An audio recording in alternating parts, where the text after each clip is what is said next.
Oh. Kilky. Kilky.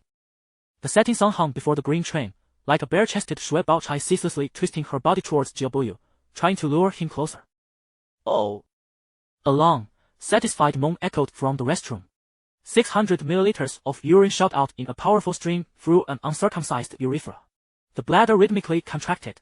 The 17-year-old body was strong and vigorous when he peed. Not a single drop ever touched his shoes. Lu Yuan shivered, gave a couple of shakes, pulled up his pants, and walked out. His face was full of the pure joy that comes from a good piss. Enduring the foul air inside the carriage, Lu Yuan returned to his seat. He hadn't even settled his backside when the train, traveling at 30 kilometers per hour, began to slow down. A few people started gathering their luggage. Comrades, fellow Sandown youth. We're off first. Our motherland's construction needs us. Remember our slogan, the vast countryside offers boundless opportunities. Take root in the villages, fearless of hardship. Roll in the mud, temper our red hearts, and be good students of Chairman Mao for life. Lu Yuan felt a bit flustered. In the 2 days and nights since boarding, had heard slogans shouted more times than had visited the toilet. Well, shout away. Being positive leads to progress, otherwise, you're just a backward element. June 18th, 1973. Minor hit. The 16th day since Lu Yuan arrived in this era. It would be a lie to say he wasn't bewildered. One blink of the eye, and he was living a completely different life. In his past life, had fought relentlessly. Now, in one sudden leap, his SU-7 car was gone, his apartment was gone, but thankfully, so was his mortgage. As for girlfriend, those things, not even a dog would date. He dated them. The long-haired, wavy-haired older sister next door, the sultry, thick-legged female personal trainer from the gym, the charming, approachable female boss from the office, the sweet, emotionally supportive campus beauty, and even her voluptuous mother. But talking about that now was pointless. This era didn't allow for such things. This life, Lu Yuan lived in a family of 8 in Mao Hatong, 4th Ring City. His parents were alive and well, with one older brother and 3 older sisters above him, and a younger sister below. Though the family had many mouths to feed, 6 out of 8 were formal workers. Even in this planned economy, they never lacked food or clothing otherwise. How could they have raised him into a towering 177 centimeters at 17? The Shanghai brand Osteo watch casually visible on his wrist was undoubtedly the most fashionable luxury, a clear sign of his unshakable status as the cherished youngest son. Emperors loved their eldest sons, common people loved their youngest. Brother soon lived his life openly and never deceived anyone. However, with both Lu Yuan and his sister graduating from high school, his parents grew worried. Current policy stated that for families with multiple children, those already employed were exempt, but only one child could stay, the rest must go down to the countryside for re-education. That meant only one of Lu Yuan or his sister could remain. The neighborhood committee had urged them multiple times, and there was no more time to delay. It was time to decide the family's fate. According to Lu Yuan's mother, Lu Yumo, one of the unmarried second or third sister must give up her job for her younger brother. It wasn't that Mother Lu was biased, the era's characteristics shaped people's thinking. Even if the Lu family didn't carry the burden of favoring boys over girls, practical concerns would always prioritize the son. I mean, if a job is given to a daughter, she'll take it to her husband's family when she marries. But if given to a son, it stays with the family, even passed down to the grandson. A mother's word was law in those days. As long as your mom was willing, she could control your life forever. What Lu Yuan didn't expect was that the eldest sister also got involved, with all 3 sisters competing to give up their jobs for their youngest brother. But formal workers were still just cogs in the machine. Lu Yuan stayed silent, shaking his head. This wasn't the 980S with Hamajin and Labaku, nor the 990S when everyone rushed to become township entrepreneurs, nor the Liaoqian South with massive real estate and internet booms. Without an introduction letter, you couldn't go anywhere. Better to just lay low in the countryside. Wait until 1977, then return to 4th Ring City. Besides, could a man let his little sister go down to the countryside? What kind of place was the countryside? How could one even begin to describe its chaotic mix? Since the People's Daily published We Also Have Two Hands, we want it idly in the city, nearly 10 million educated youths, including the old free classes, had either actively or passively thrown themselves into building new rural communities. By the late 1970s, that number would reach a staggering 18 million, with the majority being female youths. Among these tens of millions of female educated youths, countless lost their purity for various reasons, leading to immense social pressure later, even making it difficult to find partners upon returning to the city. returning to the city with nowhere to go wasn't just an empty phrase. Having lived with the Lu family for half a month, Lu Yuan, who had grown up in an orphanage in his past life, felt a warmth and familial affection had never known before. He couldn't bear to let his little sister endure that invisible psychological trauma or the enormous social pressure later on. So, against all objections, he decided to go down to the countryside himself, leaving his sister at home to keep their parents company. Of course, he wouldn't become the male protagonist from some sad song. You know the one, tears I've never shed flow down with the little river. Unless absolutely necessary, he wouldn't form a revolutionary comradeship with any female educated youth. And lip friendship was completely out of the question. Yet, Lu Yuan's decision deeply saddened his mother.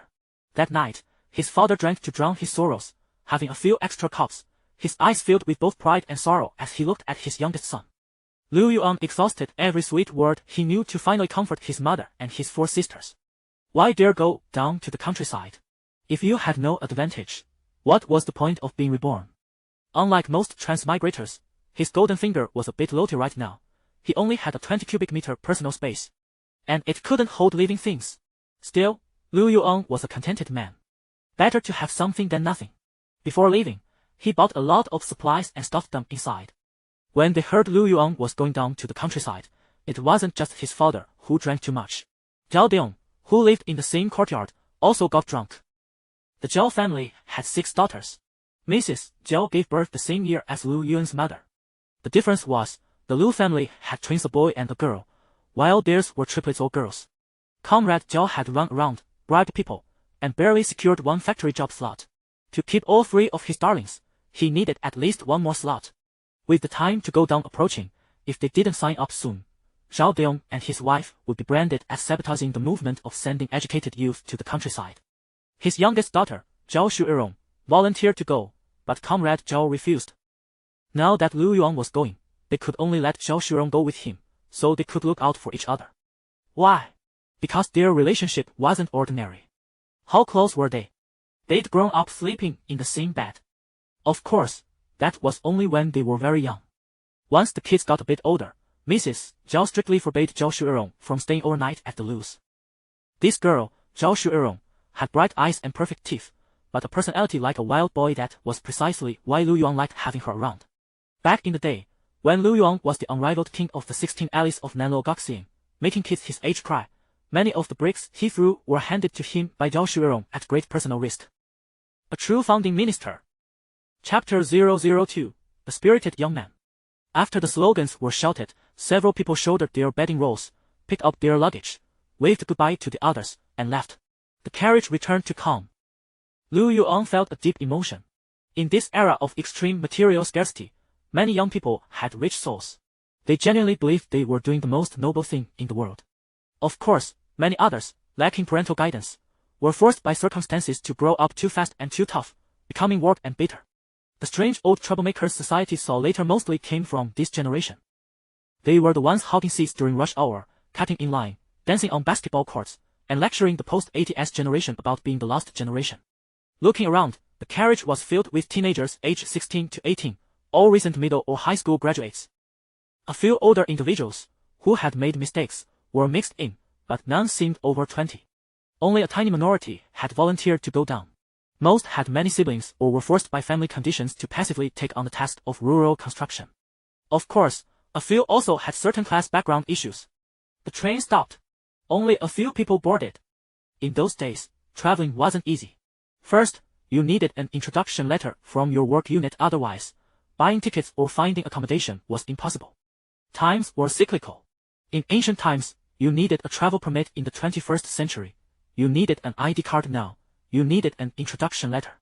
Didn't even the Tan monk carry his passport when he traveled? Ordinary people should stay put. Just being able to eat your fill was hard enough. Most people communicated by letter. The few carriages they were in were designated for educated youth. Few outsiders wandered in. Occasionally, a stray person would enter, immediately receiving a full gaze from these young people. This also protected the youth's property, as most carried a significant amount of money and ration coupons. When the train stopped, the wind stopped blowing through the windows, making the carriage even more stifling. The smell of sweat, food odor, and various foods mixed together, further draining the already low spirits of the passengers. Frankly, they were all children far from home. Once the initial excitement of boarding wore off, what remained was only longing for family and uncertainty about the future. Low spirits were understandable. The smell of food made Lu Yuan hungry, but the stench in the carriage killed his appetite. Sitting by the window beside him was Zhao Xuerong, his best buddy who'd grown up sleeping in the same bed. Right now, this girl was engrossed in reading The Sea of Forests and the Snowy Plains. The book was one Lu Yuan had bought in bulk before leaving. Had scoured markets and trust stores in Zuangmen, Guangdamen, Zashikou, and Deshiller, but completely forgot to check if No. 95 Ware Hatong had anything worth noting. Sitting across from him were two girls. From earlier introductions, he knew the one with big eyes, a round face, and two braids was Zhou Xiuli, from Jiangsu Zhujiang. He wasn't sure what she had stuffed in her shirt pocket, but it made her chest look very full. At her age, bearing what she shouldn't have to bear. Give her 2 or 3 more years, and she'd definitely be a stunning beauty where you couldn't see your toes. The other girl, wearing a plaid shirt, with fair skin and a tall, slender figure, exuding youthfulness, was Wu Yang, from Shanghai. This girl was also remarkable. Her long legs had nowhere to stretch, so they extended all the way over to Lu Yuan's side, perfectly embodying the phrase all legs. Delicate city girls like her would turn into country bumpkins within a year in the countryside. But they were different, each had their own strengths. Thinking this, Lu Yuan glanced sideways at Zhao Xuerong. Though she couldn't compare to Zhou Xiuli up top or Wu Yang down below, he still found his own brother more exciting. A clean oval face, large, watery eyes, a graceful figure, she radiated a natural beauty. No wonder. Zhao Xuerong had grown up running through the alleys with Lu Yuan and the other boys since childhood. Her skin couldn't possibly stay fair. As for Lu Yuan himself, 177 centimeters tall, well-proportioned, thick eyebrows, big eyes utterly ordinary. That's all. That was Wu Yang turning a page.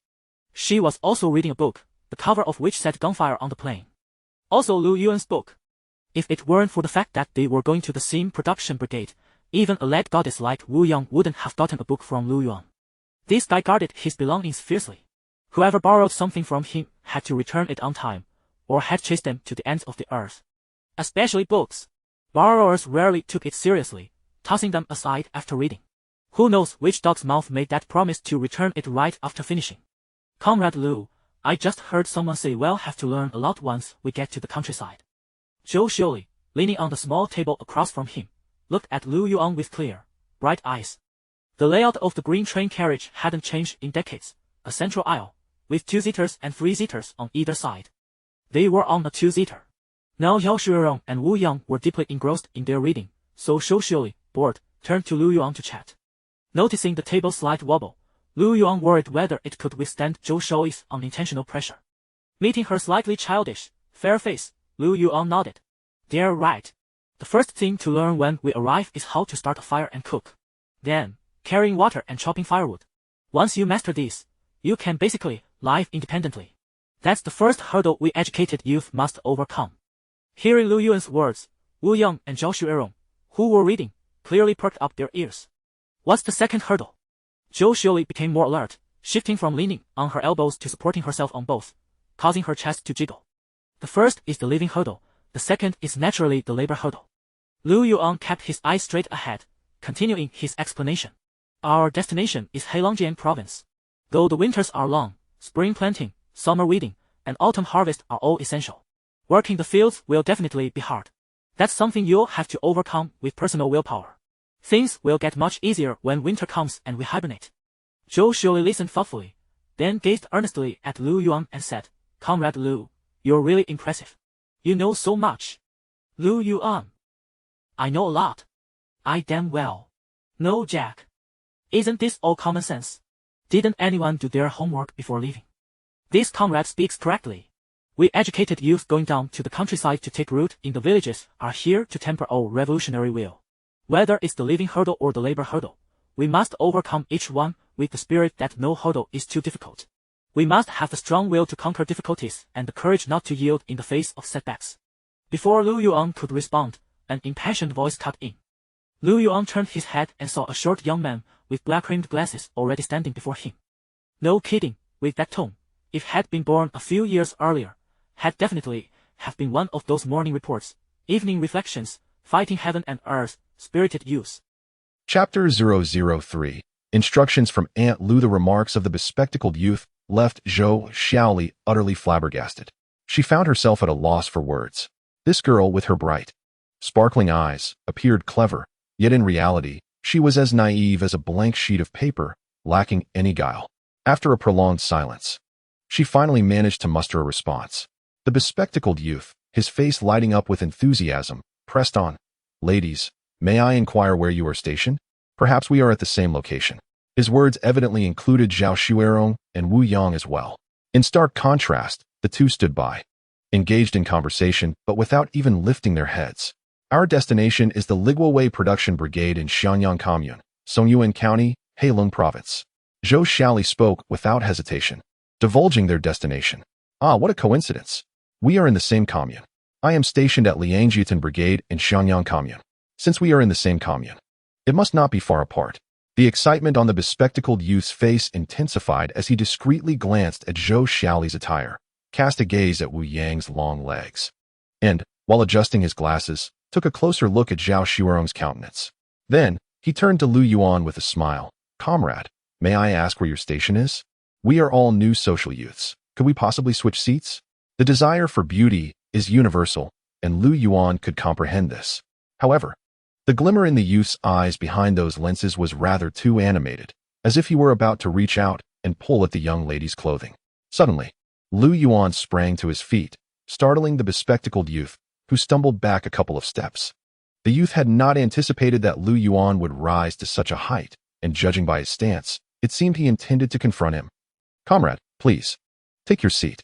Lu Yuan flashed a broad, toothy grin.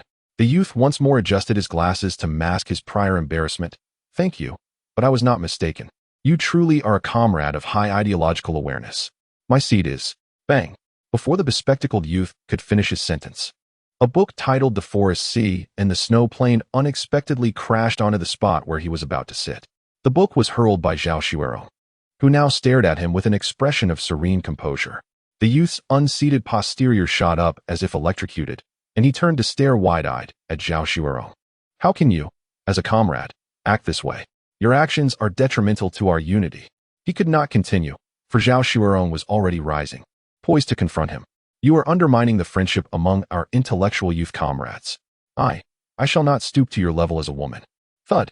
Witnessing the bespectacled youth topple over in a heap, Lu Yuan discreetly withdrew his foot.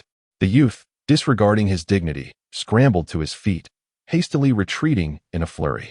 No, it should be termed a tactical withdrawal, as he had left behind a multitude of grandiloquent remarks. Lu Yuan sighed, retrieving the book and tossing it back to Zhao Xuerong. What a delightful spectacle had been so abruptly extinguished. Aunt Lu had instructed him to keep a watchful eye on her while they were away from home, advising him to prevent her from stirring up trouble, lest she accumulate an array of messy blemishes before even disembarking from the train. Zhao Xuerong picked up the book, intending to flip back to the page she had been reading. Lu Yuan rubbed his forehead, realizing that he had not merely brought along a younger sister. He had inadvertently acquired a little matriarch. Comrade Lu Yume also had something to say. Make sure to keep your trousers in check, or else I shall break all your legs. Zhao Xuerong continued to flip the pages of her book, though her voice diminished significantly.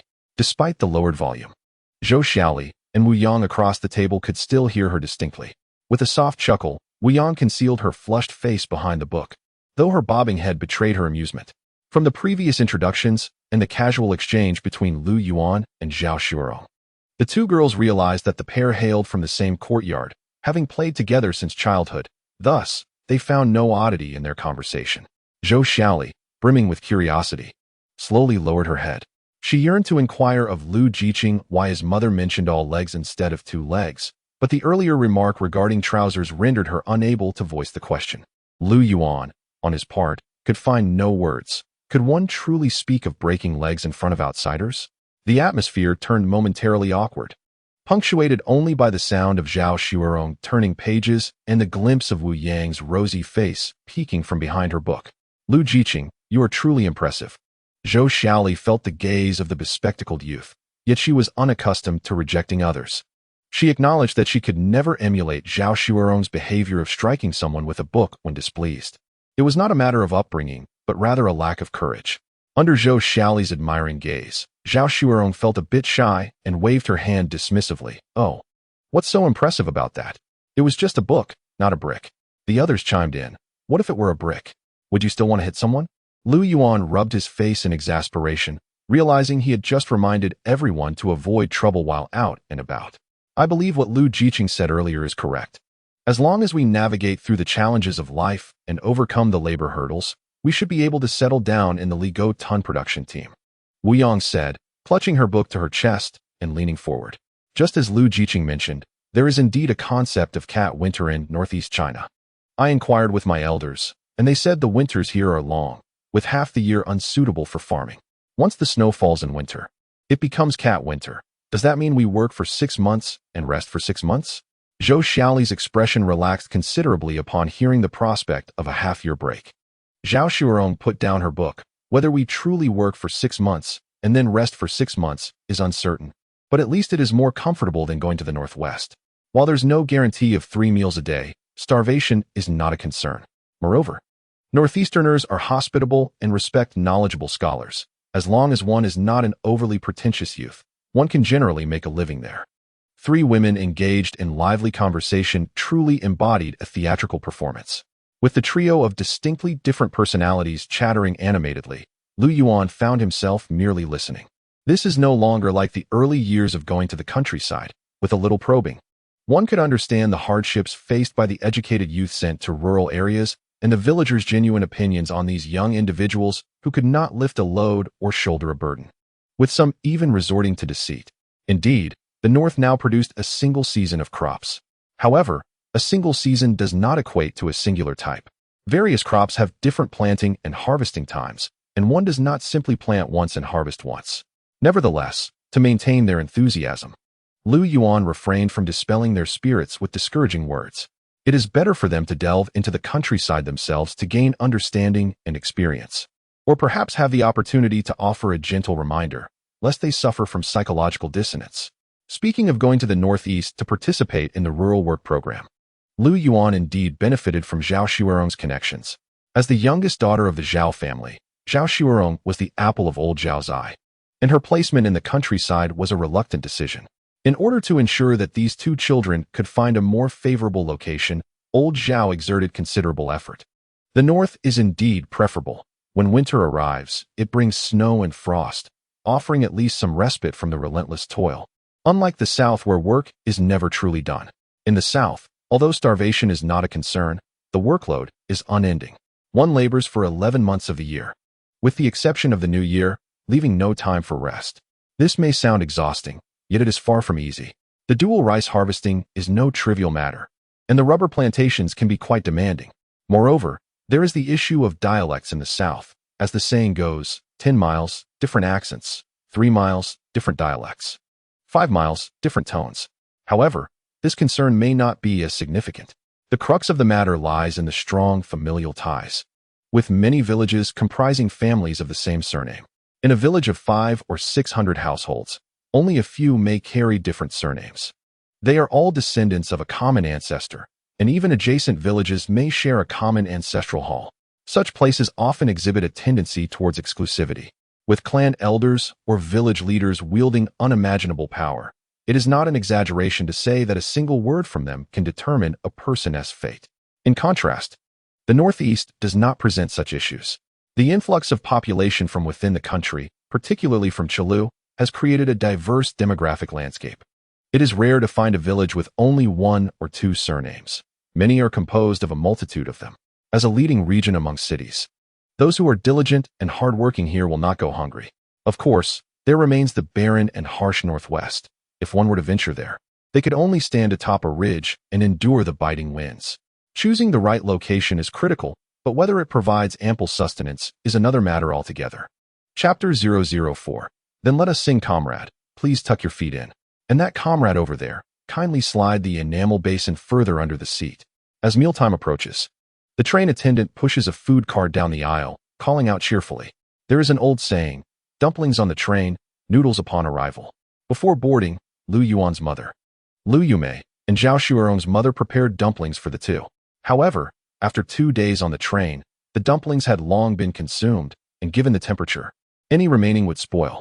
As for the steamed buns and sesame pancakes, there are still some left, but they cannot be consumed all at once, especially since the situation upon disembarking remains uncertain.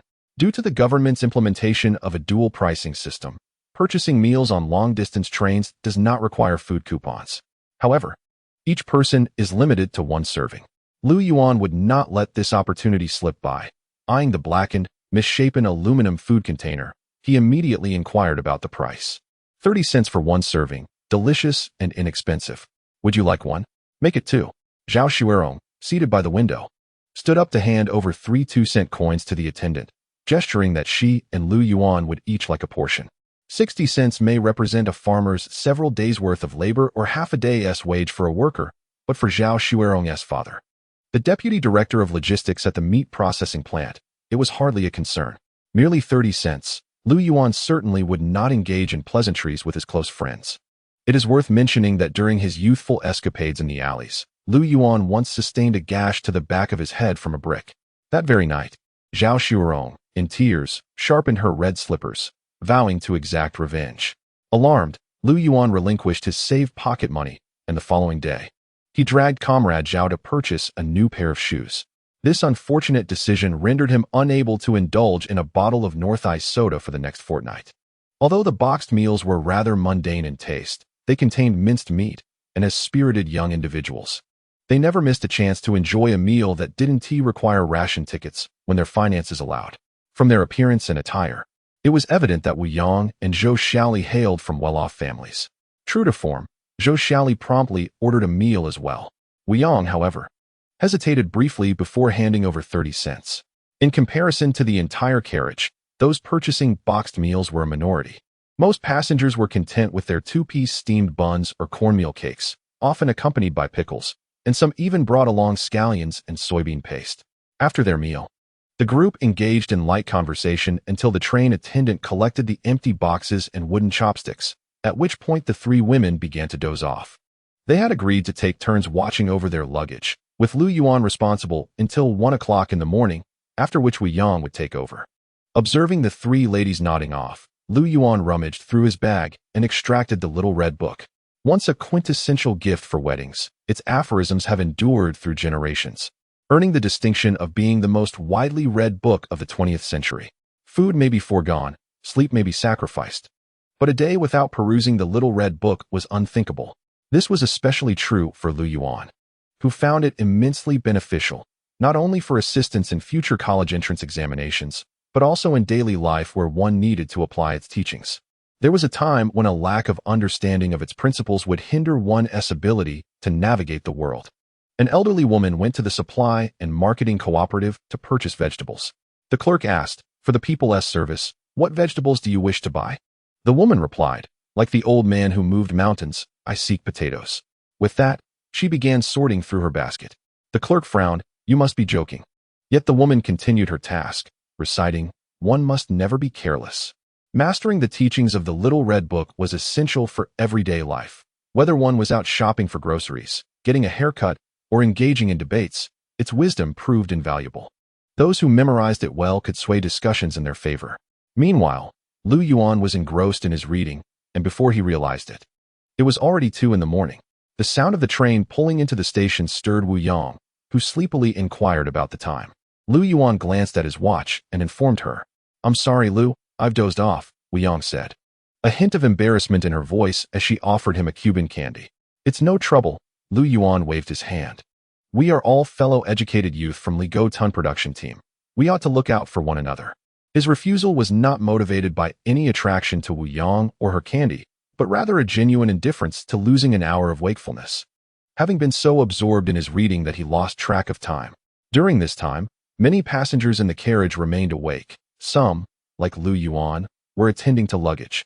Others were engrossed in books. A few engaged in hushed conversations, while others wore expressions of melancholy or stared blankly into space. Another day had passed. There were no incidents akin to that of the bespectacled youth. Each time the train stopped at a station, Lu Yuan would step off to stretch his legs. At major stops, the 3 young ladies would also disembark to breathe in the fresh air. Of course, they did not take the same route. Lu Yuan found a shortcut that was far more convenient than theirs. Zhao Xuerong, standing at 1.63 meters, was not considered short in an era where most girls were around 1. 55 meters, yet entering through the window was quite a challenge. With the constant flow of people, it was hardly feasible for Lu Yuan to serve as a stepping stool. Lu Yuan thought to himself, Buddha bless. Wu Yang could give it a try, though she was rather shy and found it difficult to muster the courage. As for Zhou Xiaoli, it was out of the question. Her height was slightly lacking, and besides, there were two formidable obstacles in her way. In an hour's time, as night approached and the clock neared 11, they would arrive at their first destination, Heilongjiang Province. This was a major stop where 90% of the educated youth aboard would disembark. Soon, the carriage buzzed with activity again.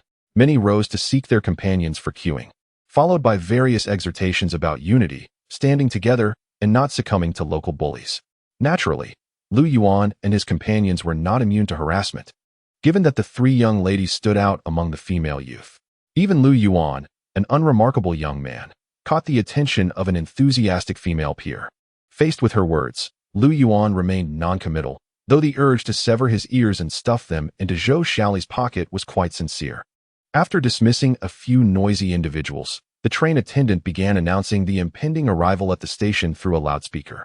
Lu Yuan retrieved his bedding roll from the luggage rack, gritted his teeth, and shouted, Comrades, friends among the educated youth, the indomitable thoughts of our great leader are the sword in our hands. Let us wield this sword to overcome all obstacles and transform our land. As we part ways, who knows when we shall meet again? Let us sing a song together. Let's sing The Ocean Navigation Relies on the Helmsman. Zhou Xiaoli exclaimed, Huh? Wu Yang chuckled, while Zhao Xuerong felt a wave of nausea. Chapter 005. Round and graceful as for Bao Chai's rounded shoulders, the green train seemed to lose its earlier enthusiasm, laboring to pull itself into the station. Before the song was even finished, Lu Yuan had already slung his bedding roll over his shoulder, grasped his luggage in his left hand, and held a basin in a net bag with his right, while an aluminum water bottle and a shoulder bag hung crosswise from him. Zhao Xuerong quickly followed suit, arming herself in a similar fashion. Once the song concluded, Wu Yang and Zhou Xiaoli turned to each other in bewilderment. Wasn't this on your suggestion? They exclaimed. Hurry up and pack. We need to gather outside the exit. Lu Yuan tossed out a quick remark, exchanged a glance with Zhao Xuerong, and strode towards the carriage exit.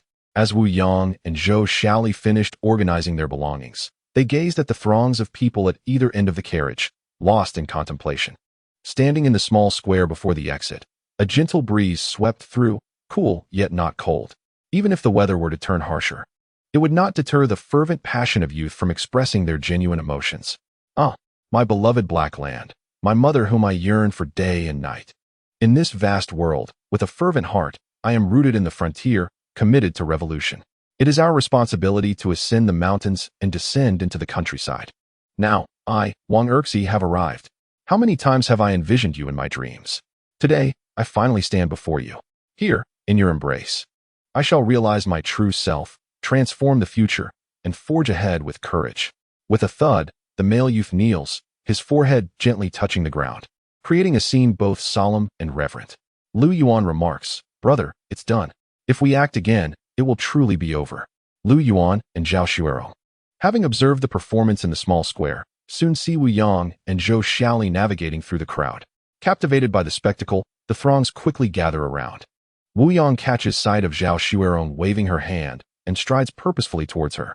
As for Zhou Xiaoli, she is indeed burdened. Her delicate form weighed down both front and back. Fortunately, in these times, the anxiety over adolescent physical growth is not in vogue. The four converge. Lu Yuan, unable and unwilling to showcase any semblance of gentlemanly conduct to assist Zhou Xiaoli, finds his own luggage sufficiently heavy and thus strides boldly into the night. Not far ahead, a row of parked, silent trucks awaits.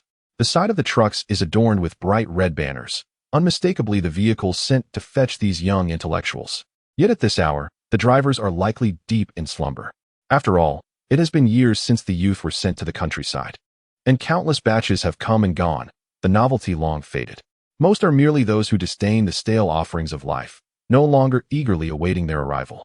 The four form a single file, with Lu Yuan leading the way, followed by Zhao Xuerong and Wu Yang, while Zhou Xiaoli lags behind. Comrades, wait for me. Please. Just a moment. A breathless female voice calls from behind. They turn to see a plump girl, indeed, a round and radiant figure, stumbling toward them. Hello. I am Hitsaixia. I am headed to the Xiangyang commune in Songyuan County of the Heilongjiang region. Where are you going? May we travel together? Oh, what a coincidence. We are also headed to the Xiangyang commune.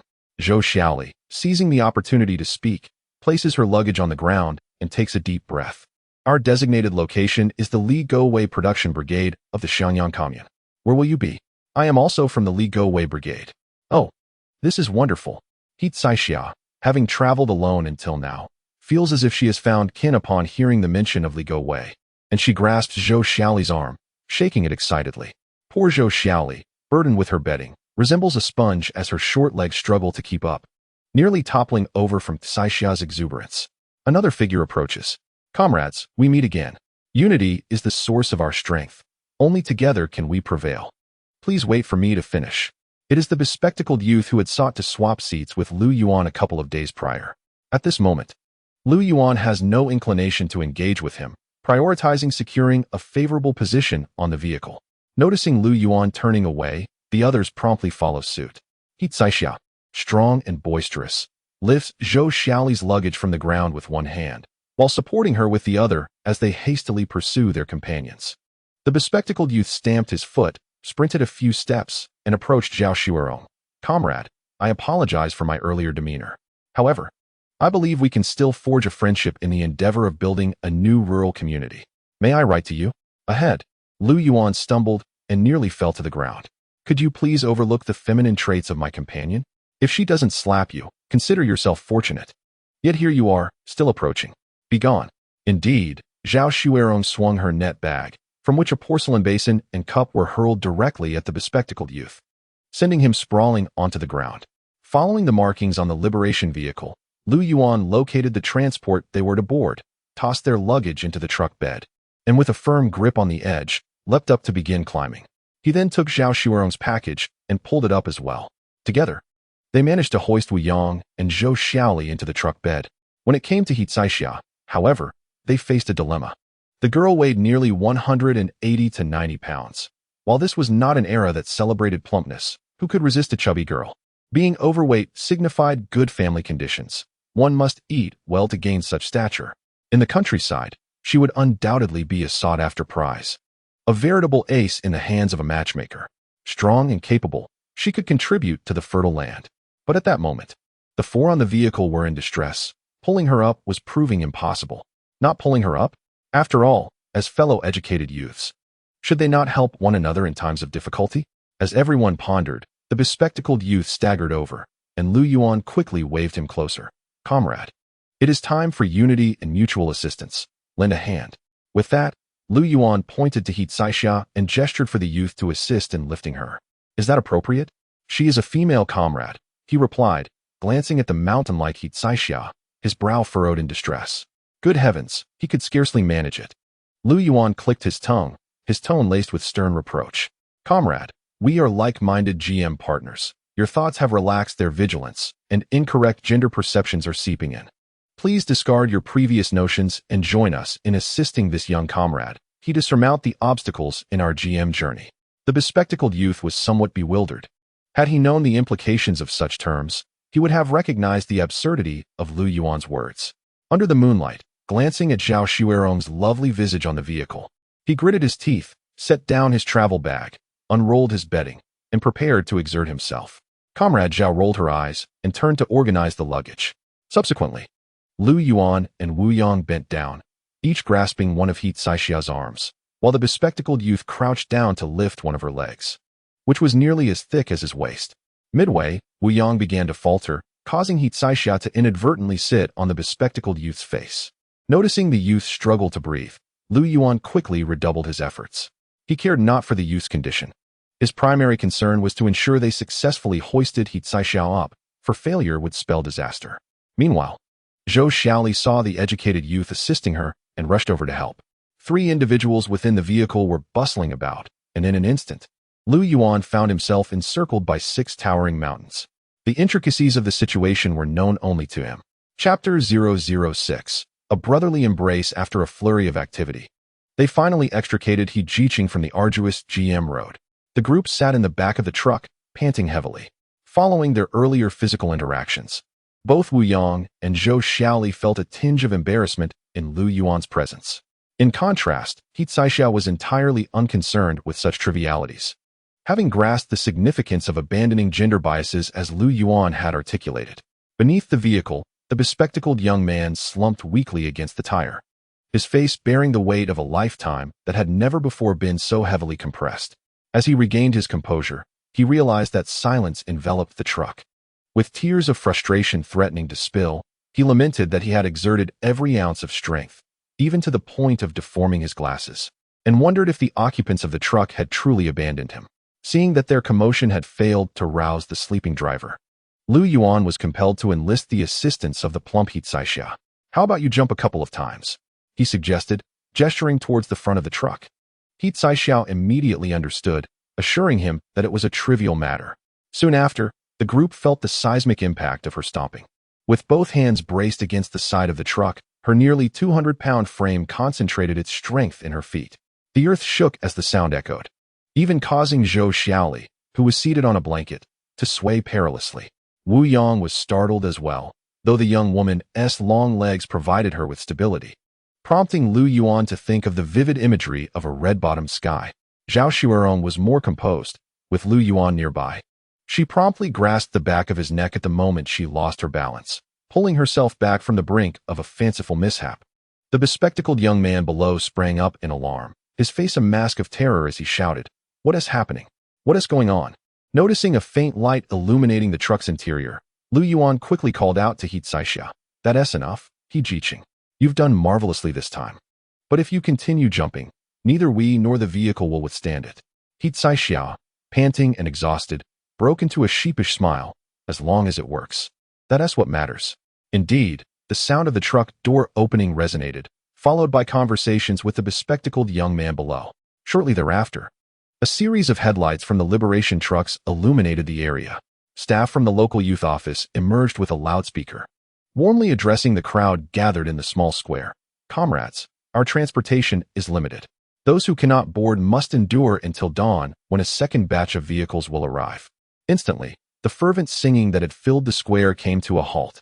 The throng of people surged towards the truck like a defeated army, many stumbling and rising again along the way. Observing this spectacle from atop the truck was a sight to behold. Lu Yuan and Zhao Shuerong leaned against the side, each holding a handful of sunflower seeds. Eating sunflower seeds was the highest form of respect for the unfolding drama. Although peanuts and sunflower seeds could not compare to second-class commodities like tea and sesame paste, they were not items one could indulge in at will. Before the year 1965, during the Spring Festival in the city of 49, each household was allotted half a pound of peanuts with skin and 2 tails of roasted sunflower seeds. After 1965, the allocation changed from households to individuals. Do you know how much 2 tails weigh? It is approximately equivalent to a decent A weight. Just to clarify, it is indeed a respectable amount. However, for Comrade Zhao's father, old Zhao, this was of little concern, as long as his son desired to indulge. Deputy Director Zhao assured that he would be well fed. "Comrade, I too require assistance. Could you possibly elevate my status?" As the young man adjusted the sunflower seed shell atop his head, he lifted his gaze and once again encountered the charming visage of Zhao Shuerong, her neck-length hair brimming with vitality, each strand striking a chord within his heart. Lu Yuan grinned broadly. "Apologies, comrade. I just stretched my arm and now lack the strength. Perhaps we could wait for the main group to arrive and have them assist you."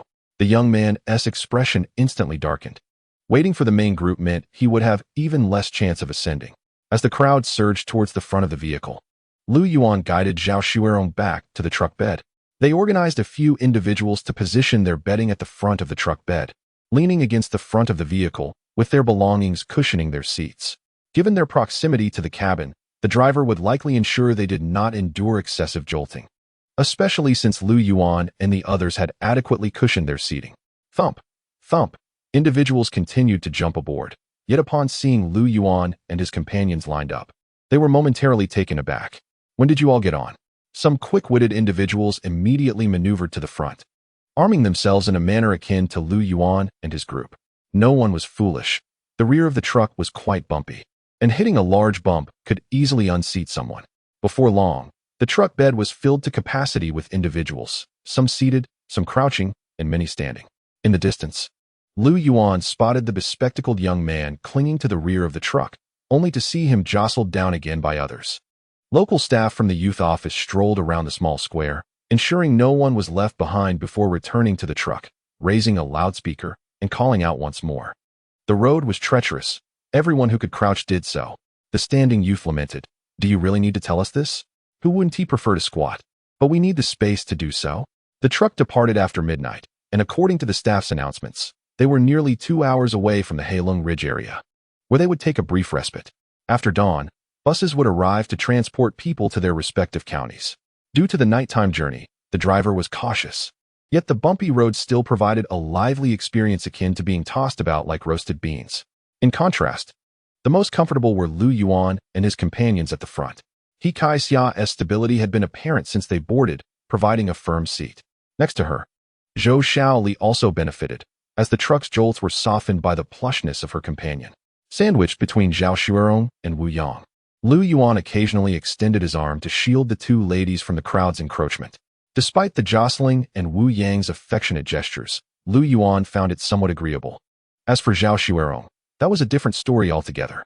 That is indeed the eldest son of old Zhao, a dear friend of mine, who harbors no such intentions. Regardless of any monetary incentive, should I leave a name for your admirer, in case we find ourselves in dire straits and require his assistance with provisions? Lu Yuan nudged Zhao Shuirong's knee with his elbow and gestured towards the bespectacled youth with a tilt of his chin. Zhao Shuirong inhaled deeply. "Once we are settled, I shall write to Aunt Lu, informing her that you have tarnished the reputation of a local girl in the countryside and, with my blessing, have hastily wed. Soon, she will be cradling a chubby grandson." Lu Yuan remarked, "At this very moment, I dedicate a song to Comrade Xiao Zhao. Brother, you have changed, grown callous. Come, embrace me and speak your heart. Why have you never wished for a home all these years?" Chapter 007. Arrival in Heilongjiang Province. Thus, the 2-hour journey was endured amidst the jolting of the vehicle. As the group disembarked from the train, they were met with such an ordeal, their weariness extinguishing any desire to engage in grandiose discussions. Moreover, with 10 or so individuals perched on the vehicle's edge, merely maintaining their balance was a feat, let alone having the leisure to engage in idle chatter. Were someone to call out, "Comrades, let us sing a song," it would surely incite the ire of all present. Several trucks arrived at the entrance of an abandoned factory, and soon the courtyard was illuminated, albeit feebly in contrast to the vastness of the space. "Dear comrades, you young souls are brave. You have journeyed far, embodying the spirit of independent youth. First and foremost, I extend a warm welcome on behalf of the entire team at the youth office of the Heilongjiang district. It is rather late today. We shall endure here for a few hours, and at dawn, we will prepare breakfast for everyone, so that we may proceed towards our lofty goals with full bellies." Emerging from the courtyard were a few individuals, among them a middle-aged man, resembling a leader and rather desperate to retain his hairline, who took the loudspeaker and addressed the crowd, subsequently instructing the staff to orderly assist everyone in disembarking. "Youth from Songyuan County and the Three Rivers, come this way. Those from Qianming County and Taiping County, proceed that way." Following this, the roll call commenced. At this juncture, the bespectacled youth finally learned Zhao Shuirong's name, frequently casting excited glances towards her short-haired figure.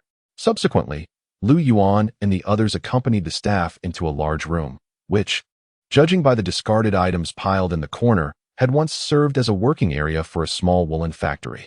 The floor was laid with wooden boards and straw, undoubtedly prepared for the youth.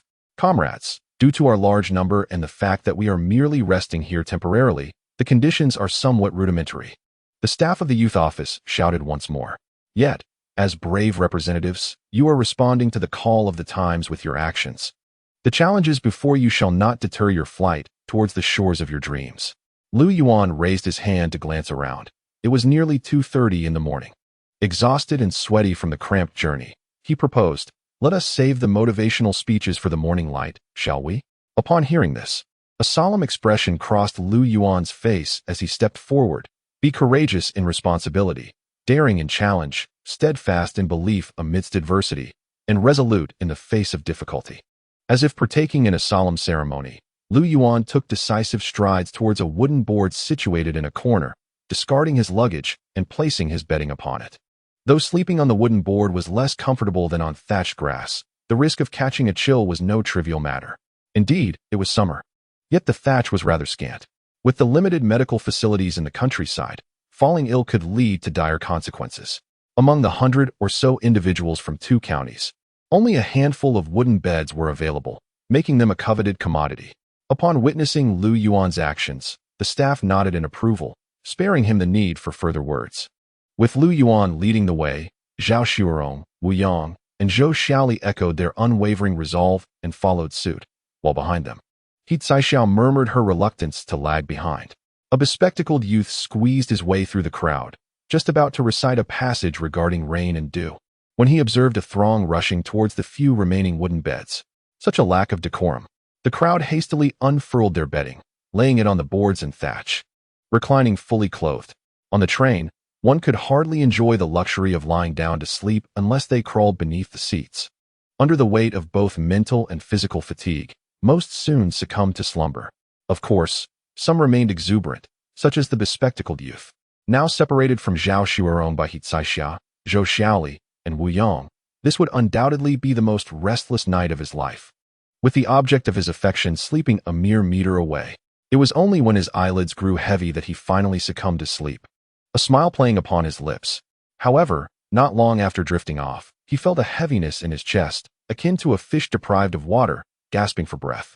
In a daze, he discovered a plump thigh pressing against him, belonging to the nearby comrade He Caixiao. Summoning all his strength, he pushed the thigh away, overwhelmed by an urge to weep, having expended all his energy on this corpulent young lady. Oh, the misfortune! Through the window, he noticed the dawn breaking outside. Sleep was no longer an option. Indeed, it was not long before the staff from the youth office set up a stove in the courtyard, beginning to prepare breakfast for the group. After more than 3 hours of restorative sleep, Lu Yuan felt invigorated upon being awakened. Since his arrival, he seemed to have acquired the fabled enhancements, with significant improvements in both physical condition and memory. Observing the bespectacled youth's lethargy, Lu Yuan was greatly surprised. Was it possible that you expend energy even in your sleep? Or had you engaged in some clandestine activity under the covers during the night? While queuing for meals, the bespectacled youth perked up and continually turned to engage Lu Yuan in conversation. Comrade, your accent suggests you hail from the 49 city? To be candid, I too am from 49 city. Indeed, Lu Yuan nodded casually, inquiring, which part?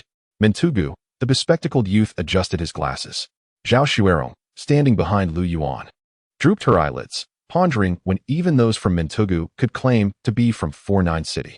The bespectacled youth discerned that the relationship between Lu Yuan and Zhao Shuerong was quite extraordinary, speculating that they might be siblings. He wished to further engage with Lu Yuan, but was abruptly interrupted by Zhao Shuerong's sharp rebuke. Can't we have a bit of peace in the early morning? Silence, please. Her commanding voice quelled even the nearby crowd. Breakfast consisted of a bowl of coarse porridge and a piece of cornbread for each person, sufficient but not abundant, though pickled vegetables were available for anyone to enjoy. Fortunately, the morning air was cool. Otherwise, the steaming porridge would have been quite unpalatable. After their meal, the group tidied their bedding and rested for a while before the bus arrived.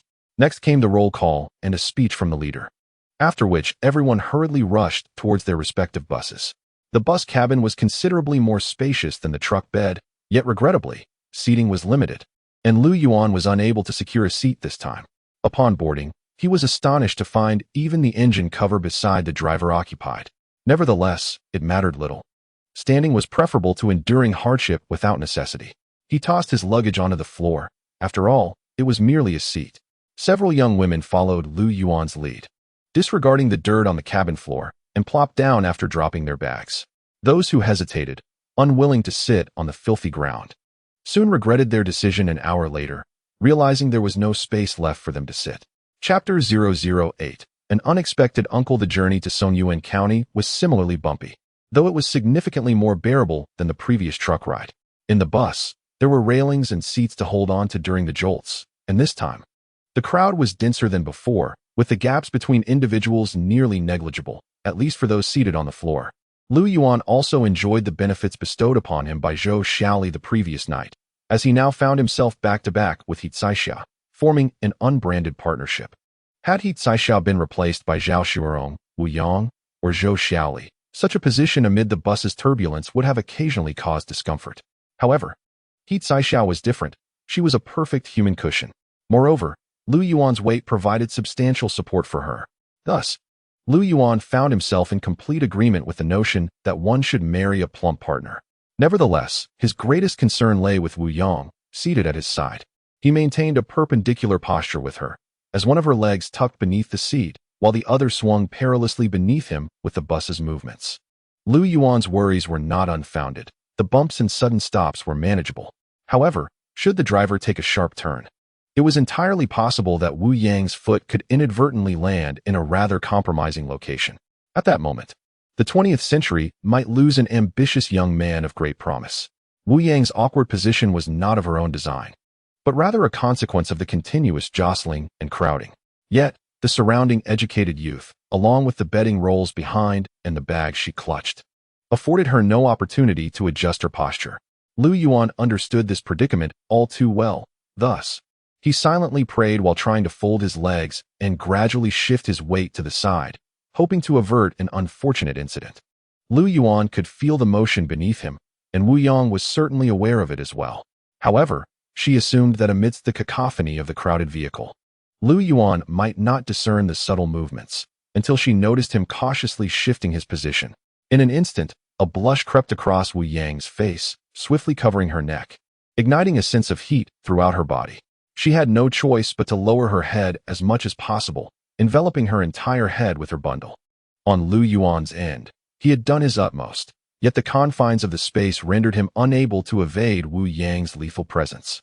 If Comrade Lu Yumei were to learn that her youngest son faced the peril of castration, she would undoubtedly be in a state of frantic distress. Observing Wu Yang burying her head like an ostrich, Lu Yuan sighed, grateful that this girl lacked the towering stature of Zhou Xiaoli. Otherwise, he would genuinely worry about suffocation. Murphy's Law proved itself accurate. Fears often manifest. Just as Lu Yuan relaxed his guard, his body began to tilt. In a moment of urgency, he reached out and grasped Wu Yang's ankle, narrowly avoiding her lethal kick, though his thigh was not spared from a forceful strike. Immediately after, the driver shouted out the window, "Are you herding cattle? You might as well practice around the mill for 2 years before hitting the road, to avoid harming others and yourself." Inside the vehicle, Lu Yuan broke into a cold sweat. Should he fall victim to this mishap, his rural journey would likely come to an abrupt end. Thanks to Wu Yang, he had unwittingly secured a ticket back to the city. "Could you be a little gentler?" Wu Yang's small head peeked out from her wrapping, biting her lip as she whispered. Lu Yuan replied, "What? Shouldn't that be my line?" Seeing Lu Yuan's lack of response, Wu Yang, her cheeks flushed, reluctantly pointed to her foot. Under normal circumstances, one would release their grip at this point, but not Lu Yuan, in pursuit of enduring bliss. He merely lightened his hold. Zhao Xuerong and Zhou Xiaoli, seated nearby, were left bewildered by their nonsensical exchange. What did "be gentler" even mean? Lu Yuan remained unfazed, as his hand held her foot discreetly beneath his pants, out of sight from others. Thus, Wu Yang's foot remained captive for nearly an hour. Speaking of Wu Yang's attire, it was quite fashionable for the present era. She wore a white floral shirt on top, paired with light gray khaki trousers, and on her feet were brown round-toed sandals. Thankfully, there was no odor. She must have thoroughly rinsed her feet that morning.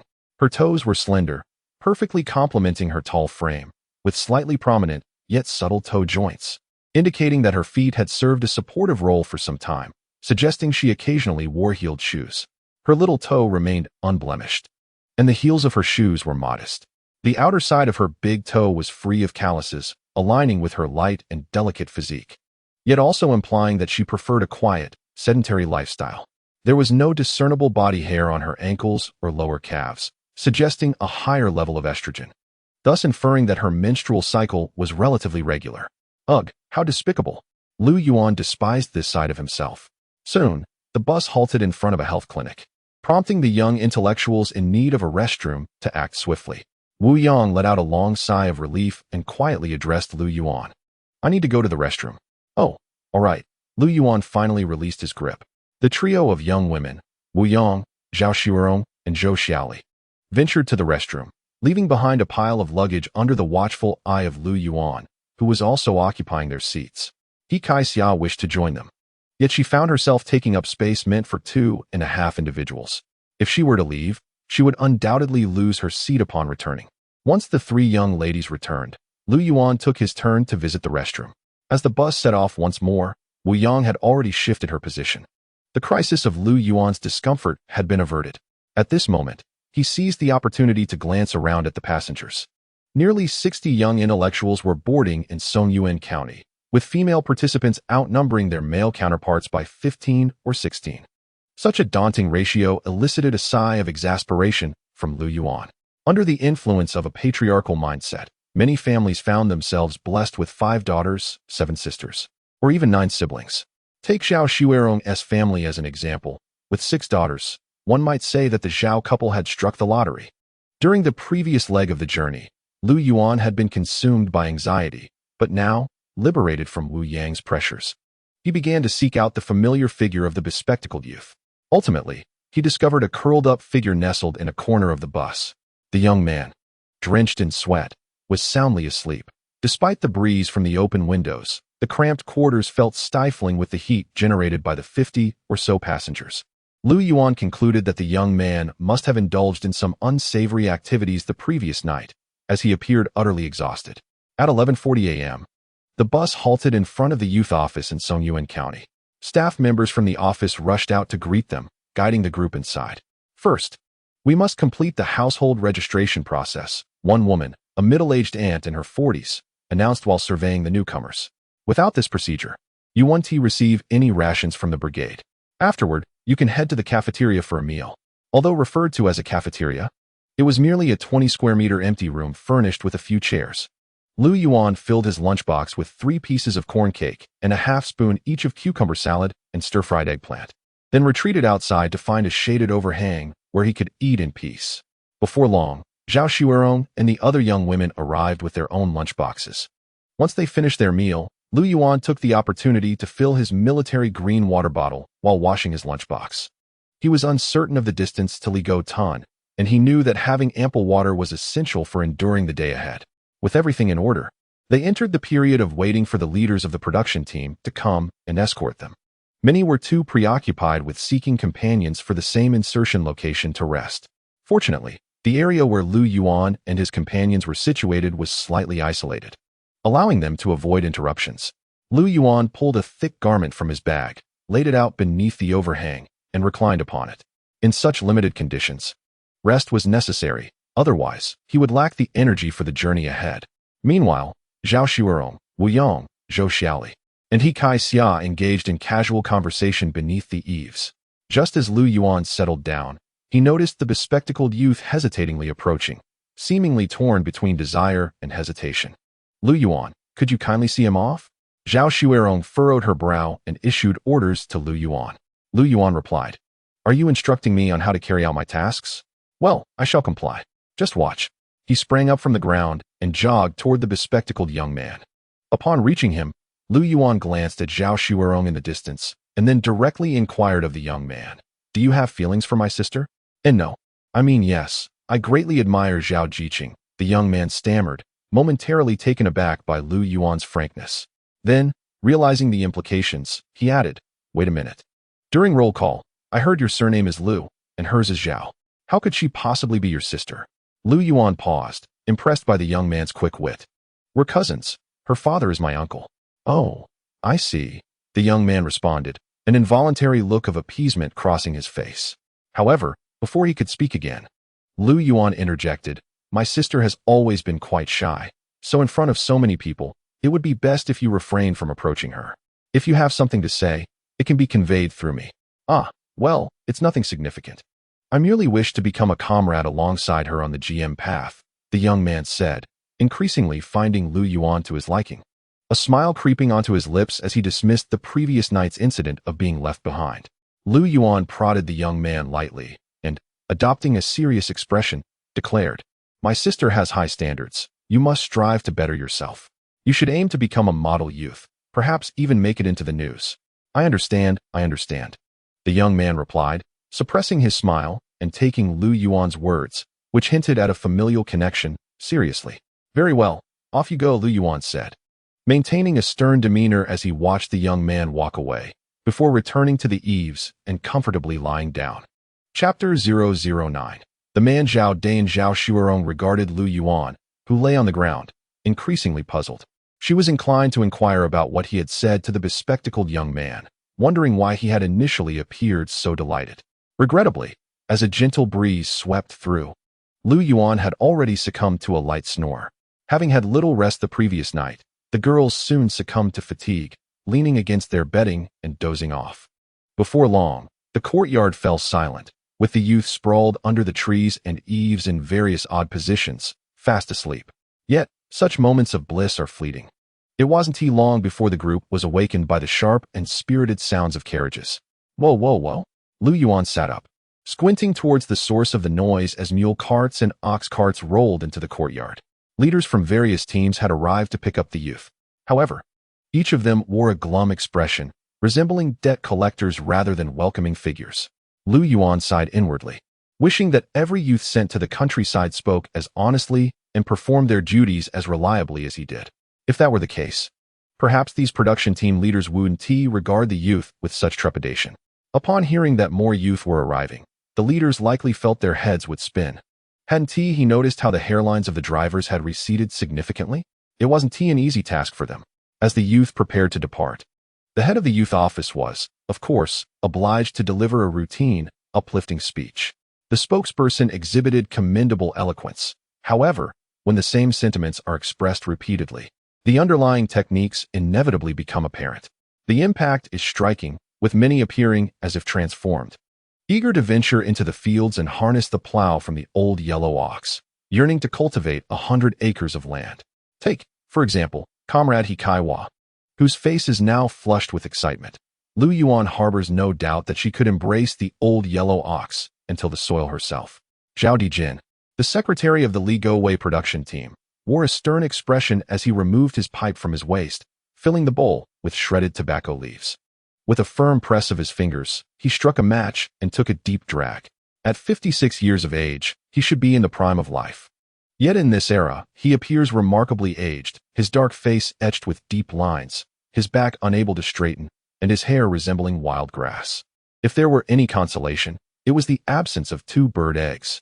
As Zhao Dijin drove the ox cart out of Li Gowei, a sense of disquiet began to brew within him. In the entire Li Gowei production team, only 3 individuals wielded genuine authority, including himself, the team leader and militia captain Fu Baohua, and the accountant Wang Mingyuan. With the arrival of educated youth from above, it was certain that one among them would be tasked with the responsibility. The previous year, he had driven the ox cart to fetch 4 such individuals. Upon receiving the notification this year, Zhao Dijin planned to rotate the responsibility, as it was not a favorable duty. One could not simply target a single person for blame. Team leader Fu Baohua consented to the rotation, albeit starting with the eldest among them. This infuriated Zhao Dijin, who nearly struck Fu Baohua with his pipe. He was indeed the oldest among the 3, which was tantamount to directly calling his name. Wang Mingyuan proposed that henceforth, the selection of educated youth should be determined by drawing lots, ensuring that no one could blame ill fortune. The other 2 agreed that this was a reasonable approach. Subsequently, Zhao Dijin harnessed the ox cart and departed the village. Throughout the journey, he fervently hoped for the best, ideally for educated youth, or at most 2 additional. Otherwise, he would surely face the ire of the villagers upon his return.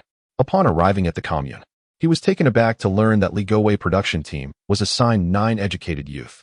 His heart raced anxiously, nearly stopping, and after the meeting, he remained in the commune secretary's office, unwilling to leave. Why was it that some teams received only 3 or 4, while he was burdened with 9? 9 individuals were not merely 9 heads of cattle. Had they assigned him 9 oxen, he would have inscribed the name of Secretary Peng on a large stone and paid homage to it. Secretary Peng's face darkened immediately. He too was no longer young, having suffered a serious illness the previous year, narrowly escaping death. Now, Zhao Dijin had the audacity to suggest venerating him. Secretary Peng slammed his hand on the table, nearly losing his composure in anger. Zhao Dijin rushed to pour water and fetch medicine.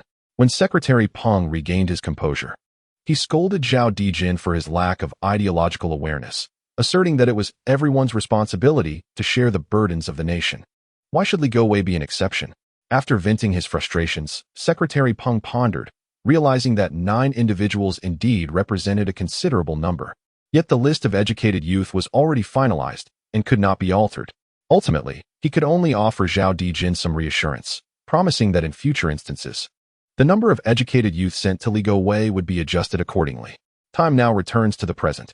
Zhao Deyin, puffing on his pipe, gazed at the assembled youth, sighed, and thought, they are merely a group of 16 or 17-year-olds. Yet, in rural areas, some at this age already bear the weight of family responsibilities. Observing the departure of 8 young intellectuals from the Lu Tun production team, Zhao felt a slight sense of balance in his heart, extinguishing the embers of his pipe. I am Zhao Deyin, the secretary of the Li Gowei production team of the Shenyang Commune. Those whose names I call, step forward. With that, Zhao unfolded a crumpled piece of paper from his pocket. Ho Jinlin, Du Weidong, Lu Yuan, Li Li, Wu Yang, Zhou Shaoli, Zhao Shuirong, He Kai Xiao, Wang Xiumin. Zhao regarded the 4 young men and 5 young women before him, nodding slowly with drooping eyelids. Place your luggage on the vehicle. We shall hurry to the village on foot. The air today is oppressively still. It seems rain is imminent. What? On foot? Ho Jinlin found it somewhat unbelievable and exclaimed loudly, questioning why they could not ride if a vehicle was available. Zhao cast a sidelong glance at the slender youth. What is the matter? Do you find walking tedious? Shall I unyoke the ox, and you can pull the cart instead? No one dared to laugh. Indeed, Secretary Zhao had a sharp tongue. Naturally, it wouldn't do to provoke Secretary Peng of the commune to the point of needing special medication. Embarrassed, Ho Jinlin felt his face flush crimson, wanting to speak but faltering, swallowing his words. Secretary Zhao, you misunderstood. He did not mean it that way. Du Weidong interjected with a chuckle, attempting to smooth things over. He pulled out a pack of Dazhongjiu cigarettes, offering one to Zhao. He merely expressed surprise and was caught off guard. Do not take offense. Have a smoke to ease your temper. Zhao Deyin waved the cigarette away, stating, I am unaccustomed to that brand. If you insist, I shall forsake my pipe altogether, and you will have to supply me with cigarettes henceforth. At that moment, Du Weigua, still oblivious, reached out again with the cigarette. Zhao then reiterated, not much. I only smoke 2 packs a day. Seeing Zhao's seriousness, Du Weigua's hand trembled, almost dropping the cigarette. At 5 mao 5 per pack, 2 packs a day totals 1 yuan, 33 yuan a month. He could hardly afford such a habit. Lu Yuan, observing from the side, felt disheartened. 2 packs a day was absurd. Surely this was just a jest at the expense of the youth. Having just met, and in front of so many, such a comment was inappropriate. Haven tea, we discussed leaving? You too, hurry and change your shoes. Lu Yuan glanced at Zhao Shuirong and Wu Yang, who were both wearing sandals. There was no way they could walk 2 miles in those shoes. Even if they didn't blister, their feet would be caked in mud. Imagine, as they entered the village, the first sight would be 2 strikingly beautiful girls, dressed decently, yet the sound of their footsteps would be a cacophony. Upon looking down, one would see 2 grimy feet. Chapter 010. The scattered farmers. Such a scenario made Lu Yuan wince at the thought. After his reminder, Zhao Shuirong and Wu Yang quickly crouched down, rummaging through their bags to retrieve their yellow rubber shoes. As the 2 young women exchanged their shoes, Lu Yuan had already arrived beside the ox cart, placing their luggage and net bags atop it, followed closely by the rolled-up bedding on his back. A few educated youths behind him, witnessing this, began to imitate his actions. With Zhao Dayin's earlier jibe at Ho Jinlin, the group ceased their complaints about walking back to the Li Gowei production brigade. After all, it was evident, one would choose to walk rather than pull a cart. Observing Lu Yuan and the others, Zhao Dayin's stern expression softened somewhat. Do not think yourself displeased. I, too, must return in your company. He cast a glance at Du Weidong, who had withdrawn his hand, then produced his pipe. To you, it may merely be an ox. But to the members of the Lijiatin production brigade, it is not only the most vital asset, but also a member of our collective. In my eyes, it holds far greater value than any of you, including myself. It is fortunate that you can place your belongings on the cart. Do not even dream of riding.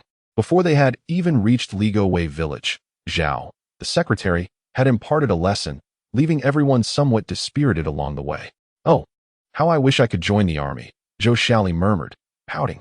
In this era, regardless of gender, most harbored dreams of military service.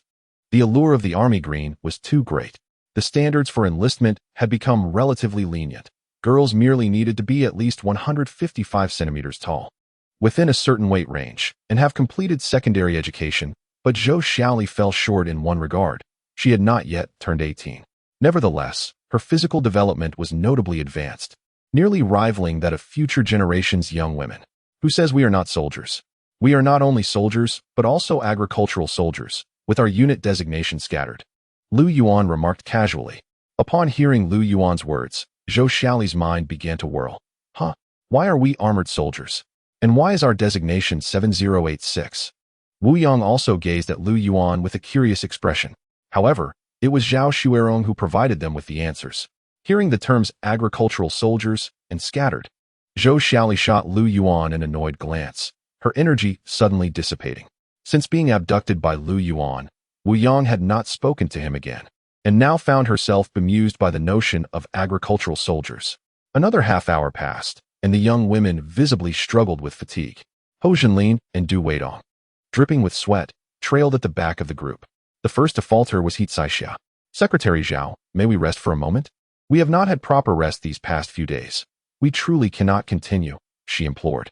Indeed, Secretary Zhao, I feel as though my legs are no longer my own. If we keep this up, I fear I may faint on the road, added Wang Xiumin, another young woman. Zhao Dane surveyed the sky and clicked his tongue. You youngsters cannot even keep pace with the 7 or 8-year-olds in the village. He intended to continue, but Lu Yuan interrupted him. Secretary Zhao, the truth is, we have spent 4 days and 3 nights on the train, arriving in the Heilongjiang area at 3 this morning, and we're up again before 6. When you arrived at the County Educated Youth Office this afternoon, we had barely managed a half-hour of sleep. Lu Yuan was the most favored among the educated youth by Zhao Deyin, primarily because this young man was the first to diligently place his luggage. Now, with a reasonable explanation provided, Zhao felt that this male youth spoke with a certain decorum. This indicated that his capability in handling matters would likely be commendable. However, months later, Zhao Deyin would realize just how misguided his initial impressions were, as Lu Yuan proved to be as slippery as an eel in the river. Nevertheless, he currently struck Zhao Deyin as remarkably reliable. Lu Yuan seized this moment to speak, wishing to grant Zhao Xuerong a brief respite, while also gauging whether the village secretary would be receptive to reason. Zhao Deyin lowered his eyelids and scanned the other educated youths, sighing. Then let us take a short break, but it should not be prolonged. He understood that he could not be overly harsh on these youths. After all, they could not be compared to the village members, as their lifetime of labor paled in comparison to merely half a year of work by the villagers. As long as they did not engage in petty theft or mischief within the village, their casual demeanor in the fields would be tolerated by the team leaders. Upon hearing that they could rest, the youths began to circle around like panting dogs, searching for a place to sit. Zhao Deyin settled himself on a relatively flat stone by the roadside and took out his pipe, lost in thought. Lu Yuan comprehended the secretary's sentiments. The yield of grain in the fields was essentially fixed, and with each additional person, there was one more mouth to feed, an undeniable source of frustration. A few minutes later, a team of 4, driving a mule cart, caught up from behind. Lu Yuan vaguely recalled that the driver was the production team leader from the Heilongjiang commune, with 3 jovial, educated youths aboard. Oh, isn't that old Zhao? Tired from walking, are you? You really can't keep up, can you? The team leader feigned a look at the sky, pursed his lips, and clicked his tongue. I'm almost there. You folks are just putting in all this effort for nothing. Zhao Deyin merely lifted his eyelids, snorted through his nostrils, and continued puffing on his pipe. The team leader's expression abruptly stiffened, followed by a glare at Zhao Deyin before he coldly walked away. As the dust from the mule cart settled, Zhao Deyin noticed Ho Zhenlin, Wang Xiumin, and others gazing enviously at the backs of those seated in the cart, which stirred his irritation. He could not help but tap his pipe against the stone beneath him. What is so enviable about riding a shabby mule cart? Let me tell you. Don't be fooled by that fellow's appearance. He is nothing but a scoundrel.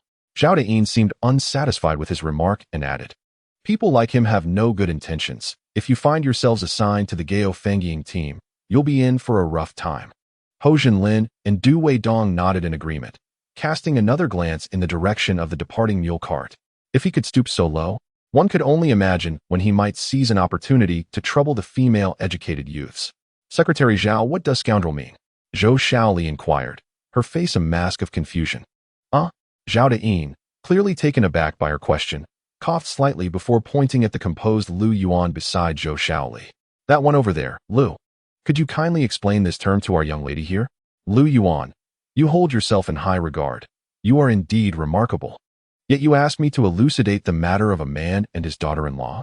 Upon reflection, it is indeed a challenging task for someone of Zhao Dayan's age to explain this to a young lady like Zhou Xiaoli. To put it simply, it is a relationship that transcends ethical boundaries between a father-in-law and his daughter-in-law.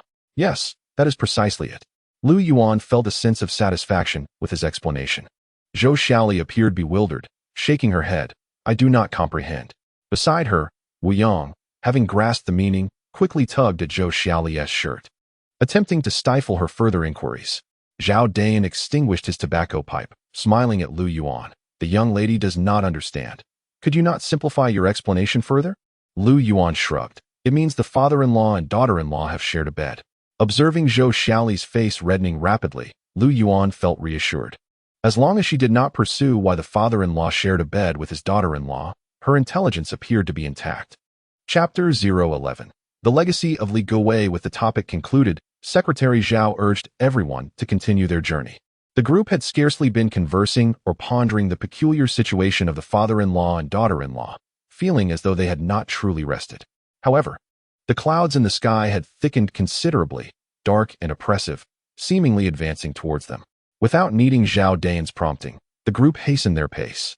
During their brief respite, they learned from Secretary Zhao that they still had at least an hour's walk to reach Li Guowei village. All they could do was keep moving, leaving the rest to fate, hoping to arrive before the rain began. Yet, the heavy rain ultimately did not spare the 10 travelers. Just 20 minutes from Li Guowei, the heavens opened, unleashing torrents of rain. Zhao Dayan hurriedly retrieved 2 small waterproof cloths from a basket hanging at the front of the ox cart, first draping one over the ox. Then, he called the youth to stack their belongings under a covered area with the waterproof cloth, subsequently placing several stones around the edges to weigh it down. After this commotion, everyone was thoroughly drenched. With no waterproof cloth available for the people and no shelter from the rain, they could only continue on their path. Fortunately, the oppressive heat had dissipated, but the dirt road beneath their feet had turned to mud, further adding to the hardships faced by the youth. A distant cry for help startled the anxious group. Did you hear that? Zhao Dayan exclaimed, his eyes wide with concern as he turned to the others. Yes, it sounds like a child's voice. Indeed, it was a child's voice, seemingly coming from that direction. Following Wu Yang's pointed finger, Zhao Dayan slapped his thigh. This is bad. The village children must be playing in the river, and with this rain, the upstream waters have likely swept them away. You all take shelter under the ox cart. I will go check it out. Before anyone could react, Zhao Dayan dashed away. Secretary Zhao, I will accompany you, shouted Hou Jinlin from behind. Feeling it was his moment to shine, Zhao Dayan halted, eyeing Hou Jinlin's slight frame with a frown. You should stay behind. Lu, you come with me. If Lu Yuan were aware that Zhao Dayan had labeled him as honest in speech and reliable in action, he might be taken aback. At a critical moment, Lu Yuan did not hesitate to stride forward, catching up with Zhao Dayan. The two waded through knee-high weeds, parting the reeds to reach the riverbank, where they immediately spotted a bare-bottomed child, clinging to the reeds and shouting loudly from a distance of several meters upstream. Upon noticing that the river's current was not as fierce as he had anticipated, Lu Yuan let out a sigh of relief. While saving the child was paramount, he must not jeopardize his own safety in the process. The water was not deep, likely reaching only to his waist, and he instructed Zhao Dayan to stay put, advising him to intercept the child should he be swept away by the current. Zhao Dayan quickly dashed upstream. Seeing the situation unfold, Lu Yuan decided to enter the water. The river spanned approximately 3 to 4 meters in width, and with the rain still falling, the challenge of rescuing the child was undeniably heightened. However, before Lu Yuan could untie his shoelaces, he heard Zhao's urgent shout. Looking up, he saw the child, clutching onto a broken reed, being swept downstream. The rain obscured his vision, but fortunately, the piece of reed served as a point of reference. Zhao Dayan stumbled down the bank from upstream, clearly outpaced by the river's current, and could only place his hopes on Lu Yuan. Intercept the child. Without a moment's thought, Lu Yuan abandoned the idea of removing his shoes and jumped into the river. Once he steadied himself, he realized that the water, which Zhao Dayan had described as reaching his waist, was only at Lu Yuan's hips. As the child was swept closer by the current, Lu Yuan shifted his footing, seizing the opportune moment to grasp the child's ankle and swiftly hoist him under his arm as he made his way back to the shore. Zhao Dayan, who had just leaped into the river, along with several young intellectuals who had rushed to the bank, were left dumbfounded. What they perceived as an urgent rescue was, for Lu Yuan, merely a swift action. The child, nestled under Lu Yuan's arm, was bewildered until Lu Yuan handed him over to Zhao Xuerong on the bank, at which point he erupted into tears. Shortly thereafter, a 5- or 6-year-old boy joined their ranks. This child, bare-bottomed, hid beneath a waterproof cover used for luggage, muttering incessantly. He cursed Tai Dan for failing to alert him about the incoming water, scolded Go Sheng for not pulling him to safety as he fled, and berated Lai Bao for not rescuing him when he was swept away, instead screaming in panic. Lastly, he chastised Aryo on the bank for running off without taking his split-crotch pants with him. The group of young intellectuals exchanged glances, realizing that this child, indeed, belonged to Li Go. He was unmistakably of the same spirited lineage as Zhao Dayan, with a mouth that was truly foul. As they approached the village entrance, the rain ceased. The downpour had arrived swiftly, only to depart just as quickly, as if it had been orchestrated specifically for these young intellectuals. Lu Yuan approached the ox cart, reaching into his bundle to retrieve a pack of cigarettes and a box of matches, shielded from the rain. Glancing at Zhao Dayan's damp tobacco pouch at his waist, he nonchalantly lit a cigarette, puffing leisurely as he walked. Sensing the scent of smoke, Zhao Dayan instinctively reached for his own pouch, only to retract his hand. "Ah, Lu, I must thank you. Just now, your timely intervention was invaluable. However, my tobacco leaves are utterly soaked and impossible to smoke," Zhao Dayan began, but he did not elaborate further, feeling that his gratitude had been sufficiently conveyed for Lu Yuan to understand. Unbeknownst to Lu Yuan, he did not engage in the conversation. "Secretary Zhao, it is said that smoking can be quite harmful to one's health. You ought to properly dry those bits of tobacco leaves in your bag at home." "There is indeed such a saying." Zhao Dayan nodded thoughtfully, then continued, "Given the circumstances, perhaps I should indulge in a little mischief and smoke a cigarette of yours." Lu Yuan furrowed his brow. "Secretary Zhao, what are you saying? It is merely a cigarette. How could that be related to any wrongdoing? As educated youth stationed in Li Go Tun, we shall all become like family. You smoke my cigarette, and I'll smoke your pipe tobacco. Isn't that perfectly normal?" A smile crept onto Zhao Dayan's lips, as his appreciation for the young Lu Yuan grew, especially after the earlier incident of rescuing a child. However, as seconds passed, he noticed that Lu Yuan had yet to offer the cigarette.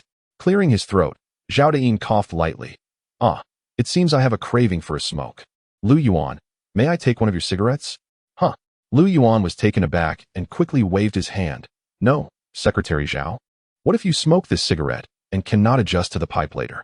Where would I find you 2 packs of cigarettes then?" "Not at all. I merely spoke in jest. You need not take it seriously." Zhao Dayan glanced at Du Weidong beside him and continued, "Moreover, would the gift from someone else bear the same significance as what I request? I can manage without your tobacco." With Zhao Dayan's words, Lu Yuan had no choice but to strike a match and light a cigarette for him. From beneath the waterproof cloth, a small head emerged. 2 large curious eyes observing the unfamiliar older brothers and sisters near the ox cart, completely oblivious to the previous chaos when he had been clutching reeds and shouting. Ultimately, the child's gaze settled on Lu Yuan, who had pulled him from the water. "Big brother, are you an educated youth?" "Call me uncle," Lu Yuan replied, casting a glance at the young child on the cart. The little one appeared somewhat displeased. "You're not that old. In the village, I only call those with beards brother." "All right then, uncle, are you an educated youth?" Upon hearing the little one call Lu Yuan uncle, Zhao Dayan, nearly 60, cast a deep look at Lu Yuan and could not help but take a long drag from his cigarette, almost choking himself. Upon hearing uncle, Lu Yuan felt quite pleased and curiously inquired, "You know about educated youths?" "Of course. Just a few days ago, I heard my mother and the others mention Chun, the educated youth." "Oh, what did they say about Chun, the educated youth?" Although Lu Yuan was unfamiliar with who Chun was, it did not deter his curiosity about the gossip. The other educated youths nearby, upon hearing Lu Yuan's conversation with the child, leaned in with eager ears. "They say Chun is just a pretty face, all show but no substance. Likely, he'll only manage a couple of thrusts on the Kong before it's over." "So, uncle, do you do the same when you're on the Kong?" Chapter 12. The current state of the educated youths as the ox cart entered the village. It collided head-on with a group of people rushing out. Upon seeing the bare-bottomed child leading the way, it was evident that this group had been summoned for assistance. Indeed, one child pointed at the ox cart and shouted, "Look, isn't that Hozi? A woman in her 30s, upon spotting Huazi sitting atop the pile of luggage, rushed over with tears streaming down her face. The woman first delivered 2 sharp slaps to the child's bottom, then embraced him tightly, tears streaming down her face. "Thanks to you, my second brother," she said, "otherwise, my Iruzi might have faced dire consequences." Once she regained her composure, she hurriedly expressed her gratitude to Zhao Dan. Zhao Dan shook his hand holding the cigarette vigorously and then pointed to Lu Yuan, saying, "Aunt, you should thank this young man, Lu, for he was the one who rescued Iruzi from the river." Wait, what did Secretary Zhao just call her? In an instant, Lu Yuan felt a slight constriction in his breath. His second brother, Aunt, just now Iruzi had called him uncle, and Secretary Zhao referred to Iruzi's mother as Aunt. So how was Secretary Zhao addressing him? Without giving Lu Yuan time to ponder, the woman hurriedly thanked Lu Yuan, nearly kneeling in her gratitude. Fortunately, Lu Yuan, with his long legs, stepped forward to support her arm, and quickly sought Zhao Dan's assistance as they helped her up. Despite being in her 30s, the woman had a delicate and attractive appearance, placing her above average in rural standards. As a young male intellectual, Lu Yuan found it rather awkward to lift her with both hands. Zhao Dan exchanged a few words with the woman before she finally left, cradling Iruzi in her arms.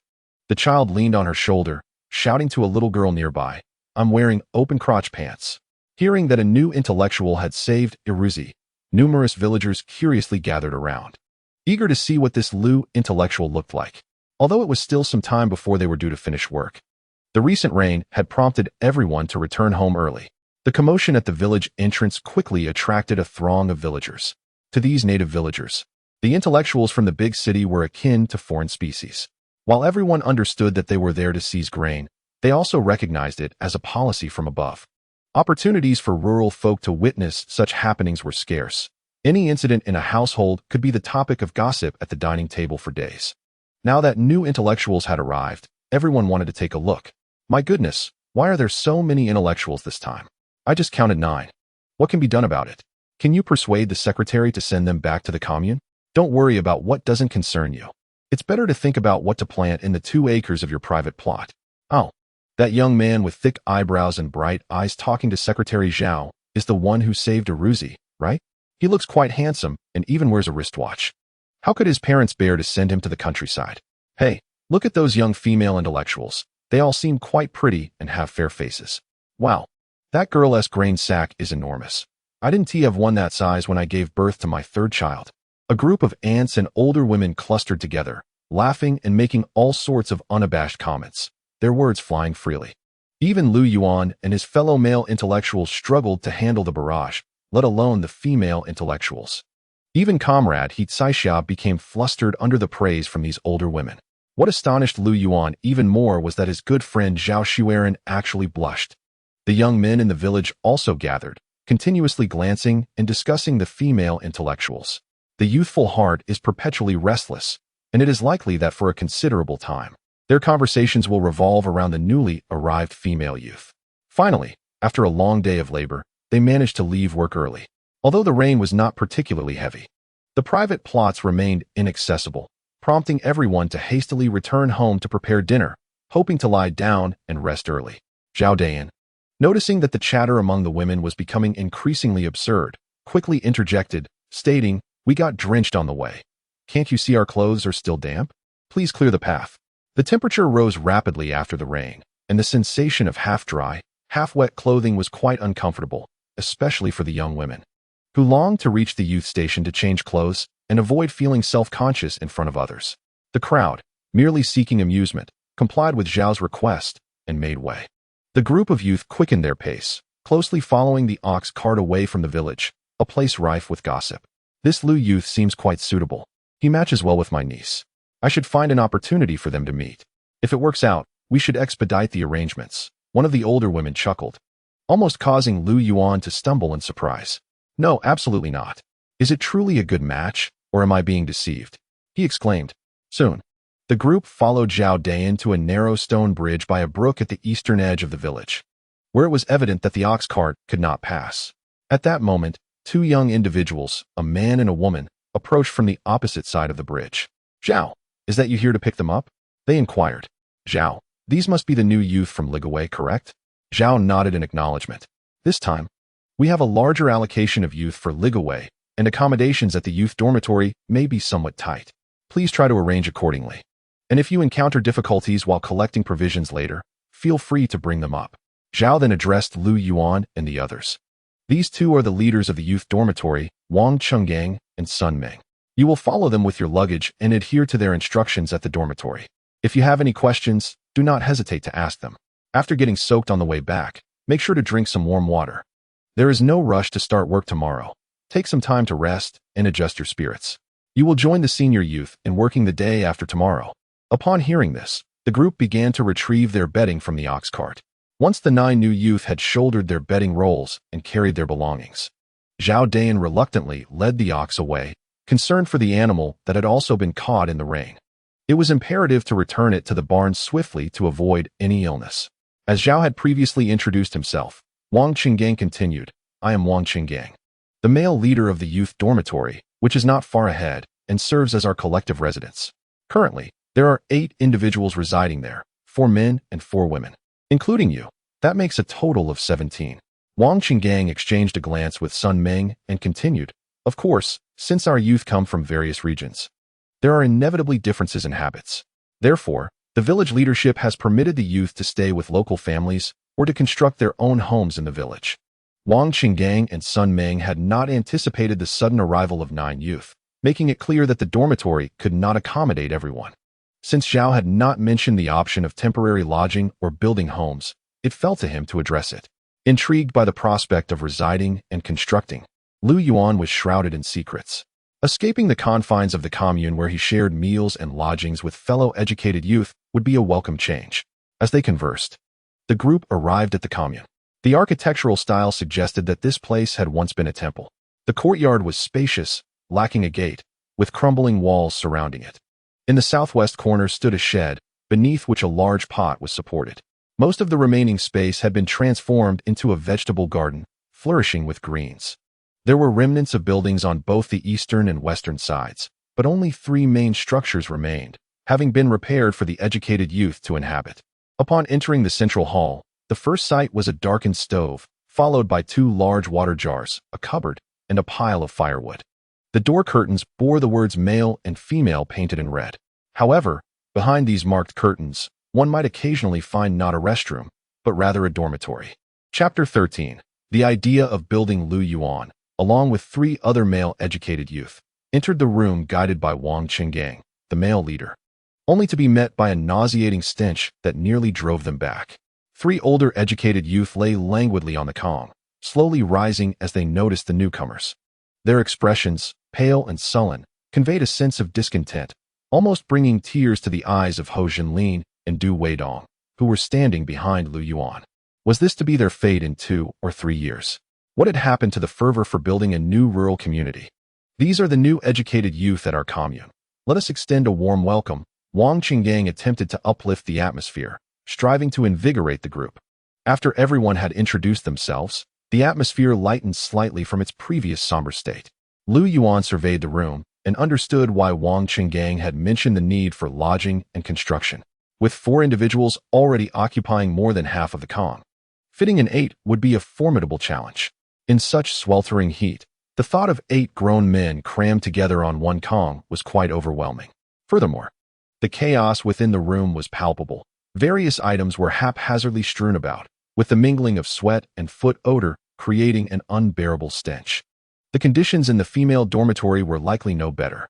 The presence of 4 older educated youth, alongside 5 newcomers, rendered the space insufficient, especially with someone of Hitsaishia's size in the mix. At that moment, Lu Yuan began to nurture the idea of building a residence. After all, he possessed storage space, and relying on the hospitality of locals was inherently inconvenient. Living alone would provide a more stable and secure environment. Occasionally preparing meals without the scrutiny of others would also be a relief. However, he knew that he needed to gather more information regarding the construction. Before departing, Secretary Zhao had mentioned the allocation of grain, stating that these provisions were in advance for them, to be repaid after the autumn harvest when they would earn work points. With over 2 months until the harvest, it was crucial to work diligently during this period to accumulate enough work points to exchange for grain afterward. All right, Let us set down our belongings and wait for the female educated youth outside. It is stifling in here. With that, Wang Qinggang lifted the door curtain and was the first to step outside. Lu Yuan placed his bedding and luggage at the foot of the Kong and swiftly exited the room. As they arrived in the courtyard, Lu Yuan handed a cigarette to Wang Qinggang. Captain Wang, do you think this large Kong can accommodate 8 people? Wang Qinggang accepted the cigarette, chuckling as he shook his head. I knew there were new educated youth coming, but I wasn't aware that 9 would arrive at once. We can squeeze in here, but if it gets too cramped, we could manage in the haystack at the back. However, it would be quite a challenge for the female educated youth. Indeed, it was true. While the male educated youth could simply lay down a straw mat and sleep, the same could not be said for the female counterparts. After lighting Wang Qinggang's cigarette, Lu Yuan inquired, what was it you mentioned earlier about temporary lodging and building houses? Are there options for our educated youth to move out? Please, don't call me Captain Wang. That title is merely for convenience in management. Given my age, you can simply refer to me as Brother Wang, he replied, enjoying his cigarette. Upon hearing Lu Yuan's questions about temporary lodging and building houses, his eyes sparkled with enthusiasm. Temporary lodging is simple. It involves spending a bit of money to stay at a villager's home, with the option to either cook for yourself or dine with the family. As for building houses, the village can allocate land for that purpose. If you have the funds, you can construct several rooms without issue. The only downside is that the land belongs to the village collective, so once you return to the city, the house reverts to them. He continued, in our group, there was a male educated youth who built a house, and 2 female educated youth from the previous batch stayed at a villager's home. One night, the son of that family, having consumed too much alcohol, barged into the room of the female educated youth. Thankfully, nothing happened, but it certainly created an uncomfortable situation. Eventually, those 2 female educated youth moved out to build their own house. As he spoke, Wang Qinggang gestured towards the 2 small courtyards to the east of the educated youth dormitory. Those are the 2 courtyards we built ourselves. At that moment, Hou Zhenlin, Du Weidong, and Li Li emerged.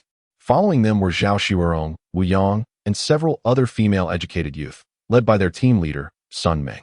Given the conditions at our dormitory, none of us anticipated the sudden arrival of 9 new educated youth. If we can't fit in, we'll have to seek a solution from Secretary Zhao. If you find the large dormitory uncomfortable, your options would be to stay with a villager or build your own house. Sun Ming remarked, clearly at a loss, as the circumstances dictated. Wang Qinggang, noticing the situation, interjected, we were just discussing this matter. Do you see those 2 courtyards over there? Those are built by our educated youth. He then reiterated what he had just explained to Lu Yuan. Upon hearing the experiences of the female educated youth and the precedent of house building, Zhao Xuerong, Wu Yang, and Zhou Xiaoli began to entertain the idea of constructing their own residence. After all, living with villagers posed numerous inconveniences, and having their own house would alleviate many concerns. The female educated youth huddled together to discuss their options. Captain Sun, Brother Wang, how much would it cost to build 3 rooms? Wu Yang asked after some deliberation. That would need to be discussed with Secretary Zhao. We haven't built houses before and aren't familiar with the specifics, Wang Qinggang replied. Feeling a twinge of regret at the thought of these lovely young women moving out, it would be a shame to lose their presence in the dormitory. Sun Ming urged them. Time is of the essence. We should head to the branch office to collect our rations. We can also discuss the house building matter with Secretary Zhao there. On their way to the office, Wang Qinggang provided a brief overview of the village's essential information to the group. Li Gowei village is composed of the prominent surnames Li, Zhao, Fu, and Wang, along with a few other scattered surnames. The village leader, Zhao Deyin, the production team leader, Fu Baogua, and the accountant, Wang Ming Yuan, constitute the highest authorities in the Li Gowei production team. Zhao oversees the village's administration. Fu is responsible for agricultural labor, and Wang bears the weighty task of tallying each person's work points and distributing grain and monetary tickets after the autumn harvest. Upon entering the party committee, villagers line up to sign documents and collect their rations. Each person is allotted 30 pounds of grain per month, with new educated youth receiving 3 months' worth in advance. However, as Wang Qinggang previously stated, this is merely an advance or a loan, which must be repaid with labor points after the autumn harvest. The grain provided is sufficient to sustain them until the harvest. Once it arrives, their labor points will first repay the advance, and only then will they possess what remains. The square-faced man speaking is Fu Baogua, the production team leader. Robust, and nearing 50. The villagers recall Wang Chenggang mentioning that this leader had once fought on the battlefield. "What if we run out of food?" inquired He Kaixia. Fu Baoguo paused, momentarily taken aback by her physique. In cases of necessity, should food be insufficient without waste, the team may permit you to exchange money for grain. However, this opportunity is limited to those who have demonstrated good behavior. Upon hearing that they could exchange money for grain, the villagers felt a sense of relief. Ultimately, the production team would not allow them to starve. They feared that desperate educated youth might resort to stealing cattle from the team. While the youth might consume peanuts, the cattle could also be consumed by them. Chapter 014. Zhao Deyin's strategy. While the educated youth understood the concept of exchanging labor points for grain, their comprehension of labor points themselves was tenuous. Fu Baoguo took it upon himself to elucidate further. You can earn up to 10 labor points daily. Heavier physical tasks yield more points, while lighter tasks result in fewer, depending on the amount of work completed. However, if light tasks are executed well, it is still possible to achieve full points. Each production team has a scorekeeper who records points based on the completion quality of the members' work. Subsequently, Wang Chenggang and Sun Meng reported the situation of the educated youth dormitory and the female educated youth's desire to build residences to Zhao Deyin. Noticing the collective gaze directed towards him, Zhao Deyin lit his pipe and pondered before speaking. The notice from the commune arrived somewhat late, which has hindered our production team's preparations. We now have two options. First, I can prepare the necessary documentation tomorrow to submit to the commune, applying for the materials required to construct dormitories. However, this process may take considerable time. During this period, you may stay in the village at no charge. Once the dormitories are completed, you will move in, though it will still be a shared space. Future new educated youth will also be allocated evenly between the two dormitories. Zhao Deyin tapped his pipe and continued. The second option is for you to construct your own housing. The village will allocate land to you. But for ease of management, it must be built near the educated youth dormitory. Furthermore, the land is communal property, while you reside in the village. The house will be yours. However, once you return to the city, the village will reclaim both the land and the house, so I urge you to consider this carefully. Zhao Deyin conveyed these thoughts, which the new educated youth had already learned from the male leader, Wang Chenggang. Secretary Zhao, we, a few female educated youth, wish to construct 3 rooms together. Could you tell us how much it would cost? Zhao Xuerong stepped forward to inquire, envisioning a layout similar to that of the dormitory, with 2 rooms flanking a central kitchen. Zhao Deyin nodded, puffing on his cigarette. You must have seen the 2 houses built by the female educated youth near the commune.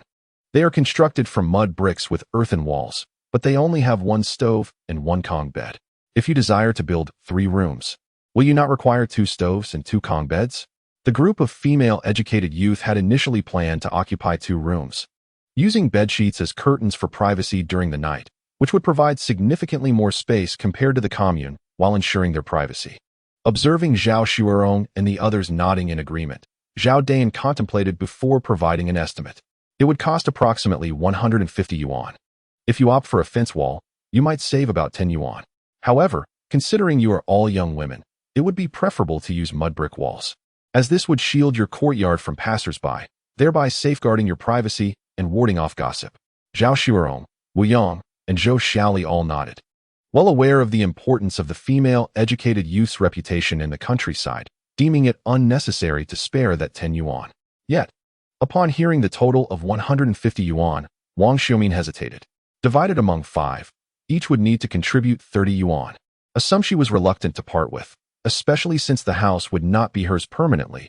She might return to the city at any moment. Despite Wang Xiumin's withdrawal, it did not sway Zhao Xuerong, Wu Yang, and Zhou Xiaoli from their determination to build. He Caixia seemed to follow the crowd, and her imposing stature was not particularly favored in the female dormitory. Zhao Deyin rapped the table. If any of you still wish to build, please speak up so we can plan accordingly. Lu Yuan stepped forward. Secretary Zhao, I too wish to construct 2 rooms, having exited the commune. I noticed a similar style nearby. Oh, even Aruzi's uncle is planning to build? Zhao Deyin chuckled. Lu Yuan replied, Alas, I can hardly catch my breath. Before Lu Yuan could elaborate, Zhao Deyin addressed Fu Baoguo and Wang Mingyuan. This is the educated youth, Lu, who saved the child today. Without him, Aruzi would have been swept away. It was merely a small effort, not as grave as Secretary Zhao suggests, Lu Yuan said, smiling and waving off their appreciative gazes. "Uncle, come here for a moment." Zhao Dayan cleared his throat and called Lu Yuan outside. Although Lu Yuan was uncertain of Zhao Dayan's intent, he astutely offered a cigarette. "In our commune, there are only 3 educated youth, 1 male and 2 females, living independently. The smaller house you mentioned likely belongs to Chen Xiaoyang." Zhao Dayan took a puff and glanced towards the door. "Were it not for the bond we share, having traversed the waters together, I would not divulge this information. Recently, Chun has sullied the reputation of a girl from the Wang family, compromising her virtue. The Wang family is demanding an explanation. Chun, however, is quite audacious and has readily agreed to the Wang family's proposal for him to marry in. This matter had not yet spread widely, but it was anticipated that good news might soon follow." Lu Yuan understood Zhao Dayin's implication. He could either rent or purchase Chen Ziqing's house.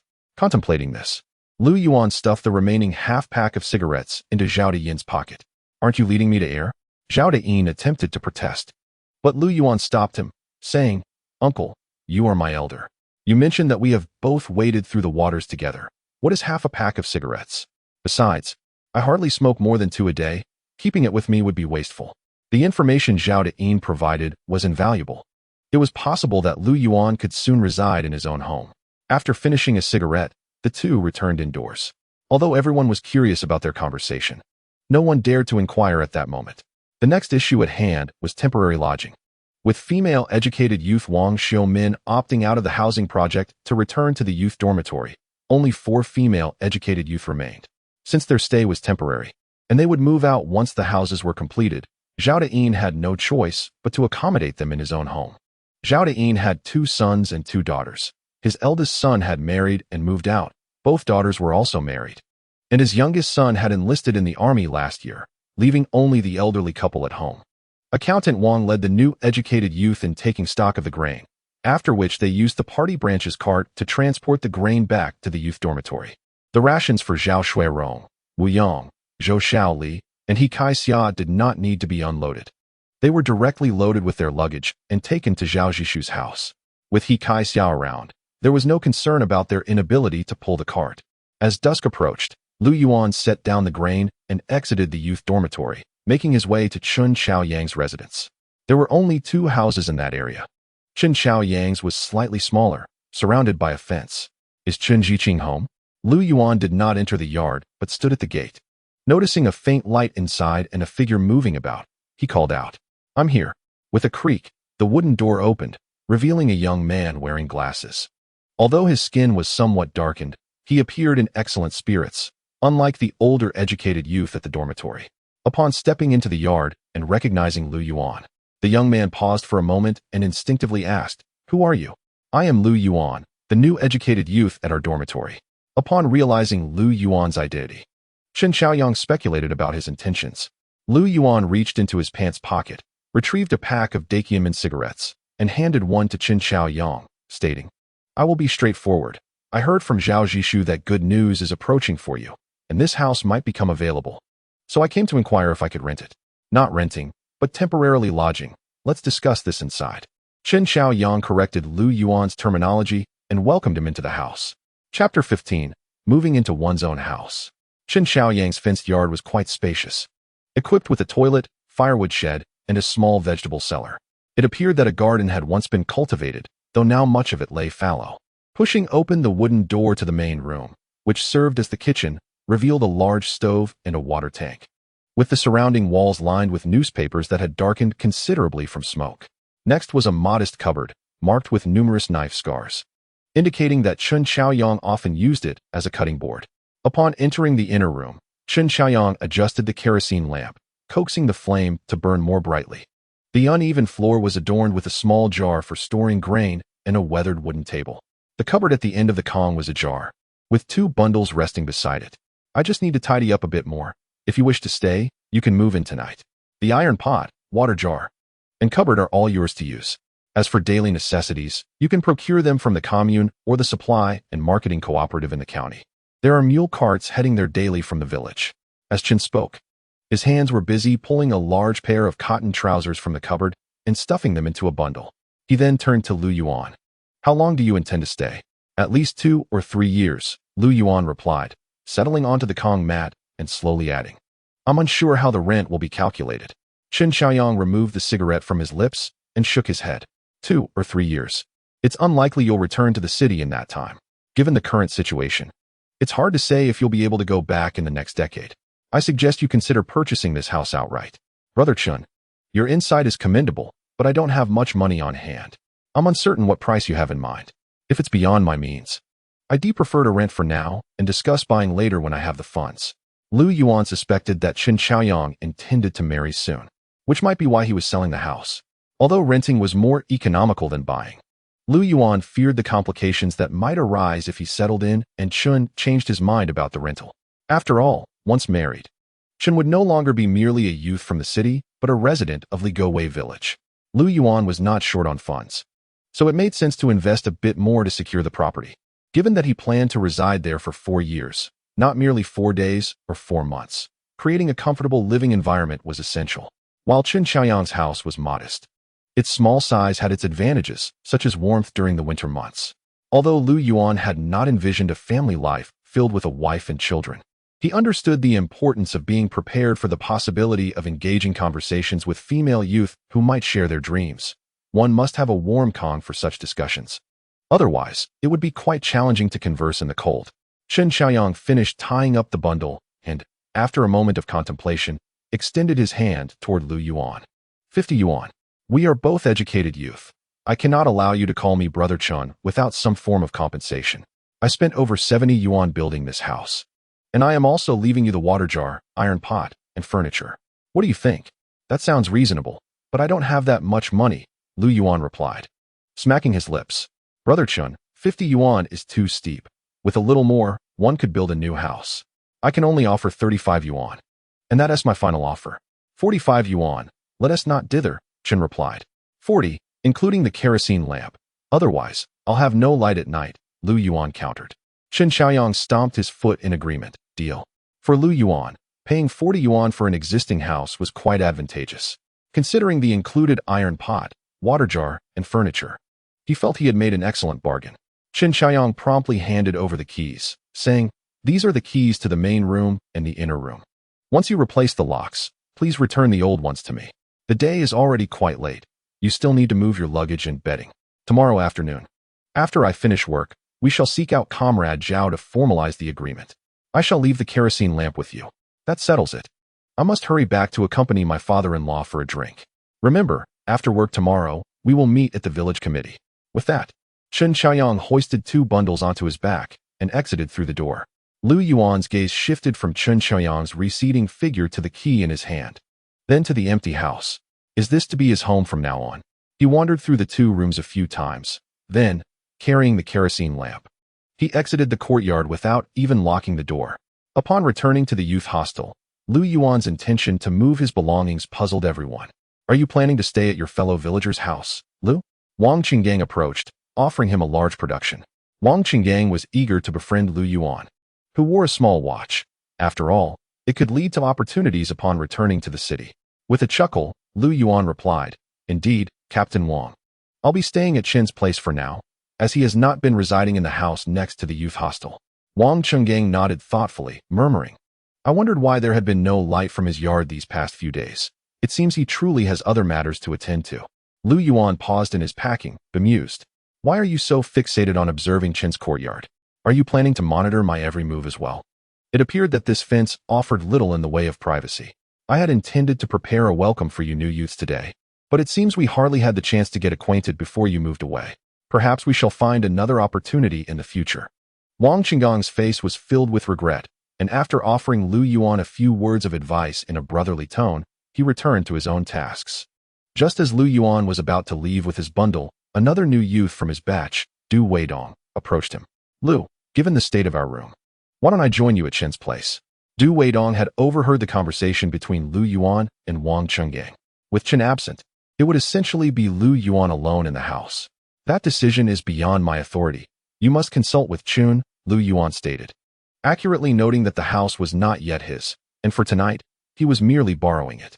After transporting his belongings, bedding, and basin, Lu Yuan returned to fetch some provisions and learned from Wang Qinggang the location of Comrade Zhao's residence. By the time he returned to the small courtyard, he was drenched in sweat. Securing the door to the main room, he entered the inner chamber and collapsed onto the Kong, retrieving a bottle of Beibinjiang soda and some egg cakes to eat.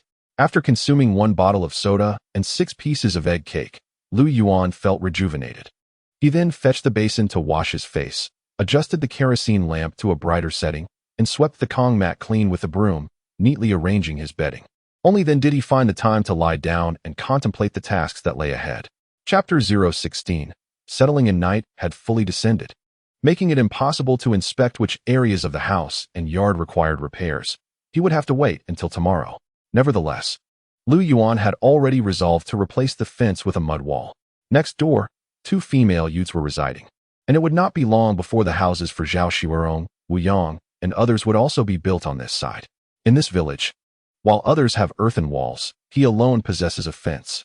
Should he be seen basking in the sun shirtless in his yard, or emerging from the toilet with his trousers in hand, it would surely appear scandalous to the passing young women. Furthermore, this could alleviate some of Wang Qinggong's workload. He wouldn't need to constantly monitor whether anyone's yard was illuminated, which seems rather idle. Additionally, he must procure some essential items for daily living, with the most pressing need being a kerosene stove. It is summertime. Cooking and boiling water cannot be done solely on the large stove, as that would disrupt his sleep at night. Turning over on the Kong while preparing large pancakes is hardly feasible. Moreover, to use the large stove, firewood is necessary. Yet the woodshed seems to contain only a scant few twigs, and he is uncertain where to gather more. If he buys a kerosene stove, he will also need a small pot, suitable for making coarse porridge or sautéing vegetables. He must purchase a thermos for warm water and various cooking utensils. This item and that item. His space is predominantly filled with food, and considering what he can utilize, there remains much that he needs to acquire. Fortunately, Lu Yuan has money and coupons in hand. Before leaving home, comrade Lu Yumei, fearing her younger son might not fare well in the countryside, generously provided him with 500 yuan, assuring him that warm clothing would soon be sent. Coupled with the clandestine contributions from his siblings, Lu Yuan possesses nearly 650 yuan. The 6 formal workers of the old Lu family have also ensured he has ample documentation. For instance, the industrial coupons are more than sufficient for him to procure 5 large iron pots, the most substantial kind. A buzzing sound interrupted Lu Yuan's thoughts. He descended from the Kong, secured the door, and ventured out with a kerosene lamp. He intended to visit Secretary Zhao's home, firstly to check on the living arrangements of Zhao Xuerong and others, as old Zhao had repeatedly urged him to keep an eye on his eldest son. Even without old Zhao's insistence, their shared upbringing compelled him to pay a visit. Secondly, it was Zhao Dayan who had informed him about borrowing Chun Chaoyang's house, and now that he wished to purchase it, it was only fitting to consult Zhao Dayan. Moreover, given Chun Chaoyang's circumstances, it might not be possible to transact until his household registration was settled in Ligo Tan. Thus, he needed to communicate with Zhao Dayan about this matter. Zhao Dayan's home was easily located, situated in the heart of the village, and Lu Yuan soon found himself at the doorstep. The gate was unlatched, and beside it stood a storeroom. The yard had been transformed into a vegetable garden. Directly opposite were 3 main rooms. Upon entering, Lu Yuan called out a couple of times, and soon Zhao Dayan emerged from the main room, lifting the curtain. Lu, you've arrived at just the right time. You haven't eaten yet, have you? Come, dine with us. Zhao Dayan welcomed him, ushering Lu Yuan into the main room. He then addressed his wife at the dining table. This is the Lu youth I spoke of earlier. If it weren't for him today, the second son of Uncle Shengli would have been swept away by the river. Bring another set of chopsticks. Let Lu sit down and have a bite. As he spoke, Zhao Dayan attempted to seat Lu Yuan at the dining table. Please, madam, no need to fuss. I had just eaten before coming over to discuss some matters with Secretary Zhao. Lu Yuan quickly interjected, halting Zhao Dayan's wife. Zhao Dayan's wife is an ordinary rural woman, her daily toil rendering her appearance significantly older than her actual age. Nevertheless, her countenance is kind, distinguishing her from the sharp-tongued gossipers of the village. Child, just sit and eat. Our home is not lacking your share of food, and I shall not take your rations. Auntie, I truly have eaten. My belly is still full. Lu Yuan replied, and with his polite refusal, Zhao Dayan and his wife relented. Zhao Dayan scooped the coarse porridge into his mouth, raised a small cup of liquor, and drank it in one gulp. He then wiped his mouth vigorously with the back of his hand before returning for another scoop of porridge. This back-and-forth ritual sufficed to mark the conclusion of their meal. Lu Yuan observed, astonished, as it was his first encounter with coarse porridge paired with liquor. For Zhao Dayan, a seasoned smoker, a post-meal cigarette was indispensable. He produced the large front-door cigarette previously gifted by Lu Yuan and offered him one. However, when Lu Yuan reached out to accept it, Zhao Dayan retracted his hand. Forget it, Lu Jiqing, you barely smoke 2 cigarettes a day. It's wise for the young to partake less. With that, Zhao Dayan lit one for himself, drawing deeply and exhaling slowly, relishing the moment. I understand, Lu Yuan thought, recognizing that the old man was subtly retaliating for the earlier denial of a cigarette. He nonchalantly remarked, by the way, isn't the female youth staying at your home? Where is she? She is asleep in the West Room, Zhao Dayan replied. Zhao Dayan's wife had finished her meal and began to clear the table. You youngsters have endured much to reach the team. It's no wonder you're exhausted before unpacking your luggage. Continue your conversation. I will reheat the porridge for the children. Let them rest a bit longer before I call them to eat. Carrying the porridge, Zhao Dayan's wife exited the main room, likely heading to a stove in the courtyard. When Lu Yuan mentioned purchasing Chen Chiang's house, Zhao Dayan appeared somewhat surprised. Chen Jiqing and the daughter of Old Wang have already registered. The house is available for sale. I intended to suggest you rent it. Yet who would have thought you would buy it outright? However, considering the furnishings, it's not an unwise investment. But let me be clear. Once you return to the city, the house will revert to the village collective. Any malicious destruction or sale of the property before your return would be unlawful. Zhao Dayan reiterated this point. I understand. The purchase is indeed to facilitate my integration into the Ligo Tun community, Lu Yuan replied, his hand brushing against the cigarettes on the table. Having a home establishes roots, allowing me to contribute meaningfully to our production team. As they conversed, the West Room door opened, revealing Zhao Shuerong's small head, followed by several female youths emerging in succession. Apologies, Secretary Zhao, we fell asleep. No matter, just eat when you wake. I'll ask your aunt to bring in the porridge, Zhao Dayan said as he stood and left the main room. Once outside, Zhao Shuerong approached Lu Yuan. I just overheard your discussion with Secretary Zhao about buying the house. Lu Yuan nodded and recounted the details once more, eliciting envy from the young women. Each of the 4 girls had only about 40 yuan for housing, needing to share rooms, whereas Lu Yuan, with his 40 yuan, had secured a standalone residence. Whether it was luxurious was uncertain, but the freedom it afforded was undeniable. Aunt Zhang, let me help with that, he offered, ready to assist. Upon seeing Zhao Diyin's wife entering with a pot, Zhao Shuerong promptly stepped forward to assist her. No need, you all should sit down and eat. You haven't rested well these past few days. After your meal, wash up and take a good nap, Mother Zhang said, placing the pot down and pulling Zhao Shuerong to the table, while inviting Wu Yang, Zhou Shaoli, and He Kai Xia to take their seats. Noticing the situation, Lu Yuan quickly offered his seat, recognizing that with He Kai Xia present, there was hardly enough room at the dining table without his gesture. Subsequently, Lu Yuan discussed with Zhao Dayin his desire to modify the courtyard wall, explaining that it was inconvenient to shower with so many young female intellectuals around. Zhao Dayin suggested that Lu Yuan take the time to inspect the house and yard, compiling a list of areas needing repairs, so that when constructing accommodations for the female intellectuals, they could also address his requirements simultaneously. Before leaving, Mother Zhang handed Lu Yuan a handful of dried mugwort leaves for him to use as a mosquito repellent. The young women also began planning their trip to the county supply and marketing cooperative the following morning, intending to gather supplies and later visit Lu Yuan's place to finalize the construction site. Lu Yuan had achieved his purpose for coming. Zhao Shuerong and the others were settling in well. As for the provisions and expenses incurred during their stay at Zhao's home, he chose not to concern himself, as the young women were not lacking in funds. Reflecting on the impending visit from the 4 young women, Lu Yuan shook his head.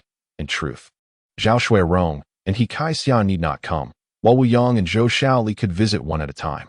Chapter 017. We Are Brothers. The village was tranquil, and as Lu Yuan walked along the path, he could hear the chirping of insects and the croaking of frogs. In the countryside, it appeared that apart from procreation, there were few recreational activities at night. Socializing? It was non-existent. After a day's labor, one returned home to tend to their small plots and vegetable gardens, leaving little time for leisure. Looking around, there were few homes illuminated at night. Villagers endeavored to complete their chores before darkness fell, lying down on their kong after dinner to avoid lighting oil lamps.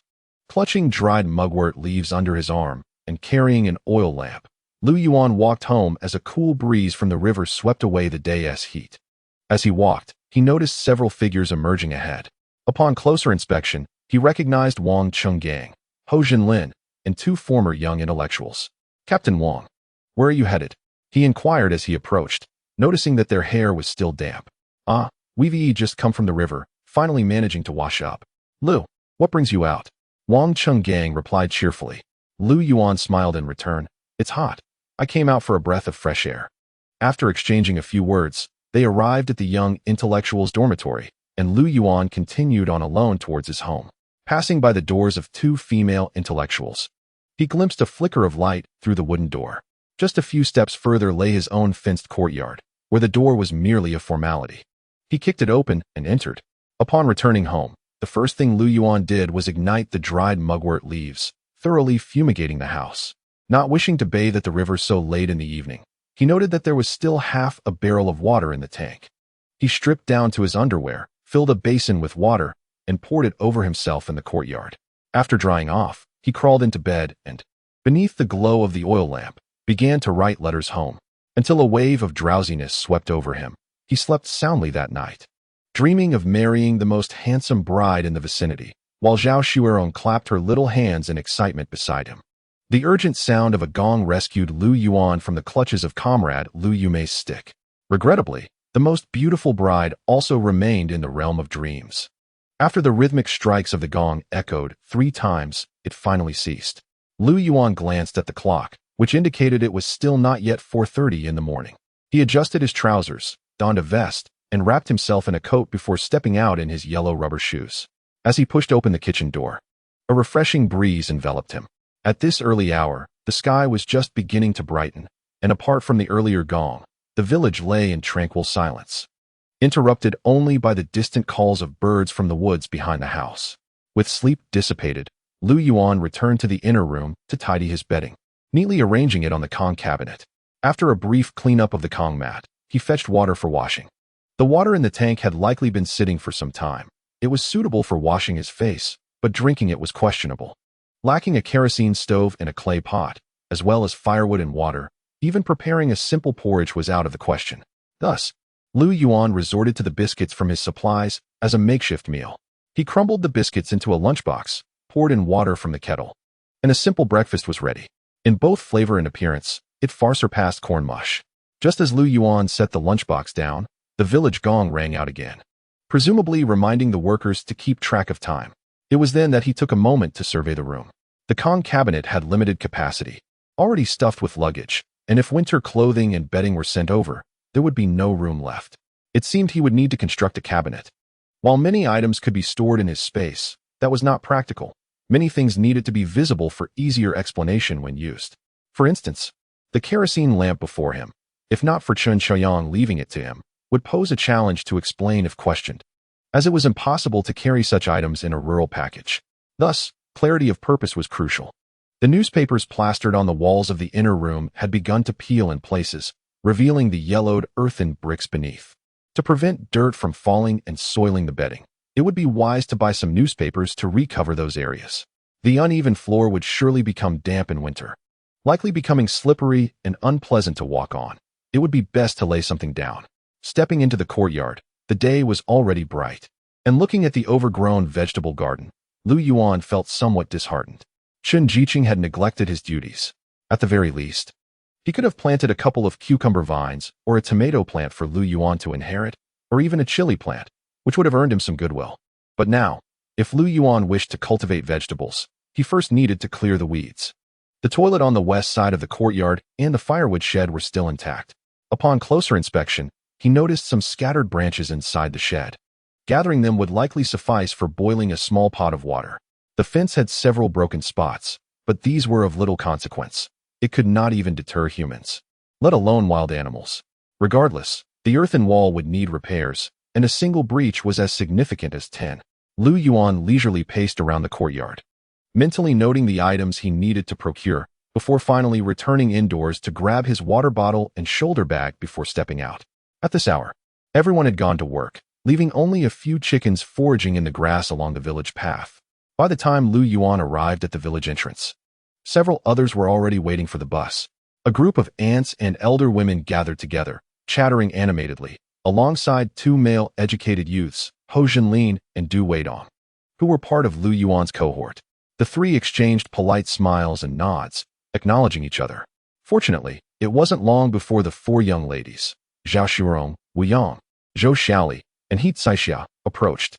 Zhao Xuerong pulled out a corn cake wrapped in cloth from her bag and handed it to Lu Yuan, saying, "Here, it's your breakfast. Don't worry, I'll give Aunt Zhang extra grain." After placing the corn cake in Lu Yuan's hands, Zhao Xuerong retrieved a small bottle of dried fruit from her bag and offered it as well. She then noticed Lu Yuan's nearly empty water bottle and generously shared half of her own water with him. "Brother, give me a hug," Lu Yuan said. Though he had eaten biscuits at home, his robust frame allowed him to devour the corn cake along with the dried fruit without hesitation. Zhao Xuerong's gestures seemed unremarkable to Wu Yang, Zhou Xiaoli, and He Caixia, as they understood the nature of her relationship with Lu Yuan. However, the male educated youths and the aunts observed this exchange with a sense of ambiguity. Zhou Xiaoli blinked at Zhao Xuerong and then at Lu Yuan, remarking, "Lu Yuan, I truly envy you for having a childhood companion like Xuerong." "We're just friends," Zhao Xuerong interjected earnestly before Lu Yuan could respond. Wu Yang stood nearby with her arms crossed, smiling sweetly. Yes, just good friends who grew up playing in the mud together. We all know that."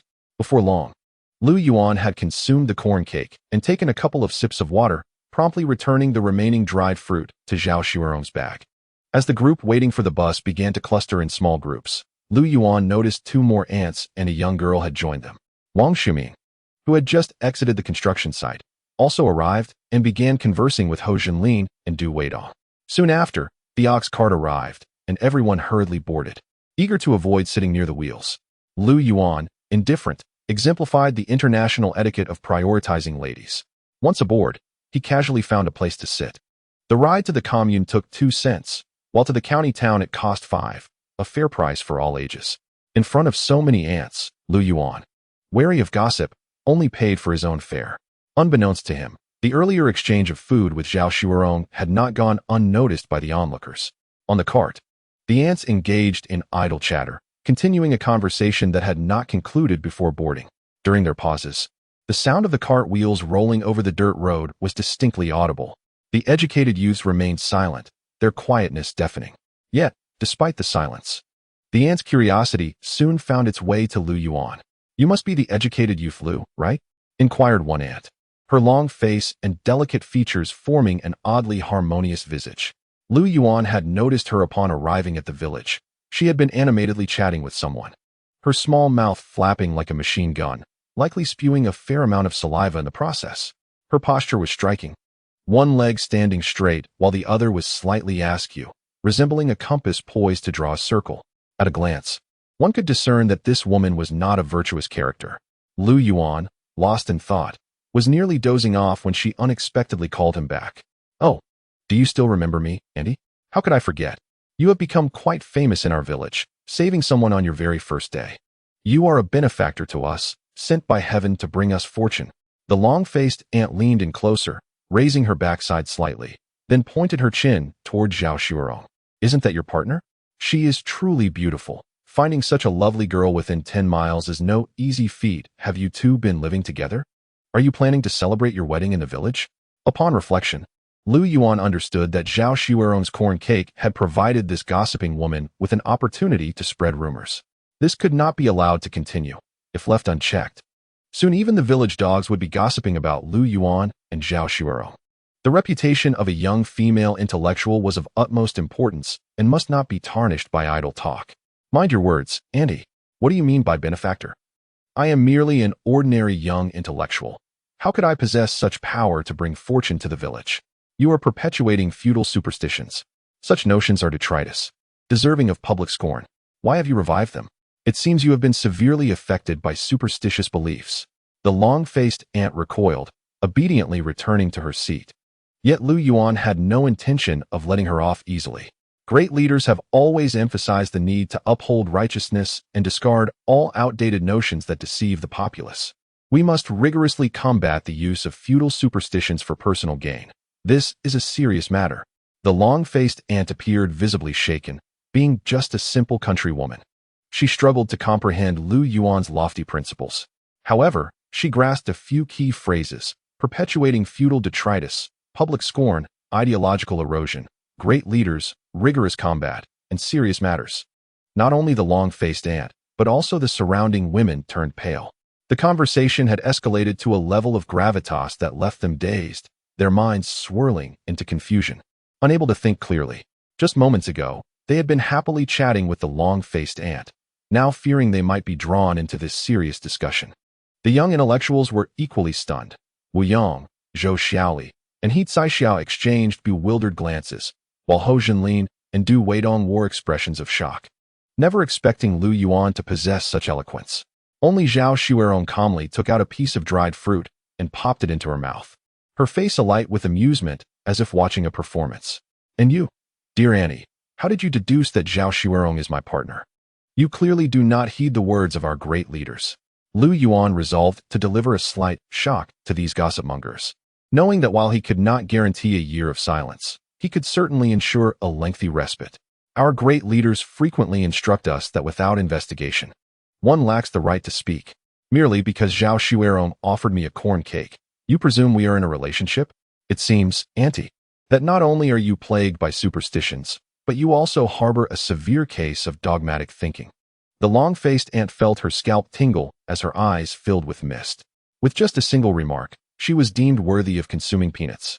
Yet in the blink of an eye, another ideology surfaced, equally grave enough to warrant her expulsion. Was this not a matter of life and death?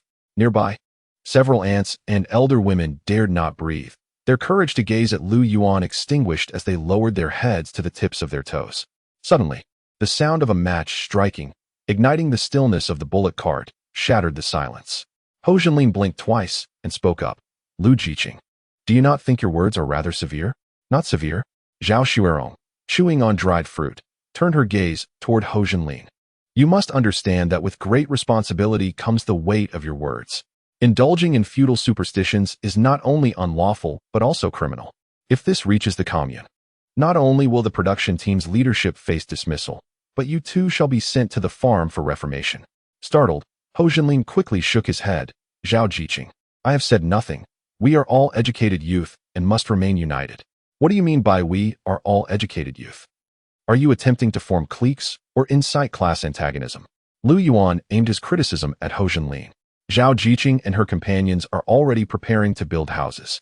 And I too have intentions of purchasing a home in the village to integrate into the community. Do you perceive my commitment to rural life as merely a hollow slogan? Lu Yuan harbored a deep disdain for petty individuals like Hou Zhenlin. Where was his solidarity earlier? Now he suddenly wished for unity among the educated youth?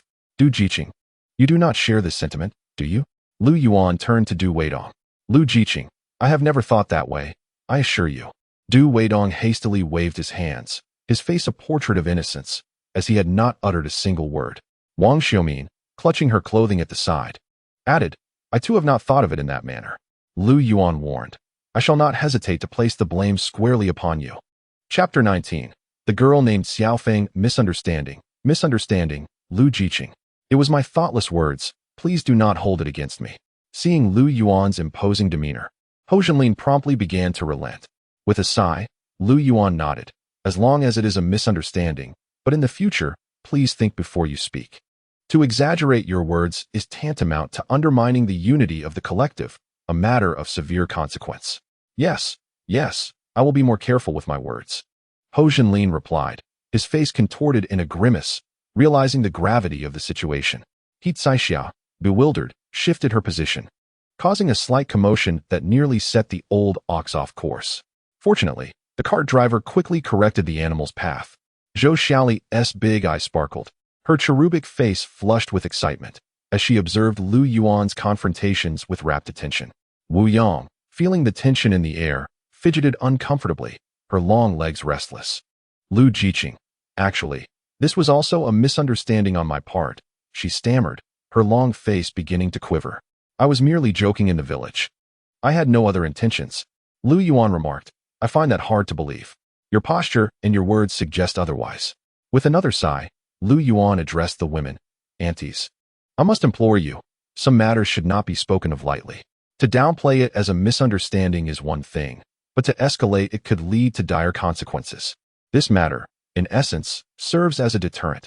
Lu Yuan never intended to escalate the situation with Heilongjiang. What could possibly be done? Would one truly approach Secretary Zhao over such triviality? Heilongjiang is a local villager, while the educated youth is an outsider. I understand. As Heilongjiang sensed a calming of tensions, he managed to muster a smile that was more pitiable than a cry. Aunt, let me be frank with you. I am related to Zhao, the educated youth. She gave me a pancake this morning when I hadn't eaten, and that is hardly a matter of concern, right? Lu Yuan's expression was grave. We must not allow personal biases to distort our perceptions. If you were to spread this in the village, wouldn't Zhao's reputation be tarnished? It was my foolishness. It's all my fault for speaking so carelessly. Lu, please don't take it to heart, Heilongjiang exclaimed, about to strike his own face in remorse. Lu Yuan quickly intervened, for if such an act were to escalate and be revisited later, it could lead to lasting enmity. What he sought was deterrence. He intended to reside in the village for another 4 to 5 years, enduring over 1,000 days and nights. And it was not worth fostering animosity over such a trivial matter. Furthermore, Ligo Wei is a vast village. Offending one relative could anger many. Aunt, what are you doing? Wei clarified that this was a misunderstanding. Haven Tiwi? Lu Yuan furrowed his brow. You made a mistake, and I pointed it out promptly. Wei resolved the misunderstanding. Isn't that sufficient? Heilongjiang, overwhelmed with emotion, exclaimed, Yes, indeed. It's settled. Lu, you are truly a good person. The driver of the cart ahead cleared his throat, nearly teetering off the cart. The aunties sighed with relief. A ride to the county seat on such a cart was quite daunting, and they had nearly choked on peanuts. The journey continued in silence, save for the occasional cough from the driver. However, Lu Yuan did not allow the atmosphere to remain somber for long. The purpose of deterrence had been achieved. And now it was time to foster camaraderie. Aunt, now that we've cleared the misunderstanding, you know I'm single. If you happen to find a suitable match, please keep me in mind, Lu Yuan said with a smile. Heilongjiang wiped his face. Lu, you're teasing the aunt again. What educated youth would be interested in a village girl? Aunt, your words are misguided and only serve to create division. Observing Heilongjiang's startled reaction, Lu Yuan felt a mix of frustration and affection. We've grown familiar, and I know you tend to speak without thought, but such remarks could provoke trouble in the county seat. What is wrong with the educated youth? Don't they also toil in the fields? Knowing a few characters doesn't impede their ability to converse about agriculture. Those who hold themselves in high regard are mere exceptions and do not represent our cohort. We cannot allow one bad apple to spoil the whole barrel. As several aunties nodded in agreement, Lu Yuan recognized their sentiments regarding the educated youth. Now, let us discuss village girls, he began, counting on his fingers, hard-working, kind-hearted, frugal, and sensible. Their admirable qualities are abundant. The auntie's eyes sparkled with admiration as Lu Yuan spoke. Lu, do you truly believe this? One elderly woman wearing a headscarf asked tremulously. Lu Yuan nodded affirmatively. Indeed, aunt. I am a person of integrity and never utter falsehoods. The plump Heitsaisha nodded, seemingly attempting to affirm to everyone that Lu Yuan had indeed spoken as he claimed. Beside her, Wu Yang's face flushed crimson, uttering, You're so sincere. Does that mean we're lacking in intelligence? Zhao Xuerong stuffed a piece of candied fruit into Zhou Xiaoli's gaping mouth.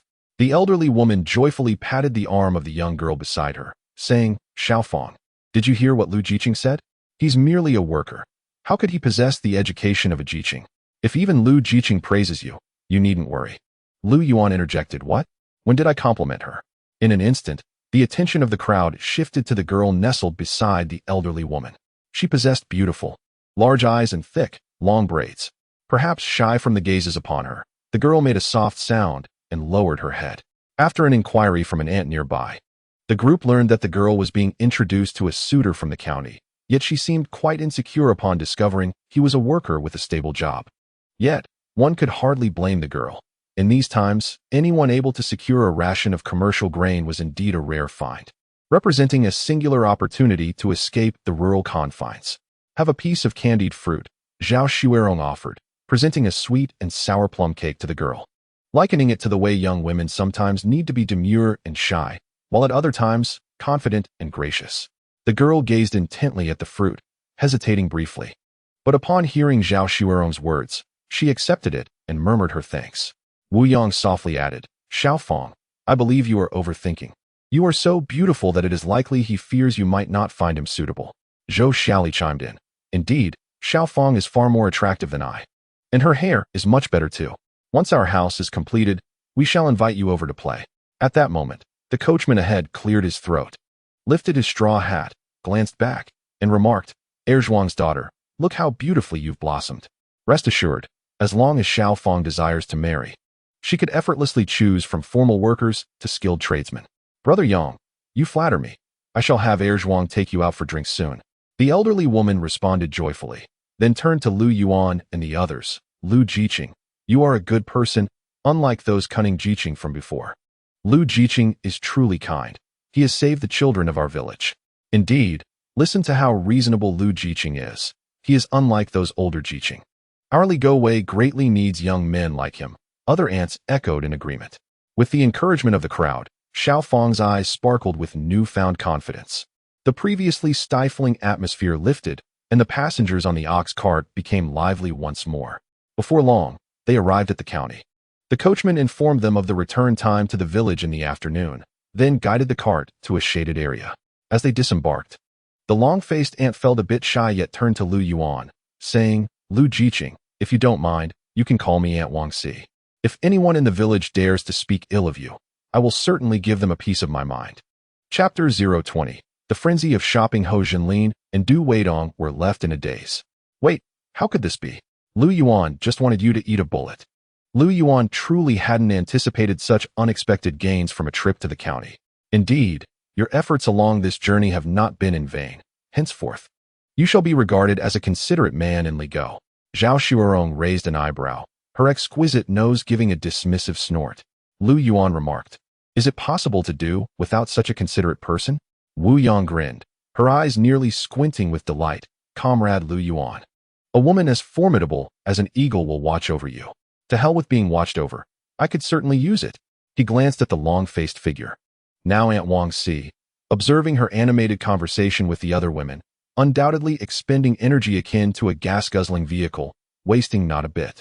He moved out with 4 female educated youths, aware that should the others from the educated youth commune gossip, Aunt Wangxi would have her moment to shine. Zhou Xiaoli pressed her lips together. Lu, you truly are something. I could hardly catch my breath in that moment. I was utterly exhilarated. Such exuberance, breathlessness, and excitement. Were these words truly appropriate for the occasion? Could we not speak more discreetly? All right, let us first head to the supply and marketing cooperative. Today, the new educated youths from the county will be here to procure daily necessities. If we delay, we might miss out on some items, Zhao Shuerong urged from the side. Zhou Xiaoli's excitement flared up once more. Indeed, it's a rare opportunity to visit the county. Who knows when we will return? We must make the most of it. The 4 girls chattered animatedly about their desired purchases. By the way, haven't you written home yet? Lu Yuan inquired softly. He Kai Xia stamped her foot with vigor, producing a thud that startled the others. Oh no. I fell asleep as soon as I touched the Kong after dinner last night. My mother reminded me several times before I left. Observing the expressions of the other girls mirrored He Kai Xia's. It was evident they had all endured a long and tiring journey and succumbed to sleep the moment they rested. How about this? Let us split up. I will send the letter while you all go shopping. There's no rush to send the letter. The post office has paper and pens. And you can take your time to ponder what to say to your families. We can go to the post office after you finish shopping, Lu Yuan organized methodically. I plan to dine at the state-run restaurant at noon. It would be splendid if we could meet up. If not, we will gather by the ox cart. The 4 girls nodded in agreement and then dispersed. In these times, the county town was not entirely safe.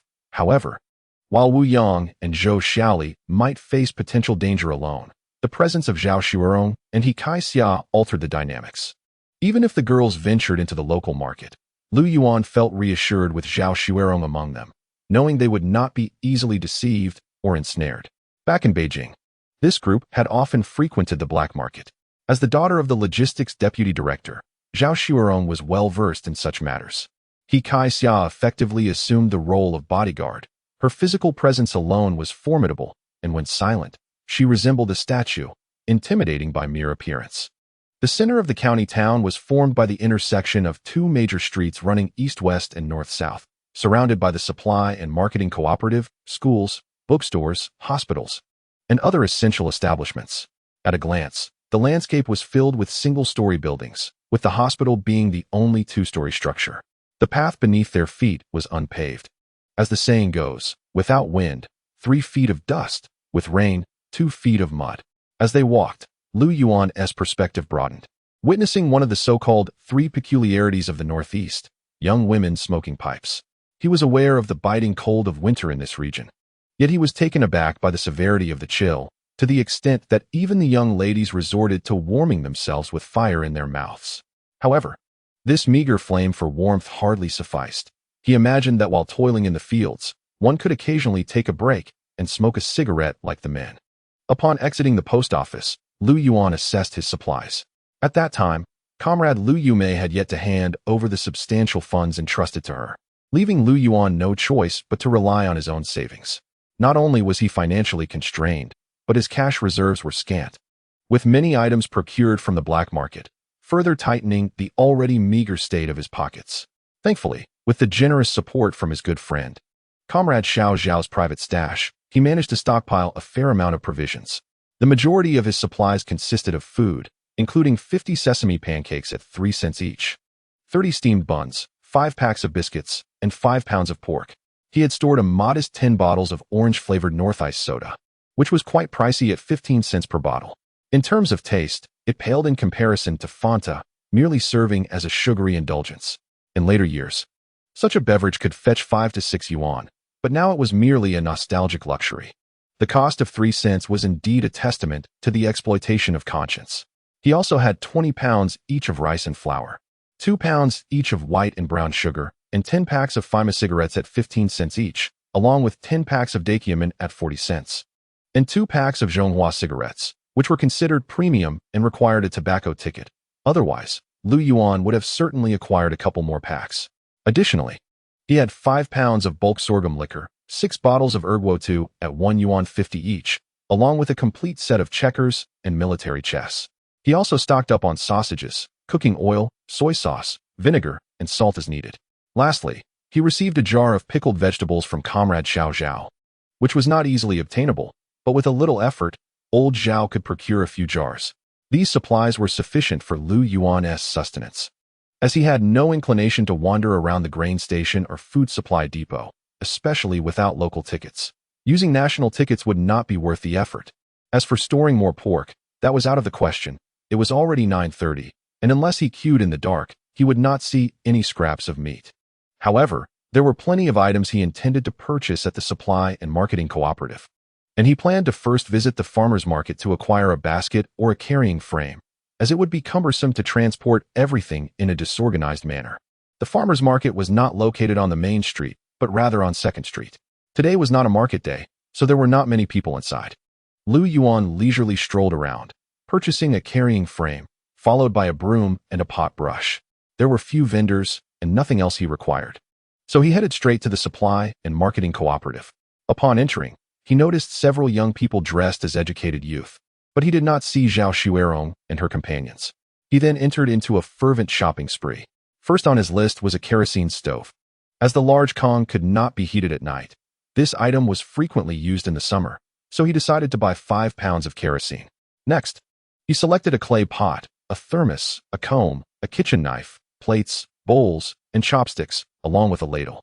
With the end of October approaching and the likelihood of frost, he needed to settle down and stockpile firewood, so he acquired an axe.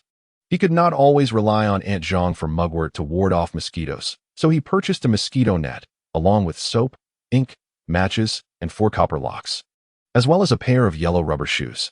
What? No white rabbit creamy candy? Not available in Songyuan County? Very well, then he opted for fruit-flavored hard candy. Fruit-flavored hard candy does not require tickets?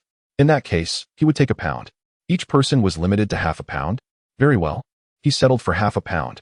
The North has abolished the pastry coupons. 3 pounds each of biscuits and sponge cakes are essential for visiting friends and relatives. As for soy sauce and vinegar, they can be disregarded for now, as there are no bottles to hold them, and one can always walk to the commune to purchase them after consuming the meal, driven by a penchant for hoarding. Lu Yuan unleashed a spree at the supply and marketing cooperative, leaving several young intellectuals nearby astounded, pondering the cost, the tickets, and the industrial coupons. How could one possibly sustain such a life? Chapter 021. A delightful acquisition of a nephew. Shopping was a gratifying experience, and Lu Yuan felt no remorse in spending money or tickets. These items were necessities of life. Lacking any would be untenable. Purchasing them now would prevent awkwardness later.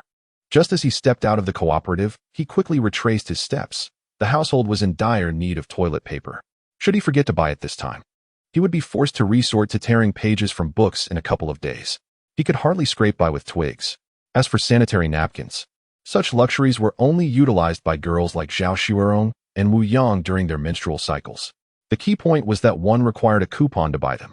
Of course, the young intellectual office issued one coupon each month to the female intellectuals, but one coupon was hardly sufficient. Wu Yang, having been inspected by Lu Yuan, was well stocked. The other girls, judging by their appearances, likely faced similar struggles and would have to rely on some toilet paper. Toilet paper did not require a coupon. 3 dimes would suffice for 2 rolls, yielding around 70 sheets. Lu Yuan had no habit of wasting resources. This would last him a while. In the countryside, only the affluent could afford toilet paper, while most men still relied on twigs, leaves, and corn stalks. The thought of using newspaper? Absurd. If reported, one would be executed the next day, and the very next day, you'd find yourself at a banquet. Watching Lu Yuan gradually distance himself from the cooperative, the saleswoman exhaled in relief. She preferred not to encounter such customers, as running back and forth was quite exhausting. Her only consolation was that the young man was rather handsome and pleasing to the eye. Although it was nearing mealtime, few patrons frequented the state-run dining hall. Lu Yuan placed his backpack beside a table and approached the payment window, ordering a bowl of shredded pork noodles and a large meat bun. After settling the bill and receiving a ticket, he returned to his seat to wait. Once the meal was prepared, the serving window would call out, and he could retrieve his food with the ticket. In those times, it was not customary for waitstaff to bring meals to patrons. The existence of state-run dining halls was to ensure that everyone could have a meal, not to generate profit. One could criticize the taste or the service, but the portion sizes could not be faulted. Upon leaving the dining hall, Lu Yuan found himself nearly unable to walk from being so full. Following the tradition of eating dumplings on the bus and noodles upon disembarking, Lu Yuan had ordered a bowl of noodles. Unaware of its substantial size, truly larger than any bowl that Widow Qin would request, the 5-cent meat bun was delightful. Though the only disappointment was that the dining hall did not allow food to be taken away.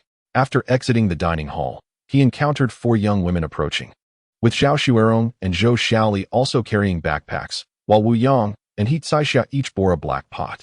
What caught the eye was that each of these 4 girls had a popsicle in hand. Where did you buy that popsicle? As Zhou Xiaoli persisted in licking her popsicle despite the weight she was carrying, Lu Yuan felt a pang of desire. A popsicle costs merely 2 or 3 cents. Equivalent to half an egg. 8 out of 10 people savor it as they consume it. Zhou Xiaoli's actions were entirely appropriate. From the supply and marketing cooperative, Wu Yang replied, pulling the popsicle from her mouth. Lu Yuan wiped the sweat from the back of his neck and said, "You all haven't eaten yet, have you? Go ahead and eat. I will fetch some popsicles. Let us gather by the ox cart afterwards." Watching Lu Yuan walk away, wiping his sweat, Zhou Xiaoli took a lick of her popsicle and thought, "I should have brought one for Lu Ziqing. He's been eyeing our popsicles so intensely. It's as if he could hardly take his eyes off them." Wu Yang nodded in agreement, placing the popsicle back in her mouth. Satisfied, Lu Yuan exited the cooperative. The sales clerk mused, "This boy surely won't return today. It's not market day. Can't I get a moment's respite?" Not far from the cooperative, Lu Yuan finished his popsicle and sighed, thinking he should have indulged in one himself for a bit more coolness. Upon arriving at the gathering point, he found the cart driver napping in the shade, while the old ox dozed nearby. This ox was not the same one that Zhao Dayan had used to fetch them when they first arrived. Although the colors were similar, it was evidently older. Lu Yuan approached quietly, unloaded his backpack, and leaned it against a large tree. He then removed his water bottle and laid his shirt on the ground. Just as he was about to lie down, the old ox suddenly stood and ambled towards a wooden basin not far away. The basin, hollowed from a single piece of wood, had shallow edges, and even while sitting, Lu Yuan could see only a thin layer of water within. The old ox extended its tongue to lick at the basin, yet there was no water for it to drink. noticing the dry, cracked nose of the old ox. Lu Yuan understood this was a sign of dehydration and rising body temperature. Without hesitation, he grabbed his water bottle, took a generous sip, and poured the remaining water into the basin. Though it was not much, it should suffice to relieve the old ox's thirst. As he turned to lie back down, he discovered the cart driver had sat up. "Young man, I'm from the Li Go Wei Brigade. I came here on your ox cart. I'm not blind," the driver retorted, pulling a pipe from his pocket and filling it with tobacco leaves. "In all my years of driving carts, I've never seen someone so adept at living foolishly. Don't be fooled by the cleverness of Wang Laoxi's family. Even she could confuse you to the point of losing your way." Lu Yuan tightened the cap on his water bottle and gave an awkward smile. "Sir, I'll take that as a compliment." "Indeed, it was a compliment," the driver replied, casting a sidelong glance at Lu Yuan. "And don't call me sir. It shortens my lifespan. If we're talking about generations, I ought to address you as uncle." Lu Yuan felt a slight itch on his scalp. Was this the first time he had met this driver? What was with this old fellow suddenly taking a jab at him? "Sir, that remark seems a bit uncalled for," Lu Yuan said as he returned to sit by his shirt, taking out a cigarette to light. "You don't seem to be in your 70s or 80s. Why speak in such an unclear manner?" The handlebar man chuckled, extinguishing his cigarette in the shade of a tree. "So, you think I'm getting old and confused, huh? All right, let us discuss our generational hierarchy. Yesterday, when Zhao Dan brought the cattle, he mentioned that you, Lu Jiqing, wanted a Ruzi to call you uncle. Is that true?" Lu Yuan felt as though his mind might explode. Yesterday, Zhao Dan had called him uncle, and today, the handlebar man was also insisting on this title. What had he done to deserve such a fate, rescuing a bunch of 5-year-olds who were the younger brothers of men in their 50s and 60s? It turned out that the bare-bottomed Aruzi had not lied. He had indeed addressed the older men in the village as brother. What Lu Yuan most wanted to know now was how many older brothers of that age Aruzi had in Ligui village, and who they were, as he wished to be mentally prepared. The news was so shocking that Lu Yuan couldn't even manage to smoke. Bang! The handlebar man placed a hand on Lu Yuan's shoulder. "Uncle, could you spare a cigarette for your old nephew?" Chapter 022. Smoking is harmful to health. Lu Yuan felt completely flustered, debating whether to offer the cigarette or not. If he gave it, wouldn't that mean he acknowledged this old nephew? If he withheld it, that seemed equally awkward. Weighing the trivial matter of a single cigarette, he steeled himself, mechanically reaching into his pocket and handed one to the handlebar man. The handlebar man glanced at the cigarette packaging. "Not bad at all. This depicts Xinjiangmen, right? Our soldiers entered Beijing through here back in the day." With a flick of a match, the handlebar man ignited it and took a deep drag. "All right. I won't tease you any longer. Iruzi does hold a higher status in the village. Otherwise, he wouldn't be so brazen among the children." He patted Lu Yuan's shoulder again. "You may have a sharp tongue, but you have a good heart. You even remembered to water the cattle. I see potential in you. Old Yang," he continued, "he has served our brigade faithfully. Although he is older than you, he has lost his value for breeding and labor. But we mustn't treat him like a treasure before and now regard him as mere fodder." Lu Yuan nodded earnestly. Old Yang exhaled a thick cloud of smoke and continued his rambling. "They say cattle are the most valuable asset in the brigade, and the members often claim that the cattle are family. Yet, someone proposed to report to the commune to slaughter it last year. How can these people be so inhumane?" Lu Yuan crushed the cigarette butt on the ground, directing his gaze at the old cow. "Perhaps some of them are worse than beasts. Why didn't you seek out a fight?" "Don't call me you. It sounds off. Just call me Old Yang." Old Yang sighed. "I can't take on those young lads. So I brought a shovel to the party branch, intending to give a good thrashing to the 3 in charge of the brigade." Lu Yuan was taken aback. The 3 in charge were none other than Branch Secretary Zhao Dan, Brigade Leader Fu Baohua, and Accountant Wang Mingyuan. The casual mention of bringing a shovel for such a bold act was quite audacious. Lu Yuan extended his thumb in genuine admiration. "Old Yang, you truly are something." The handlebar man, Old Yang, snorted disdainfully. "I just went after that little brat from the Wang family. Zhao Dan and Fu Baohua were in the wrong. When they saw me charging into the branch with a shovel, they fled faster than a rabbit, even jumping out of the window. What a disgrace." "Indeed," Lu Yuan concurred. "The young rascal from old Wang's family was pushed towards me, suggesting camaraderie. I merely tapped the ground with a shovel as a token gesture." Old Yang turned to glance at the old ox, exhaling through his nostrils, acknowledging that life was preserved, albeit uncertain for how long. A bit of cart pulling would suffice for a while. As he spoke, Old Yang's hand rested once more on Lu Yuan's shoulder, using it as leverage to rise. He then limped over to the ox cart and retrieved a small bucket from the yoke. "What happened to your leg, Old Yang?" I inquired.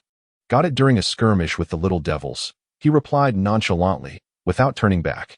Before long, Old Yang emerged from a corner, swaying left and right. But his movements were oddly rhythmic, and not a drop of water spilled from the bucket. Seeing this, Lu Yuan hurriedly stood and took the bucket from him. "If it weren't for the fact that I find you tolerable, I wouldn't have needed your help," Old Yang grumbled, displaying a hint of pride. Lu Yuan took a deep breath. "Well then, I'm just idling. Why shouldn't I help?" After pouring the water into a wooden basin and watching the old ox drink, the two settled back down to converse idly. Before long, Ho Zhenlin and Du Weidong returned with their baskets. Lu Yuan realized, that explains why today isn't a market day. The agricultural market has several baskets for sale. They must know the youth are coming to the county town to buy supplies. There was only this patch of shade nearby, and Ho Zhenlin and Du Weidong joined them. Ho Zhenlin pulled out a pack of De Qianmin cigarettes from his pocket, offering one to Du Weidong first. As he reached for another, he paused and glanced at Lu Yuan and Old Yang. Lu, sir, I only have one cigarette left. What do you think?" Lu Yuan replied, "What brand is it? What quality?" "It's the same as what I smoke." Old Yang didn't even look at him, completely ignoring Ho Zhenlin's remark. "We have ours. You stick to your own." Lu Yuan chuckled and continued, "However, I must advise you young ones about smoking. Moderation is key. These cigarettes contain a significant amount of nicotine and tobacco alkaloids.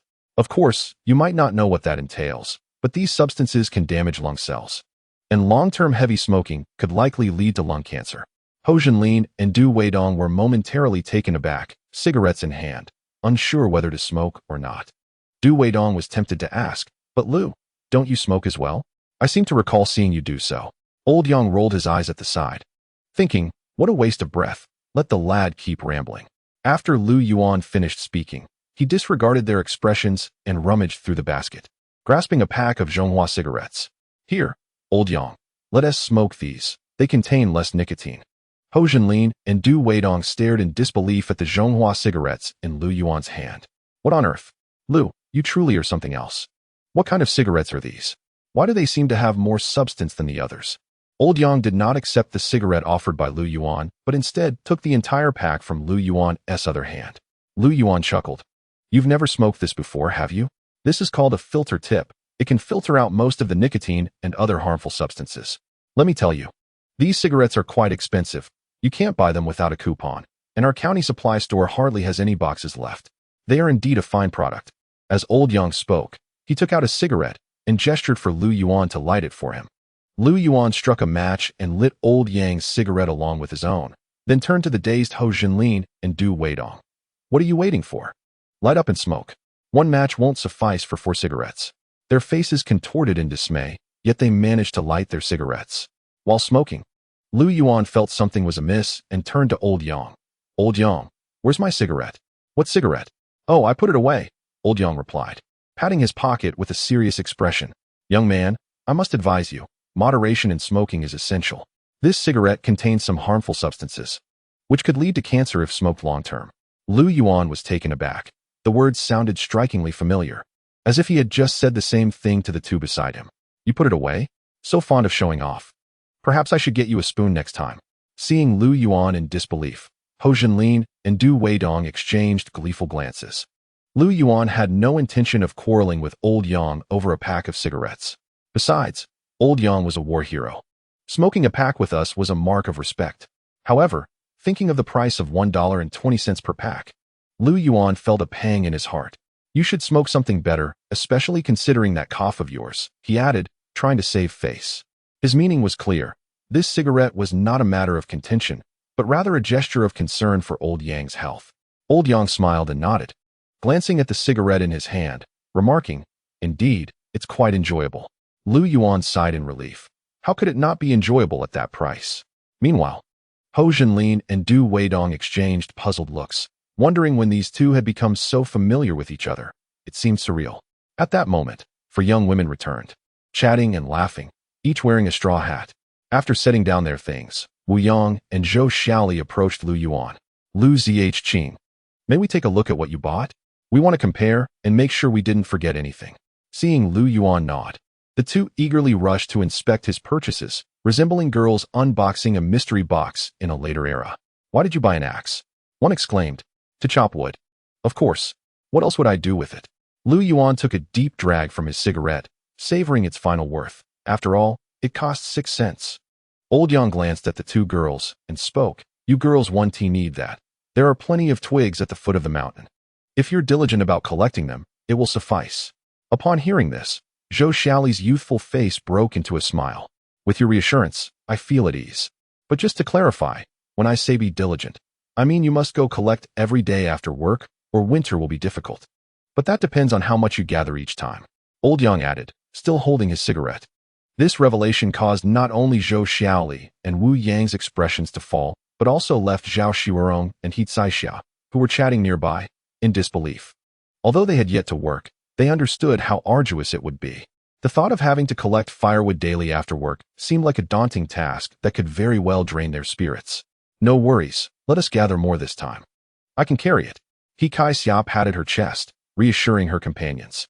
Wu Yang and Zhou Xiaoli merely glanced around, ensuring that nothing essential was overlooked compared to their own purchases. The carrying basket leaned against a tree, while Lu Yuan sat nearby. Zhou Xiaoli could only squat on the opposite side of the basket, and Wu Yang bent over behind her to peek inside. Coincidentally, today Wu Yang wore a dark blue cotton dress. In retrospect, this fabric is neither environmentally friendly nor comfortable against the skin during summer. It lacks breathability and does not absorb sweat, and crucially, it can become sheer when wet. Yet, the benefits of this fabric are evident. It is wrinkle-resistant, durable, and vibrantly colored. In this era, wearing a cotton dress is considered quite fashionable. If a man were to gift his partner a cotton dress, it would be akin to presenting a limited edition Van Cleef Arpels necklace in contemporary terms. At this moment, the dress accentuated Wu Yang's figure beautifully, showcasing her long legs and graceful curves. Suddenly, a straw hat landed on Lu Yuan's face, startling Ho Zhenlin and Du Weidong, who quickly turned their heads away. I bought you a straw hat. Remember to pay me back, Zhao Shuirong stated, glaring at Ho and Du before turning to walk back. Lu Yuan adjusted the slipping hat back onto his face and then reclined on the shirt laid on the ground.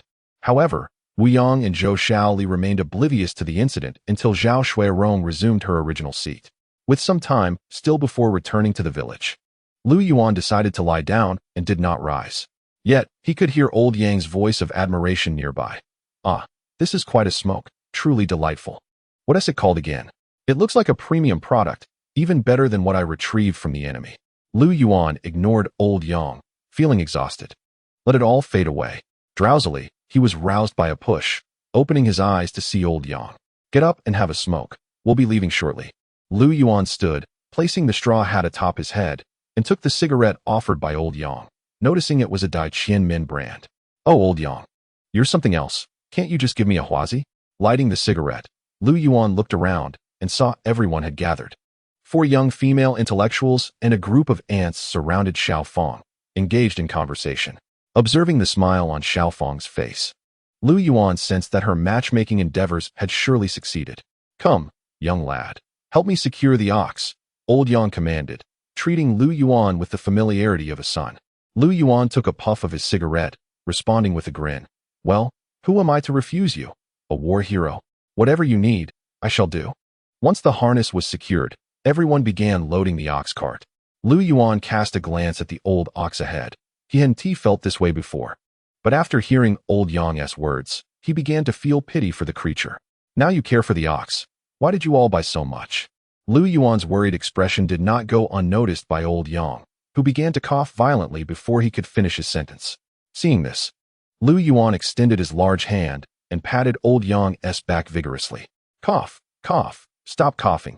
Don't take any more pictures. Old Yang's face has turned completely red. One can't tell if it's from coughing or anger. Are you trying to kill me with your camera? And you plan to reclaim that pack of premium cigarettes, don't you? Nonsense. Those cigarettes are a tribute to you, my dear elder. Lu Yuan quickly waved his hands in a nervous laugh, anxious and miscalculating his strength. Old Yang glared at Lu Yuan and asked again, have you ever driven a bullock cart? Yes, Lu Yuan nodded. His relatives had a bullock cart when he was young, and he had driven it a couple of times. All right then, help me drive it back. Sure, Lu Yuan readily agreed, finding driving the cart far more entertaining than riding in one. Old Yang relinquished the reins to Lu Yuan and took a seat beside him. Once everyone was settled in the cart, he handed him a whip. "Can you crack a whip?" With a smile, Lu Yuan accepted the whip and called out to the people on the cart, "Everyone, hold on tight. We're heading back to the village." Crack! Lu Yuan swung the whip, producing a sharp sound that prompted the old ox to lift its feet and begin moving forward slowly. This sound acted as a signal for the ox to start. "Whoa!" Lu Yuan commanded, and indeed, the old ox turned towards the left path. "Easy." The ox inched closer to the right. Noticing a pit ahead, Lu Yuan made a sound, and the old ox slowed its pace. The passengers were taken aback. "Wow! Lu Jiqing, you're amazing. You can even drive a bullock cart." Zhou Xiaoli exclaimed in curiosity and admiration. "Exactly. Lu Jiqing is a role model for the youth of our Li Gowei brigade," Aunt Wang chimed in. Lu Yuan felt a bit elated by their compliments, though he remained humble. "Oh, it's nothing. I have relatives in the countryside and spent a lot of time there as a child, learned to drive a cart, and can manage a mule too." Wu Yang's eyes sparkled with excitement. "Lu Jiqing, stop being modest. Your driving skills are akin to that of an experienced hand." "I just have a bit of technique. The seasoned hands are beside me," Lu Yuan replied. In truth, navigating a cart on such terrain is quite straightforward. But on mountain roads, poor driving can lead to dire consequences. Feeling a bit proud from the praises, Lu Yuan couldn't help but flick the whip a little. However, it's worth mentioning that even on flat roads, dangers exist. The driver must be quick-witted, with sharp reflexes. When approaching a turn, if one doesn't command the ox in time, they'll have to backtrack and try again. "Whoa!" Lu Yuan shouted. And the old ox immediately obeyed and started to turn. "Wow, impressive." Wu Yang's fair, oval face flushed with excitement. Zhao Xuerong observed the enthusiastic expressions of Wu Yang and Zhou Xiaoli and couldn't help but sigh. Yang, it's not just the old horse that knows the way. The old ox knows it too." "Huh? What do you mean the old ox knows the way?" Wu Yang turned, puzzled, looking at Zhao Xuerong. Old Yang, leaning against the passenger seat with his eyes closed, coughed slightly. "What she means is, you don't need to worry. The old ox will find its way back to the village on its own." A sudden realization hit, leaving everyone on the cart, except for Old Yang and Zhao Xuerong. Completely stunned, Lu Yuan, startled from a dying illness, "It turns out I am the fool."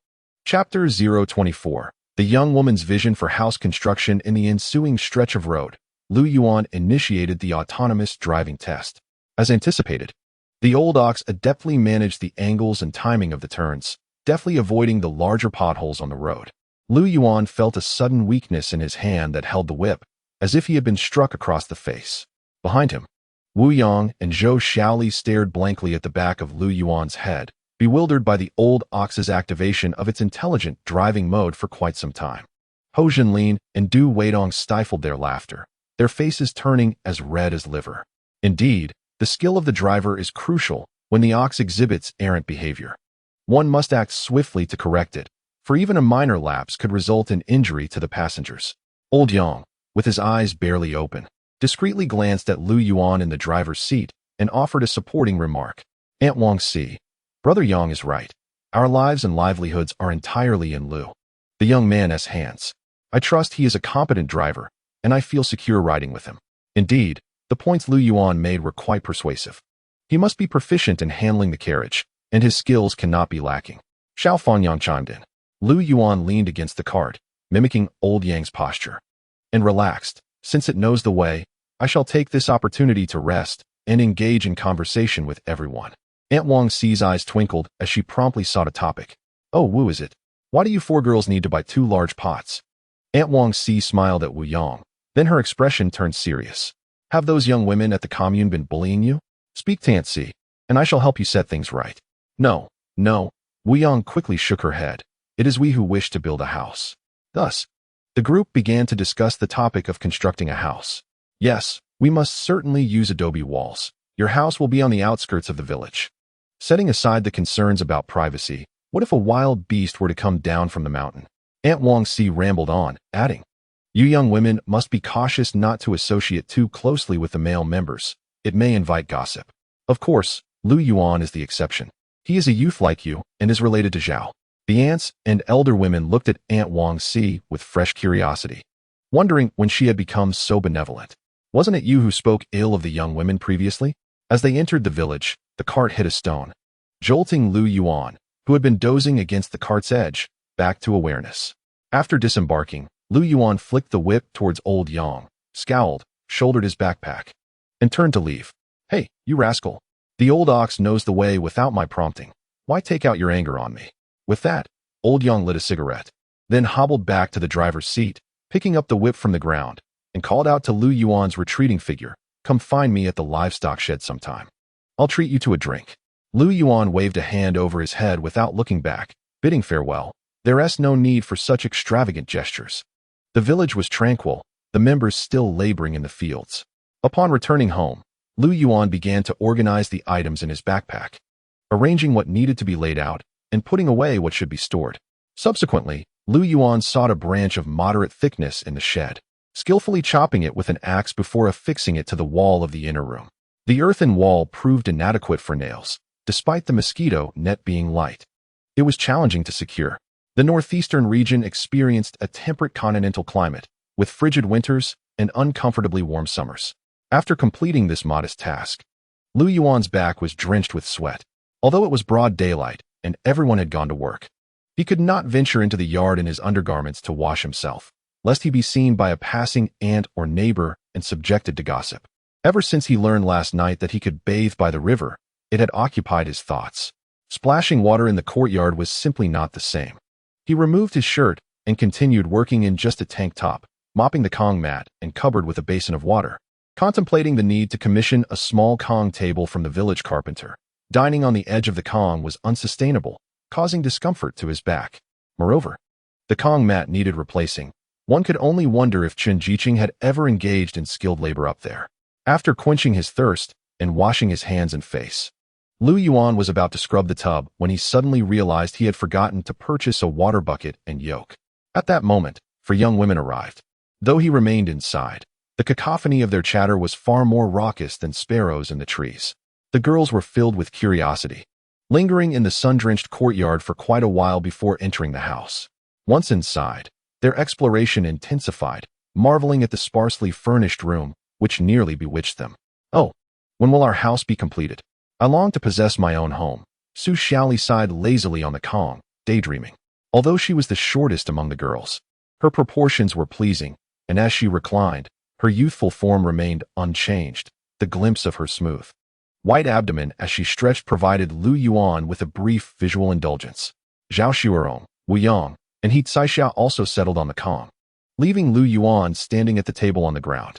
There was no alternative. The small Kong was occupied by their seated figures. During last night's dinner, they had discussed the layout of the house with Secretary Zhao, ultimately rejecting the idea of 2 rooms with north-south kangs, opting instead for a design reminiscent of the youth dormitory. Zhao Xuerong removed her straw hat and fanned herself, outlining the layout: an earthen wall surrounding the courtyard, a toilet, a woodshed, a vegetable garden, 3 main rooms, a central kitchen, 2 stoves, and a firewall with a Kong. The 2 rooms to the east will be shared between Kai Xia and me, while Yang and Xiaoli will occupy the other.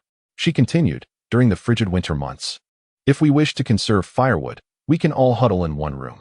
Lu Yuan nodded, feeling content with this arrangement. The north-south Kong layout would save both money and fuel. However, having 4 individuals in 1 room was not vastly different from residing in the youth dormitory, merely alleviating some minor grievances. With 3 rooms, they could pair off, creating a semblance of privacy by using old sheets to divide the space in the middle of the Kong, thus ensuring tranquility and personal boundaries. In truth, Zhao Xuerong possessed the financial means to construct her own house, yet she remained a young woman. Even if she desired it, Lu Yuan would discourage her, as living among the other female youth provided a sense of security. In times of illness, the companionship of several young women offered mutual support. Wu Yang took a sip from her water bottle, adding, moreover, the location was conveniently determined by Aunt Zhang's suggestion, situating it between your dwelling and those of the 2 older youth. The location was inherently skewed, with the nearest villager's home situated some 20 to 30 meters away. Thus, the outermost position was designated for you, the male-educated youth. Furthermore, as Aunt Zhang remarked, a central position would provide warmth and protection against the cold. You mentioned a desire to reconstruct the rammed earth wall. Initially, Aunt Zhang proposed that we share a wall with your house for warmth and to conserve firewood. However, this suggestion was dismissed by Secretary Zhao, who insisted that the courtyard remain separate to avoid any gossip within the village. Lu Yuan cast a glance at Wu Yang's playful, fair complexion, contemplating that once work commenced, it wouldn't be long before she turned a shade darker, and he hoped she would still wear such a cheerful expression then. Did you present gifts to Aunt Zhang? Lu Yuan's inquiry left the four young women momentarily speechless. Wu Yang's face immediately lost its playful demeanor as she hastily waved her hands. No, that's not the case. We didn't give anything yesterday. Today we merely intended to bring some egg cakes as a gift. Chapter 025. The rushing Iruzi. Such thoughts are ill-advised. They could lead Secretary Zhao to err. Lu Yuan's eyelids drooped as he intended to solemnly admonish Wu Yang. However, he was interrupted by Zhao Xuerong, who had just removed her shoes and climbed onto the Kong to adjust the mosquito net, making it convenient for the girls to lie down. We are simply delivering some pastries. How could that possibly lead Secretary Zhao to make a mistake? The construction of houses by educated youths is not a request for the production team's assistance. The team is obligated to help us settle in the village, especially since we are merely a few delicate girls. Lu Yuan rolled his eyes. While I can believe that Wu Yang and Zhou Xiaoli are delicate, Zhao Xuerong and He Caixia, not so much. You certainly scaled that 2-meter-high wall with ease. Though you weren't involved in the fighting, your support was commendable, as you actively passed sturdy bricks to everyone. Yet Zhao Xuerong's statement remained unfinished. We are residing at Aunt Zhang's, sharing meals. She neither charges us for lodging nor demands extra grain. What is wrong with us offering a few pastries? The water at Aunt Zhang's is fetched, the firewood is gathered, and the vegetables are grown through hard labor. Should we simply indulge without a sense of guilt? Indeed, what is wrong with us sending a few pastries? With Zhao Xuerong's backing, Wu Yang grew considerably bolder. Lu Yuan, inadvertently observing the curve of Wu Yang's form pressed against the edge of the Kong, sighed. You are many, and your argument is valid. Zhou Xiaoli perked up, sitting up on the Kong. By the way, once we finish building our house, how about the 5 of us cook together? Not a chance, Lu Yuan promptly refused. Just today, Xuerong brought me a corn cake, which sparked Aunt Wang Xi's gossip. So it would be best to avoid communal meals. Otherwise, who knows how the villagers would talk about you educated girls. Lu Yuan spoke the truth. While interactions within the village were permissible, they must not become too intimate. Very well, Zhou Xiaoli replied, her enthusiasm waning as she reclined once more. After a while, the group made their way to the open space outside the courtyard, precisely the area between the 2 houses, which Aunt Zhang had indicated as the site for construction. The space was ample, sufficiently accommodating for their house. In due time, our courtyard wall would align with the walls of the 2 female educated youths' courtyards, and for aesthetic purposes, it would be built to the same height. Upon the thought of finally possessing her own abode, Zhao Xuerong beamed with joy. A small river lay ahead, making it convenient to fetch water for the vegetable garden. I gladly took on the task of carrying water and firewood. The plump He Caixia was equally thrilled, though her expression soon turned pensive. However, I am utterly inept at cooking, she admitted. In the beginning, I shall need your assistance. For the few young ladies, such a lifestyle was both refreshing and challenging. They could hardly contain their eagerness to embark on their pastoral existence. After surveying the construction site, the girls returned to Aunt Zhang's home. As the hour grew late, they decided to rest for a while and wait for the workers to finish before joining the others at the foot of the mountain to gather firewood, supplementing Aunt Zhang's stock. Once at home, Lu Yuan busied himself once more, maneuvering the tank to commence scrubbing. He would clean first and fetch water later. Checking the time, he noted there was still some time before work concluded, so he shifted his focus to the yard, beginning to pull weeds and tidy up. After a while, Lu Yuan could no longer endure it. His pants were nearly drenched. Despite it being 4 in the afternoon, the heat remained oppressive. He seated himself in the shaded area behind the woodshed, pulling out a pack of cigarettes and lighting one. With no alternative, he resorted to a cheap brand after his stash was pilfered by old Yang. The gentle breeze was somewhat pleasant. A rocking chair would have made it even better. As he casually looked up, he noticed 5 children approaching from a distance, with none other than his beloved nephew, Erhuzi, leading the way. Erhuzi, come here, Lu Yuan called out, startling his nephew, who was playing with his friends. The little boy's head bobbed as he searched for the source of the voice. A few seconds later, Erhuzi pinpointed Lu Yuan's location beneath the woodshed.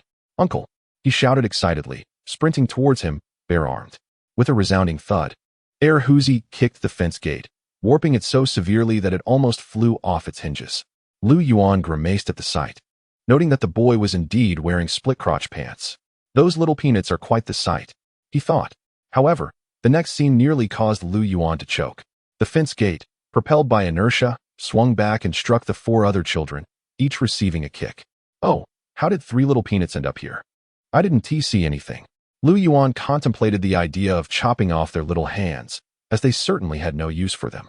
Huzi reached Lu Yuan's side, placing his hands on his knees, panting heavily. Uncle, I finally found you. Why are you at Chenjiching's house? First, do not call me uncle in the future. If that is untenable, you may call me brother. If neither suits you, you may still call me uncle, Lu Yuan replied, his fingers trembling around the cigarette. Moreover, this is presently my home, not Chenjiching's. And I assure you, my activities on the Kong were not merely a few gentle pushes, but rather 200. Even 2,000. Recovering his breath, Huzi sat beside Lu Yuan, raising his little head. Well, uncle, you are surely much more formidable than my father. The last time I pretended to sleep, I counted, and he only managed a little over 500. You accomplished 2,000. How has the Kong not collapsed? Cough, cough. I cannot smoke this. I mean, this cigarette is unmanageable, yet the conversation can continue. 500 is quite a number. Huzi's mother must be quite content. Which explains her delicate complexion. I have already told you not to call me uncle. If you do not wish to call me brother, you may refer to me as Lu Jiqing or even Little Lu. Lu Yuan extinguished his cigarette, pressing his fingers firmly against his forehead. How exasperating. Huzi felt a bit aggrieved. Wasn't it you who insisted I call you that? Lu Yuan responded. How was I to know you had so many older brothers and nephews in the village? And yet, you act as if you were the wrong party. Do you have any idea how I have been faring these past few days? He sighed. From now on, shall I refer to you as Uncle Huzi? Don't take offense. Huzi nearly shed tears. He felt that Lu, the educated youth, was exceptionally kind, having once saved him. For reasons he could not articulate. He yearned to grow closer to Lu, and thus he was more than willing to call him uncle. Noticing the redness in Huzi's eyes, Lu Yuan hurriedly retrieved a fruit-flavored hard candy from his pocket and placed it in the boy's hand, subsequently distributing one to each of the other 4 children. Savoring the sweet morsel, Huzi's spirits lifted considerably. Uncle, why are you all sweaty? What are you up to? Lu Yuan clicked his tongue, realizing that the title of uncle was now unavoidable. Chenjiching sold the house to me. I'm just tidying up and pulling weeds. I took a break because I was tired.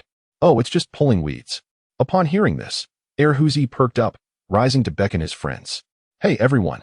My uncle is treating us to candy. Let us help him with the weeding. Arya, you supervise, while Tai Dan, Zhuzi, and I will compete to see who can pull the most. The 4 little rascals, upon seeing the weeds, pounced on them like hungry wolves, swiftly accomplishing in a mere half-hour what would have taken Lu Yuan an entire day. Realizing the efficiency of the 4 energetic boys, Lu Yuan thought to join in. After all, who knew if, after this, someone might pass by who was Huzi's older brother or nephew, witnessing him working them like little minions?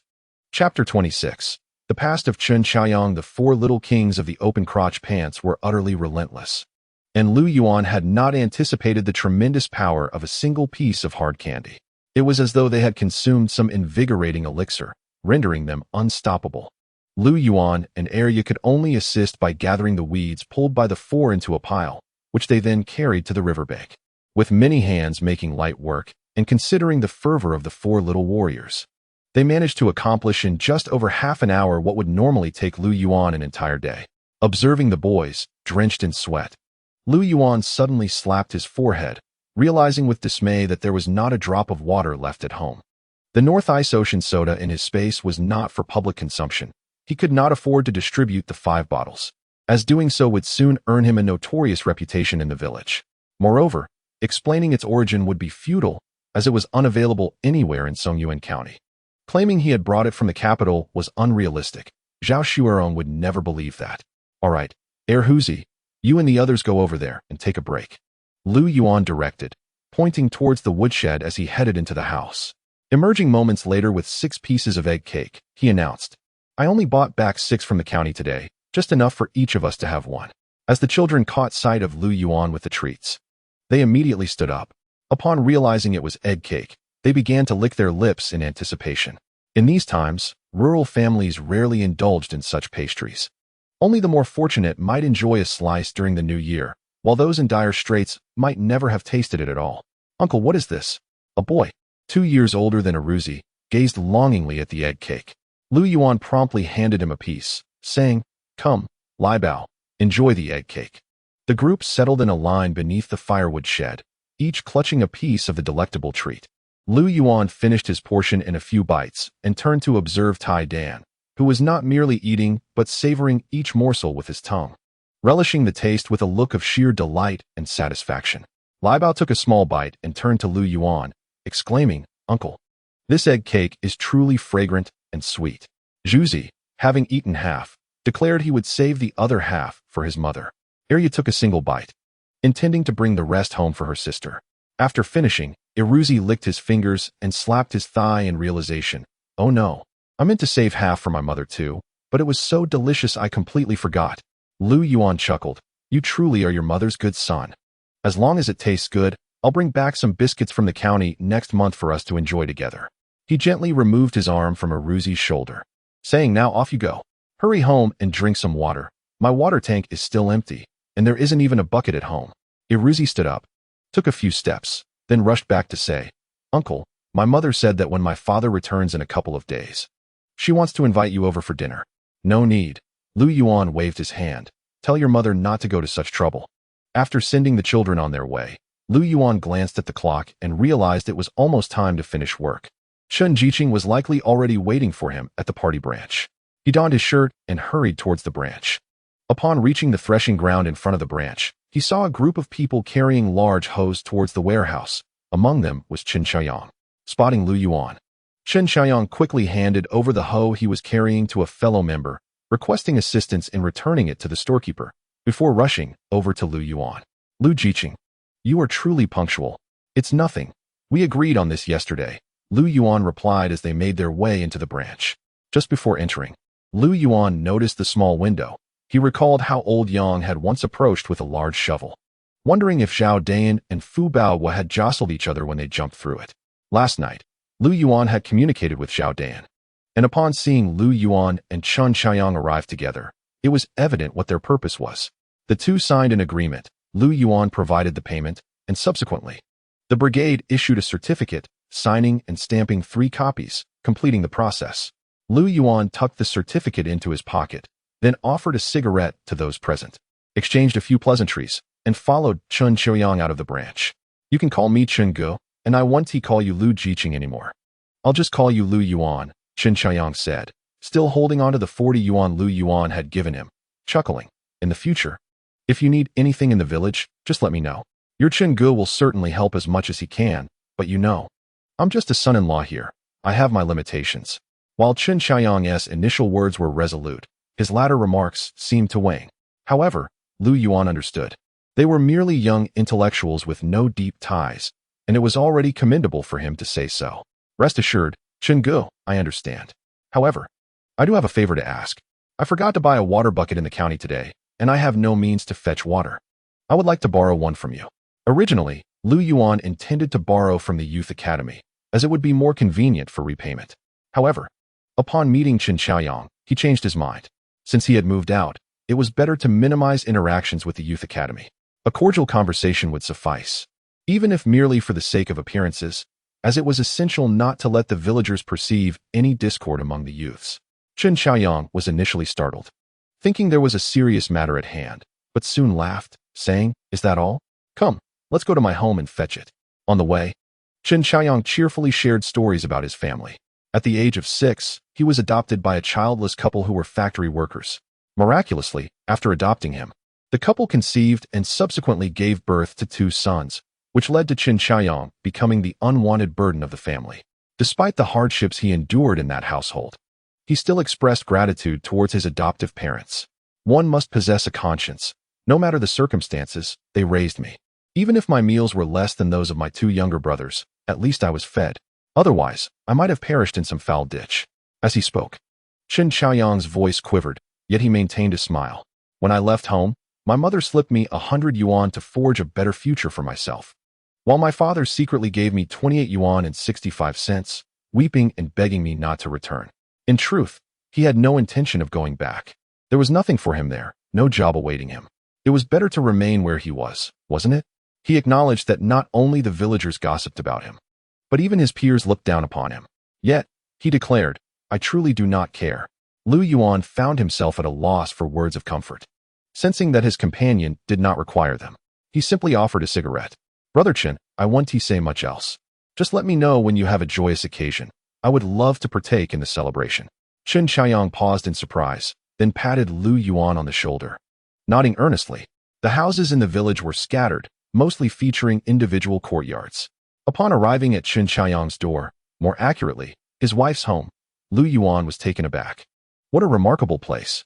5 rooms with mud brick walls. Such a house is rare in a village as large as Li Go Wei, indicating that Chen Xiaoyang's wife hails from a well-to-do family. Chen Xiaoyang invited Lu Yuan inside, but he declined, preferring to wait at the doorstep, having just returned from work. The women in the household might be busy washing up, and it would be impolite to intrude. Before long, Chen Xiaoyang emerged, carrying a bucket and a yoke. Followed by a young woman. Lu Yuan marveled. Ah, look at you, Chen Xiaoyang. With a girl like that, any man would be eager to marry into her family. Chapter 27. Busy and hectic from Zhao Dan, Lu Yuan learned that the two had already registered their marriage and called out, sister-in-law. Chen Xiaoyang was 4 or 5 years older than Lu Yuan, while the young woman appeared to be around the same age as Lu Yuan, albeit slightly shorter. Lu Yuan then returned to the party office with the yoke and bucket, as the village had 2 wells, the closest one being near the office. Upon arriving at the well, Lu Yuan's heart sank. A long line had already formed ahead of him. Reluctantly, he had no choice but to stand at the back of the queue with a water bucket in hand. Fortunately, the sun was not too intense at the moment. Otherwise, it would have been quite torturous. Lu Jiqing, are you here to fetch water too? I heard you purchased Chen Jiqing's house. In front of Lu Yuan stood Li Li, a male youth from the same batch, who expressed envy at Lu Yuan's ability to move out and live separately, as cohabiting with the older youths at the commune was rather trying. Lu Yuan anticipated that news of his house purchase would circulate throughout the village, though he had not expected it to spread so swiftly. It seemed that within no time, everyone at the commune was already aware of it. Li Li left a favorable impression on Lu Yuan. At least he did not possess the cunning nature of Hou Jinlin and Du Weidong. After exchanging a few quiet words, Lu Yuan gleaned the situation at the commune. The new youths there were not faring well. While Hou Jinlin and Du Weidong had gone to the foot of the mountain to gather firewood, Li Li was fetching water, and Wang Xiumin was tasked with watering the vegetable garden. The remaining 4 new youths were all occupied, a consequence of the rules imposed by the older youths, who dictated that whatever was consumed must be compensated. The vegetables, firewood, and water at the commune were not allocated for the new arrivals. To enjoy fresh vegetables, one had to exchange money or grain, which was understandable, though the condescending tone and attitude of the older youths were rather excessive, leaving the newcomers with a surfeit of pent-up frustration. Lu Yuan found it challenging to voice his discontent, so he engaged in casual conversation.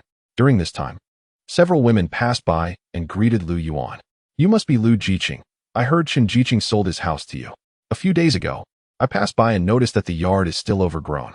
If you wish for vegetables, do let me know. Little Lu Jiqing. I have some peppers grown in my private plot. I can save some for you if you want. The cucumbers on my trellis are quite tender. You should come and pick some, Lu Jiqing. Lu Yuan responded with a smile, assuring them that he would certainly come by if he desired any produce. Of course, this was not a mere gift. It was, in essence, a trade, though it was best not to articulate it as such, as it could sound rather unseemly and invite gossip. Carrying water was a task Lu Yuan had undertaken since the age of 12. While the winters in the city were not as biting as the ones here, they were still quite chilly. Each year, when the well in the courtyard froze, one had no choice but to go to the water station with buckets and yokes. Carrying with a yoke, in simple terms, was a matter of leveraging. One adjusted the hooks according to their height, took small steps, and after a few attempts, one could master it. It was said that carrying with a yoke was a skilled craft, and in later years, it would even be regarded as a nearly lost art. Lu Yuan could only smile at this notion. In truth, the act of defecation was a far more nuanced skill. The ability to produce a stool of appropriate moisture and consistency, uniform in size, without making contact with the thighs, and capable of entering water without splashing. was what experts of future generations should truly investigate. Having filled his bucket, Lu Yuan began his journey home, finding the task light enough to allow him to light a cigarette along the way. Lu Jiqing, wait a moment.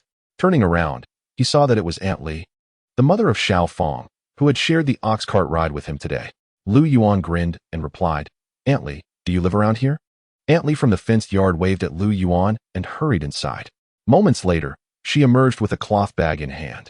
Aunt Li, standing by the cucumber trellis and tomato plants in her vegetable garden, turned and filled her bag with a bounty. She stepped out of her small courtyard and approached Lu Yuan. Here are a few cucumbers and 2 or 3 tomatoes for you to take home and enjoy. If you want more next time, just come and pick them. I won't charge you a penny. To Lu Yuan, the cucumbers and tomatoes were of little value. But to the villagers, they represented a significant sum, enough to buy half a gene of soy sauce. If he could barter these vegetables with the educated youth, it would yield a considerable profit. Auntie, if you're not willing to trade, I can't accept these cucumbers, Lu Yuan said with a smile, having just fetched water. Many aunties over there are eager to exchange vegetables with me. If you decline, they'll surely gossip. Aunt Li shot him a stern look and hung the cloth bag on him. What do you care about their chatter? Let them say what they wish. Your aunt is not afraid of idle gossip. Lu Yuan noticed a woven chicken coop in the eastern part of the yard, though it was empty. The chickens must have been let out to forage. Do you have any surplus eggs at home? If so, could I trade for a few? Yes, but in this heat, I can't keep them out for long. I was just thinking of saving up a few more days to take them to the supply and marketing cooperative. If you trade, it saves me the trip, Aunt Li said cheerfully as she went into the house. 8 eggs, with the cooperative's purchase price at 4 cents each, amounted to 32 cents. Aunt Li insisted on receiving 30 cents, while Lu Yuan insisted on giving her 40. It takes 2 hours for Aunt Li to make a round trip to the cooperative. You're saving her the trouble, so why should I deduct 2 cents? Aunt Li, if I have to keep coming back for more, I might hesitate to trade with you if you insist like this. Both Aunt Li and Lu Yuan held their ground, but ultimately, she accepted the 40 cents. Then, she accompanied Lu Yuan as he fetched water, safeguarding the eggs along the way. After 3 trips, Lu Yuan finally filled the water tank, returned the yoke and bucket, and hurried home with soap, towels, and a change of clothes stuffed into his bag, heading straight for the riverbank. At this hour, few people were bathing by the river. Most were still at home, tending to their private plots. Once darkness fell and work ceased, groups would gather at the river. Of course, this refers to the men. Lu Yuan was less informed about the women's activities. However, he knew that Zhao Shuorong and the others would bathe indoors after boiling water, dressed only in his underpants. Lu Yuan entered the cool, clear river, feeling utterly refreshed as the water soothed every pore. After days of toil, especially the hard work of the afternoon, he was drenched in sweat. He lathered soap on his towel and scrubbed himself thoroughly before washing his clothes in the water. Afterward, he emerged, dried off, and took advantage of the fading light to change into clean clothes, shouldering his bag as he made his way home. By the time he reached home, night had fully descended. Using the moonlight, Lu Yuan shook the fence gate to test its sturdiness and kicked it open as he entered the courtyard. For dinner, he planned to enjoy the cucumbers and tomatoes Aunt Li had given him. He sliced the cucumbers directly into his lunchbox, sprinkled salt and a dash of soy sauce, and mixed them. The tomatoes were chopped into a bowl with a spoonful of sugar, creating a refreshing dish reminiscent of snow covering the fiery mountains. On a scorching day, indulging in sugar-coated tomatoes truly alleviates the heat. Coupled with 5 sesame pancakes, it is simply divine. However, crouching and bending over the edge of the Kong to eat is rather taxing on the back. I must inquire about the carpenter's whereabouts tomorrow to promptly acquire a small Kong table. Chapter 28. My flaw is honesty. As dawn broke, the gong rang out as usual. Last night, Lu Yuan's sleep could only be described as tolerable, while the mosquitoes buzzed frantically outside the mosquito net. Desperate to enter, he remained unbitten. After dressing, Lu Yuan slipped out of bed, donned his yellow rubber shoes, and lit the kerosene stove to boil water. He then fetched water from the yard to brush his teeth and wash his face. By the time he finished brushing, the water was already boiling. He filled the kettle, pouring the remainder into a large tea jar, adding 2 spoonfuls of sugar, and retrieved 4 pieces of egg cake, creating a rather ordinary yet sufficient breakfast. Before the gong rang a second time, Lu Yuan had already slung the water kettle over his shoulder, donned his straw hat, and stepped outside. A crisp green cucumber held between his teeth, which he bit into with a satisfying crunch. Zhao Dayan had instructed the workers to gather at the sun-drying field in front of the party branch for a meeting to discuss the thoughts of great leaders, outline work tasks, and collect necessary tools from the adjacent warehouse. The new educated youth would be assigned to various production teams, where the team leader would delegate tasks. When Lu Yuan arrived at the sun-drying field, the sun had already risen. Yet, the crowd was sparse, with only a few groups of people scattered about. Engaged in idle chatter, he devoured the cucumber, leaving no part of it wasted. Lu Jiqing, over here. Just as Lu Yuan was seeking a place to sit, he heard a familiar voice calling him. Following the sound, he spotted Aunt Wang Si, who was waving at him from a stone at the edge of the drying field, accompanied by several middle-aged women. Unperturbed by this group, Lu Yuan approached and plopped down beside Aunt Wang Si. Oh dear, they say Lu Jiqing resembles someone from the movies. And it truly is the case. I heard you bought Chen Jiqing's house. Living alone in a house is splendid. Don't be fooled by the older educated youth in the commune. They may seem docile in the village, but once they return to the commune and close the door, they squabble all day long. I wonder where they find such energy. Lu Jiqing, we heard your speech from the ox cart yesterday. You are unlike the other educated youth. You respect us farmers. Before Lu Jiqing, I speak candidly. What is so remarkable about the folks in the commune? Behind our backs, they look down on us country folk. If not for us supporting them, they would have starved long ago. Lu Yuan found these words somewhat jarring, yet upon reflection, he realized there was truth in them. Don't assume that just because the brigade leader is from the Fu family, you can speak recklessly. Lu Jiqing is still here. Aunt Wang Si shot a glare at the woman who had just spoken. The woman from the Fu family waved her hands in explanation. I didn't mean it that way. Besides, Lu Jiqing has bought a house and settled in our village. Even though he is an educated youth, he is considered half a resident of Li Gowei village. Lu Yuan smiled and nodded, affirming Aunt Fu's words. My initial intention in purchasing a house was to firmly establish my roots in the village. We cannot be fickle. Proclaiming our commitment to rural life, while simultaneously yearning for a return to the city. As I am younger in this community, you may call me Sister Sun, Lu Jiqing. Yesterday, my husband, after hearing your words, applauded and insisted on toasting with you in the future. Lu Yuan felt somewhat bewildered. What did I say? Sister Sun tilted her head closer to him and remarked, you mentioned that the educated youths are not so remarkable. Knowing a few words does not benefit the crops. Why then should one look down upon the village girls? The saying about educated youths being like rat droppings. Indeed, Lu Jiqing, you may not be aware, but your words have spread throughout our village, and everyone who hears them gives a thumbs up. Did I truly say that? Lu Yuan exclaimed, realizing that if the conversation continued in this vein, it would lead to trouble. He quickly interjected, ladies and esteemed aunts, may I inquire about something? How does one find a carpenter in our village? I wish to construct a Kong table.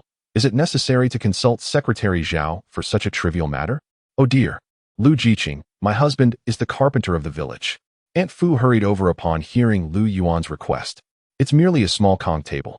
There is no need to involve Secretary Zhao. It's not a significant task. I will inform my husband, and he will have it ready for you without delay. As Lu Yuan was new to the village, he was only marginally familiar with the local customs. He understood that the 5 craftsmen in the village were managed by the production team. For instance, if Zhao Shuorong and her companions wished to build houses, they simply needed to negotiate with Secretary Zhao Deyin. Under his management, the masons did not require the young women to contact them directly or worry about construction materials. Masons, due to their limited work, earned labor points collectively. However, carpenters were different. They were a scarce resource within the team, recognized as members, and managed by the production team, yet they were not required to engage in field work. Many carpenters would establish a unique arrangement with the team regarding their labor compensation, essentially purchasing labor points with cash. The team permitted them to take on private jobs without working in the fields, even accepting tasks from other production teams. When it came time for grain distribution, carpenters would buy labor points, which the team would then convert into food rations for them. Of course, if the annual profit of the production team amounted to a mere 10 cents, the price for carpenters purchasing labor points would certainly not fall below that threshold. Yet it would not exceed the prevailing market rate for carpenters' wages. Pricing too high would be unreasonable, while pricing too low would disadvantage the production team and its members, leading to discontent. For the production team, the cash income generated by the carpenters was a significant source of supplementary revenue. Lu Yuan, unaware of how the Lijui production team regulated its carpenters, posed this question, as he not only sought a Kong table but also wished to have a cabinet and a courtyard gate constructed. Well, then, this matter will trouble Uncle Fu. With Aunt Fu's assurance, Lu Yuan felt reassured. In the future, if he desired to have a rocking chair made, he could simply approach Uncle Fu. Meanwhile, as Lu Yuan conversed, a number of villagers began to gather at the grain-drying yard. In the vicinity where Lu Yuan resides, the crowd continues to swell. Predominantly comprised of women, with a few young wives lingering on the periphery to observe the commotion. Lu Jiqing, now that you have secured a home, you must prepare your own meals, right? You can gather vegetables, and if you need firewood, just visit Aunt Tian's house, one of them remarked. Another added, young Lu Jiqing, you came to our village and saved a child just yesterday, which truly warmed our hearts. How about this? Allow me to introduce you to a suitable partner, my niece. A worker from our commune's textile factory, who is quite lovely and even regarded as the beauty of the factory. Another chimed in, indeed, Lu Jiqing, summer is bearable. But come winter, the bed can be quite cold. You are not a child anymore. It is essential to have a girl to warm your bed. Yet another voice interjected. Do not heed the nonsensical remarks from Li Depizzi's family. While the textile factory does employ formal workers, that girl pales in comparison to my niece. If you are interested in courtship, I shall facilitate your acquaintance. Zhao Ernie, what foolishness are you spouting? I shall tear your tongue apart. The new intellectuals in the village were taken aback as they witnessed Lu Yuan surrounded by a throng of women. When had intellectuals ever been so adored by the villagers? Hadn't Lu Jiqing only arrived in the village the day prior? How had he so swiftly ingratiated himself with these gossipy women? Following Zhao's secretary, Zhao Shuirong, Wu Yang, Zhou Xiaoli, and He Caixia, who accompanied Zhang Dama, were equally bewildered. Surely, Lu Yuan had become the darling of the village. Unbeknownst to the young women, news of their house construction had also spread throughout the village. Had Zhang Dama, the secretary's wife, not been present, they too would have relished the joy of being the village's favorite. After all, how much could Lu Yuan consume alone? They were 4 in number. Which aunt could resist such an opportunity? Just as Lu Yuan began to feel overwhelmed, Zhao Deyin came to his rescue, announcing that a meeting was about to commence. At the front stood the 3 influential leaders of the Li Gowei production team, Zhao Deyin, Secretary Zhao, Fu Baohua, the team leader, and Wang Mingyuan, the accountant. Zhao Deyin was the first to speak. Yesterday, our village welcomed a new intellectual, a fact that I believe is widely known, and many of you have likely met him. I would like to commend a comrade named Lu Yuan, who, disregarding the perilous river currents, risked his life to rescue our village's child, Fu Eru, from drowning. Consequently, the leadership team has decided to bestow upon Comrade Lu Yuan the title of Outstanding Intellectual, along with a monetary reward of 1 yuan. I hope all members of the commune will emulate Comrade Lu Yuan's noble spirit of self-sacrifice. Next, we invite the new intellectual to the front for a brief self-introduction, starting with Lu Jiqing. Standing amidst his peers, Lu Yuan was momentarily stunned. Isn't this a significant matter that should have been communicated to me in advance? An outstanding intellectual? This will surely incite resentment towards me. What was merely a spontaneous act now sounds like a tale of heroism as spun by Zhao Deyin. Am I to be made an example of? Lu Yuan had already caught a glimpse of the disgruntled expressions on the faces of the intellectual team leader Wang Chenggang and Sun Meng, realizing that this designation of outstanding intellectual had likely offended them. However, since Secretary Zhao has already broached the subject, Lu Yuan had no choice but to muster his courage and step forward. Under the watchful gaze of all the members of the Li Gowei production brigade, amidst murmurs of discussion, Lu Yuan slowly approached Zhao Deyin. Wang Mingyuan, smiling broadly, produced a 1 yuan note, intending to hand it to Lu Yuan. But he promptly declined the offer. Comrade Wang, Secretary Zhao, Captain Fu, and fellow villagers, I cannot accept this money. It is not that I, Lu Yuan, do not cherish wealth. Who among us does not? Nor am I attempting to feign nobility, for I possess little in the way of lofty ideals. However, given the circumstances at that moment, I believe each and every one present would have made the same choice as I did. I merely acted in accordance with what every member of the Li Gowei production brigade would have done. As for the title of Outstanding Youth and the cash reward, I feel unworthy of such accolades. If everyone agrees, I would like to donate this 1 yuan to the brigade for management, to be used for the development of our Li Gowei village or to assist the elderly and lonely in our community, thus contributing my modest share. With a measured cadence, Lu Yuan observed that the several hundred individuals before him were listening intently, and he continued, I am genuinely pleased to belong to the Li Gowei Production Brigade and to encounter 3 leaders who are fair in their rewards and punishments. Furthermore, I have every confidence that under their guidance, our brigade will grow ever more united, surpassing other brigades in the commune and striving for the title of the foremost production brigade in Songyuan County. Many claim that my greatest flaw is my excessive sincerity. Yet I beg to differ. I intend to cherish this trait for a lifetime. I was once Lu Yuan, a youth from the 49 city, and now I stand here as Lu Yuan, a member of Li Gowei village. Thank you all. Upon finishing, Lu Yuan bowed deeply to the assembled members, then turned to bow again to the 3 leaders of the brigade. Finally, he exited with an air of elegance. Silence enveloped the grain-drying yard, broken only by the distant chirping of birds. The members were left in astonishment. As mere farmers, they had never encountered such eloquence in speech. How could it be that this young man spoke even more compellingly than the secretary himself? The veteran youths were equally taken aback, with Wang Chenggang and Sun Ming feeling a deep sense of shame. Lu Yuan neither sought accolades nor demanded money, downplaying his own contributions, while they had harbored feelings of jealousy. The most bewildered were the new youths. When instructed to introduce themselves, they were at a loss. You are noble, you are remarkable. But even if you do not seek money, must you speak so extensively? Wouldn't it be awkward for us to step forward and utter just a few dry words? The trio of brigade leaders, however, were the most elated of all, their gazes toward Lu Yuan transformed, as if they were beholding a promising young man blossoming into maturity. Chapter 29, The Earth Embankment Circle. After a moment of stunned silence, thunderous applause erupted. The specifics may have eluded many, yet they simply felt that this young Lu, the youth, spoke words that resonated with human understanding.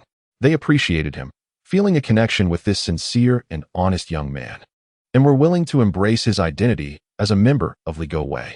Moreover, bolstered by the recent village gossip that belittled the significance of youth, they found Lu Yuan increasingly endearing. Well said, Lu Yuan. From now on, you are one of us. Should anyone dare to look down upon you, I, Aunt Wang Si, will be the first to confront them. A voice rang out from the crowd. Aunt Wang Si, with her elongated face, found herself utterly captivated by Lu Yuan. She sensed that this young intellectual was unlike the others, possessing a distinctiveness that set him apart. She was not foolish, rather. She had simply been taken aback by Lu Yuan's remarkable insights during their encounter on the ox cart. Upon his arrival in the village, Aunt Wang realized that fostering a good relationship with him was of utmost importance, as it would soon become more challenging once everyone recognized Lu Yuan's virtues. At that moment, Aunt Li also stepped forward, asserting that Lu Yuan had already purchased a home in their village, genuinely intending to settle down. She warned that anyone who sought to trouble him would have to contend with her, Li Xiuying, emphasizing her determination to defend him, regardless of who they were. The throng at the threshing ground erupted into a cacophony, with many voicing their admiration for Lu Yuan. The other young intellectuals were taken aback. It seemed improbable that Lu Yuan had only arrived the previous day, as if he had been part of the community for a decade or more. Zhao Dayan signaled for silence and commended Lu Yuan's spirit of dedication, announcing that, as per Lu Yuan's request, the reward money would be allocated to assist the elderly and the lonely in the village. However, the title of outstanding young intellectual would remain intact. Following this, the new young intellectuals took turns introducing themselves. Having just witnessed Lu Yuan's impressive demeanor, the villagers could not help but contrast him with Ho Zhenlin, whose unseemly appearance elicited sighs of disappointment. All were aware that despite being young intellectuals, there was a stark disparity among them. It was evident that Ho Zhenlin was of questionable character, a fact that made the villagers wary of him, concerned he might pilfer from their gardens. The contrast with Lu Yuan was striking. His commanding presence was in stark opposition to Ho's unremarkable demeanor, which suggested ill intentions. Lu Yuan, you have caused me considerable trouble, exclaimed Ho Zhenlin. The subsequent introductions by Du Weigua and Li Li garnered no favorable comments from the villagers, who could not help but compare them unfavorably to Lu Yuan, finding them lacking in multiple ways. When Zhao Xuerong approached with grace and poise, the crowd's attention shifted instantly. This young woman, clearly raised in the city, was not only strikingly beautiful, but also exuded a vitality that was uncommon among rural girls, prompting admiration from the villagers. Drawing inspiration from Lu Yuan's exemplary conduct, Zhao Xuerong endeavored to lower her status, actively engaging with the villagers and embodying Lu Yuan's philosophy that young intellectuals should learn from the community. Observing her confident and graceful speech, the more gossipy older women even refrained from suggesting she should be introduced to their sons. Next was Wu Yang. Tall and possessing a charming oval face, a fashionable presence that was quite appealing in the countryside. Upholding Lu Yuan's spirit, Wu Yang introduced herself and promptly began discussing the significance of agricultural production within the framework of the national planned economy. Even the three leaders nearby struggled to grasp her points, yet her discourse was undoubtedly profound and filled with reasoning. However, some of the village matrons were slightly dissatisfied with Wu Yang, noting that her hips were a tad narrow, perhaps suggesting she might not bear children easily. Following her was Zhou Xiaoli, who immediately captured the audience's attention. Not only did she surpass the rural girls in beauty, but even the mothers of young children could not rival her allure, confidently bearing 3 children without concern for their needs. Zhou Xiaoli's speech was not particularly fluid, yet her sincerity shone through as she praised the village and its inhabitants. He Caixia simply stated, "I am here to work."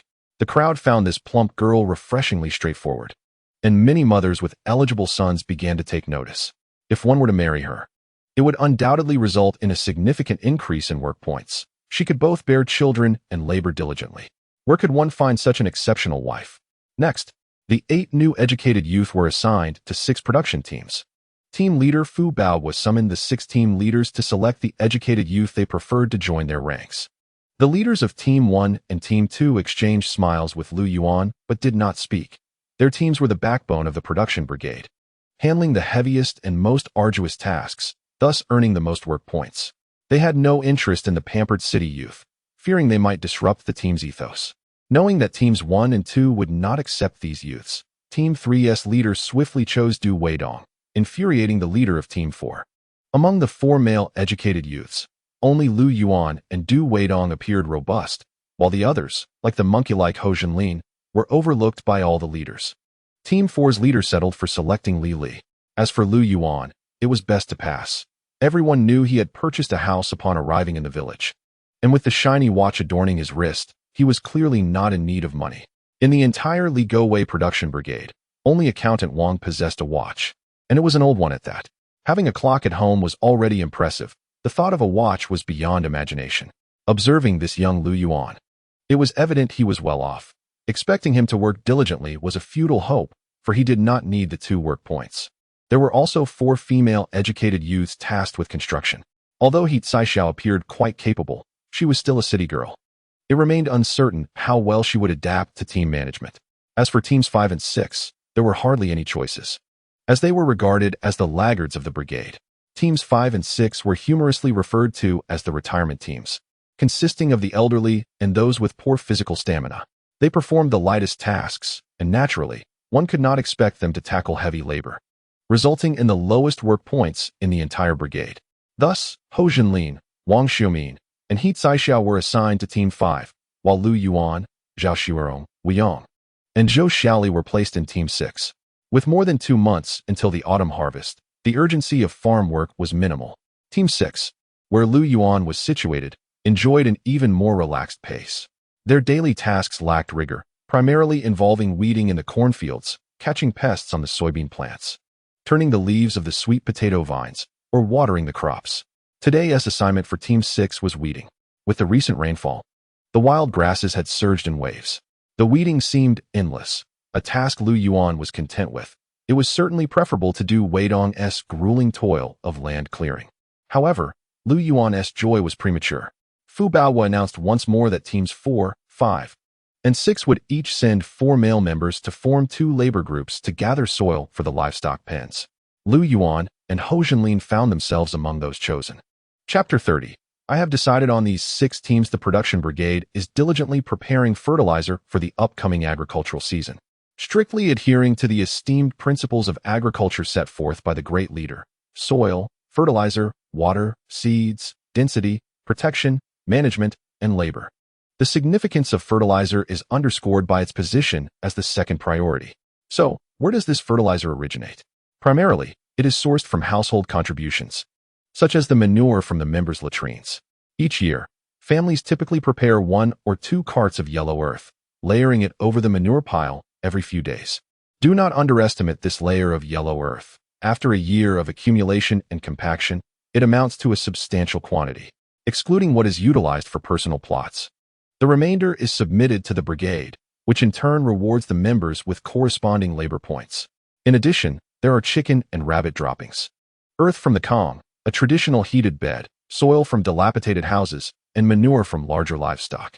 Furthermore, Lu Yuan and his companions are transporting earth for bedding, not only to provide a comfortable environment for the animals, but also to enhance the fertility of the livestock shed. The livestock shed, commonly referred to as the cow shed, houses not only cows, but also mules. However, younger companions may misconstrue the term. We refer to a genuine cow shed, as opposed to the fanciful interpretations of Master Ji regarding cattle demons and serpents. Indeed, while it can be said that this is where the cows reside, it is not merely a rudimentary shelter.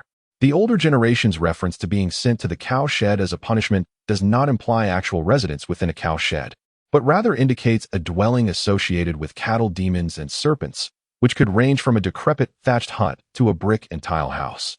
Free production teams, each consisting of 4 members, approach the warehouse to collect a large shovel and iron spade, subsequently pushing 2 creaking carts to set off. The cow shed is situated adjacent to the brigade's party branch, which is located slightly west of the village center, while the yellow earth lies in the eastern fields of the village. Thus, the journey is not short. As they traverse the path, Lu Yuan contemplates that this task should not be overly strenuous. Firstly, transporting bedding soil is not a particularly demanding job. Otherwise, individuals would not be drawn from the elderly and infirm, but rather from the first and second teams. Secondly, upon observation, he notes that among the group, only 3 are young. There is Li from the 4th team, Ho Jinlin from the 5th, and himself from the 6th. What a fortunate coincidence. Aside from Du Weidong from the 3rd team, who is laboriously tilling the land with a grim expression, the newly arrived male youth have congregated. Examining the remaining 9 members, it is evident that the description of elderly and infirm is somewhat exaggerated. None of them appear to be under 50, with the eldest seemingly in their 60s. Thus, these 3 new youth have unwittingly become the main force in this earth transportation endeavor. Just as they push the carts out of the village, a middle-aged member in his 50s, appearing rather lackadaisical, calls for a break to smoke. Although Lu Yuan does not know him personally, he recognizes him as part of the 6th team. It matters little, so they rest. After all, as a newcomer, he understands nothing and will comply with whatever they dictate. The 12 of them find a patch of shade beneath a tree. 8 sit by the roadside, while 4 remain on the carts. Leaning against a large tree, Lu Yuan crosses his legs and takes a sip from his water flask, subsequently producing a cigarette to light. Upon seeing the brand in Lu Yuan's hand, the middle-aged man's cigarette suddenly loses its appeal. Ah, Lu, I've never tried that brand. Mind if I have one? Lu Yuan glances at the man and tosses him a cigarette, inwardly bemused by the revelation that this middle-aged fellow from Ligo Wei has a penchant for bumming cigarettes from others. What a curious character. Li possesses a somewhat naive disposition and finds it difficult to connect with Ho Jinlin, who seems to be desperately searching for topics to engage in awkward conversation. The group has idled away a good half hour. Just as Lu Yuan leans against a great tree, on the verge of slumber, a young girl strides in from the village entrance. At the tender age of 16 or 17, despite her coarse cotton attire, her promising figure is evident. 2 braided pigtails cascade in front of her, and while her face resembles that of Wu Yang's, her beauty conveys a distinct charm. Uncle Lu, why are you dawdling again? The girl, beads of sweat adorning her forehead, approaches the lackadaisical middle-aged man with a pointed inquiry. Upon hearing this, Lu Yuan exclaims inwardly, "Ah, so you're an habitual offender." Uncle Lu, the middle-aged man addressed, had barely closed his eyes before being jolted awake by the girl's sharp reprimand. No, Shueru. Let me explain. I noticed Comrade Lu was fatigued, so I called everyone to take a break and smoke a cigarette. He is our brigade's exemplary youth. We can't tire him out on his very first day of work.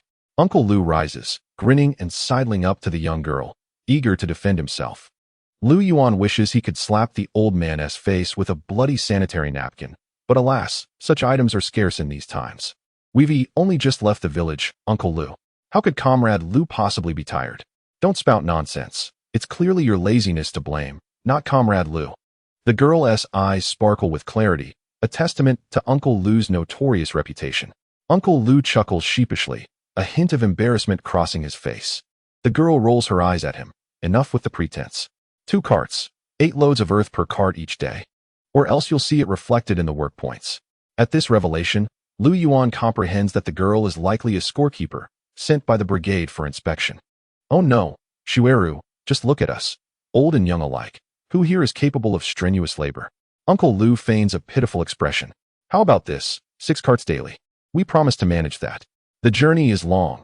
It takes over an hour to return. Indeed, Shueru, 8 loads of dirt per cart is excessive. My old bones can hardly endure it. I rely on medicine just to keep working. The eldest in the group pipes up. My wife prepares medicine for me daily. I practically consume it like a meal. Shueru, my waist has been aching terribly lately. 8 loads would surely be the death of me. Let us settle on 7 loads per cart daily, no less. The girl, infuriated by the old men's antics, stomps away in frustration. The others exchange knowing smiles. And Uncle Lu winks at Lu Yuan.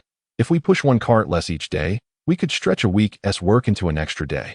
This is certainly more agreeable than toiling under the scorching sun weeding in the cornfields. Lu Yuan is struck by the realization that their idle chit-chat was merely a tactic to negotiate with the young girl. Truly, the adage holds, the old are cunning. And these seasoned men are masters of evasion. This 6th team, I have made up my mind. I declare that even if the King of Heaven himself were to arrive, I would not budge.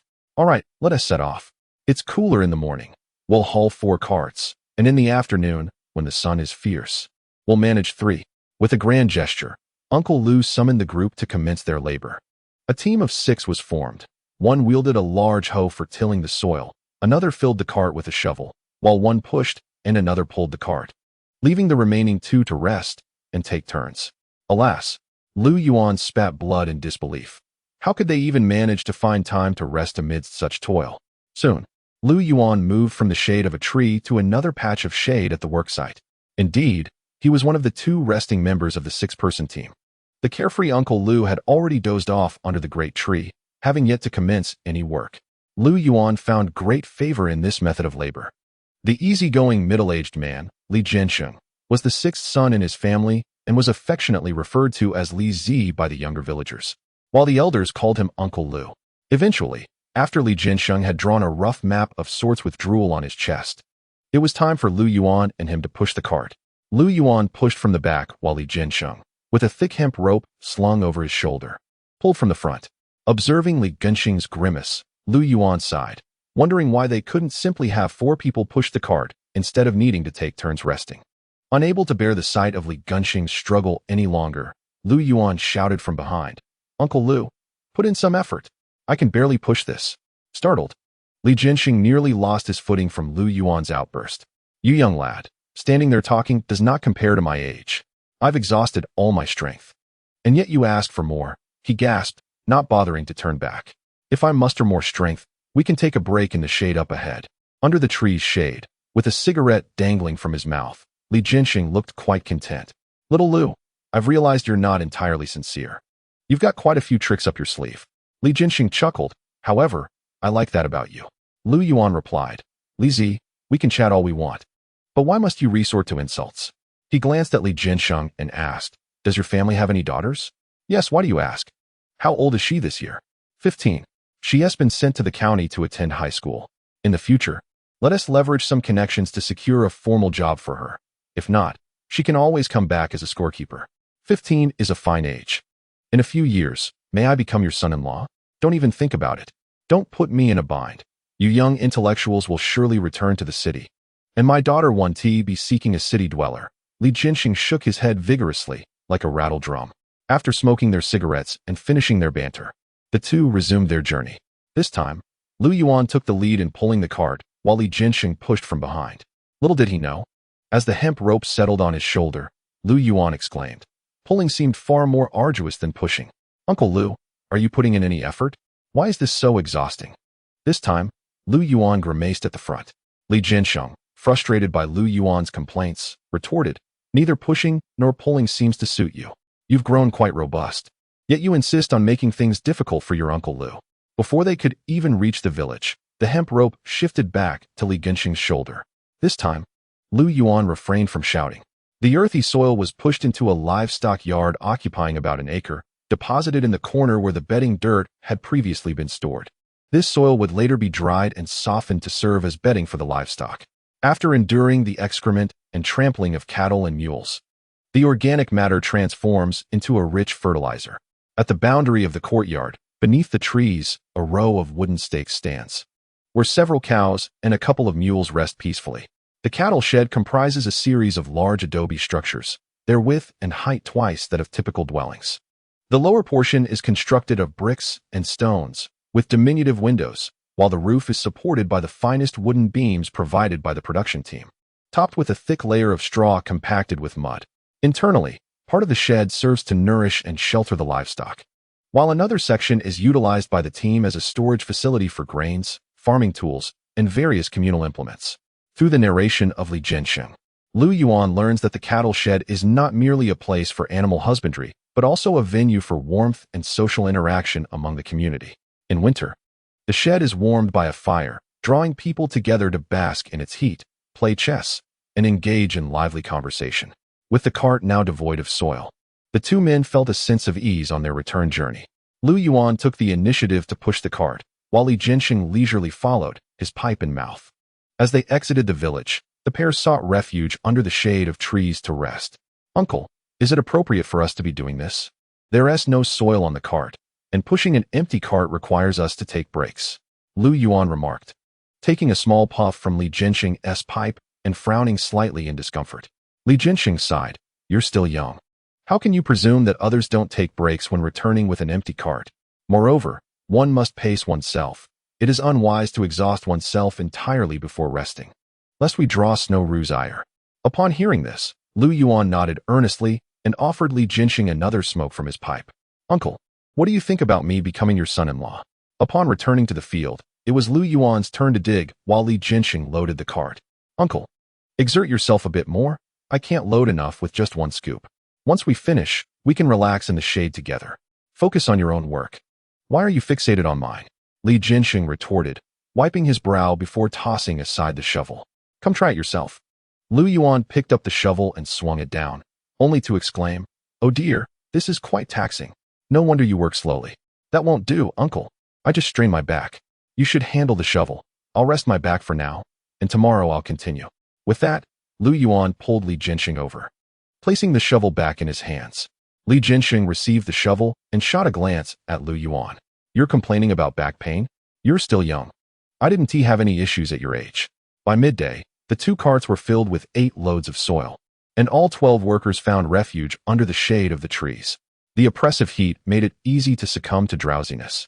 Yet Lu Yuan had barely settled in when the clang of the gong signaled the end of the morning's labor. The group pushed their carts back toward the village, and upon reaching the branch office, they found that others who had been working in the fields had already returned home. Upon leaving the office, Li Jiansheng and a few older men hurried home, while Lu Yuan, Li, and Ho Jinlin sauntered toward the youth dormitory. Ho Jinlin cast an envious glance at the straw hat atop Lu Yuan's head before commenting, "I wonder if they are working harder in the fields than we are? Others may not know, but it's certain that Du, the educated youth, is working harder than we are." Li concurred, adding, "As for the female educated youth, they might have it a bit easier, but in this scorching heat, it's likely that none are truly comfortable." 3 individuals engaged in casual conversation when they spotted a young figure limping ahead. It was none other than Du Weidong. This fellow not only struggled to walk, but it appeared that he was also in considerable pain, one hand clutching his waist while the other supported his thigh. As Lu Yuan hastened to catch up, he nearly burst into laughter at the despondent expression on Du Weidong's face. One might think he had been trampled by a group of formidable women. Ho Jinlin reached out to steady him, asking, "Weidong, what happened to you?" With a voice thick with emotion, Du Weidong replied, nearly shedding tears, "This work is beyond human endurance. I miss home. I long for my mother." Upon returning home, Lu Yuan splashed some water on his face and set about preparing a meal. He utilized the 6 essential pickles generously gifted by Comrade Zhao, chopped up the leftover tomatoes from the previous day, mixed them with sugar, and paired it with steamed buns for a makeshift lunch. After the meal, Lu Yuan filled his water flask, slung his bag over his shoulder, and made his way to the riverbank. To his surprise, he found Li already there. "Li, Have you finished your meal so soon? Lu Yuan inquired, puzzled, as meals at the youth commune were typically prepared in rotation. Although some might return early to cook, it seemed Li had consumed his food rather hastily. Li appeared to have just emerged from the river, resting beneath a tree with damp hair that had yet to dry. Lu, are you here for a bath too? This heat makes one feel unbearably sticky without a wash. Li greeted him with a smile. I couldn't eat much in this heat, so I didn't ask the old youth to assist with cooking. Lu Yuan nodded, sensing that there was more to the situation than Li was letting on, but he deemed it unnecessary to probe further. After emerging from the river, he spread his jacket beneath the tree and laid down to rest. They only arose when the sound of the gong signaled it was time to head to the party branch. In the afternoon, the same group of individuals gathered to continue their work, still engaged in earth-moving tasks. However, compared to the morning, each team had one less truckload of work. The group took a half-hour break before resuming their efforts. Yet, the old fellow Li Gengtian had dozed off again, prompting Lu Yuan to follow suit. Just as he closed his eyes, a sudden sound jolted him awake. To his astonishment, it was the brigade leader, Fu Baohua, perched atop Li Gengtian, covering his entire face with his jacket, rendering him unable to escape despite his futile struggles. Li Gengtian, barely standing at 1.7 meters and quite slim, was no match for Fu Baohua, who stood over 1.8 meters tall and weighed at least 150 to 160 pounds. Lu Yuan cast a sympathetic glance at the flailing Li Gengtian, realizing the situation was decidedly one-sided. Fu Baohua, you rascal. I knew it was you. Just wait until I get up. I will make you pay. Li Gengtian threatened. Yet, Fu Baohua remained silent, merely pressing down on the jacket while using his knee to pin Li's arm, even managing to turn his head to grin at Lu Yuan. Noticing the group of older men nearby enjoying the spectacle, Lu Yuan quickly got up and ran towards a distant gully. While it was entertaining for others to watch his partner being bullied, it would be inappropriate for him to stand idly by. However, the situation was complicated, as Fu Baohua was the second in command of the production brigade, and Lu Yuan felt utterly helpless to intervene. Let it be assumed that he has ventured into the ditch for a moment of respite. As long as Li Jinxing remains unaware of his presence, all will be well. With a swift motion, Lu Yuan executed a slide and slipped into the ditch. Subsequently, he rolled over and positioned himself to peer out from behind the tall weeds, cautiously observing the commotion beneath the tree. Meanwhile, after having his arms restrained, Li Jinxing continued to thrash about with his legs, though he soon realized the futility of his efforts and ceased his struggle. Feeling that the time was ripe, Fu Baohua, noting Li Jinxing gasping for breath beneath him, rose abruptly, seized his clothing, and dashed towards the village along the main road. However, just as Fu Baohua had taken a few strides, Li Jinxing, with his hands firmly planted on the ground, sprang to his feet, grabbing a hefty clod of earth. He swung his arm with all his might and hurled it at Fu Baohua. The intensity of Li Jinxing's expression suggested he wished nothing less than to crush Fu Baohua with that very clod, thus fulfilling his own personal vendetta for the year. The clod soared through the air, striking Fu Baohua's calf with a thud, causing him to stumble and nearly fall. In a moment of desperation, Li Jinxing picked up another clod and took off in pursuit. Yet, despite his advancing years, Fu Baohua's physique remained robust. He pushed himself off the ground and managed to propel himself forward a few paces before regaining his footing. Witnessing Fu Baohua's increasing distance, Li Jinxing's frustration boiled over, compelling him to throw the clod once more. Alas, this time his aim was less fortunate, and the clod veered off course, allowing Fu Baohua to escape unscathed. After a brief interval, Lu Yuan felt it was time to emerge from the ditch. "Oh, Uncle Lu, what has happened to you?" he inquired with a look of concern at Li Jinxing, who was still panting heavily beneath the tree. "You were sleeping soundly when I went to relieve myself. Why does your face appear so flushed? Have you suffered from heat stroke?" With that, Lu Yuan produced a cigarette and offered it to Li Jinxing, urging him to take a puff to calm himself. Moments later, Li Jinxing continued to curse under his breath. "That scoundrel Fu Baohua. If it weren't for him, I could have grown tall. When he was born, his mother had no milk and brought him to my family to feed, leaving me to go hungry." Lu Yuan, do you think my stature has anything to do with that? Lu Yuan nodded emphatically. "Breast milk is the most nutritious, if you received less. You certainly didn't absorb enough sustenance." "Exactly," Li Jinxing retorted, taking a long drag from the cigarette. "Eventually, when his mother had milk, it was still insufficient for him. So she brought him back to my family, pleading with my mother to feed her son. My mother, being kind-hearted, obliged, but that little brat wouldn't he let go. He clung to another, and wouldn't he allow me to have any. Truly, he's the worst kind, with a heart as wicked as they come. If it weren't for him, I could have stood tall and wouldn't he have been bullied by him since childhood. As Li Jinxing vented his frustrations, his anger intensified, and he contemplated throwing the cigarette butt to the ground, but ultimately restrained himself, taking another deep drag before forcefully discarding it. Rising with the intent to confront Fu Baohua, Lu Yuan, quick-witted and agile, grasped his arm to pull him back. "Oh, Uncle Lu, where do you think you are going? It is not acceptable for you to think this way. You have already acknowledged the disparity in our physiques. If Fu Baohua can launch a surprise attack, why can't you devise a plan as well?" Lu Yuan urged thoughtfully, recalling the words of a great leader. "When the enemy advances, we retreat. When the enemy retreats, we disrupt. You cannot act impulsively. You must consider your options." Li Jinxing seemed to absorb this advice, pondering for a moment before lifting his head to inquire. "What did you just say? When the enemy advances, we retreat. When the enemy retreats, we disrupt." "No, the previous part. If Fu Baohua can sneak attack, so can you." "No, I meant you should use your intellect to find a solution." Lu Yuan silently regretted his words. This could lead to trouble.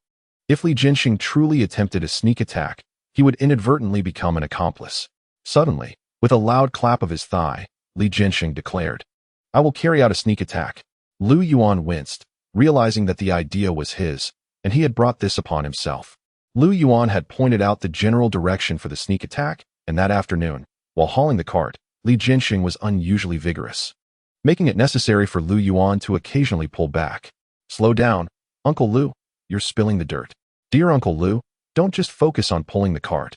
Watch the road and avoid the potholes." Once they settled under the shade of the trees, Lu Yuan was nearly startled into submission by Li Jinxing's unexpected declaration. "Lu Yuan, regarding you considering me as your son-in-law, I think it is worth contemplating." Chapter 033. Becoming the owner of a cart, Lu Yuan hesitated to allow Li Jinxing to pull the cart any longer. Ever since the thought of a sneak attack had crossed his mind, Li Jinxing had been distracted, seemingly tireless as he strained against the ropes. Perhaps this was the confidence provided by the dubious ideas of a future son-in-law. Lu Yuan quickly called for a halt, moving Li Jinxing to the back to push the cart instead, fearing that if this continued, by the time they reached the village, half the load would have already spilled. "What are you doing up front, pulling vigorously, yet not pushing from the back?" Lu Yuan felt a surge of frustration, wishing they could focus on more pressing matters. Upon entering the livestock yard, they spotted an elderly woman filling a trough with water from a bucket under the shade of a tree. "Sister-in-law, my elder brother has yet to return. Allow me to take care of this task," Li Jinxing exclaimed as he entered the yard. The elderly woman waved her hands at the two, smiling as she replied, "At this hour, the trough still has water. It's hot today, and the cattle drink more, so I'll just add a couple more buckets. Your help is not necessary." Seeing this, Li Jinxing hurried over. "Since I've arrived, you needn't bother. This task is trivial for me." Lu Yuan positioned the cart, gathering momentum, then lifted it slightly before letting go. With a loud thud, the dirt was dumped, and the cart toppled over. Li Jinxing's eyelids twitched at the sight. "You fool, that cart is public property. You should have been more careful." "I'll be more cautious next time," Lu Yuan replied, feeling a bit embarrassed about the commotion he had caused. After unloading the cart, Lu Yuan assisted in adding water. In the yard, there was a small stone reservoir, and the elderly woman used a cart to fetch water from there. Lu Yuan and Li Jinxing, opting to forego the cart, carried the buckets directly, and soon the water level in the trough rose. Noticing the low water level in the reservoir, Li Jinxing once again urged Lu Yuan to use the cart to fetch water from the well at the entrance, until the water pit was filled to the brim. Both individuals were drenched in sweat, and only then did they retreat to the shade of a tree to seek respite. The elderly woman emerged from the cattle shed, carrying 2 bowls of water, which she handed to Li Jinxing and Lu Yuan. "Xiaozi, this child is a new educated youth, isn't he? He looks unfamiliar." "Indeed, sister-in-law. You missed the meeting at work. He arrived the day before yesterday." Li Jinxing downed a large bowl of water in one go and wiped his mouth. Lu Yuan, the educated youth, is the very one who fished out Eruzi from the river.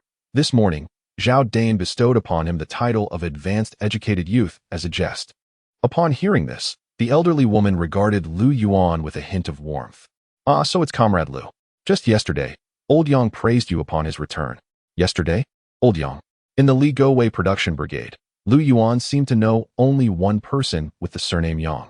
The old man who had gone to the county town with the cattle cart. He was right to praise me. How could he not? He even bummed 2 packs of cigarettes off me and tricked me into driving a cattle cart on the way back. My elder brother knows this lad. Before the elderly woman could respond, the sound of a cart drew near. Old Yang was driving the cattle cart into the yard. A long call echoed, and the large yellow ox came to a halt. However, before Old Yang could jump down from the cart, Li Jinxing sprang up and dashed over. Elder brother. Fu Baowa hit me again. The livestock yard was surrounded by trees so that the animals could bask in the sun outside while finding shade within. Old Yang was oblivious to the presence of people beneath the tree. Li Jinxing's shout nearly startled him away. Infuriated, Old Yang leaped from the cart, limping and brandishing a whip, ready to strike Li Jinxing. Fu Baowa hit you again. I've been hearing that for decades. When we were young, I helped you fight back. Now you're both adults, and your grandson is already in elementary school. Besides, he asked the brigade leader, how could I seek revenge for you? Does Fu Baowa have no shame? Seeing Old Yang storming towards him, Li Jinxing was taken aback. Don't hit me, elder brother. I merely wanted to share my grievances, not ask you to avenge me. Besides, my brother-in-law has already given me some advice. Your brother-in-law? This time, it was Lu Yuan's turn to be astonished. Wait, weren't we just joking around? Why are you bringing him up again, you old rascal? Old Yang followed Li Jinxing's gaze and soon spotted Lu Yuan in the shade. Lu, my boy. Old Yang limped over. The brother-in-law you mentioned wouldn't be him, would it? I see some fresh soil over there. Are you two hauling in dirt for the pit? Lu Yuan stood up and offered a cigarette, but Old Yang gestured that he preferred his own. He then pulled out his own brand of cigarettes. Li Jinxing eagerly approached, shamelessly borrowing one from Old Yang. Elder brother, this brother-in-law thing was just a joke between us. This lad is bound to return to the city sooner or later. We can't deceive our own girl. Li Jinxing struck a match and lit Old Yang's cigarette. Elder brother, what is going on today? You returned much later than usual. Old Yang nodded and glanced at Lu Yuan. San Wang's mother is nearing her end. I want to check on her. If there's a funeral tomorrow, we'll need a mule cart. Since you're here, Lu, I want to have to search for you. Tomorrow, you'll drive the cattle cart to the county for me while I attend to the funeral. Lu Yuan and Li Jinxing simultaneously opened their mouths in surprise. What on earth? Old Yang shot a glare at Li Jinxing. Your sister-in-law is getting on in years. She shouldn't be driving anymore. In urgent situations, she can't react quickly. I don't trust anyone else behind the reins. Last time, that kid from the Fu family drove, and when he returned, there were several whip marks on the ox's back. Your sister-in-law was so distressed she couldn't eat properly for days. Lu is different. Not only can he handle the reins, but he also knows how to take care of the ox. I can trust him to drive. Li Jinxing, with a cigarette dangling from his mouth, blinked his eyes. Big brother, I can drive too, you know? Get lost. Old Yang retorted, casting another disapproving glance at Li Jinxing. I know your capabilities too well. You've never shown any promise since you were a child. If you had a bit of skill, I would have given you a kick by now. If that ox gets upset, you better have some real ability. Who will be responsible for the safety of all those people in the cart? Old Yang then turned to Lu Yuan. This job won't tire you out. Later, I'll go find Fu Baowa and tell him to give you at least 6 work points. You can come back this afternoon and rest at home. All right, you all get to work. I need to hurry up with the hay. I still have to drive the ox down to the foot of the mountain.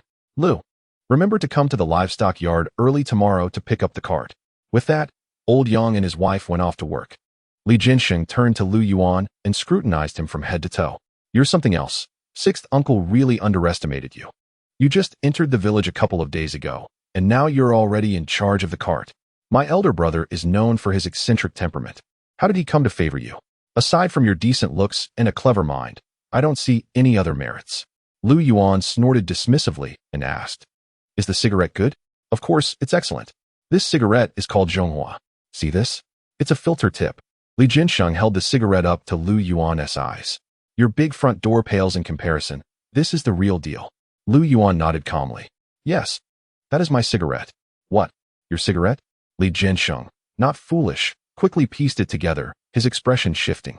Well, son-in-law, I actually enjoy smoking these too. Chapter 034. A good night's sleep. Lu Yuan and Li Jinxing leisurely pushed the cart back to the field. Li Jinxing seemed to have forgotten about the earlier incident. Chattering all the way about how good the Zhonghua cigarette was, primarily emphasizing its prestige for showing off, subtly hoping for a free pack from his son-in-law. Dear sixth uncle, that cigarette requires a smoking ticket. I only brought a single pack when I came to the countryside. Who knew old Yang would be so sticky-fingered? He glanced at it, and before I knew it, it was in his pocket. Lu Yuan sighed in exasperation. Losing a pack was painful enough, and he certainly wouldn't give anyone else a chance. Li Jinxing wasn't solely after Lu Yuan's cigarettes. He just wanted to flaunt the Zhonghua outside. All right then, remember this. In the future, if you get the chance, treat your father-in-law to a box. Upon returning to the field, it was now Lu Yuan and Li Jinxing's turn to load the cart. Since it was the last load, after finishing, the two of them ran to the shade of a tree to rest. The others planned to wait until it was nearly time to finish work before pushing the cart back. The young ones, being more inclined to sleep, leaned against the big tree, and Lu Yuan soon drifted off. Not long after, Lu Yuan was awakened by a conversation nearby, still half asleep, with his eyes remaining closed. Hush! Keep your voice down. Do not disturb your brother-in-law's slumber. What? Is that not Lu Jiqing? How did he become my brother-in-law? This is utterly nonsensical. But pay it no mind. You may leave. We have already arranged with Shuiru for 14 carts of soil a day, which is the standard work quota. What reason would I have to come here if there were no matters to discuss? The team leader sought me out, limping on his injured leg, alleging that you struck his calf with a stone. He is speaking nonsense. Why does he not mention that I nearly suffocated him? That rascal Fu Baohua. Once I devise a plan, I shall surely retaliate against him. After a brief interval, Lu Yuan, hearing the footsteps recede, stirred from his slumber, while Li Jinxing and the man beside him engaged in idle chatter. Sixth uncle, I was half awake and heard quite a commotion. Who has arrived? Lu Yuan rubbed his eyes, sat upright against the great tree, and offered a cigarette to both Li Jinxing and the elderly gentleman beside him. Li Jinxing chuckled, your brother-in-law. The squad leader of our production team's 5th squad, Fu Baohua, has swollen calves and has come to lodge a complaint against you. My brother-in-law? Lu Yuan was somewhat bewildered. From whence did this brother-in-law arise? Isn't my son your brother-in-law? Li Jinxing remarked, taking a drag from his cigarette and casting a sidelong glance at Lu Yuan. Though we lack the formal relationship of son-in-law and father-in-law, we bear the title. Hence, regarding that matter with the Zhonghua cigarettes, Lu Yuan felt a wave of despair. Good heavens! Over a mere pack of Zhonghua cigarettes, a familial title has been conjured. You are quite the cultured fellow. I shall surely procure a pack for you when I acquire the cigarette coupons. Lu Yuan rubbed his face. You old scoundrel. Wait for it. As the workday drew to a close, a group of individuals set off, pushing 2 carts ahead. Naturally, these carts were loaded by Lu Yuan, who could not follow along in their pushing. The sound of the gong signaling the end of work rang out, and several individuals returned tools, such as hoes and shovels, to the warehouse. The custodian inspected for damage, and afterward, the scorekeeper recorded 7 points for the 3 new educated youths, while the others received 6. On their first day of labor, the new educated youths earned an additional point on top of the standard quota. Upon exiting the party branch, Li Jinxing hastily darted away, his urgency to return home a mystery. Not far behind, Lu Yuan noticed the members of the field crew returning from their labors. Zhao Shuorong and Wu Yang had been weeding by hand in the cornfield, and upon finishing, they disbanded directly in the field without any tools to return. Lu Jiqing. Wait a moment. Lu Yuan turned to see 4 young ladies hastening towards him, yet their gait appeared rather peculiar. After a day of labor, how could they struggle to walk? Observing Zhou Xiaoli's distressed expression, Lu Yuan marveled once more at the wonders of creation. As they approached, Zhou Xiaoli, with a pained expression, was the first to inquire, Lu Jiqing, was your work arduous? We squatted in the field weeding all day, and now our legs and backs feel as if they belonged to someone else.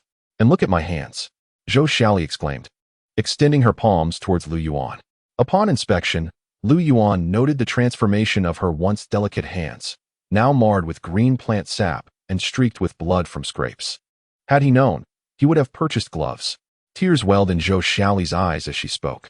Wu Yang stepped forward, also displaying her hands to Lu Yuan. Oh dear. Wu Jiqing, your hands are even worse, with cuts evident. Not uttering a word might have been better. However, upon Lu Yuan's remark, Wu Yang immediately pouted, her eyes veiled by a thin mist. Nearby, Zhou Xiaoli leaned in to take a glance, suddenly realizing that her hand did not hurt as much anymore. Zhao Shuorong was not in a much better state, constantly kneading her waist with her hands. Even He Saixia felt utterly drained, her expression devoid of energy. After all, you do not expect to earn work points to fill your stomach, so it is perfectly acceptable to take a break when the time calls for it. The sixth team has always been the laggard among the six, and a little idle time here and there is inconsequential.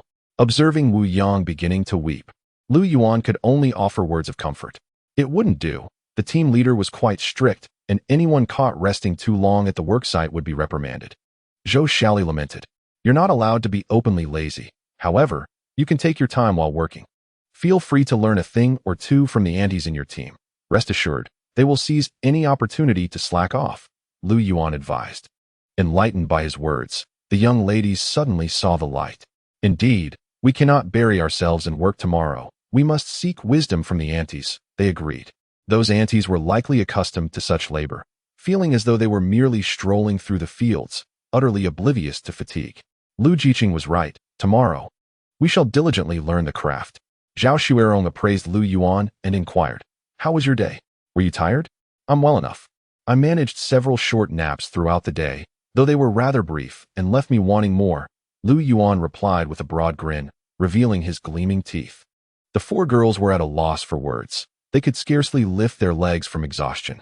While Lu Yuan claimed to have enjoyed several naps, and even complained of insufficient rest, Wu Yang blinked, asking, will you be doing that work again tomorrow?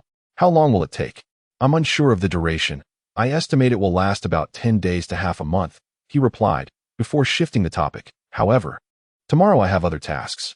Old Yang, who drives the cart, has matters to attend to, so I will take his place in driving the ox cart, transporting people to the commune and the county. The four girls regarded Lu Yuan with newfound admiration. Then you shall be able to sleep well tomorrow, Zhou Xiaoli said, her eyes glimmering with envy. Lu Yuan nodded with a smile. Indeed, once I reach the county, I can find a shaded spot beneath a tree to rest, allowing me several hours of sleep. Upon hearing this, Zhou Xiaoli could not hold back her tears. Why was there such a vast disparity in fate among the new youth? She felt as if she could not even return home to rest, while Lu Yuan was not only vibrant, but could also enjoy multiple naps throughout the day. Wu Yang, unwilling to give up, pressed on with her inquiries. So, how many work points did you earn today? 7, Lu Yuan replied. Tomorrow, while driving the cart, Old Yang mentioned it would also be a minimum of 7 points, and upon my return in the afternoon, I can rest at home. Zhao Xuerong rolled her eyes. Not waiting for Lu Yuan to finish, she grabbed Zhou Xiaoli, Wu Yang, and called for He Saixia as they left. Zhou Xiaoli cried out loudly. Chapter 035. The Enchantress Dai Yufei on their way back to Secretary Zhao's home. The four young women felt as if their legs were laden with lead. Each step seemed to imprint a pit into the ground, a sensation that had been present since the start of their labor, now exacerbated upon learning of Lu Yuan's day of work. Moreover, that fellow tomorrow need not lift a finger. He can drive the ox cart and enjoy a sound sleep for several hours. The most infuriating part is that after a good slumber, he can rest again. But hasn't he spent the entire day resting? The oxen know the way, after all, so they hardly require any herding. As for the women, tomorrow they will once again find themselves amidst knee-high cornfields, enduring the scorching sun and the prickly weeds. Once comparisons arise in the heart, the days become arduous. A few young women supported each other as they made their way back, initially intending to gather firewood at the foot of the mountain. But it seemed that for many days ahead, that would be an impossible task. Even upon returning home, they would need assistance to climb onto the bed, each one relying on the other for support. Lu Yuan watched the retreating figures of the girls and shook his head. If they could not promptly shift their mindset and adapt to this environment, they would face many more hardships ahead. Lu Jiqing. It was Aunt Wang Si with the long face and Aunt Fu San who called out to Lu Yuan. Lu Jiqing, your words at the morning meeting were truly remarkable. I was quite bewildered, though some of the terms eluded my understanding. Yet, I could tell you genuinely wished to join our production team in Li Go Wei. Aunt Fu San said, her small buck teeth gleaming as she cheerfully leaned towards Lu Yuan. You weren't here, but you wouldn't believe it. That dude Jiqing was said to have cried from exhaustion in the fields this afternoon, leaving the team leader quite distressed. Aunt Wang Si scoffed. Choosing such a thing, who wouldn't be troubled? Although we are all educated youth, how could there be such a disparity? Lu Jiqing, I'm not saying this just to flatter you. There's no one else in the entire county like you. Aunt Fu San spoke with conviction. Let it be known, Our production team's exemplary educated youth must be you. Otherwise, I shall raise a ruckus. I'll go back and tell your elder brother to make that small con table for you promptly. And it shall be delivered by the day after tomorrow at the latest. Oh dear, Aunt San, I truly am not in a rush. Please have my elder brother focus on the more pressing tasks. Mine can be postponed a bit. A couple of days' delay is of no consequence. Lu Yuan hurriedly waved his hands. After all, polite words cost nothing, and who cannot speak them? I won't call you Lu Jiqing anymore. I shall simply call you Xiao Yuan, so it doesn't feel so distant. Aunt Wang Si, with her long face, tugged at Lu Yuan's arm. Come now. Let us go to my home and fetch some scallions and soy sauce. You haven't planted any vegetables in your yard, or what would you eat tonight? Scallions dipped in soy sauce? Lu Yuan readily agreed. This morning at the meeting, both Aunt Wang and Aunt Li publicly supported me in front of all the members. Such kindness should be reciprocated. After all, mutual exchange is the essence of human relations. Seeing Lu Yuan being led away by Aunt Wang Si, Aunt Fu San ground her teeth in frustration. Her home had both scallions and cucumbers. Why hadn't she thought to offer them instead? Upon arriving at Aunt Wang Si's home, Lu Yuan did not enter the courtyard. Although Aunt Wang Si was older and unbothered by idle gossip, Lu Yuan felt apprehensive. It was better for him to wait outside, especially since Wang Si's husband was not at home after just finishing work. Soon, Aunt Wang Si emerged with a bundle of scallions and a bowl of soy sauce. Of course, Lu Yuan could not accept the villagers' gifts without offering something in return. Yet Aunt Wang Si spoke with conviction. Aunt Wang has taken to calling you Xiao Yuan. Why do you still insist on offering money? This child is practically slapping Aunt Wang in the face. Wang Si is quite eloquent, as Lu Yuan has experienced firsthand.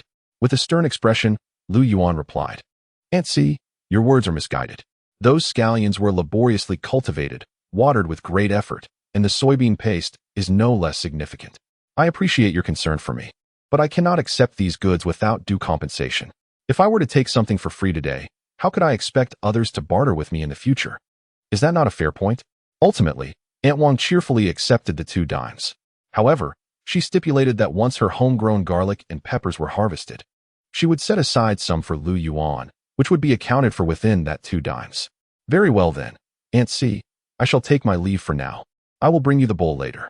Lu Yuan had not ventured far when Uncle Wang strolled back from the direction of the party branch. Isn't that the young man from the educated youth group? Has he come to our home for scallions? Aunt Wang chuckled, waving the 2 dimes in her hand.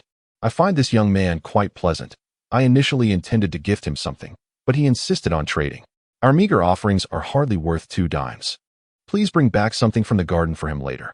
Understood. Uncle Wang nodded at Lu Yuan's retreating figure, recognizing that this young man was not to be underestimated.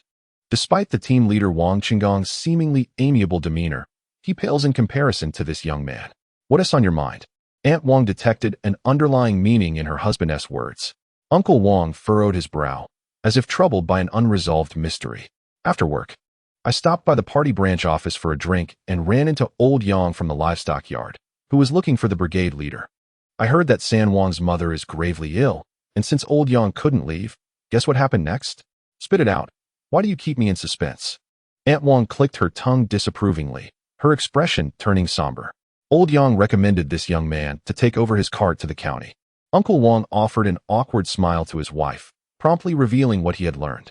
You see, with old Yang's peculiar temperament, it's remarkable that this young man managed to gain his favor. He must be quite exceptional. Besides, he has only been here a few days. Yet the secretary and the brigade leader both speak of him with admiration. Now you understand why I raised my voice at the meeting. Aunt Wang turned towards the courtyard, remarking, he is different from the other educated youths. Fostering a good relationship with him can only bring benefits. Unbeknownst to Lu Yuan, Aunt Wang and her husband were discussing him behind his back. However, he was indifferent to their opinions. Carrying soybean paste and scallions, Lu Yuan meandered home. After passing the educated youth dormitory and 2 older educated youths' houses, he paused. He noticed that the space between his and the older educated youths' residences had been leveled and was now piled with bricks and mud. Just as he was about to continue home, the door of the older educated youth's courtyard opened, and 2 young women emerged, one carrying a yoke and the other a water bucket. Upon seeing Lu Yuan, the 3 of them momentarily froze. It's the young man from the educated youth group. The girl with the yoke approached Lu Yuan with a smile, extending her hand. Your words this morning have inspired us older educated youths to strive to embody your spirit. My name is Dai Yufei. From now on, we shall be neighbors. The first impression that Dai Yufei left on Lu Yuan was that of a serpentine allure, vibrant and aggressive. However, upon reflection, he realized that this young woman was 4 or 5 years his senior, already in her early 20s. Was she truly regarding him as a naive schoolboy? Although the morning's speech might have contained biases towards the elder generation of intellectuals, it hardly warranted such a sharp retort from her. Gazing at the faint dimples in Dai Yufei's cheeks, Lu Yuan felt an overwhelming urge to poke them with his chopsticks.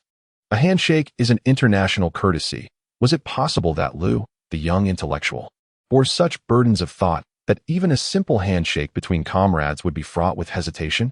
Dai Yufei's hand remained poised, her expression exuding confidence. To Lu Yuan, it seemed as if she regarded him as prey. This behavior could not be indulged. He shifted the bowl in his right hand to his left, then lifted the scallions nestled beneath his arm, squeezing them firmly. When his hand extended once more, it was glistening with the green liquid of the scallions. Opposite him, Dai Yufei appeared taken aback. She attempted to retract her hand, but Lu Yuan was not about to let her succeed. He swiftly reached out to pursue her. Chapter 036. Is my hand pleasant to touch? Dai, it seems you harbor some reluctance towards shaking hands with me, Lu Yuan remarked. The hand he held was not delicate. It attempted to withdraw at their initial contact, exhibiting a flirtatious resistance. Years of toil in the countryside had rendered the once fair-skinned young woman before him with a sun-kissed glow, which only enhanced her vitality and health. Tall and slender, even the simple act of tucking away a stray lock of hair by her ear was enough to evoke a sense of tranquility. Yufei, it appears someone has arrived at the youth commune. Another young woman approached them with a water bucket in hand. Lu, I am Meng Xiaoji. It's getting late. I must fetch water and prepare dinner, but let us chat again sometime. Of course, Lu Yuan replied with a smile, acknowledging the possibility of future conversation. As he spoke, he tilted his hand, smearing the scallion juice onto the back of Dai Yufei's hand before finally releasing his grip, satisfied. Dai Yufei's smile seemed strained, her hand trembling slightly as she returned it to her side. If you enjoy scallions, you might want to visit our commune. They are certainly cheaper than what you could trade with the villagers. In truth, he preferred the soybean paste. The scallions were merely an accessory, optional in his culinary endeavors. Lu Yuan gestured with the bowl of soybean paste towards Dai Yufei.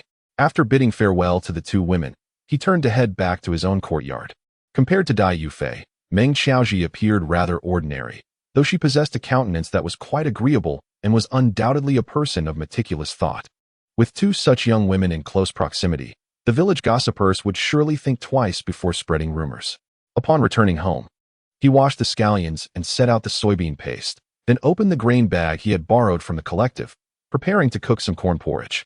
Upon seeing the contents of the grain bag, Lu Yuan was taken aback. Indeed, it was corn grits, nearly the size of rice grains. How was he to cook this? He estimated it would take at least 2 hours to become tender. He wished he could soak them beforehand, but now it was too late. Making steamed buns or corn cakes was out of the question. He would first need to take the grits to the stone mill to grind them into cornmeal. With no other option, he reluctantly took a plain steamed bun to satisfy his hunger.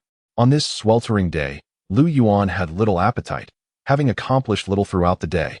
He could barely finish half the bun, even with the accompaniment of scallions and soy sauce. After tidying up his belongings and slinging his bag over his shoulder, he set off towards the riverbank. The river was bustling with people today. Nearly all the young men from the youth commune were present, and not far away. A number of children were frolicking in the water. Lu Yuan noticed Du Weidong sitting idly in the water, bare-chested and lost in thought. He had learned from Sister Sun that this fellow had been crying in the fields earlier that afternoon, likely contemplating which path to take in life next. Lu, how are you adjusting to your first day of work? Wang Qinggang, the leader of the commune, was drying his hair when he spotted Lu Yuan approaching. He reached for his clothes, pulled out a cigarette worth 8 cents, and handed it to Lu Yuan. I heard from Ho that your work isn't too strenuous, and you're off to catch a bus tomorrow? Accepting the cigarette, Lu Yuan struck a match to light it. Oh, it's not like I was conscripted for my skills or anything. By the way, what's up with Du? He seems a bit off. Don't mention it. He was sobbing in the fields this afternoon, which infuriated the squad leader, Wang Qinggang replied, gesturing towards Du Weidong. The squad leader asked me to talk to him, so I dragged him out from his bed. The workload in Team 3 isn't that demanding, Once you get used to it, it's not bad at all. Why not earn a few more work points? Lu Yuan felt hesitant to comment further. After all, he and Du were merely fellow youths in the commune. With no camaraderie to speak of, he had no interest in how Du was faring.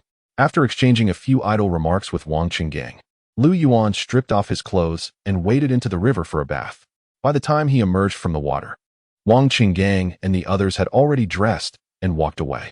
Uncle! Uncle! Spotting Lu Yuan finished with his bath, Huzi came running over, bare-bottomed. Uncle! I just heard them speaking ill of you, but I didn't catch it all. They chased me off. Oh really? What did they say? They said you must be going to catch a bus to deliver gifts to my brother Zhao. Otherwise, how could you possibly go to catch a bus just 2 days after arriving in the village? Lu Yuan nodded. Do you know who said that? Huzi vigorously nodded his small head. Those old youths said it.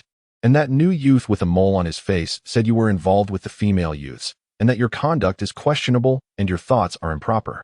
That new youth with a mole, wasn't that Ho Jinlin? They had just been working together, laughing amiably, and now he was stabbing him in the back. Well, Huzi, the information you provided is quite valuable. I shall commend you for it. Lu Yuan ruffled Huzi's damp little head. Let us keep this between us. Don't mention it to anyone else.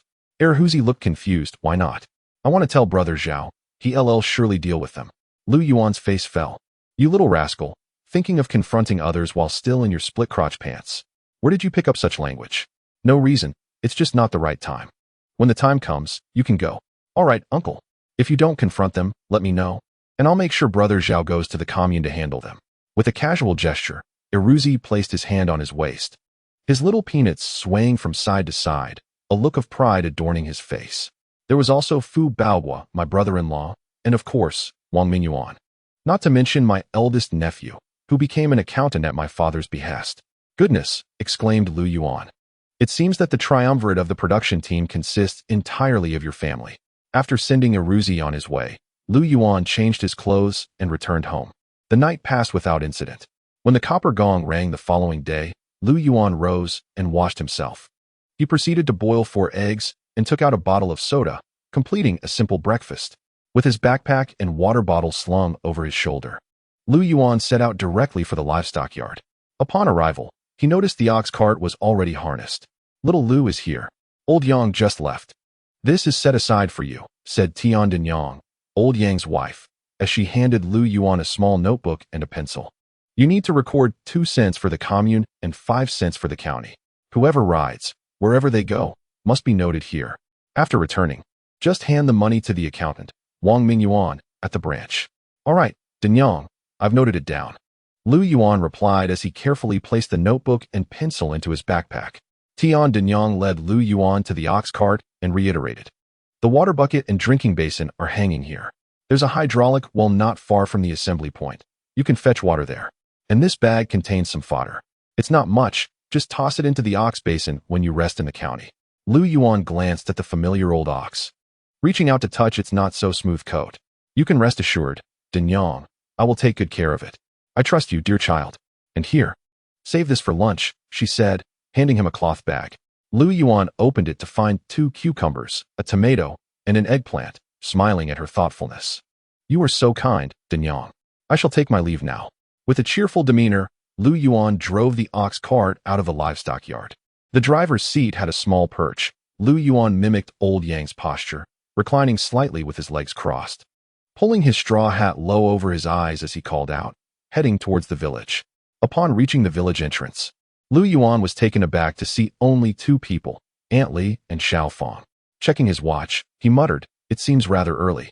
Aunt Li and Xiao Fang were equally surprised to see Lu Yuan at the reins. Upon learning that old Yang had matters to attend to and Lu Yuan had been conscripted into service, Aunt Li reaffirmed her approval of his driving skills. "Aunt, are you and Xiao Fang on leave again? Is it easy to request leave in our brigade? Our brigade grants 2 days off a month. Once those are used up, unless there's an urgent matter, the squad leader won't grant any more," Aunt Li patiently explained. Few villagers took leave, but educated youth invariably did each month. This was only her 3rd time asking for leave this year to accompany your sister to the county to buy some clothes. The more Aunt Li observed Lu Yuan, the more she appreciated him, though it was a pity he was a youth from the city. Lu Yuan understood the leave system and nodded with a smile. Indeed, it's essential to buy some clothes. Setting aside matters of romance, my sister Xiaofeng has reached an age where she should be dressing up. The clothes we make ourselves differ greatly from ready-made garments. Moreover, my sister is quite beautiful. Spending a little money on her attire is well worth it. Indeed. The old lady shared the same sentiment. After all, who could resist spending on such a beautiful daughter? With just 2 remarks from Lu Yuan, Li Danyang's face blossomed into a radiant smile, while Xiaofeng bashfully lowered her head. As they continued their conversation, Lu Yuan glanced up and noticed 2 young women standing by the ox cart, gazing at him in a daze. What a coincidence. Just yesterday, they had mentioned wanting to chat, and now fate had brought them together. It could only be Dai Yufei and Meng Xiaoji, the 2 young female intellectuals. They had arrived quite early and took a seat behind Lu Yuan after boarding. After paying their fare, Lu Yuan jotted down their names in his notebook and resumed his light-hearted banter with Li Danyang. Gradually, more passengers boarded the cart, and after a while, Lu Yuan felt it was about time to set off. With a crack of the whip, they began their journey. The old ox required little guidance from Lu Yuan. The route from the village to the commune was straightforward, allowing Lu Yuan a moment to doze off. In the midst of his drowsiness, a soft feminine voice, like a gentle stream, reached his ears. The speaker had clearly lowered her tone, causing Lu Yuan a moment of delay in comprehending her words. Lu Zhiqing, is my hand pleasant to touch? Chapter 037. Such a strong sense of revenge. Without needing to turn around, Lu Yuan instinctively knew that the words originated from Dai Yufei. Aside from Zhao Xuerong, she was the only one whose hand he had ever touched. Strictly speaking, how could a handshake be considered touching? Even if it were, one could argue for leniency. Dai Yufei was undoubtedly the boldest among the young women Lu Yuan had encountered. Her audacious nature could almost qualify her as a female rogue in this era. The road was smooth, and it seemed that no one felt inclined to engage in conversation. Everyone was dozing in the ox cart. Lu Yuan tilted his hat down, casually glanced at the passengers, and his gaze ultimately landed on Dai Yufei's captivating eyes. Grinning widely, he nodded and whispered back, "Indeed, it is pleasant to touch. Would you like to touch it again?" He nodded once more, lowering his straw hat even further. "Such beauty at a young age. Yet you misbehave," Dai Yufei teased with a smile. "We have plenty of vegetables in our courtyard. If you wish to eat, come and take some. If you feel guilty, we can always trade for water." "I'm afraid I have no fondness for vegetables," Lu Yuan swiftly declined. With that, he produced a cucumber given to him by Aunt Tian from his bag and took a hearty bite, crunching loudly. Behind him, Dai Yufei was momentarily taken aback by Lu Yuan's actions, and after a moment, she pursed her lips and turned away, opting not to engage further. This Lu Zhiqing is quite mischievous. Though young, he possesses a cunning mind. Thus, Dai Yufei rated their 2 encounters with a glowing 5-star review. The morning breeze was refreshing, carrying the sense of wild grass and earth. Before him stretched a wide road leading into the distance. Sitting in the driver's seat, Lu Yuan, with a cucumber in his mouth, felt utterly content. Once the cucumber was devoured, he reached for a tomato and began munching on it with gusto. Dai Yufei, with her long legs stretching over a meter, felt an urge to kick him in the waist. "Is this truly what you mean by not liking vegetables?" After finishing the tomato, Lu Yuan turned to munch on some biscuits. Even Meng Xiaoji couldn't help but notice, her eyelids twitching at the sight. It seemed Lu Zhiqing had an insatiable appetite. Xiaofeng, seated diagonally opposite, had been secretly observing Lu Yuan and Dai Yufei, having witnessed their subtle exchanges. Although Dai Yufei possessed a certain beauty, her appearance was not particularly favored in the countryside. In Xiaofeng's view, if Lu Yuan sought companionship with a young female intellectual, he should choose between Zhao Xuerong and Wu Yang. Of course, Zhou Xiaoli would also suffice, considering she had heard that men often preferred those with more ample figures. Contemplating this, Xiaofeng instinctively lowered her head, striving to compare herself to Zhou Xiaoli. "Xiaofeng, we are about to make a turn, so hold on tight." Lu Yuan's voice startled Xiaofeng, nearly causing her to exclaim in surprise. Her face flushed crimson, akin to a guilty party caught red-handed. The ox cart rounded the bend, leading them to the commune. However, this group was bound for the county seat.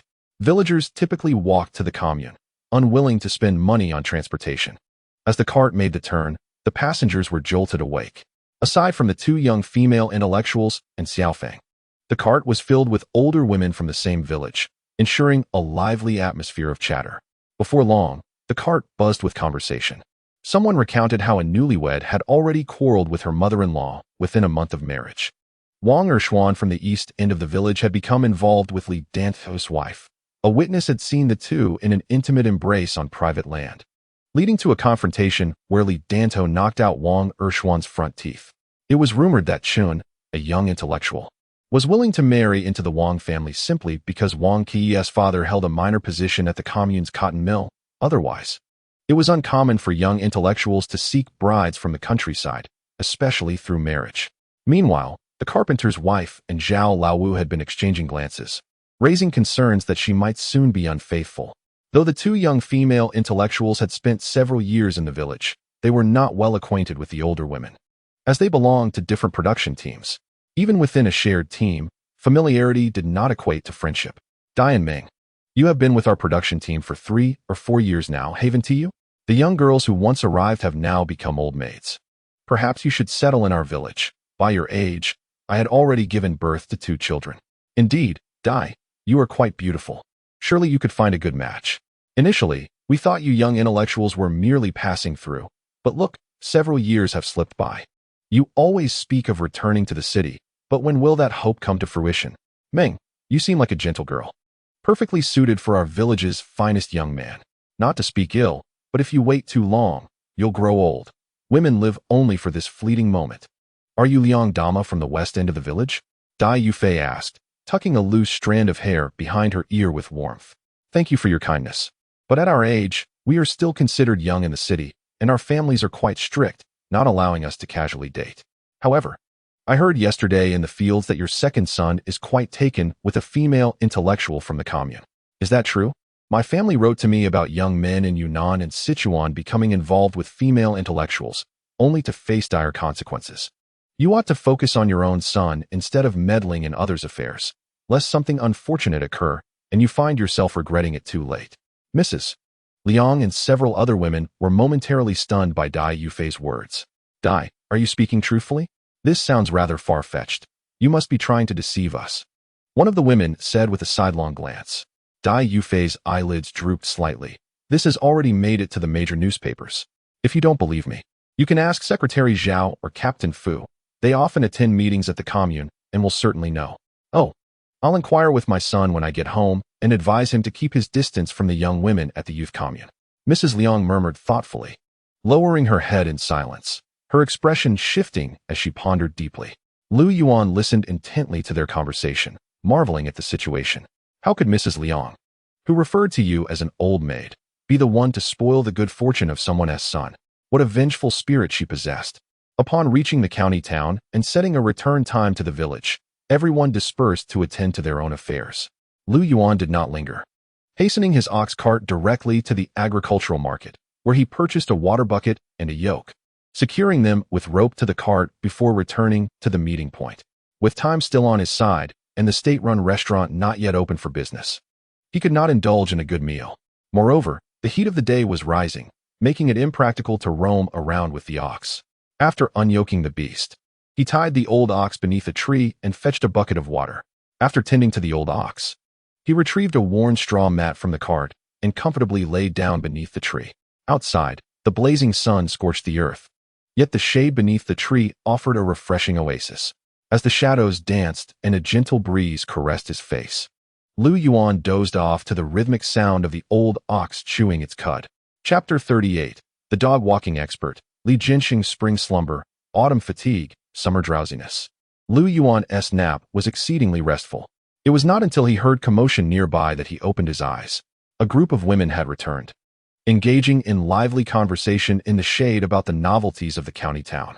Sitting up, Lu Yuan felt invigorated and glanced at his watch, realizing that lunchtime had already passed. He then took a cucumber from his cloth bag and began to eat, discreetly retrieving a few pieces of egg cake from his satchel. After replenishing the water in the old ox's trough, Lu Yuan asked the women to keep an eye on the ox cart while he made his way to the state-run recycling station.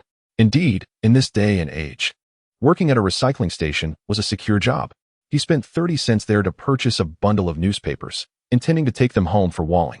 The kind elderly gentleman at the recycling station advised him to use the newspapers solely for walling and not to create any unnecessary trouble for himself. Lu Yuan assured him that he would adhere to this instruction, promising to affix the newspapers to the walls and continually study the guiding principles, ensuring they would never find their way into his own latrine. After leaving the recycling station, Lu Yuan jogged, sweating profusely, to the supply and marketing cooperative. Although he had learned from Mrs. Li that there were 2 days off each month, frequent trips to the county town were not feasible. Wouldn't it be better to relax at home? Thus, he resolved to stock up on supplies this time. The pastry counter offered only egg cakes and biscuits, so he decided to buy 2 more pounds of each. He opted against hard fruit candies, as he already had plenty. White and brown sugar were out of the question, as they were sold out. He needed to purchase household items such as hose, shovels, and hammers. Otherwise, he would have no tools to make necessary repairs at home. Thanks to the efforts of Heir Huzi, the overgrown weeds in the courtyard have been cleared.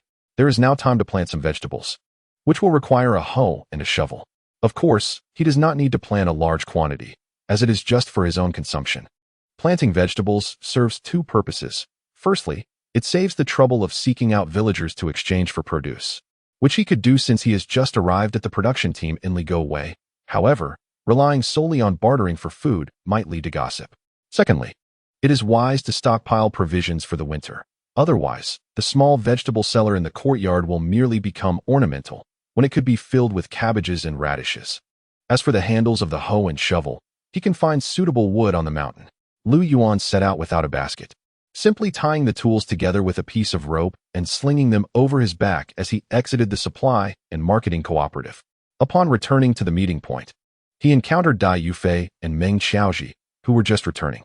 The 2 young women had their bags stuffed to the brim and carried a large cloth bag on their backs, their faces radiating satisfaction after a successful shopping excursion. Once everyone had gathered, Lu Yuan did not rush to harness the ox, but instead observed the old cow as it drank the water from the wooden trough, finishing it gradually. The return journey required little effort on his part. With a crack of the whip, the ox cart entered its autonomous mode. As they reached the village entrance, Lu Yuan let everyone disembark but did not head to the livestock yard. Instead, he drove the ox cart back home, where he unloaded the water bucket and shoulder pole, washed his hands and face, and noticed Dai Yufei and Meng Xiaoji returning under the blazing sun with their bags. The ox cart passed by the 2 young intellectuals, and Lu Yuan offered a polite smile. Dai Yufei took a deep breath, slowly closed her eyes, and silently reminded herself, "Do not be angry, do not be angry. What is the big deal about being escorted for a stretch on such a hot day?" Upon returning to the livestock yard, Lu Yuan found that old Yang had not yet returned. Aunt Tian, who was chopping hay in the shade, paused her work to fetch a bowl of water from the house. The water, freshly drawn from the well, was still cool. Lu Yuan took the bowl and drank deeply. Its refreshing sweetness rendered even the finest waters from the Alps trivial in comparison. After removing the ox's harness, he led it to the shade and proceeded to the branch office with his notebook and money. However, he could not locate Accountant Wang. Inquiring at the warehouse, he learned that Wang had been called away by a grieving family to assist with their accounts. So he returned to the livestock yard to hand his notebook and money to Aunt Tian. Lu Yuan did not rush home. Instead, he assisted Aunt Tian in finishing the hay. Afterward, he pushed a cart to the courtyard well to draw water. The chopped hay needed to be rinsed to wash away the dirt before it could be fed to the livestock, a rule set by old Yang. While chatting with Aunt Tian, Lu Yuan learned that old Yang was not only the team's feeder, but also the driver. In his early years, old Yang had worked with oxen for a landlord, but after serving in the military, he returned home with a leg injury sustained in battle. To avoid burdening the organization, he returned home and later married Aunt Tian, who had become a widow after 2 years of marriage. Aunt Tian had faced a difficult life raising her child alone, but old Yang could not bear to watch her struggle and often lent a helping hand. Over time, their relationship blossomed, navigating the trials of that era to come together. Despite his physical challenges, old Yang was hardworking and resilient, and the family managed to make a decent living. In 1958, when the state implemented collective ownership, old Yang, with his considerable knowledge and experience in animal husbandry, was entrusted with the important role of feeder by the production team. Initially, the cadre of the brigade took care of him due to his mobility issues, and coincidentally, they needed someone to tend to the cattle, which led to his assignment at the livestock yard. Subsequently, the animals, under the care of old Yang, became robust and well-fed, prompting the leaders to realize they had stumbled upon a treasure. although the caretakers were spared from field work and earned a decent amount of work points. The job was far from easy. The nightly requirement to rise at least twice to feed the animals eliminated most candidates, particularly the younger individuals. Year-round, surrounded by livestock. Regardless of the season, spring, summer, autumn, or winter, or even in inclement weather, one had to remain with the animals. During the day, they would chop hay and prepare feed. And at night, they would sleep in the livestock shelter, rising multiple times to tend to the animals. The mules in the yard, under Old Yang's meticulous care, were sleek and impressive, often seen during village weddings and funerals, which only added to Old Yang's busy schedule. Eventually, the cadre decided to transfer Aunt Tian to the livestock yard, compensating her with 5 work points a day for half the labor. The brigade had its own considerations, especially since the team leader was Aunt Tian's son. As Aunt Tian washed the hay, Lu Yuan had already shoveled the dried yellow earth to a dry mound nearby and laid out a layer of moist soil for drying. Child, it's scorching hot. Take a break. That chore can wait for your uncle's return. If we can't manage, your elder brother is here too. Lu Yuan replied, oh, this little task, as Uncle Lu would say, is a mere trifle. Aunt, please don't worry about me or see me as a delicate city child. He broke apart the clods of earth with his shovel and grinned at Aunt Tian. If you're concerned about me, just pick me a couple of cucumbers. Aunt Tian laughed, setting down her work, and headed towards the backyard. You mischievous child. Wanting cucumbers is an easy request. I'll pick some right away and soak them in well water. They're best served chilled. Just as she took a few steps, a voice called from the entrance. Old sister, save one for me too. It was Li Jiansheng, casually strolling in with a hemp rope on his shoulder, followed closely by Du Weidong, who, clad in a tank top, was flushed with effort, his veins prominent on his arms. Lu Yuan glanced at the hemp rope trailing behind Li Jiansheng and thought, ah, it's bent. Goodness, are you walking a dog here? If it continued this way, Du Weidong would surely tire himself out. Li Jiansheng clearly lacked Lu Yuan's awareness. Upon entering the yard, he let go of the rope, prioritizing the cucumbers over the dog. Du Weidong paused momentarily, resembling a dog freed from its leash, but soon pushed forward with renewed determination towards the mound of earth. With a loud thud, Du Weidong raised the handle of the cart to unload it, but misjudged the force, tumbling over with the cart. This startled Li Jiansheng, who recalled the team leader's instructions to make Du endure some hardship while pushing the soil. But he hadn't anticipated injury. News of a countryside youth getting hurt on his second day of work would not be well received by the commune. Li Jiansheng hastily rushed over, but Du Weidong was quicker, scrambling up and sprinting towards the small water pit. Upon reaching the water pit, he scooped up the water and drank eagerly, as if he had not quenched his thirst for 2 days during a drought. Lu Yuan was taken aback, then turned his gaze towards Li Jiansheng, clearly questioning him about what he had done to Du Jiqing. Li Jiansheng slowly approached Lu Yuan and spoke in a lowered voice. Listen, my dear son-in-law, do not regard me with such disdain. It was the team leader's directive to let him experience some hardship. So he understands that it is not easy to work anywhere. Lu Yuan sighed, tossing a cigarette to Li Jiansheng. While he did not sympathize with Du Weidong, it was still a bit embarrassing for everyone involved, as they were all educated youth. Li Jiansheng examined the cigarette and frowned.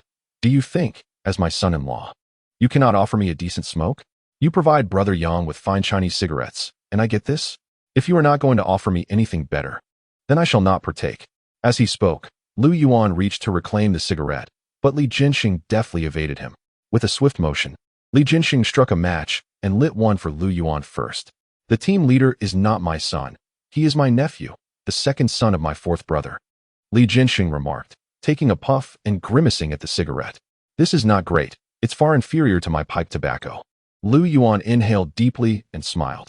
Uncle Lu, then our team leader. His surname is Fu Baohua, that rascal's nephew. Lu Yuan's smile faded. Well, that settles that. But he is also my nephew, from my sister-in-law's side. Li Jiansheng chuckled. Uncle Lu, this smoke is quite harsh. Let us trade for a moment and sample this. Lu Yuan retrieved a pack of Dezhongjiao. Li Jiansheng took a couple of strong puffs of the cigarette before directing his attention to the pack. Let me see that box. It looks rather nice. Instantly, Lu Yuan became cautious, tucking the cigarettes back into his pocket. What is there to see? It is more important that we rest under the shade of the trees. The two settled beneath the trees, noticing Du Weidong staring vacantly at the small water pit. Lu Yuan genuinely worried that if this continued, he might suffer a mental breakdown. Come, allow me to enlighten you, my esteemed father-in-law. The first team leader of our production team is Brother Yang's son, surname Yang, and he is, in fact, part of our Li family. I shall not elaborate further. The second team leader is my nephew, the eldest son of my third brother. The third team leader, as previously mentioned, is my fourth brother's second son. The fourth team leader is from the Wang family, my cousin. The fifth team leader requires no introduction, as he is your brother-in-law. The sixth team leader belongs to the Fu family, my nephew. Having spoken, Li Jinsheng cast Lu Yuan a knowing glance, and then raised 2 fingers before his eyes, indicating that with him around, Lu Yuan standing in the team was secure. What is this? A crab? Lu Yuan inquired. What crab? This is a crab. Does it not walk sideways? Upon hearing crab, Lu Yuan understood, immediately producing the pack of Dezhongjiao and offering it to Li Jinsheng. Uncle Lu, I have been carrying this in my pocket. Perhaps you might try it in yours instead? All right, I shall give it a go. It is a gift from my son-in-law. After all, Li Jinsheng was pleased with Lu Yuan's gesture and reached for the cigarettes. However, before he could grasp them firmly, a heart-wrenching wail emanated from the direction of the water pit, startling Li Jinsheng so much that he dropped the cigarette on the ground. The 2 individuals glanced over, spotting Du Weidong sprawled on the ground, lamenting and pounding his fists against the earth. Ah, this cigarette is indeed scorching. It would have sufficed to simply pocket it, remarked Li Jinsheng, swiftly retrieving the cigarette and slipping it into his trousers. Madame Tian, having chilled some cucumbers in well water, emerged just in time to witness Du Weidong weeping and hurried over. Oh dear, child, what has happened? Why are you crying? Madam, I wish to go home. I miss my mother. You have no idea. At home my mother doesn't even allow me to sweep the floor, Du Weidong lamented, continuing to sob. Meanwhile, Lu Yuan and Li Jinsheng remained as steadfast as a mountain, their postures unwavering as they observed the scene unfold. Li Jinsheng cast a sidelong glance at Du Weidong, then turned to Lu Yuan, clicking his tongue. You both are of similar age, yet he behaves like a child who hasn't been weaned. Lu Yuan replied, that is obvious. You let him lead. Well, who isn't their mother's little darling? Lu Yuan extinguished the cigarette but on the ground and said, Sixth uncle, I believe that based on Du Jiqing's recent performance while pushing the cart, he still has the potential for reform. What do you think? Let us grant Du Jiqing some time and opportunity to adapt. When I return tomorrow, let us have him stay and allow Ho Jiqing to take his place in the field. Li Jinsheng shot Lu Yuan a glance. I am not that fool, Fu Baohua. Discussing this with me is futile. Then hand me the cigarette, Lu Yuan insisted, reaching for Li Jinsheng's pocket.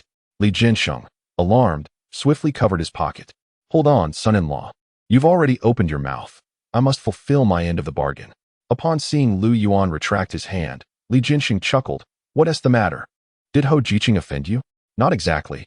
Erhuzi overheard something by the river yesterday. This fellow was speaking to those in the youth commune about my questionable conduct, insinuating I have inappropriate relations with the female youth. With whom? At your age, you ought to refrain from such idle inquiries. Let me take a guess. At this moment, Madame Tian had approached, assisting Du Weidong. Xiao Lu, you are all youth. Please persuade Du Jiqing. I'll fetch you some cucumbers, after eating the chilled ones. You'll feel just fine. After Madame Tian departed, before Lu Yuan could speak, Du Weidong, still tearful, interjected. Lu Jiqing, you're not leaving for the fields tomorrow, right? I still feel that the fieldwork suits me better. Lu Yuan was taken aback, casting a glance at Li Jinsheng. Good heavens! How much torment had this child endured to begin uttering such nonsense? Is laboring under the blazing sun for fieldwork truly preferable to resting in the shade after carting soil? Fieldwork yields 8 or 9 work points, while pushing soil only 6. It's evident that the latter is far less strenuous. Why would he prefer to work in the fields? It must be that his perspective is askew. Observing the tearful and sniffling Du Weidong, Lu Yuan felt a pang of exasperation. Du Jiqing, first and foremost, you must understand that our purpose in coming to the countryside is to labor. Do not entertain thoughts of being a deserter, for that would result in dire consequences, including repercussions for your parents. Lu Yuan pulled Du Weidong over to sit down and continued. Look at Ho Jiqing. Isn't he also pushing soil? I see he is doing quite well. Just yesterday, we shared a slumber beneath a great tree. It's a matter of mindset. Yesterday, I partnered with Sixth Uncle and we performed admirably, just as I observed Ho Jiqing and his partner doing well. How about this? Tomorrow, you can work here for another day. If you still want to partner with Uncle Lu, I will head to the fields. However, if you wish to collaborate with Hou Jiqing, then let him take on the field work. Surprisingly, Du Weidong entertained the thought of being a deserter, but upon hearing Lu Yuan's words, he felt a chill in his heart. Lu Yuan was not deceiving him. Being caught as a deserter could lead to confinement and loss of the right to return to the city, and in severe cases, it could result in execution. Is that acceptable? Then can I try partnering with Li Li? Upon hearing Du Weidong's response, Lu Yuan nearly choked. If it weren't for the matter concerning Hou Jinlin, he would have sent Du back to the fields immediately. No, Li Li's partner is too old, and you are not capable of the work. You should choose between me and Hou Jiqing, Lu Yuan said sternly. Du Weidong discreetly glanced at Li Jiansheng. Then how about I switch with Hou Jiqing? I can try pushing dirt for another day, and if it goes well, I'll stay here. Lu Yuan nudged Li Jiansheng with his elbow, and Li Jiansheng quickly responded, whether you stay or not is not entirely up to us. We can only advocate for you and help you acclimatize to the labor intensity here. Du Weidong nodded. If he couldn't partner with the frail old man before him, he felt he could manage here. It was merely unfortunate for Hou Jinlin, but as long as he was comfortable, what did it matter if Hou Jinlin suffered a little? Chapter 40. Tiger teaches skills to the young female educator. Seeing that matters were settled, Lu Yuan patted Li Jiansheng on the back.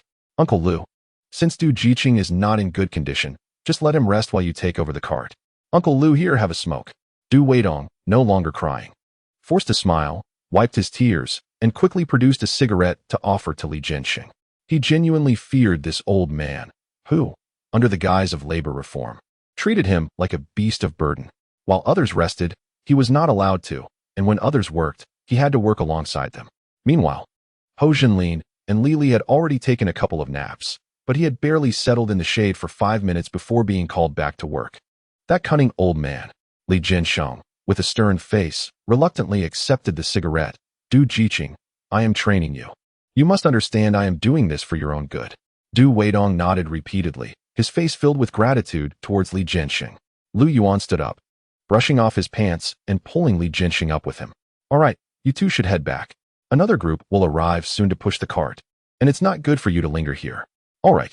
Li Jiansheng nodded and was about to turn around when he suddenly sensed something was amiss. Oh, I haven't eaten my cucumber yet. You little rascal, why are you playing tricks on me? Why can't I eat the cucumber before leaving? Li Jiansheng sulked and sat back down. Seeing that he had not managed to send the two away, Lu Yuan decided they might as well stay seated. Aunt Tian approached with a few cucumbers in hand, glistening with droplets of water, making the others eye them hungrily. As she drew near, Li Jiansheng immediately stepped forward. But Aunt Tian shot him a glare, handing him one cucumber, then giving another to Du Weidong. And finally, the remaining 3 were thrust into Lu Yuan's hands. Just then, Old Yang drove in with a mule cart. In the past, Aunt Tian had discussed the account books and money matters with her late husband. Subsequently, Old Yang led the mule to the shade of a tree and tossed a box of economical cigarettes to Lu Yuan. These are better than my pipe. Take them and smoke, he said before hurriedly attending to his own affairs. Lu Yuan, clutching 2 cucumbers, departed from the livestock yard and strolled along the shaded riverbank, where a gentle breeze beckoned him to sit upon a stone. The verdant trees formed a lush canopy, with dappled sunlight filtering through the leaves and casting intricate patterns upon the ground.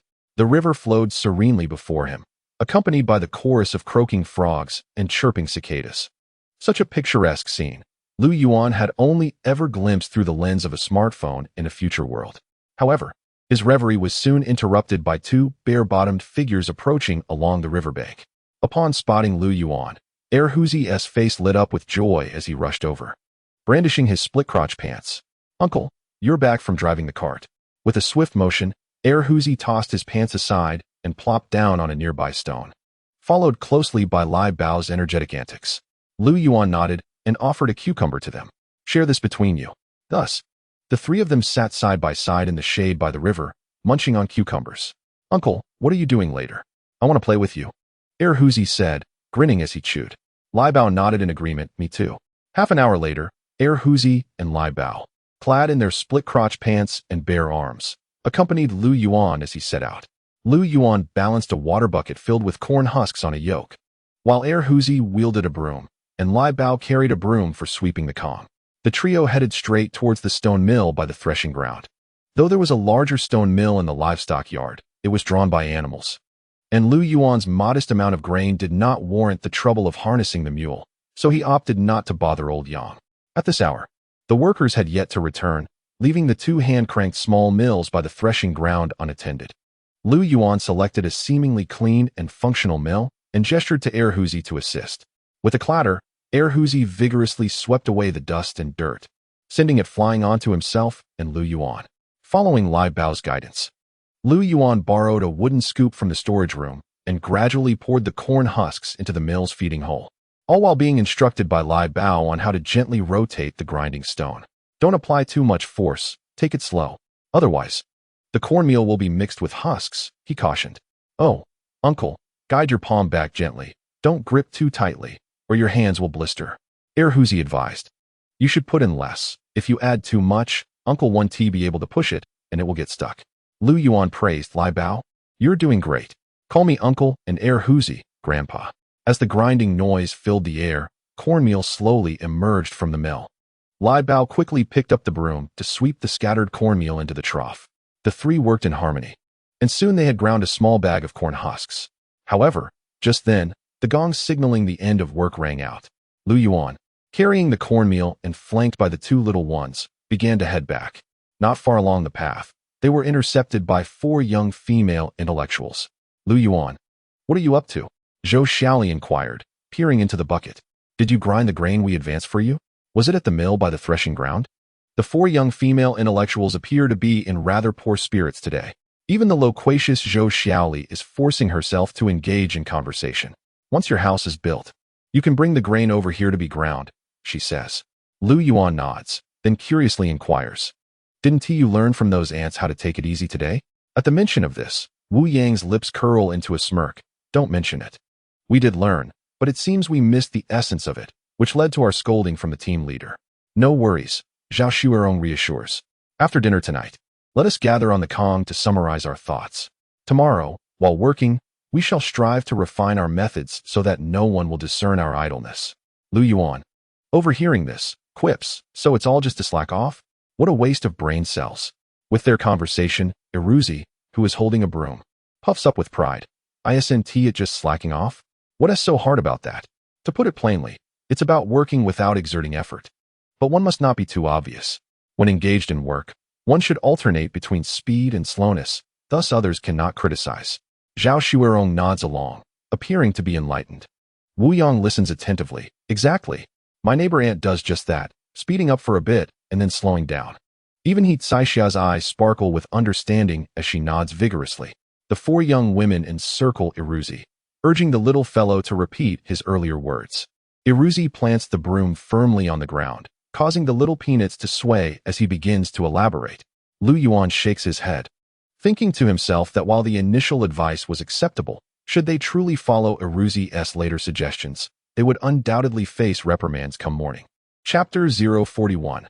The idea of stockpiling firewood after 3 days of land leveling and preparation.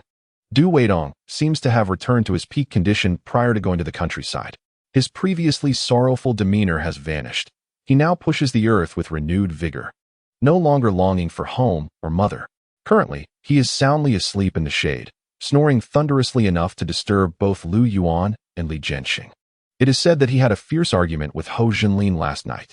Whether it turned physical remains unclear, but given Hou Jinlin's physique, it would likely have ended with Du Weidong emerging victorious in a single move. The root of the conflict lies in Hou Jinlin's belief that Du Weidong had resorted to underhanded tactics to usurp his work. Although Hou did not specify these alleged tactics, it is easy to deduce that he suspects Du Weidong may have bribed the village leadership. These past few days have been particularly arduous for Hou Jinlin. If Du Weidong, with his robust build, struggles with the rigors of land clearing, one can only imagine the toll it takes on the frail Hou Jinlin. By the end of the day, he is too exhausted to eat, let alone speak. His hands tremble as he tries to use his chopsticks, and his pickles fall from his grasp onto the table. The seasoned intellectuals are restless as well.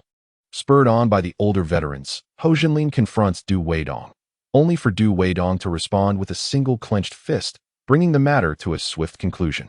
Hou harbors resentment, but feels utterly powerless.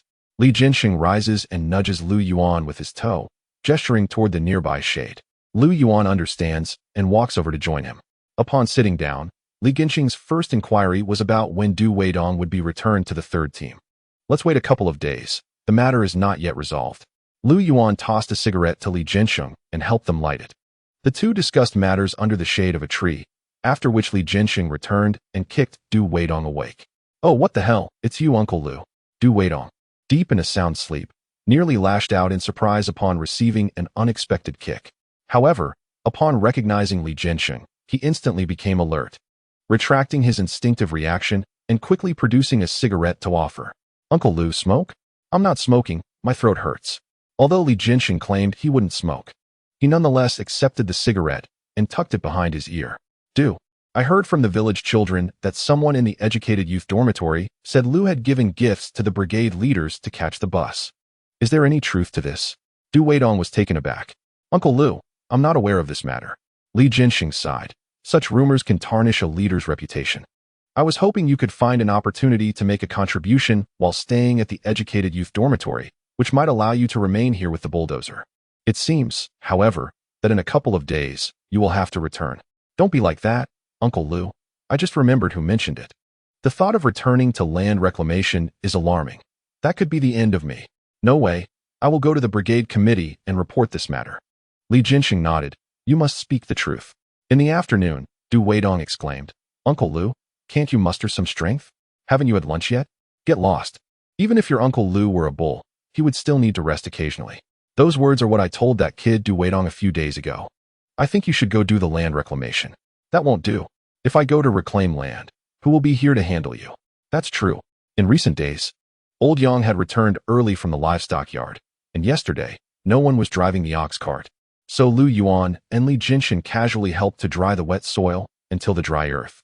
During the hottest part of the afternoon, Aunt Tian would bring them chilled cucumbers, cooled with well water. As they munched on the cucumbers and idly chatted in the shade, the team scorekeeper came to inspect the soil stacks. "Oh, Shuiru, is there really a need to check? With your Uncle Lu here, it will be fine." Li Jinsheng chuckled. "Young lady, in this scorching heat, you shouldn't run around. What if you suffer from heat stroke?"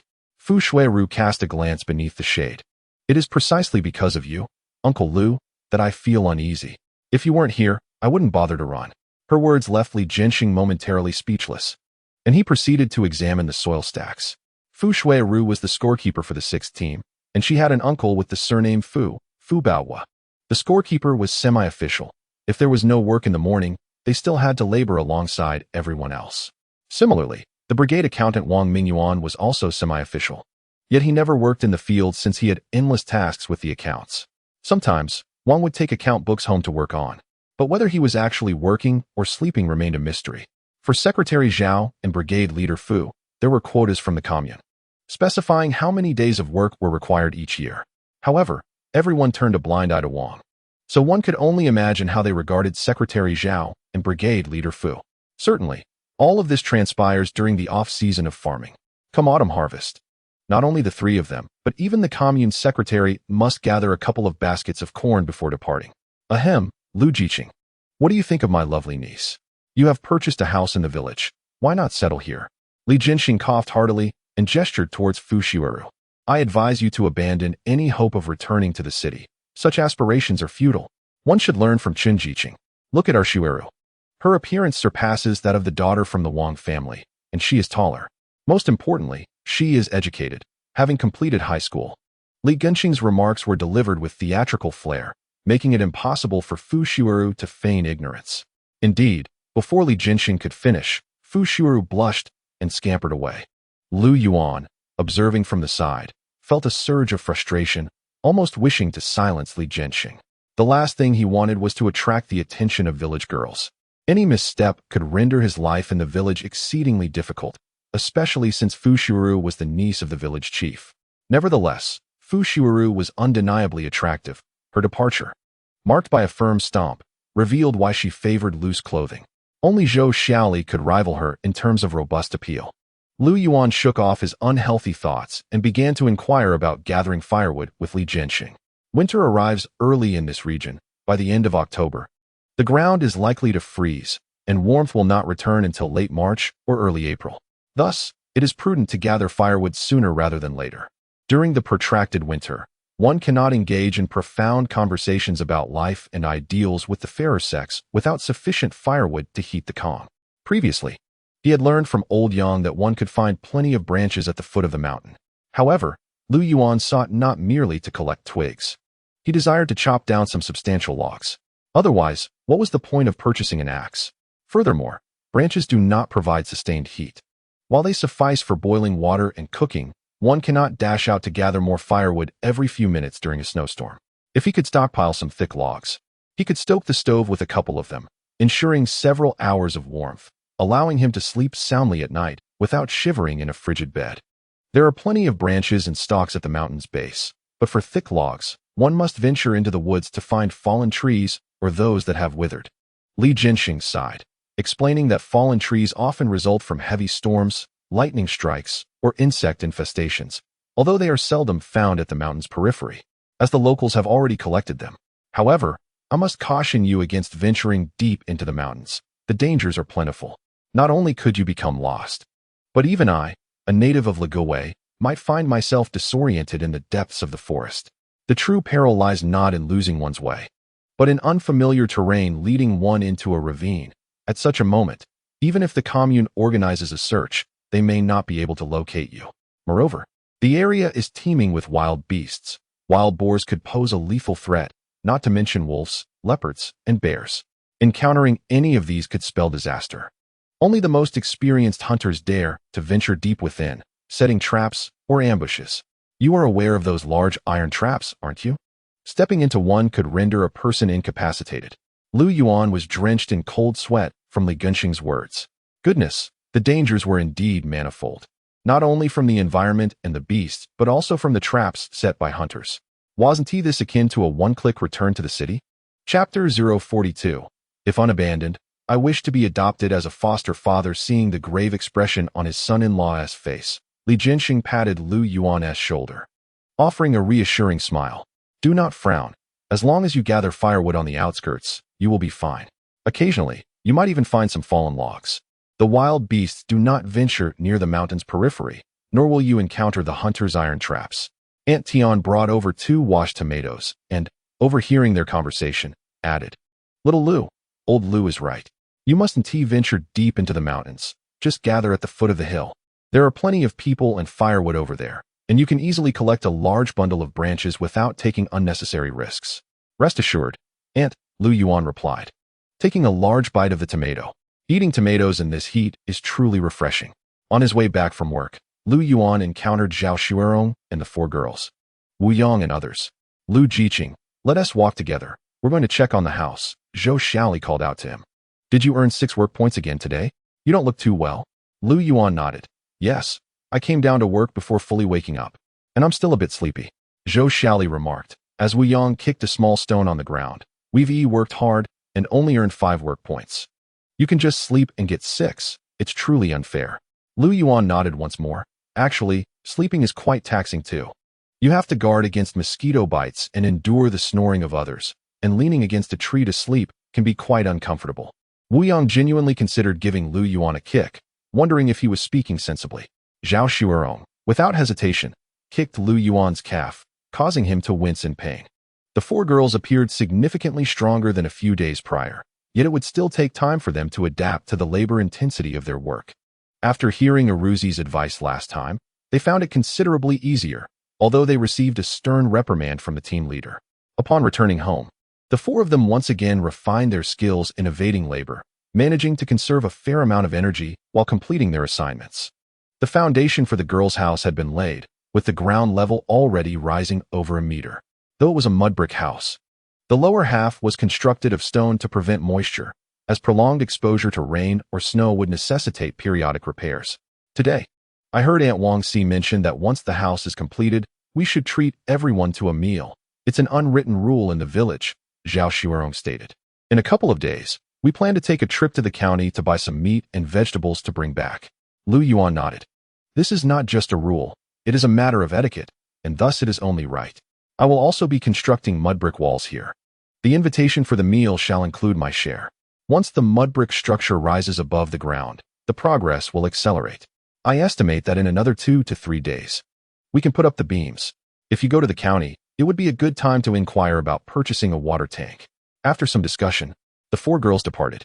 Soon, they planned to join Zhang Dinyang, the secretary's wife, at the foot of the mountain to forage for wild vegetables.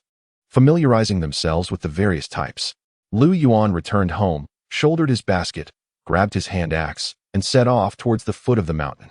On the road, I encountered numerous acquaintances, all bustling about to gather firewood and forage for wild vegetables. The uses of wild vegetables are manifold. They can be mixed into cornmeal to create cornbread, or added to coarse porridge. In essence, everyone is devising various means to conserve grain while ensuring a hearty meal. Lu, the young intellectual, why are you carrying an axe to the mountain to gather firewood? It is unnecessary, as there is plenty of firewood at the foot of the mountain. Young Lu, what do you intend to do with that axe? Please refrain from chopping down trees. They belong to the collective, and we must avoid mistakes. Most of the group is gathering firewood at the base of the mountain. Just follow them and do not venture into the dense forest, as it is fraught with danger. Oh, Auntie, this is not my first time gathering firewood. I thought having an axe would be more convenient. Rest assured, dear aunt, I will not stray deep into the mountains. Lu Yuan greeted others as he walked to the foot of the mountain and was taken aback by the sheer number of people present, engaged in various activities, gathering firewood, digging for wild vegetables, and many children climbing trees to pick wild fruits, relying on the mountains for sustenance and the waters for nourishment, as the saying goes. Uncle, are you here to gather firewood? Came a voice as Lai Bao scampered down from a tree and approached Lu Yuan, handing him a wild fruit. Lu Yuan smiled and took a bite, nearly wincing from the tartness, yet he could not simply discard it in front of Lai Bao. Where's Huzi? Lu Yuan pulled out 2 pieces of hard candy, offering one to Lai Bao while popping the other into his mouth. Lai Bao grinned and mumbled around the candy. Oh, my second uncle got stuck in the tree, and I hear it's swollen. He.s. applying medicine and airing out at home. Lu Yuan nodded in understanding. Huzi often jumped about in his open-crotch pants, so such a mishap was to be expected. As long as he didn't damage the peanuts, it was all right. Lai Bao, with candy in his mouth, waved his hand exuberantly. Uncle, why don't you take a break, and I'll gather my friends to help you collect firewood? We'll have a big bundle in no time. Lu Yuan thought this was indeed a splendid idea. Today, he had not engaged in idle chatter with the 4 female young intellectuals. Resting against a large tree had caused him some back pain. Gathering firewood was a task meant for adults who had to bend down, but children were different. They could squat right on the ground and gather easily. As the saying goes, a frog has no neck, and a child has no waist. Although this saying refers to the idea of luck, it is true that children's waists have not yet developed, making them less prone to injury. Here's the plan. Lai Bao, you and your friends each help Uncle collect a small bundle of firewood, and I'll come over to give you all some candy. Deal. Lai Bao readily agreed and dashed off to rally his companions. Seeing the group of children cheerfully responding to Lai Bao's words, Lu Yuan smiled and turned towards a less crowded area.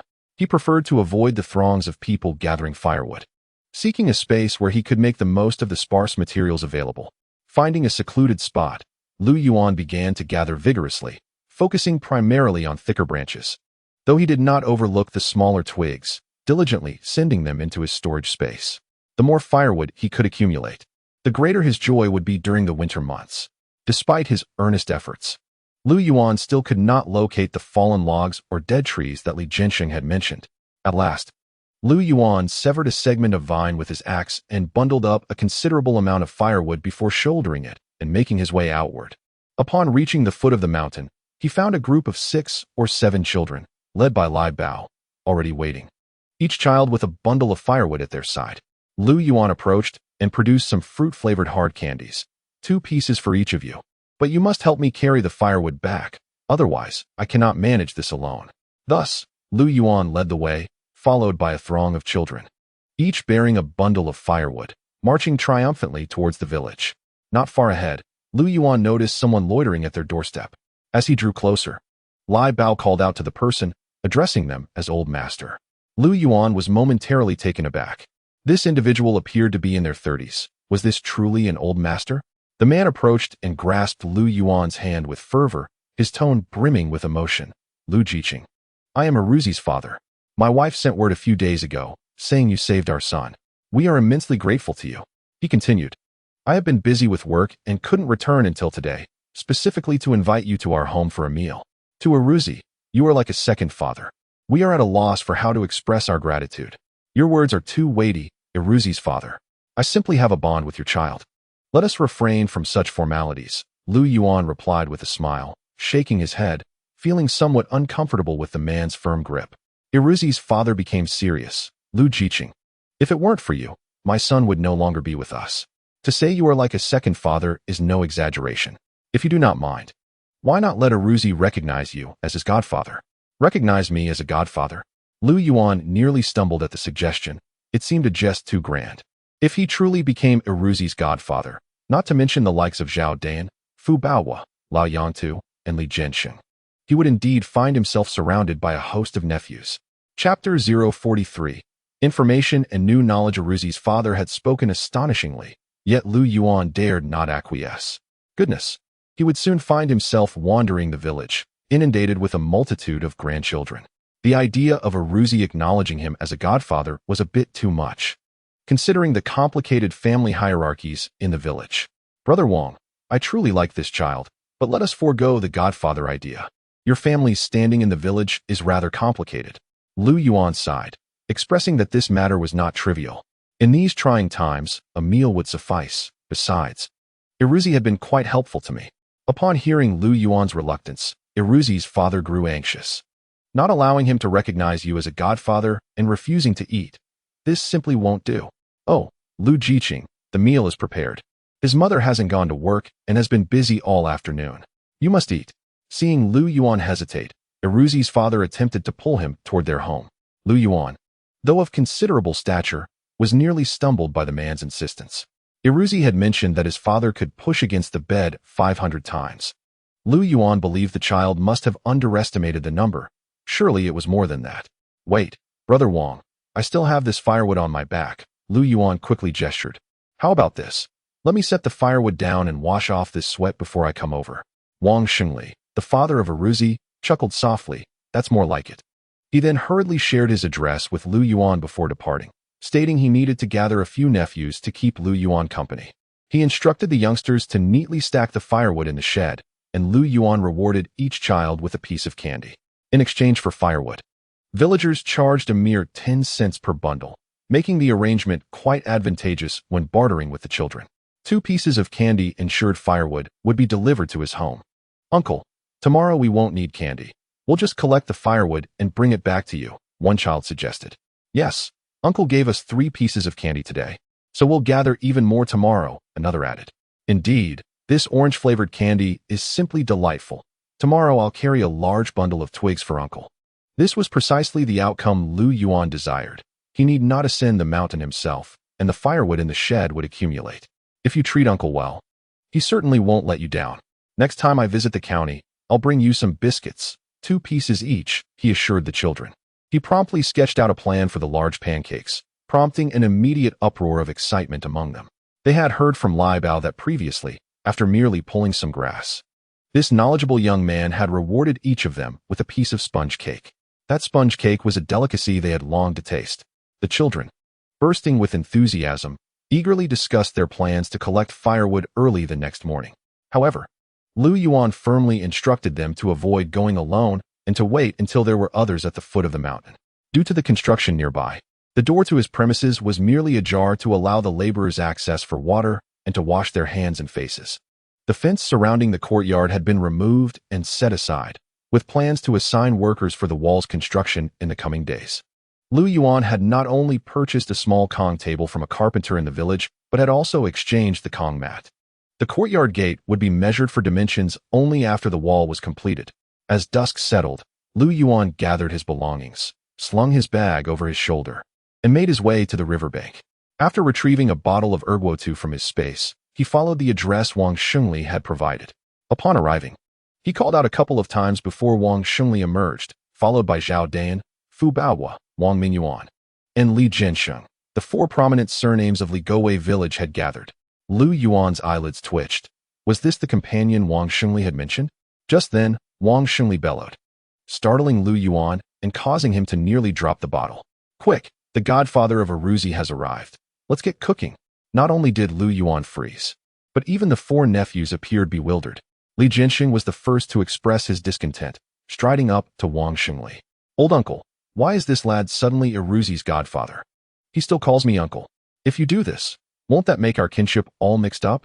Indeed, old uncle, this doesn't seem right, Zhao Dayan chimed in, struggling to keep his pipe lit. The most anxious of all was Wang Mingyuan. If this connection were established, he would have to address Lu Yuan as grandfather. Wang Xingli shot them a stern glance. What's the matter? It's my son who recognizes a godfather. What does that have to do with you? Are you not pleased? Fu Baoguo remained silent, subtly signaling to Lu Yuan. Understanding the cue, Lu Yuan cleared his throat. Brother Wang, Iruzi's father. Did we not agree to refrain from recognizing godfathers? Brother Lu, why did you bring alcohol? This is fine wine. Come inside quickly. Wang Xingli completely disregarded Lu Yuan's mention of a godfather and pulled him into the house. The four individuals behind exchanged glances, with Wang Mingyuan looking at Zhao Dayan with a troubled expression. Zhao Dayan took a puff from his pipe and replied, "What are you looking at me for? What can I do? This is to grant Lu the youth a golden ticket in Li Gowei village. Otherwise, let us just each have our own discussions. Uncle has already stated that it's his son who is recognizing a godfather. What more can we say?" Li Gengtian shook his head and continued, "What golden ticket or not?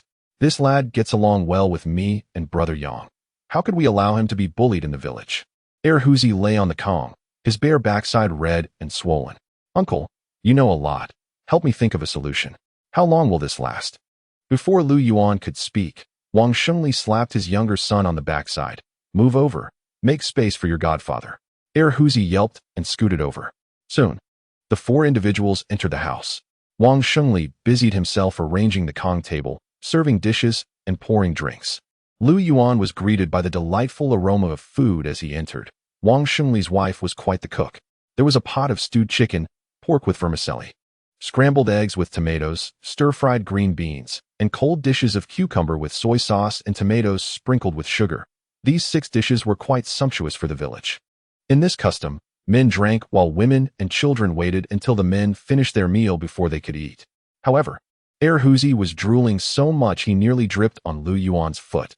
Finally, after Lu Yuan's urging, Huzi's mother served a small portion of each dish into bowls and took her 2 sons to another room to eat. During the meal, Lu Yuan learned that Wang Xingli worked at the county government, which explained why Huzi mentioned that Wang Mingyuan's position as an accountant was arranged by his father. This was nepotism at play. Each person quickly downed a large bowl of wine, although most of Lu Yuan's drink ended up in his space. After a few rounds of wine and dishes, Wang Xingli sighed and addressed Zhao Dayan. "Dayan, the building materials requested by the team have been approved. You can take people to collect them tomorrow." Zhao Dayan was also contemplating how this housing issue for the youth would be resolved, but he was worried about what would happen next. He had submitted an application to the commune, and to his surprise, the county had approved it in just a few days. However, Wang Xingli's sigh made the 3 brigade leaders uneasy. "Uncle, this approval is a good thing. Why the sigh?" Wang Mingyuan voiced the group as confusion. Wang Xingli picked up the wine barrel to pour, but was stopped by Fu Baoguo. "Uncle, just speak. I'll pour the drinks." Once Fu Baoguo filled everyone's cups, Wang Xingli invited them to drink. My dear uncle, please just tell us. My heart is racing," Zhao Dayan said, grabbing Wang Xingli's cigarette to light one for himself and taking a deep drag. "Just say it. If it's about the brigade, I can handle it. Then I shall speak frankly. You 3 should brace yourselves." Wang Xingli passed the cigarette around to everyone. The atmosphere was thick with tension, and Fu Baoguo, alongside Wang Mingyuan, had entirely lost the inclination to smoke. "You truly possess an uncanny foresight. The construction materials have been approved, and the educated youth will be arriving soon. We must expedite the repairs at the youth station," Wang Xingli declared. Upon hearing this, Zhao Dayan, Fu Baoguo, and Wang Mingyuan were left utterly stunned. What? The current batch of educated youth has barely been here for 10 days, and now another group is set to arrive? Fu Baoguo incredulously questioned Wang Xingli. With a resounding clap, Li Jianxing slammed his palm on the table. "Fu Baoguo, what do you mean by that? Are you not aware of the burdens we bear for the nation? Uncle, with such a mindset, do you truly believe you can excel as the brigade leader? I think it would be best to dismiss him." Chapter 044. The ambitiously family. Wang Xingli cast a sidelong glance at Li Jianxing, his eyelids drooping. "And what would you do if he were dismissed?"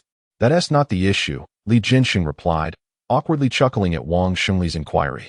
He was well aware of his own capabilities. Yang Peng could take over, and if necessary, his son could step in as well. The discomfort on Fu Baoguo's face was palpable. The Li family was always eager to ascend the ranks. Whether aiming for the position of secretary or coveting the brigade leader's role, they were indiscriminate, willing to pursue either position. Oh, so you do know how to bear the nation's burdens. When the last batch of educated youth was confirmed, you were the loudest in your objections. Fu Baoguo scoffed at Li Jianxing. Enough. Uncle is merely trying to prepare us mentally, Zhao Dayan interjected gravely. It was a far cry from his 16-year-old self, who had never displayed such worry, even on his wedding night. The village already had a considerable number of educated youth, and if 8 or 9 more arrived, the brigade leaders would undoubtedly face harsh criticism. While there were still supplies in the granary, the newcomers would require an advance on their rations. With the autumn harvest still over 2 months away, necessitating at least 2 months' worth of food. Seeing the expressions of impending doom on Zhao Dayan, Fu Baoguo, and Wang Mingyuan, Wang Shengli chuckled, raising his bowl. Come, let us drink. Afterward, I shall share with you a piece of relatively good news. Wang Mingyuan, disheartened, grimaced, Spare me, old master. There is no good news today. Will you drink or not? Wang Shengli's tone turned serious. Fine, I will, Wang Mingyuan replied, lifting his bowl and gulping down his drink like an animal, taking 2 hefty swigs. Despite being a year older than Wang Shengli, he had always feared this elder. For failing to address him properly as a child meant enduring a thrashing. On the sidelines, Lu Yuan observed the trio, Zhao Dayan, Fu Baoguo, and Li Jianxing, addressing each other as uncle, while Wang Mingyuan referred to the elder as master. The scene struck him as somewhat comical. It seemed that being a godfather to a Ruzi might not be such a bad idea after all, though Wang Mingyuan had claimed there was no good news. His curiosity got the better of him. Meanwhile, Zhao Dayan and Fu Baoguo were eagerly awaiting the revelation. Wang Shengli took a sip of his drink and exclaimed, The slightly better news is that this batch of educated youth is not numerous. Each production team will only receive 3 or 4. A collective sigh of relief escaped the trio of brigade leaders. It was a stroke of fortune amidst the misfortune. Observing their reaction, Li Jianxing could no longer remain seated. Pointing at Zhao Dayan, Uncle, look at Zhao urge. Even he understands this is a national policy. As a cadre, you should be more composed. Zhao Dayan delivered a retort to Li Jianxing that left him speechless. Lu Yuan, observing from the side, could hardly contain his excitement. Old Lu was truly formidable, ready to bite anyone he caught. It seemed that this father-in-law was determined to claim his prey. Furthermore, an important event was on the horizon, a selection for the model advanced youth, with each commune entitled to 1 candidate, the reward being a bicycle. I believe our production team should nominate Brother Lu for this honor, suggested Wang Shengli with a cheerful demeanor. The words Brother Lu had spoken at the members' meeting resonated deeply with me when Hu Zi's mother recounted them. I recognized Brother Lu as a thoughtful young man with a strong sense of social responsibility. I concur with this sentiment. Li Jianxing was the first to cast his vote in favor. Lu Yuan was somewhat taken aback. He had merely come to observe the commotion, and now it seemed the matter had unexpectedly turned to him. The title of Model Advanced Youth held little allure for him, and a bicycle appeared to serve no real purpose. After all, he spent his days laboring. Where would he ride it? Would he wander aimlessly around the village on a bicycle after work? Going to the commune or the county seat was easily accomplished by ox cart, and he wasn't in need of the few coins saved by cycling. It seemed a rather frivolous endeavor. No, this simply wouldn't he do. I've only just come to the countryside. This nomination should be reserved for the seasoned youth. Lu Yuan hastily attempted to deflect the situation, anxious to distance himself from it. Wang Shengli waved his hand dismissively. This matter is unrelated to the distinction between new and old youth. What matters is the level of ideological awareness. Given Brother Lu's assertion that being an advanced youth is nothing exceptional, this nomination is uniquely suited to you. I too support the candidacy of Lu Jichang. Zhao Dayan expressed his agreement, emphasizing that among all the youth in our brigade, none possessed the level of awareness that Lu Jichang demonstrates. Wang Mingyuan nodded in affirmation, recalling how the old youth had looked down upon the villagers when they first arrived. Given Lu Jichang's perspective that knowing a couple of characters is not something to boast about to the farmers, I cast my vote for him. Fu Baoguo added his agreement as well. Lu Yuan sighed, realizing he had dug his own grave. Yet all he wished was to quietly exist in the village. Noticing the collective gaze of his peers upon him, Lu Yuan reluctantly stepped forward, I would like to express my gratitude for your kind evaluations. But should I not be selected, please do not hold it against me. If I am chosen, I shall forego the bicycle, considering it a contribution to our production team. Listen to that, such awareness indeed. He is even willing to donate the bicycle to the team. Li Jiansheng raised his bowl, suggesting that they appoint the young lad as deputy secretary or even deputy team leader. Lu Yuan felt an urge to spit blood at Li Jiansheng. What a way to cultivate enmity against a son-in-law. Yet, it wasn't entirely out of the question. Wang Shengli cast a glance at Li Jiansheng before turning to Zhao Deyin. Perhaps you might consider giving Lu Zi some work to keep him busy. When one is tired, they are less likely to dwell on trivial matters. The gathering was filled with laughter and merriment. Upon returning home, Lu Yuan found it was already past 10 in the evening, quite late for the countryside. With the aid of alcohol, he enjoyed a peaceful slumber. The following morning, before the gong had even sounded, Lu Yuan awoke. He planned to practice making a few steamed buns using the large stove. After lighting the kerosene stove to boil water, he stepped outside to wash his face. Upon entering the house, I sought out the cornmeal that I had ground 2 days prior, intending to blend it with a quarter of white flour to enhance its elasticity and mitigate the coarse texture of the cornmeal.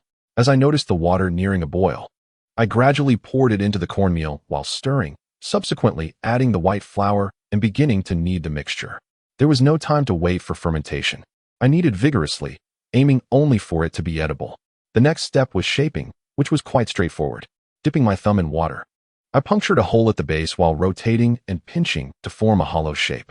With a large pot filled with water, I hurried into the yard to gather firewood, only to realize I had foolishly stuffed the wood into the stove without first collecting some leaves or pine nuts to ignite it. Watching the newspaper catch fire in the stove, I couldn't help but exclaim how punishing this was. At that moment, the importance of the courtyard walls became evident. Lacking even a fence, I faced the risk of someone intruding and reporting me, which could lead to being sent to a farm for ideological re-education. Merely attempting to make a steamed bun involved the risk of being dispatched elsewhere. Chapter 045. You gluttonous girl. In my view, the steamed buns turned out quite successful. Their texture undoubtedly superior to those made with wild vegetables. Accompanied by pickles from Lu Baiju, I devoured 3 in one go, just as the second gong sounded. I tidied up the remaining buns and filled the kettle with water before stepping outside. Dai Jiqing, Meng Jiqing, good morning. As I stepped out, I encountered the 2 young women from next door, greeting them with a smile. It was pleasant to have some light conversation along the way. Dai Yufei, still recalling the incident from a couple of days ago when I failed to fetch them with the ox cart, shot me a glance, but remained silent. Meng Xiaoji, however, was less resentful, smiling as she waved her hand. Jiqing, I noticed smoke rising from your chimney early this morning. Are you cooking already? I couldn't sleep. So I got up to steam some white buns, I replied with a chuckle, fabricating a casual excuse. The smile faded from Meng Xiaoji's face. Steaming white buns? The last time I had white buns was ages ago, and yet here I am, engaging in conversation with you. As the 3 of us walked towards the party branch, neither of the young women seemed inclined to converse with me. It was clear they found me overly cunning and my words rather irksome. Meng Jiqing, what have you planted in your vegetable garden? I would like to cultivate some vegetables too, I inquired, not shying away from asking. Meng Xiaoji pondered for a moment before responding. We have cucumbers, tomatoes, green beans, eggplants, and peppers. However, it's too late in the season for you to plant anything now. You should wait a while. Before Meng Xiaoji could finish, Dai Yufei abruptly pulled her aside and whispered, don't tell him. Yet, her hushed tone fell within my hearing range, indicating that Dai Yufei was intentionally being coy. Then, with a slight tilt of her neck towards me, she declared, if you want vegetables, you can exchange them for white buns. Not a chance, you gluttonous girl. With that, I strode away, leaving Dai Yufei and Meng Xiaoji standing there in shock. Once Dai Yufei regained her composure, her cheeks flushed a deep crimson, the color visibly spreading to her neck. In disbelief, she slowly turned to Meng Xiaoji, exclaiming, what did he just call me? He called me a gluttonous girl. Her voice quivered with indignation as she turned back towards the already distant figure of me, shouting, you, Lu, I will have my revenge. A gluttonous girl indeed. But a gluttonous girl I shall remain. Meng Xiaoji cast a reproachful glance at Lu Yuan, who had hurried over after hearing Dai Yufei's shout. Dai Yufei's eyes were already red. She protested, I'm not envious. Upon arriving at the granary in front of the branch, many people had gathered, creating quite a crowd. Little Lu, over here, I've saved you a spot. As Lu Yuan surveyed the surroundings, he noticed Aunt Wang waving at him. Approaching her, he found Aunt Wang, Aunt Li, Sister Sun, and families from the Fu and Zhao households seated on the stones. As Lu Yuan approached, these women shifted their positions, instinctively clearing a space for him in the center. Without hesitation, Lu Yuan settled among them. When Dai Yufei, full of indignation, finally found Lu Yuan, her fervor dissipated immediately. Attempting to confront Lu Yuan, she was taken aback by the warm reception he received from the women, which nearly left her feeling overshadowed. Ultimately, Meng Xiaoji pulled Dai Yufei away.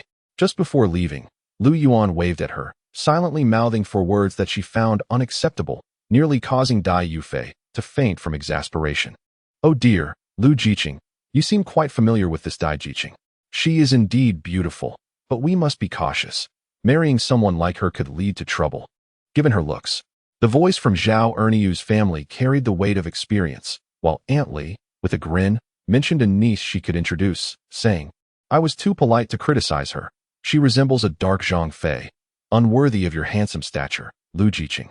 In truth, I believe that Wu Jiqing from our team would be a good match. If only she were a bit more ample, she could bear you a son. If that's the case, then why not choose Zhou Jiqing? Not only does she possess a generous figure, but her family is also well off. I cast my vote for Zhao Jiqing. First, because she and little Lu Jiqing hail from the same city, and second, I believe Zhao Jiqing is the most attractive among all the female youths. Thirdly, while her figure may not rival Zhou Jiqing's, it is still quite pleasing. Enough, enough. Dear aunts and sisters, I'm only 17, there's truly no rush. Lu Yuan quickly intervened, realizing the conversation was spiraling out of control, even touching on physical attributes. Nevertheless, he admired their keen eyes. Zhao Shuarong had grown up alongside their group, and it was evident that she possessed a sturdy physique. Sister Sun gently patted Lu Yuan's arm and remarked, You're mistaken, Lu Jiqing. Our branch secretary had a son at 17. Who knows? He was even clueless about the wedding night at 16, prompting his mother to intervene. Is that so, Sister Sun? Did you witness this? Lu Yuan quickly interjected. Not directly, but this is no secret in our village, everyone knows. Lu Yuan then took a moment to silently mourn for Zhao Dayan. The previous day's report from Du Weidong had borne fruit, and the first order of business at the meeting was to reorganize the youth commune. Lu Jiqing was recommended as the driver of the ox cart. Prior to this, he had assisted the driver, earning the approval of his fellow passengers. You all seem to neglect your duties, incessantly pondering over trivial matters. And you, Wang Qinggang, as the leader of the educated youth team, not only fail to curtail such discordant remarks, but actively engage in them. What on earth are you thinking? You have been with our production brigade for 5 years now. When have you ever heard of brigade leaders accepting gifts from others?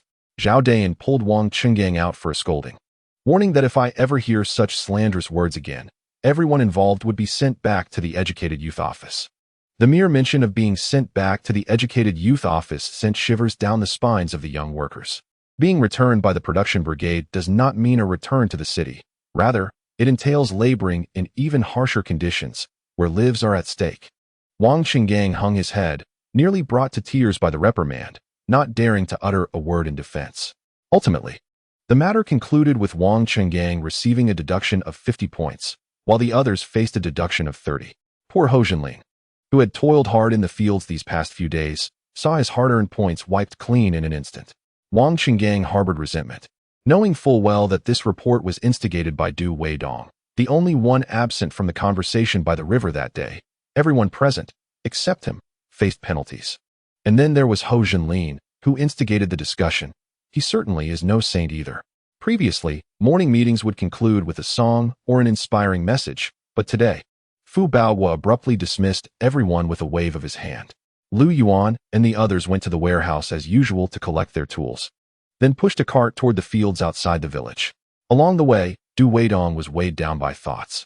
He understood that his report would likely lead to ostracism from the educated youth office, yet it seemed trivial compared to the challenges of breaking new ground. Lu Yuan patted Li Jinxing on the back. Once the new educated youth arrive, let's have Du return to breaking ground. I believe Ho has adapted well these past few days. If the team leader approves, he may stay. Chapter 46. Let us perish together after finishing work in the morning. Lu Yuan directly sought out Aunt Wang Si, accompanying her to her home to exchange for 5 cucumbers and tomatoes. Upon returning home, he washed the tomatoes, chopped them into a large bowl, sprinkled some sugar, and enjoyed them with corn buns. After finishing, he treated himself to a bottle of Heilongjiang soda. With his water jug filled, Lu Yuan grabbed a cucumber and, towel in hand, headed straight for the riverbank. Immersing himself in the cool, shady waters was utterly refreshing, instantly clearing his pores of sweat. Once on land, he lay down on the sandy ground beneath the trees for a delightful nap. As Xiao Zhang would say, this is truly the essence of life. Until the sound of the gong rang out, Lu Yuan slowly rose, donned his shirt, and strolled towards the party branch. As Lu Yuan and Li Jinsheng were preparing to collect farming tools, they were stopped by Zhao Dayan, who informed them that the afternoon's earth-moving tasks had been cancelled. He had attended a meeting at the commune in the morning where he had requested building materials, wood beams, purlins, and bricks, which had arrived at the commune and needed to be transported back in the afternoon. A group of people headed to the livestock yard, where Zhao Dayan instructed Aunt Tian to wait for old Yang to return before heading directly to the commune. Then he sought out a sturdy ox for harnessing. The livestock yard housed 2 ox carts and 1 mule cart. The ox cart was used for transporting heavy items or large quantities, while the mule cart, being more suitable for shorter distances or quicker transport, was used less often. They had no choice but to set off with an ox cart, planning to seek out old Yang upon his return. Naturally, it was Lu Yuan who drove the cart, although Zhao Dayan could manage to steer it. He felt it inappropriate to usurp the task, having just acknowledged Lu Yuan's driving skills in the morning meeting. Thus, Lu Yuan took the reins of the ox cart, while Zhao Dayan and a group of people trailed behind on foot. After an hour, they arrived at a site where materials were piled up. Zhao Dayan presented a ticket, and everyone began loading the cart. Subsequently, Lu Yuan drove back, with Li Jinsheng and 5 others following closely behind to unload the building materials at the youth commune upon their return. Meanwhile, Zhao Dayan and his companions remained at the commune, awaiting old Yang's arrival. Soon after, Lu Yuan encountered old Yang on the road, relaying the address for the wooden beams before continuing towards the village. "All right, stop making faces. Everyone, get on board," he called out. Ever since old Yang had departed, Li Jinsheng had been subtly signaling Lu Yuan, clearly expressing his desire to ride for a while. The ox before them was not the old, weary beast they had taken to the county. It was young and robust, more than capable of pulling the wooden beams and several individuals. Observing the group walking beside the cart, save for one Du Weidong, all were elderly men over 50. Thus, Lu Yuan decided to allow them to ride for a bit, knowing they would need to conserve their energy for unloading later. Lu Yuan's driving skills were undoubtedly commendable. Just look at how perfectly he navigated the turns. Earlier, there had been a stone in the way, and he had managed to lift the cart just enough to avoid it, showcasing his adeptness. Lu Yuan, should anyone else dare criticize your cart driving abilities, I shall be the first to defend you. Those rascals at the youth commune are truly insufferable.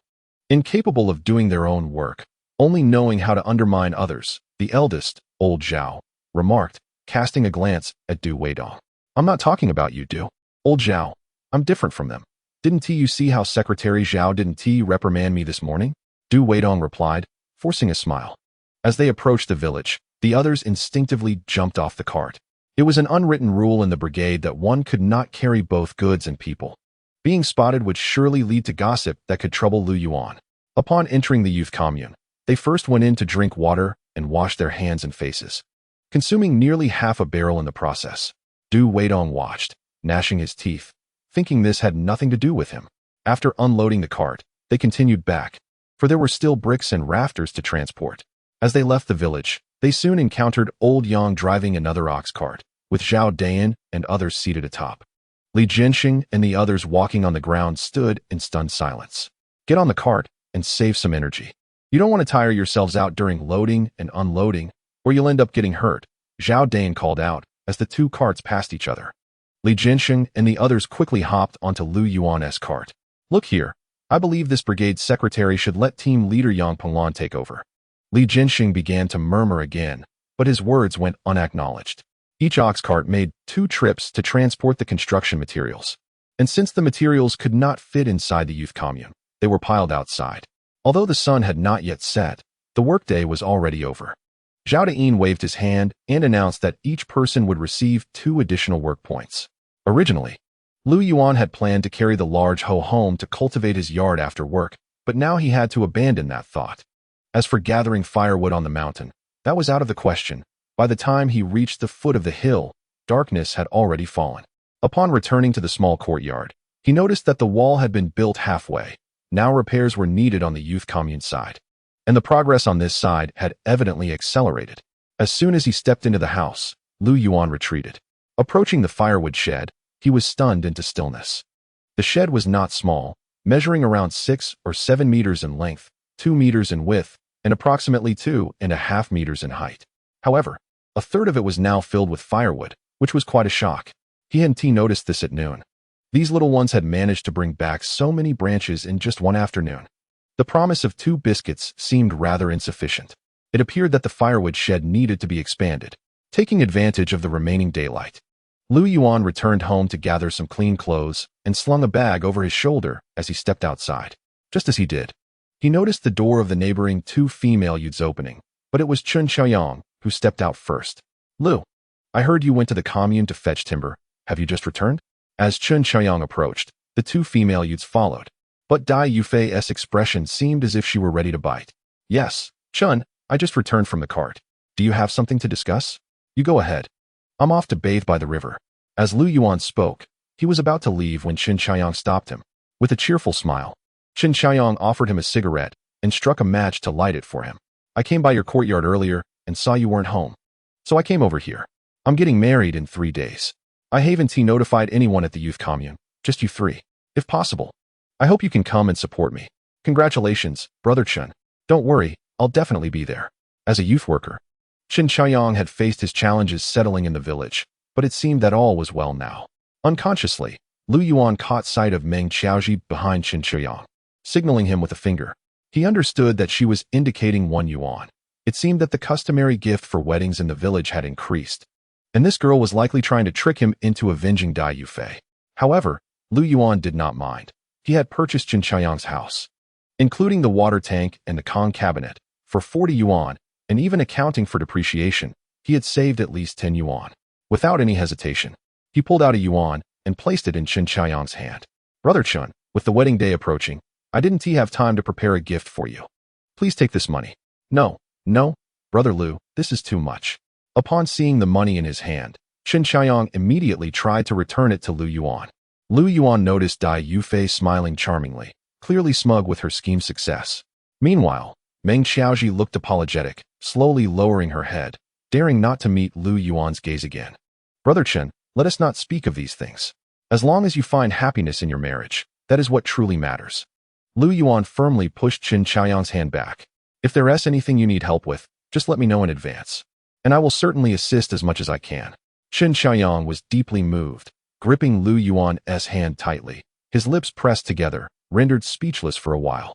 Watching Chun Xiaoyang's retreating figure, Lu Yuan couldn't help but reflect that if the family circumstances he had described were indeed true, settling in Ligawei village would have been his wisest choice. Lu Ziking, in fact, both of us contributed a portion. Meng Xiaoji raised her head, her expression tinged with profound regret. Lu Yuan waved his hand dismissively. I understand.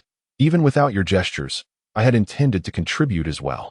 Such pretense, Dai Yufei said with a teasing smile, taking a couple of steps forward, tilting her head to gaze at Lu Yuan. Does it pain you so? If you're truthful, sister might consider rewarding you with a couple of cucumbers. Lu Yuan sidestepped Dai Yufei, lightly retorting, save them for yourself, you greedy girl. After taking a couple of steps away, he turned back to catch a glimpse of the delightful expression on Dai Yufei's face, only to find her bent down, picking up stones from the ground. Lu, I will take you down with me. Chapter 047. Looking good even without clothes after pushing the cart for another 2 days. As the earth mounds grew higher, the task seemed to be nearing completion. The walls of the house had been erected, with only the courtyard gate remaining, and the 4 female intellectuals were set to have their new house beams installed the following day. The new intellectuals appeared to be acclimating to the laborious tasks in the fields. At the very least, Zhao Shuerong and her companions had more smiles on their faces, and they could now accompany Aunt Zhang to the foot of the mountain to gather firewood and vegetables after work. After finishing their labor, Lu Yuan was vigorously tilling the soil in the courtyard when the 4 female intellectuals approached. Oh my Lu, you're truly sweating profusely. Without a gate, the girls walked straight in to find Lu Yuan busily repairing the earth. It was Zhao Shuerong who spoke, tossing Lu Yuan's small vest at him. All right, take a break. I need to discuss something with you. Honestly, you could have added some water while digging. It would surely be less exhausting than this. As Lu Yuan paused to put on the vest, he felt like giving himself a slap. He glanced at the half-tilled vegetable garden, tears welling up in his heart. No worries, just consider it a workout, Wu Yang said, sitting by the woodshed, stretching her long legs casually. Meanwhile, Zhou Xiaoli and He Caisha's attention was captivated by the firewood in the shed. Lu, did you carry all this firewood back from the foot of the mountain? Zhou Xiaoli exclaimed, her eyes wide in astonishment. It was truly alarming. In just a few days, Lu Yuan's woodshed was already half filled, while their house was still under construction. Unbeknownst to them, this was the result of Lu Yuan curbing the reckless actions of several little ones. Or else the shed would have been overflowing by now. If you all work diligently, you too can fill your firewood supplies sooner. As if to expose Lu Yuan's fib, a group of little ones led by Lai Bao entered the courtyard, each carrying a bundle of branches. Uncle, why do you only bring firewood once a day? We haven't gathered enough yet. Lai Bao shouted as he entered. Move over, pretty intellectual sister. Oh, all right. Wu Yang quickly got up to make space. Subsequently, Lai Bao began to neatly stack the firewood. The four young women were utterly astonished, as Zhao Shuerong gazed incredulously at Lu Yuan. Is that truly how you acquire your firewood? She exclaimed. Lu Yuan nodded, explaining that as long as his nephews worked diligently, his firewood supply would soon be ample. With that, he turned and entered the house, returning with a handful of biscuits, distributing 2 pieces to each child, much to their delight. When the day comes that our woodpile is full, I promise to treat you all to a splendid feast, he encouraged, motivating the children as was his custom. However, he cautioned them that they could no longer collect twigs, but should instead gather thicker branches. It was acceptable to gather less, as long as they made an effort. The same old rules applied. Only after the adults finished their work, and when there were many people at the foot of the mountain, could they go, but only once a day and not excessively. Upon hearing of Lu Yuan's promise of a grand meal, the children erupted in joyous cheers. Yet, their enthusiasm waned when they learned they could only go once a day. Uncle, we're not tired. Please let us gather freely, protested Juzi, a robust little fellow. Lu Yuan waved his hand dismissively. Just listen to your uncle. You are at a growing age. 1 trip a day is sufficient, now go along.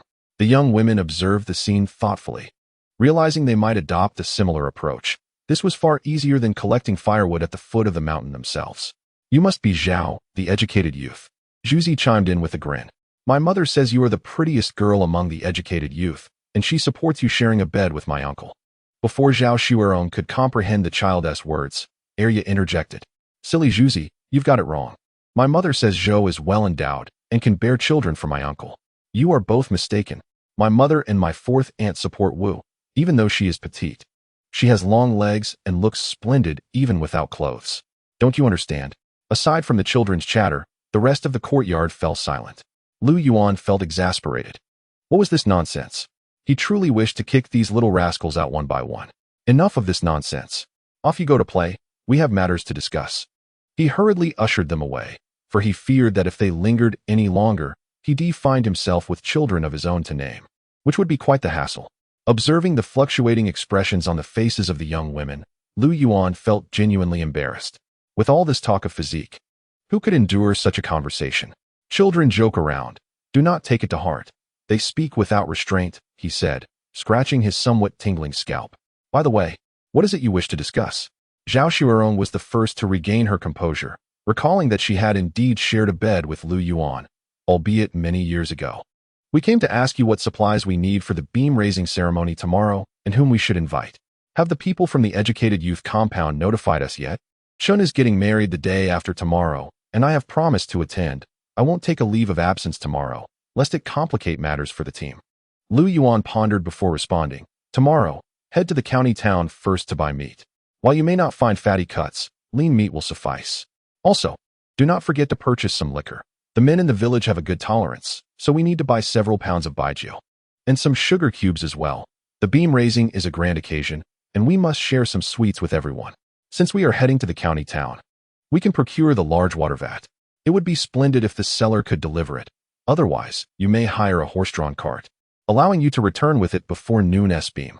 Lu Yuan pondered aloud, letting his thoughts flow freely. During lunchtime, while everyone is off work, Aunt Zhang can take you to exchange vegetables at various households. If there isn't enough time to grind cornmeal, you can also trade with Aunt Zhang. The beam-raising feast is scheduled for the evening, and the 3 cadres from the brigade will surely be invited. Aunt Zhang will undoubtedly lend you her assistance. However, we cannot afford to have too few women cooking, so you might need to request help from Captain Fu. The women from Accountant Wang's family will likely come over to assist. As for the youth commune, let us not bother with that. We have had little interaction with them during our stay. That is all I can think of. Secretary Zhao is focused on the construction, so discuss with him further upon your return to see if anything has been overlooked.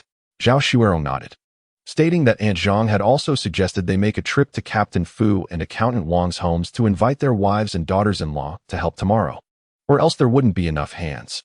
Secretary Zhao indicated that they would be setting up the stove in the courtyard tomorrow and needed to prepare the large pot along with his family's dishes in the afternoon. The water would be supplied from Lu Jiqing's side. While speaking, Wu Yang casually surveyed behind her, feeling that her posterior was rather ample. After further discussions to ensure nothing was missed, the young women departed. Lu Yuan, on the other hand, decided against tending to the vegetable garden and instead grabbed a yoke to fetch water. Chapter 048. The completion of the young women's quarters the following day. Lu Yuan and the squad leader took a leave of absence, finishing work early in the afternoon. Upon returning home, he found that the beams of the adjoining courtyard had already been erected, with sorghum stalks and thatch nearly laid. The courtyard was bustling with activity. The masons were still hard at work, and both Secretary Zhao and Aunt Zhang were present, along with several women and children. Presumably the families of Captain Fu and Accountant Wang. Everyone was busy washing and picking vegetables, while Zhao Deyin was chopping firewood nearby. Lu Yuan realized he had arrived rather late. Xiao Lu, the 4 of them went to the river to fetch stones for the big stove. You should hurry and join them. Aunt Zhang assigned him a task as soon as he entered the courtyard. All right, he replied, turning towards the river. Upon reaching the river, he saw the 4 girls loading stones onto a cart. Zhao Shuerong and Wu Yang were working together, while He Caixiao was carrying stones alone, and Zhou Xiaoli was managing the cart handle. When Zhou Xiaoli noticed Lu Yuan approaching, she waved, but as she moved, the cart handle tilted precariously. Lu Yuan rushed over to help stabilize it, narrowly avoiding having to start loading from scratch. With He Caixiao's assistance, the 5 of them efficiently transported a cart full of stones back to the courtyard. Next, they helped the masons set up 2 simple stoves and a cooking platform. After noticing that the water in the nearby vat was running low, Lu Yuan went home to fetch 2 buckets of water. Just as he settled down for a brief rest, Zhao Deyin pulled him up, and the 2 of them pushed a cart to fetch tables and benches. After loading the furniture from Zhao Deyin's home, they borrowed several benches from the neighboring courtyard before heading back.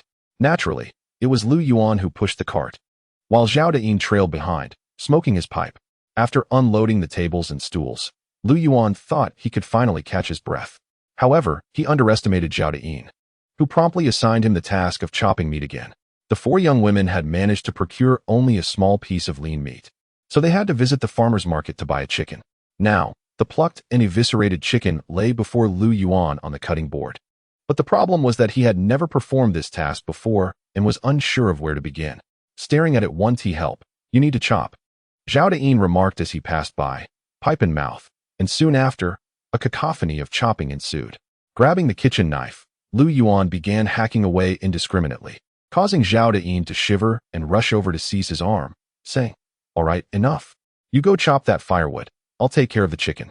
The firewood was rough timber exchanged by the 4 young women and the villagers, and splitting it was no small feat while the women engaged in idle chatter. They managed to shape the steamed buns, with the 4 young women merely assisting, learning by observation. Subsequently, 1 iron pot was used to steam the buns while another was employed to stew the chicken. Soon, the enticing aroma wafted through the courtyard, prompting a throng of playful children to come over, hoping to sneak a taste, only to be disappointed and shooed away by the adults. As the workday concluded, the gong sounded, and Aunt Zhang pulled Lu Yuan aside, instructing him to invite the brigade leader and Accountant Wang from the party branch. Upon Lu Yuan's return with the guests, 2 more individuals joined the gathering. Dai Yufei and Meng Qiaoji arrived bearing gifts of cash and vegetables, assisting in serving the dishes on the table. There were 2 tables, one for the men and one for the women and children. Zhao Deyin, as the party secretary, the oldest among them, and the supervisor of the construction project, was urged to say a few words. Since everyone has spoken, I shall say a few words as well. Today, the house is considered built. In a couple of days, we will install the windows and doors, and it will become a home. First and foremost, I extend a warm welcome to Lu Ziqing and the 4 young women as they settle in Ligo Wei, signifying their determination to integrate into our community. I hope everyone will treat them as fellow villagers from now on. Zhao Deyin's words were sincere and resonated well with the listeners. The 4 young women were seated at the table with the women, while Lu Yuan was tasked with tending to the table of men. He continuously raised his cup in a toast, astonishing everyone with his impressive capacity for alcohol. How could it be otherwise? Once it enters, it vanishes into thin air, he thought. Brigade leader Fu, with an arm around his shoulder, inquired about his thoughts on Chun Ziqing settling down, suggesting that if Lu Yuan wished, he could immediately arrange for a girl to share his bed. The women's table finished their meal swiftly, and without delay, they began to clear the dishes. The men's table lingered a bit longer, but was also disbanded before nightfall. While the women tidied up the table, a group of men set about dismantling the stove in the courtyard, stacking the stones against the wall, and subsequently loading the tables, stools, and pots into the cart to be taken away. Lu Yuan and Meng Qiaoji each returned home to fetch brooms and began sweeping the yard, while the remaining young women gathered around to start tidying up. Amidst the cleanup, Dai Yufei shared her knowledge with Zhao Xuerong and others, explaining that starting tomorrow, they would come periodically to light the large stove to eliminate moisture from the house, and they could only move in once the firebed and walls were completely dry. Additionally, the cultivation of vegetables and the stockpiling of firewood are crucial to enduring the winter in tranquility. In temperatures plummeting to 30 or 40 degrees below zero, insufficient firewood necessitates bartering with the villagers, which incurs a significant expense. Several young women nodded in agreement, while Zhou Xiaoli affectionately referred to Dai Yufei as Sister Yufei, eliciting a disapproving grimace from Lu Yuan, who was sweeping nearby. Ahem, Lu, where are you sweeping? You must be doing this on purpose. Oh, I didn't realize anyone was here, my apologies. Lu Yuan replied as he swung his broom towards Dai Yufei. Before she could react, he had already dashed out of the courtyard with the broom in hand. After Dai Yufei shared Lu Yuan's remark about her being a greedy girl with the group, Zhou Xiaoli quickly joined in solidarity. How outrageous. How could he call Sister Yufei a greedy girl? But that's just how Lu, the educated youth, is. Don't let it bother you. Indeed, Yufei, Lu is a decent person at heart, Wu Yang chimed in, offering comfort. I believe there may be a misunderstanding between you two. Zhao Xuerong added, forget it, Yufei, you shouldn't hold a grudge against him. Otherwise, you'll always end up at a disadvantage. Meng Qiaoji concurred, I think Xuerong is right. Lu is too cunning, and crossing him will surely lead to trouble. He Caishiao nodded in agreement. Dai Yufei remarked, the atmosphere in the educated youth compound has been rather peculiar lately. The other day, Du Weidong returned, expecting to be ostracized, but that did not transpire. It wasn't out of goodwill from the older educated youths. Rather, at this critical juncture, no one dared to stir up trouble. Today, Lu Yuan and several female educated youths, having completed their housing, invited others for a meal without even notifying the compound, which displeased Wang Chenggang and Sun Meng, the leaders of the educated youth teams. After all, we are all educated youths. When assistance is needed, it is common courtesy to inform the others. They could also have come to help with cooking, thus enjoying a good meal together. Despite the group's discontent with the actions of the few, no one dared to voice their opinions. After all, the last time Lu Yuan was criticized for gifting, he was penalized with a significant deduction of work points. If they were to accuse him of currying favor by treating the brigade leaders to a meal, he could very well be sent back to the educated youth office. Reflecting on the feast of meat and drink at the new house, Wang Chenggang bit into his cornmeal bun, finding it as unappetizing as chewing wax. The last time he had meat was during the New Year. Had he known it would be like this, he could have brought 2 dimes to enjoy a good meal. Chapter 49. The darling of the threshing ground. Early the next morning, Lu Yuan arose with the sound of the gong. After hastily consuming a few bites of breakfast and slinging his water bottle over his shoulder, he ambled towards the threshing ground, inhaling the cool morning air. Arriving a bit early, he found that the gathering of chatty older women, Aunt Wang Si, Aunt Li, Sister Sun, Old Man Fu's family, Zhao Erniu's family, and Li Depeasy's wife, had not yet arrived. so he settled on a stone to wait. Not that he was particular about the stone. Wherever he sat became the prime spot. A realization he had come to embrace. After all, what older woman does not enjoy teasing a young and handsome lad? Soon enough, the long-faced Aunt Wang Si made her appearance, striding over when she spotted Lu Yuan sitting alone on the stone. Xiao Yuan, you young folks have plenty of rest. Why aren't you sleeping in a bit longer this early in the morning? Aunt Wang settled herself closely beside Lu Yuan, startling him into a swift retreat. With half his backside teetering on the edge of the stone seat, he vividly recalled their first encounter, her lips frothing and her stance reminiscent of a seasoned enchantress. While affection is commendable, personal space must not be infringed upon. Oh dear, you seem to be distancing yourself from Aunt Wang. She feigned a pout, casting a sidelong glance at Lu Yuan before shoving a handful of items into his pocket. Take these home and taste them. If you enjoy them, you can share your thoughts with your Aunt Wang. Lu Yuan, taken aback by Aunt Wang's sudden proximity, felt a shiver run through him, nearly losing control of his bladder. Goodness, even Uncle Ben Shan's playful demeanor is more appealing than this. Mechanically, he reached into his pocket, only to retrieve a handful of garlic. Aunt Wang, we don't resort to such insults, he protested.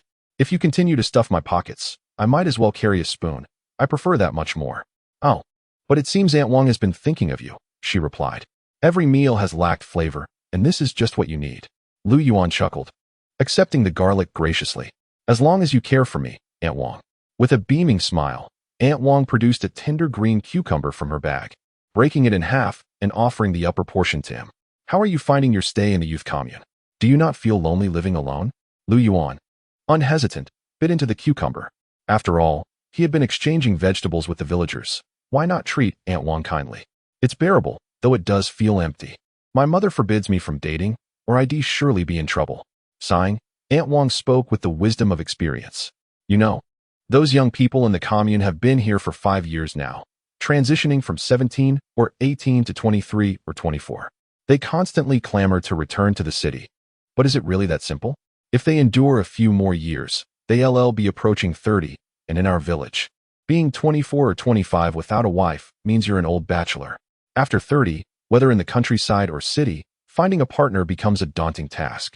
Lu Yuan nodded in agreement, yet questioned, what exactly are you trying to convey, Aunt Wang? She sighed once more. I believe, dear Lu Yuan, that finding a partner in the countryside would be beneficial for you. Policies change frequently. Perhaps those who marry will be permitted to return to the city. Imagine you returning home with a plump child and a beautiful wife. Your mother would be overjoyed. Lu Yuan, caught off guard with a cucumber in his mouth, realized that while comrade Lu Yumei would undoubtedly be mad, her joy was not guaranteed. Nevertheless, he couldn't help but admire Aunt Wang's foresight as a rural woman, further affirming that the world is indeed a chaotic stage. After the policy relaxations in the 1980s, many cities began to accept the spouses of educated youth. Although the process was complex and laden with restrictions, many were sneaking back to the city with their wives and children. In the midst of their conversation, Aunt Li and Sister Sun arrived. As Lu Yuan had anticipated, the two engaged in a playful tug-of-war, ultimately resulting in Sister Sun claiming the vacant spot beside him due to her age advantage. Aunt Li, unfazed, plopped herself directly opposite Lu Yuan. Please eat. Dear lady has brought you a persimmon. After you finish the cucumber, have this, Li Dinyang said as she handed a tomato to Lu Yuan. What are you two chatting about? I see that Xiao Yuan seems a bit lost in thought. Wang Xian adjusted her expression. Oh, nothing much. Just thinking of introducing someone suitable for Xiao Yuan. Whose family? Upon hearing this, Li Dinyang and Sun Desa immediately displayed eager expressions. This matter was significant. As long as Lu Yuan expressed a desire to meet someone, there would be plenty of suitors for him, even if he lived in a thatched cottage. I cannot disclose, but I believe whoever it is would be a good match for Xiao Yuan, Wang Xian remarked, her lips curling with intrigue. Sun Desa's eyes sparkled with thought. Surely not a female educated youth. If that were the case, you wouldn't need to worry. It must be someone from the village. Let me ponder. Perhaps it's Shui Ru. The only one worthy of Xiao Yuan seems to be her. Sun Desa clapped her thigh. Shui Ru is wonderful. If they truly become a couple, with Xiao Yuan's character and some effort, the ranking in Li Go Wei would shift to Zhao, Fu, Wang, Lu, and Li. Li Dinyang's face darkened, for the Li family had the largest population in Li Go Wei village but lacked influence. The younger generation was indifferent. But older individuals like Li Dinyang and Li Jinsheng felt a pent-up urge to advocate for their descendants. As the saying goes, it's not just about steaming buns, but also about pride, and being constantly overshadowed was unacceptable. The gathering at the threshing yard grew larger, with families from the Fu and Zhao households arriving, including Zhao de Piaozi's wife. A group of women surrounded Lu Yuan, chattering animatedly, which made several men nearby feel quite uneasy.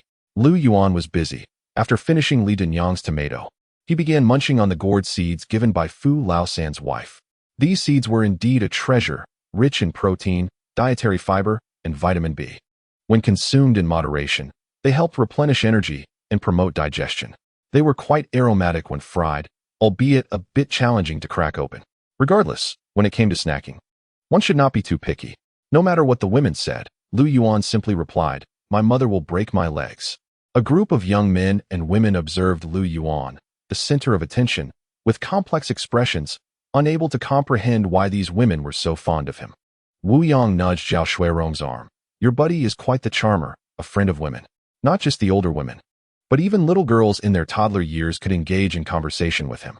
Zhao Shuirong rolled her eyes, too exhausted to respond. Zhou Shaoli nodded earnestly from the side. "I believe that." Not far away, Dai Yufei grimaced and pulled Meng Qiaoji closer. "Look at that guy, so shameless. Surrounded by a bunch of village women and young brides, completely unashamed. Oh come now, what Shuirong said yesterday is true, don't compete with him. Or he'll rally these women against you, and you won't be able to eat." Meng Qiaoji quickly urged, leading Dai Yufei away. Wang Chenggang and Sun Ming, having spent years in the village, understood the formidable nature of these women and watched Lu Yuan conversing with them, filled with jealousy. The women looked at Lu Yuan as if he were their son-in-law, with smiles that lit up their faces.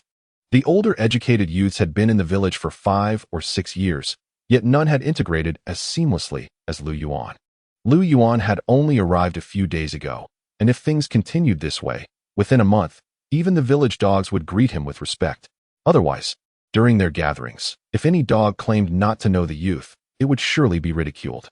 The call of Captain Fu for a meeting finally allowed the group of women to spare Lu Yuan from their scrutiny.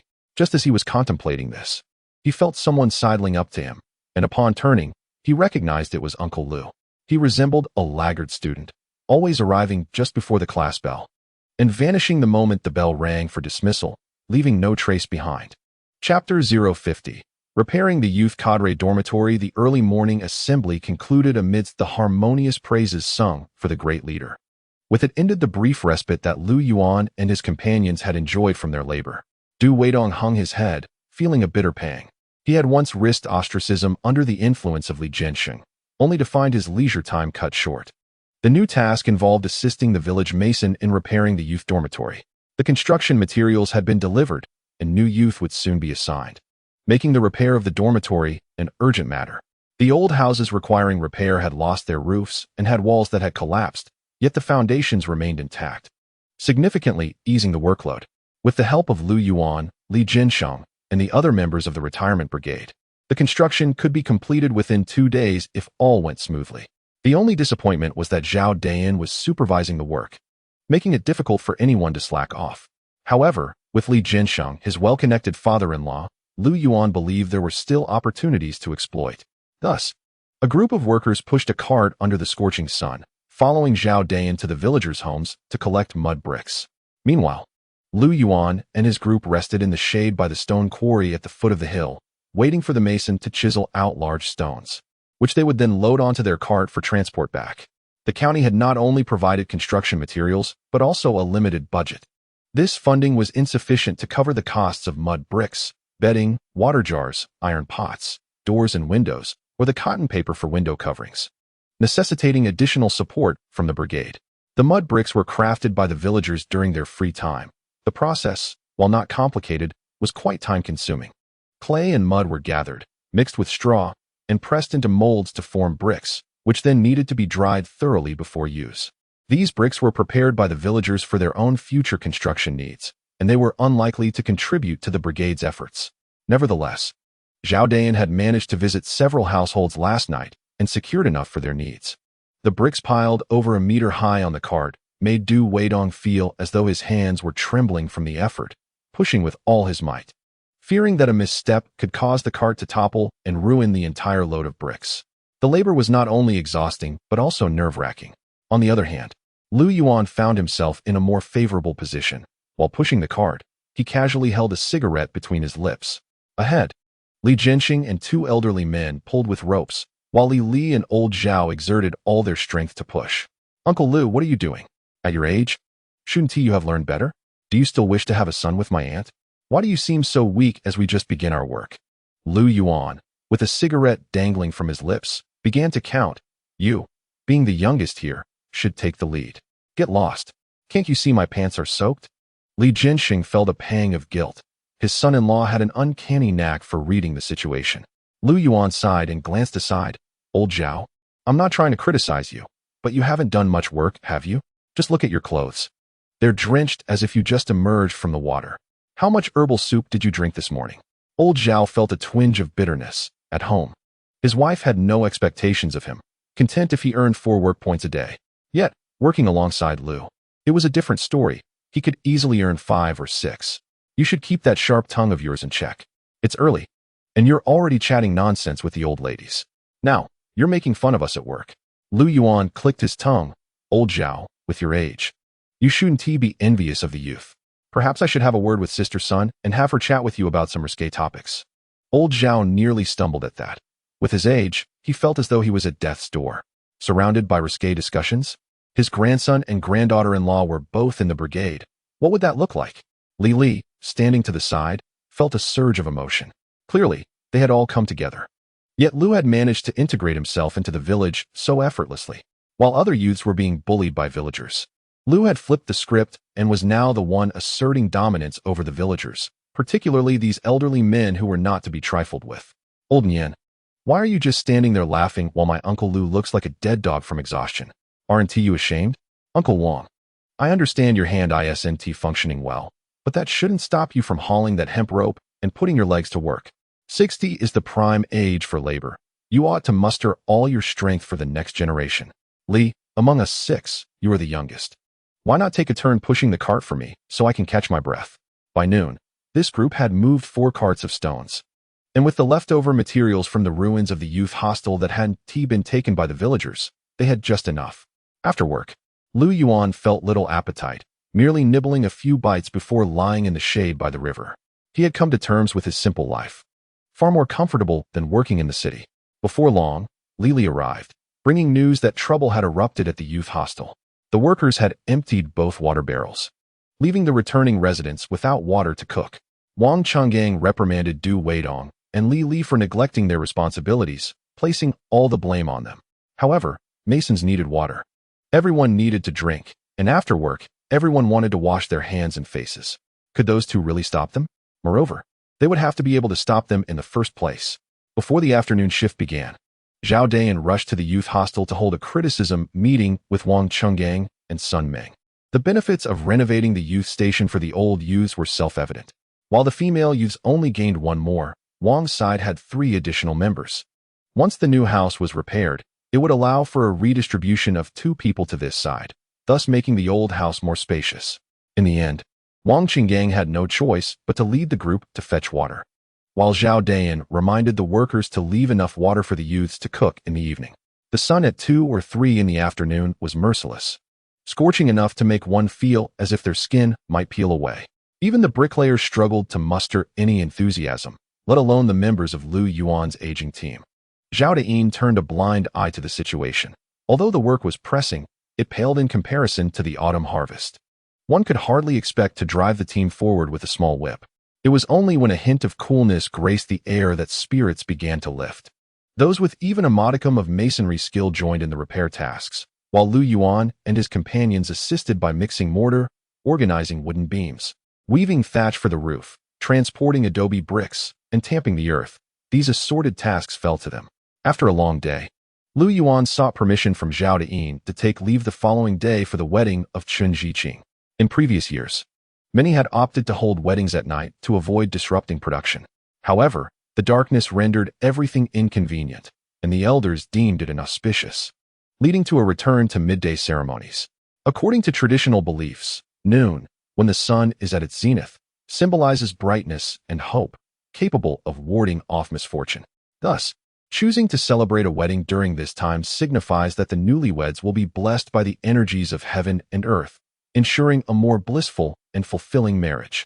Upon leaving the youth commune, Lu Yuan stopped by the warehouse to borrow a large hoe, intending to cultivate the vegetable garden the next afternoon, hoping to plant radishes and cabbages in due season.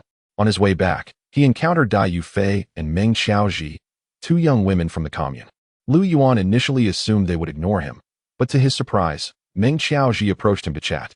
They had just finished their meal and were heading to Chun Jiqing's place to assist with cutting window decorations. They inquired if Lu Yuan would like to accompany them, which would spare the two young women the gossip that might arise from their visiting alone. Originally, Lu Yuan had planned to arrive later, as he had a decent rapport with Chun Jiqing and, as a fellow youth from the commune, could be considered a part of the family. It would be unfortunate for the Wang family to notice that not a single youth from the commune had come to their joyous occasion. While they might not voice their thoughts, they could harbor a low opinion of Chun Jiqing in their hearts. Since he had encountered the two young women, he casually agreed to join them. The notion of marrying into a family, known as Ru Zhai or treading backward into the door, has never been considered respectable, whether in ancient times or in modernity. In antiquity, the son-in-law held no real authority within the wife's household, his status only slightly above that of a servant. In the pre-Qin era, he was nearly indistinguishable from a slave, often relegated to a life of servitude, awaiting the whims of his wife's family. His societal standing so low it resembled that of a dog. The very essence of a son-in-law's role was akin to serving, and during conscription, he was among the first to be drafted, often facing the front line as mere cannon fodder. As time progressed, the act of marrying into a family acquired certain rituals, granting the man a modicum of status. During the Yuan dynasty, four categories of son-in-law were distinguished, the foremost being the obligation to care for the in-laws, which entailed living his entire life in his wife's family home, dutifully serving her parents. Secondly, the couple would agree upon a certain duration before marriage. The husband would adopt the wife's surname, and their offspring would inherit this lineage, with subsequent generations eventually reverting to the husband's family name as per their agreement. Most families revert to the original surname of the male lineage after 3 generations. This practice does not equate to severing the ancestral line or extinguishing the familial flame. It merely entails a division of surnames, with some grandchildren retaining the maternal surname or a shared lineage. In cases where there is only a sole heir, an agreement must be reached between both parties. Furthermore, couples are permitted to separate from the wife's clan, establishing an independent household. Lastly, upon the expiration of a mutually agreed-upon period or the passing of the wife, the husband may return to his original clan. For men who marry into a family, the greatest affront they face is not physical, but rather psychological. In today's progressive society, there is a robust advocacy for gender equality, encouraging a departure from the outdated notion of male superiority and female subservience, thereby diminishing the traditional significance of marrying into a family. With the advent of the one-child policy, the issue of marrying into a family has become increasingly irrelevant. However, from Chun Jiqing's perspective, his decision does not appear to stem from desperation. He could have easily opted to retain his residence, settling in the village to marry and start a family. Recently, Lu Yuan encountered Chun Chaiyang's wife, and despite their brief interaction, it was evident that she possessed a gentle demeanor. This, perhaps, explains his willingness to become a son-in-law. After placing the large hoe in the outdoor shed, Lu Yuan prepared a meal of pickled vegetables, a piece of cured meat, and 2 steamed buns, complemented by garlic given by Aunt Wang earlier that morning. After dining, he rinsed his mouth, grabbed a change of clothes, and headed straight to the riverbank. This time, Lu Yuan did not make do. He thoroughly scrubbed himself with soap. Upon emerging from the water, he found a private spot to change his undergarments before shouldering his bag and returning home. With limited time today, he resolved to wash the soiled clothes tomorrow. Upon arriving home, Lu Yuan slipped on a brand new pair of yellow rubber shoes, stamped his feet on the ground, and attempted to catch a glimpse of his unremarkable visage in the mirror, only to discover that his home lacked such an item. Approaching the door of the 2 young women, he found it firmly shut and knocked loudly. After receiving no response, he settled down at the entrance. 10 minutes later, the door swung open, revealing the 2 women with damp hair, clearly just having washed up. "Are you trying to break down my door?" The noise was thunderous. Dai Yufei exclaimed, glaring at Lu Yuan as she tousled her hair. With her movements, her ample figure swayed beneath her shirt. Lu Yuan mused to himself. There seems to be a strange allure here. Meng Qiaoji smiled apologetically. I'm sorry, Lu Jiqing. We were delayed by washing water. It's no trouble. Lu Yuan waved his hand dismissively, rising to brush off the dust from his rear. I'm merely curious how such diverse personalities can coexist under one roof. You, Lu, should mind your words. Don't assume I can't recognize your veiled remarks, Dai Yufei retorted, rolling up her sleeves, ready to confront him. However, before she could finish her sentence, Meng Qiaoji intervened. Yufei, Lu Jiqing means no harm. We are all young intellectuals and neighbors.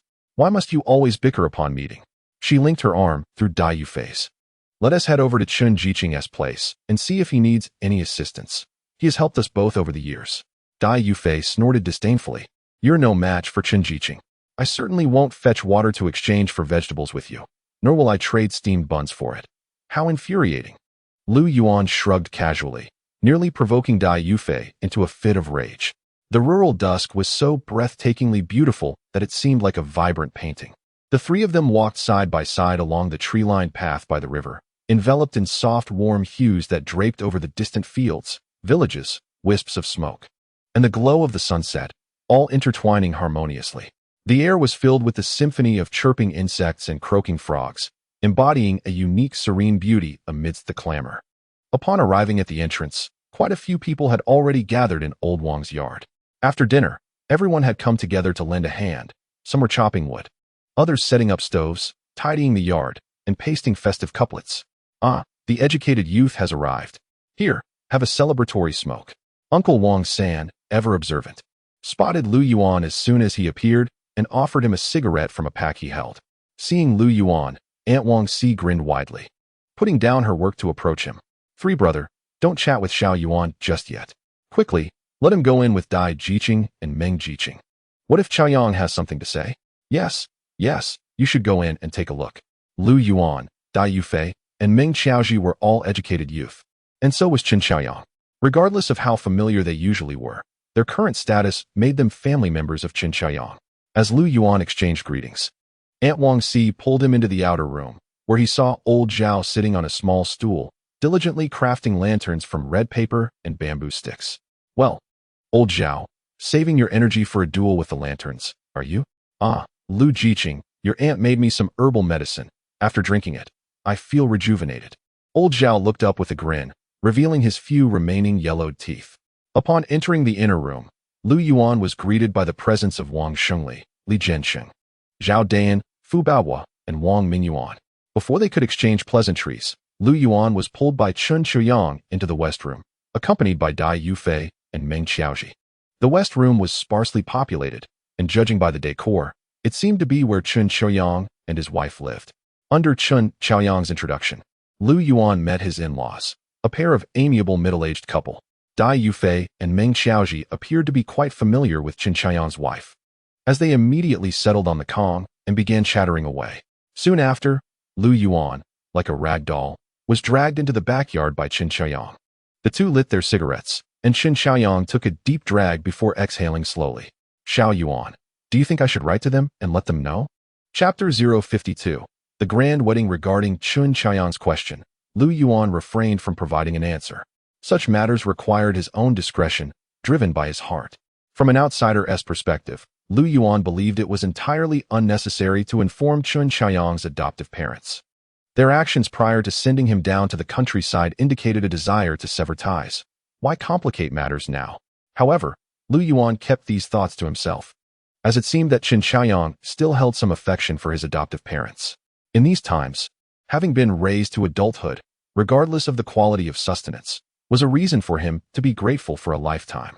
The following day, a rare opportunity for a leisurely morning allowed Lu Yuan to linger in bed for a while longer. It was not until the sound of two young women calling out from the courtyard next door reached his ears that he finally rose from his warm bedding. He hastily consumed a couple of pieces of egg cake, took a few swigs of water, and slipped into his yellow rubber shoes before heading out. Are you doing this on purpose? Yesterday, we made you wait, and today you must seek revenge? Dai Yufei remarked, hands on her hips, her expression radiating irritation. Lu Yuan mused that her capacity for vengeance far surpassed his own. It's not like you're the one getting married. Look at your enthusiasm. Me married? Who would I marry you? Seizing the opportunity, Dai Yufei began to jab at Lu Yuan's military background. Her companion, Meng Qiaoji, gasped in shock and quickly attempted to cover her friend's mouth, but alas, it was too late. Apologies, but I'm only 17, not of age. Lu Yuan replied with a chuckle. Even if I were, I wouldn't marry you. I'd let you stew in envy. Dai Yufei seemed accustomed to Lu Yuan's retorts, rolling her eyes and exhaling lightly. Envy me? If anything, it would be you who would suffer. Noticing that his previous comment had garnered no reaction, Lu Yuan decided to escalate. The real issue is your age. My mother would never allow me to marry an older woman. Dai Yufei's eyes widened in embarrassment, and even Meng Qiaoji felt a sting from his words. Who are you calling an old maid? Before Lu Yuan could respond, he hastily slipped on his yellow shoes and took off running, for Dai Yufei was bending down to pick up a stone from the ground. The morning mist lingered in the village, and even with the sun now shining, it had yet to dissipate fully. The trio walked along the dewy path by the riverbank. Yufei, give the shoes back to Lu Jijun. It wouldn't look good if someone saw, Meng Qiaoji urged incessantly. Earlier, when Lu Yuan had run, he hadn't noticed his footing and had stumbled, losing one of his shoes in the process. As he attempted to reclaim it from Dai Yufei, she defiantly raised her chin, ready to confront him, causing Lu Yuan to back down immediately. If it weren't for Qin Jijun's wedding today, I would have tossed you into the river, she declared, tossing Lu Yuan's shoe in a graceful arc that landed precisely in the thicket by the riverbank. Lu Yuan felt a wave of despair wash over him. It seemed he would need to arrange a serious discussion with Aunt Wang regarding Dai Yufei, a conversation that would be painfully necessary. In the rural village, particularly along the riverbanks, the most abundant yet humble plants are the grasses. Before him lay the thicket, known scientifically as smilax, with various local names such as Lu Chao, Galiziyang, and others. This plant is a twining herbaceous species, characterized by its kidney-shaped, five-pointed leaves, which are covered in fine, rough hairs. Its stems, branches, and petioles bear backward-facing thorns. These plants thrive in the fields and ditches, growing rampantly in large expanses. Their vines and roots intertwining so intricately that one would struggle to distinguish the tips without considerable effort. They are truly the champions of survival, akin to hidden weapons in the plant kingdom. As children frolicked in the fields, a moment's inattention could result in their bare skin being scratched, leaving behind fiery red marks, a painful reminder of the legacy that the smilax has imprinted upon generations. Subsequently, the scar that once elicited grimaces from countless children gradually transformed into an illustration within a popular science picture book. Presently, Lu Yuan could only cautiously snap off a twig from the tree, gritting his teeth as he sought out his yellow rubber shoes, which he had worn merely twice. Upon seeing Lu Yuan descend into the riverbank, Meng Qiaoji hurriedly pulled away Dai Yufei, who was eager to witness Lu Yuan's misfortune.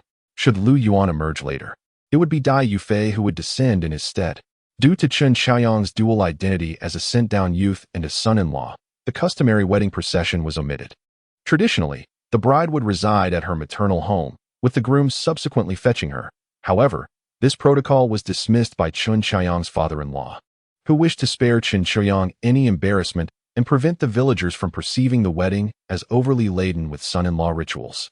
Nevertheless, the groom was still required to prepare 4 essential gifts for the wedding, including pork, fish, scallions, and vermicelli, each item imbued with auspicious meanings such as never parting, abundance year after year, and everlasting. Following this, a series of rituals would ensue, such as hanging a clock, analogous to powering a red desk lamp in later times. This arduous task was typically entrusted to the bride's younger siblings, symbolizing the brother-in-law's perpetual concern for his sister. Lu Yuan, Dai Yufei, and Meng Qiaoji remained diligently by Chen Xiaoyang's side, bustling about until the 2 newlyweds, adorned with bright red flowers, arrived at the outer room to prepare for the ceremony. The outer room had been redecorated, with portraits of great leaders prominently displayed, alongside couplets symbolizing marital bliss. As the wedding commenced, the couple first recited a few phrases of blessing, followed by 3 respectful bows to the portrait of the great leader, 3 bows to their parents, and mutual bows to one another.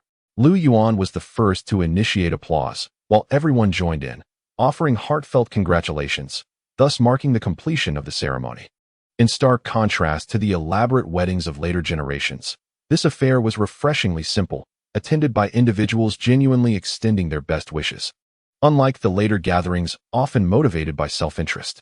In urban settings, it was common for those invited to merely be treated to a bowl of noodles. However, rural traditions placed great importance on the banquet. Although the meal was modest, consisting of a pig's head, offal, alongside a stew of cabbage and eggplants, paired with a hearty broth of cabbage, green beans, and fatty meat or skin, it sufficed for a gathering. Such a spread was known in the countryside as a semi-meat and vegetable banquet. To partake in such a feast, one would typically need to contribute at least 20 cents, while 50 cents would allow an entire family to enjoy a meal together. During the meal, Lu Yuan was drawn to their table by Wang Xingli, sitting adjacent to Li Jiansheng, Zhao Dayan, Fu Baohua, and others. Lu Yuan had already gained a reputation in the Li Gowei production brigade due to his early involvement as a sent-down youth and his eloquence, earning him newfound respect from the villagers. Those with eligible daughters began to contemplate his prospects, while the young men gazed at Lu Yuan with envy, realizing that despite being of the same age, he had already reached the table of their elders, leaving them feeling at a loss for comparison. Dai Yufei nudged Meng Xiaoji with her elbow, whispering, "Do you think this little rascal has been so agreeable since his arrival? I hope he doesn't plan to make my life difficult in the future." Meng Xiaoji was engrossed in her meal, not lifting her head. "Are you worried now?" "Too late." Chapter 053. Can you accompany my uncle for a nap? After returning from Chun Chaoyang's wedding, Lu Yuan intended to rest on the Kong for a while. However, the room was unbearably stuffy, compelling him to grab his backpack, pick up a shoulder pole, and head to the riverbank. After a refreshing nap, the gong signaling the end of work sounded. Lu Yuan first laid out the clothes he had changed out of the previous night by the river, then fetched water to return and irrigate the garden in preparation for the upcoming cultivation. After making 3 trips to the river, feeling that the water had sufficiently soaked through, he finally picked up a hoe and began to labor. When he worked, Lu Yuan exerted himself with fervor, the clanging sound echoing loudly, even catching the attention of 2 female educated youths next door. The 2 girls approached, and, upon seeing Lu Yuan toiling bare-chested, their hearts settled back into their chests. This little rascal had quite the strength. Dai Yufei stood at the gate, arms crossed, admiring Lu Yuan as he swung the hoe tirelessly. Without lifting his head, Lu Yuan retorted, "Jealous, are you? Get a grip." Dai Yufei rolled her eyes and turned away. Meng Xiaoji smacked her forehead, realizing the situation. "Oh no. Yufei has decided to go all out. You're definitely in for it now." "Lu, don't take her words to heart. She just has a blunt way of speaking." Lu Yuan paused and waved his hand at Meng Xiaoji. "It's fine. She may just be going through a phase, you know, the changes of life. I can understand." Not far off, Dai Yufei, without hesitation, bent down to pick up a clod of earth, only to spot Zhao Shuerong, Wu Yang, Zhou Xiaoli, and He Caixia. 4 female educated youths approaching from the opposite side. Each carried some firewood, having come to prepare a meal, to hasten their move into the new house. They had been gathering firewood even at noon, eager for the house to dry quickly. After exchanging greetings with Meng Xiaoji and Dai Yufei, Zhao Shuerong and her companions followed the noise into Lu Yuan's courtyard. Shortly after, Lu Yuan's firewood gathering team returned, now accompanied by Erhuzi, each bearing a small bundle of sticks. This sight sparked envy among the 4 female educated youths, who exchanged knowing glances, fully aware of one another's thoughts. Wu Yang, with a quick glance at Lu Yuan's woodshed, stepped forward and half-squatted next to Erhuzi, saying, "Erhuzi, do you remember me? We met on our first day here." Seeing Erhuzi nod, Wu Yang smiled warmly. "How about this? Once Lu Yuan's woodshed is ready, could you help us gather wood too? We would certainly reward you well." "That's doable," Erhuzi replied, removing his jacket and brushing it off. "But can you sleep in the same bed with my uncle?" Wu Yang nearly fell to her knees at his words. "You want us to gather wood and share a bed with your uncle?" The others, Zhao Shuerong and the rest, stared wide-eyed at Erhuzi. Yet, the boy showed no sign of realizing the absurdity of his statement. "I hear the daughters-in-law say that male educated youths are all old bachelors. So I thought of finding my uncle a companion." Lu Yuan chuckled. "This child is exceptionally filial. I would gladly adopt him as my son." Upon witnessing the change in Wu Yang's expression, Erhuzi redirected his focus towards Zhou Xiaoli. "If she is unwilling, you can step in. Your provisions are ample. And even with my younger brother in the picture, my uncle's share will remain secure." Lu Yuan felt a wave of dizziness wash over him. He discarded the large hoe and stepped forward to cover Erhuzi's mouth. How about you all head over to the big kitchen first? Lu Yuan offered an awkward smile to Wu Yang and Zhou Xiaoli. Once the four young women hurriedly departed, Lu Yuan finally released Erhuzi. Uncle, why did you cover my mouth? I was merely concerned about others calling you a bachelor. Let them speak, Lu Yuan replied wearily. But please refrain from shoving any woman into my uncle's bed. Feeling somewhat drained, he retrieved some hard candy to share among the children. Arya, with a piece of candy in her mouth, looked pensive. Uncle, do you not fancy them? If that's the case, we can find someone else for you. It was quite the responsibility for such young ones to serve as matchmakers. Lu Yuan's face hardened. From now on, let this topic never arise again. I rather enjoy sleeping alone. It spares me the trouble of sharing my blanket.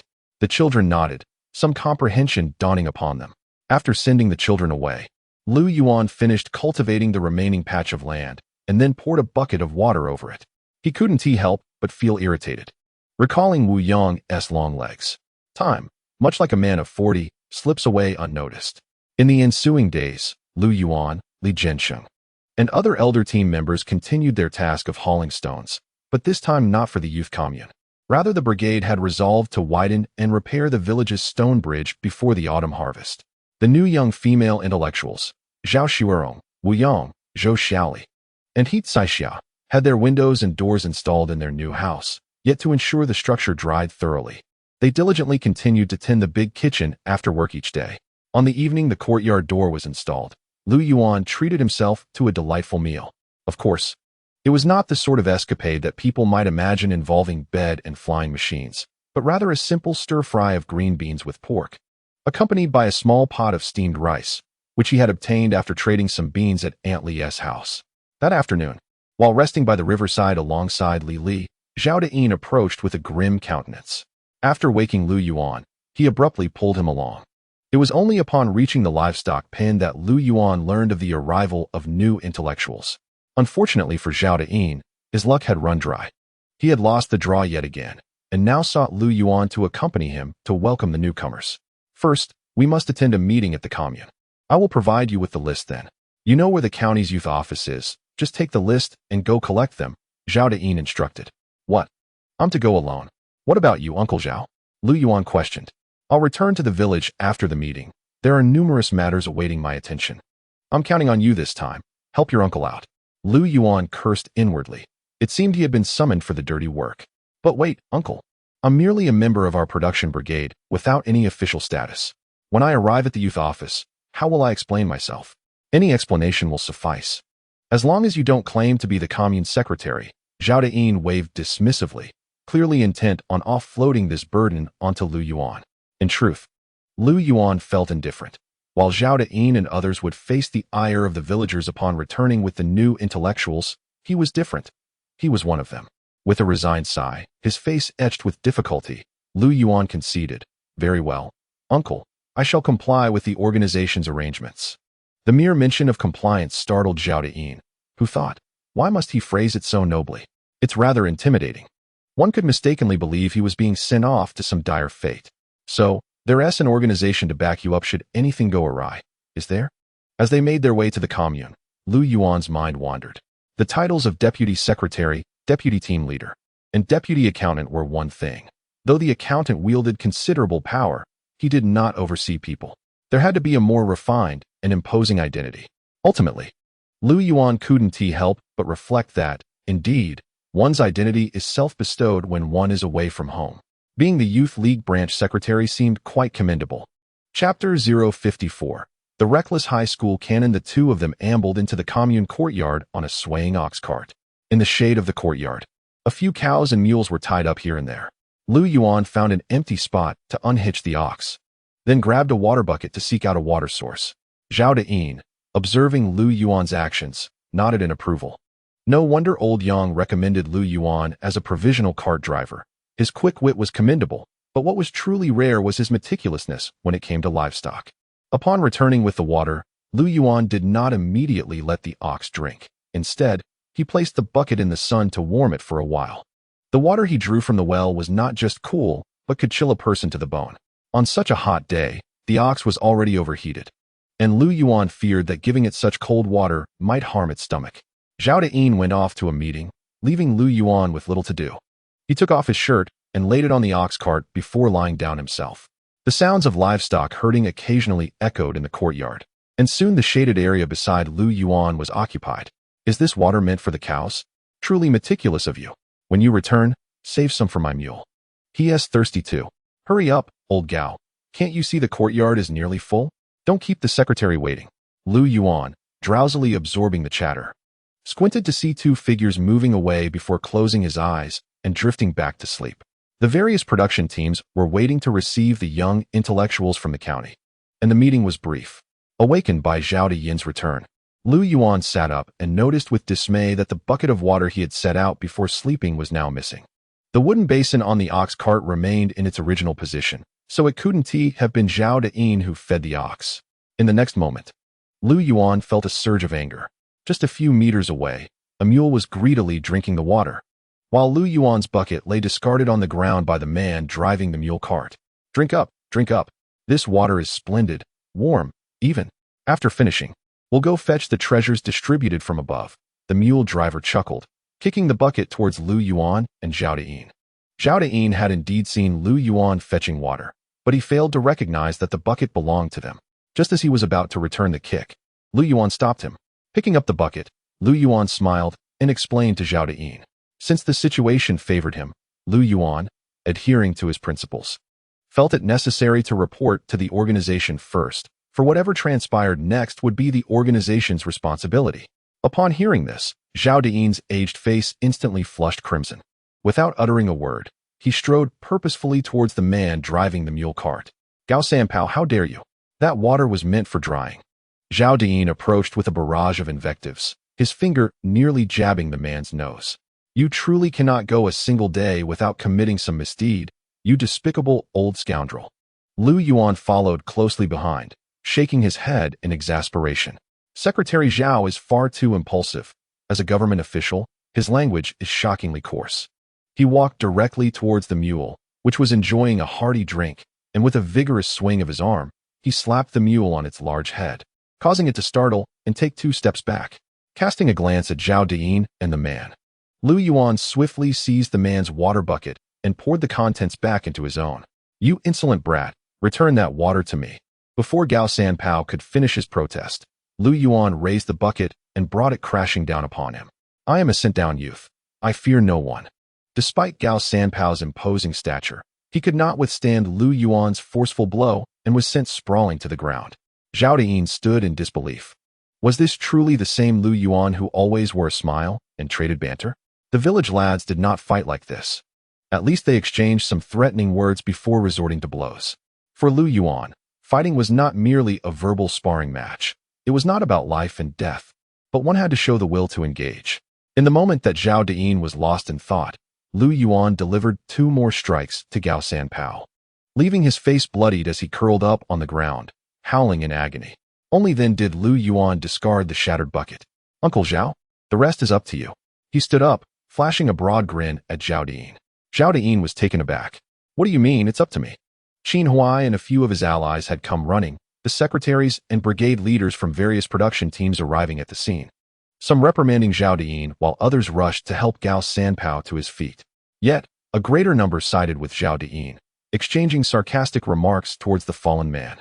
Oh, Zhao, impressive. I never realized you could strike so hard at your age. Just look at what you did to Gao.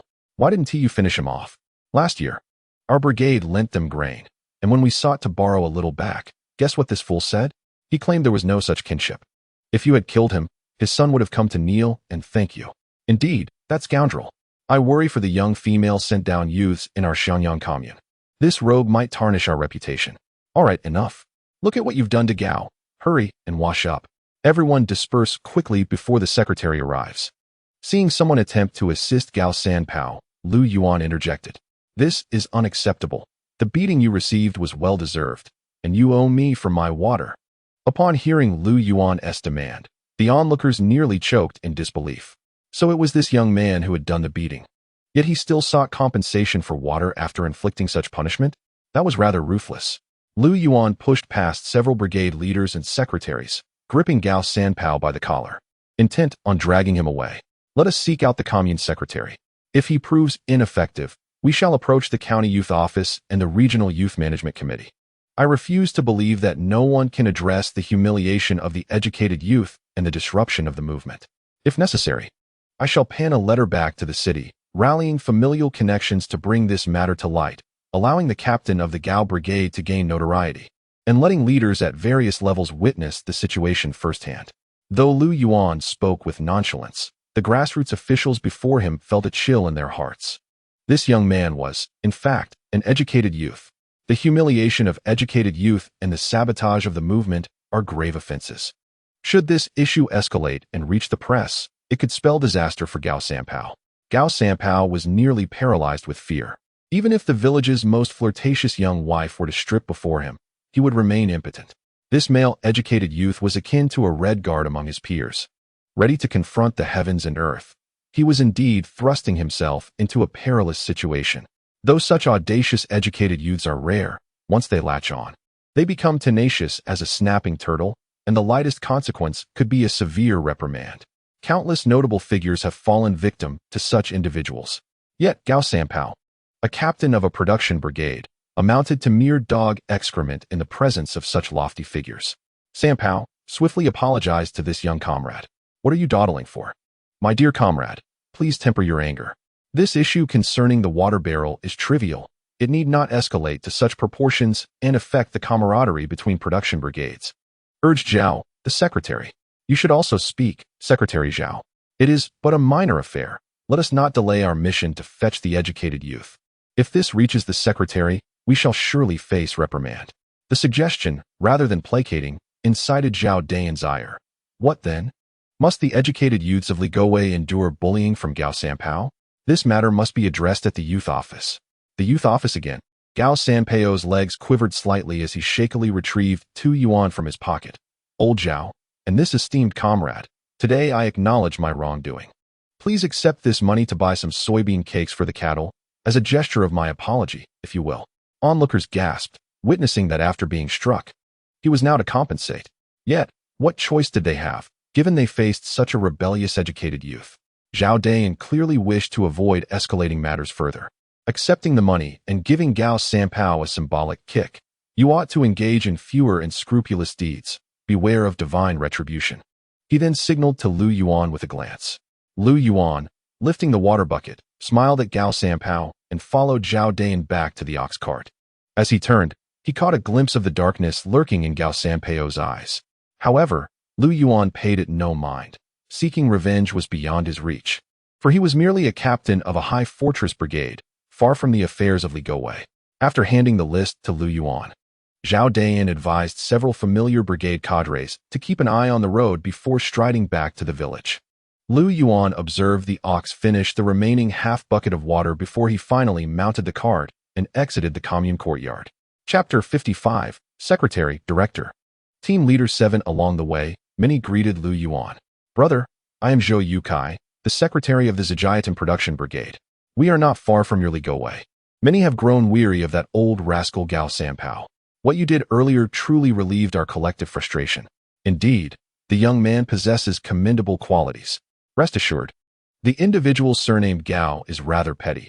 Your mere demeanor nearly startled him into submission. Even if he were endowed with tenfold courage, he would not dare retaliate against you.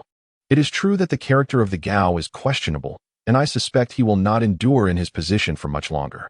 As Lu Yuan journeyed alongside the secretaries and leaders of other teams, jovial laughter filled the air, and soon they arrived at the county's youth office.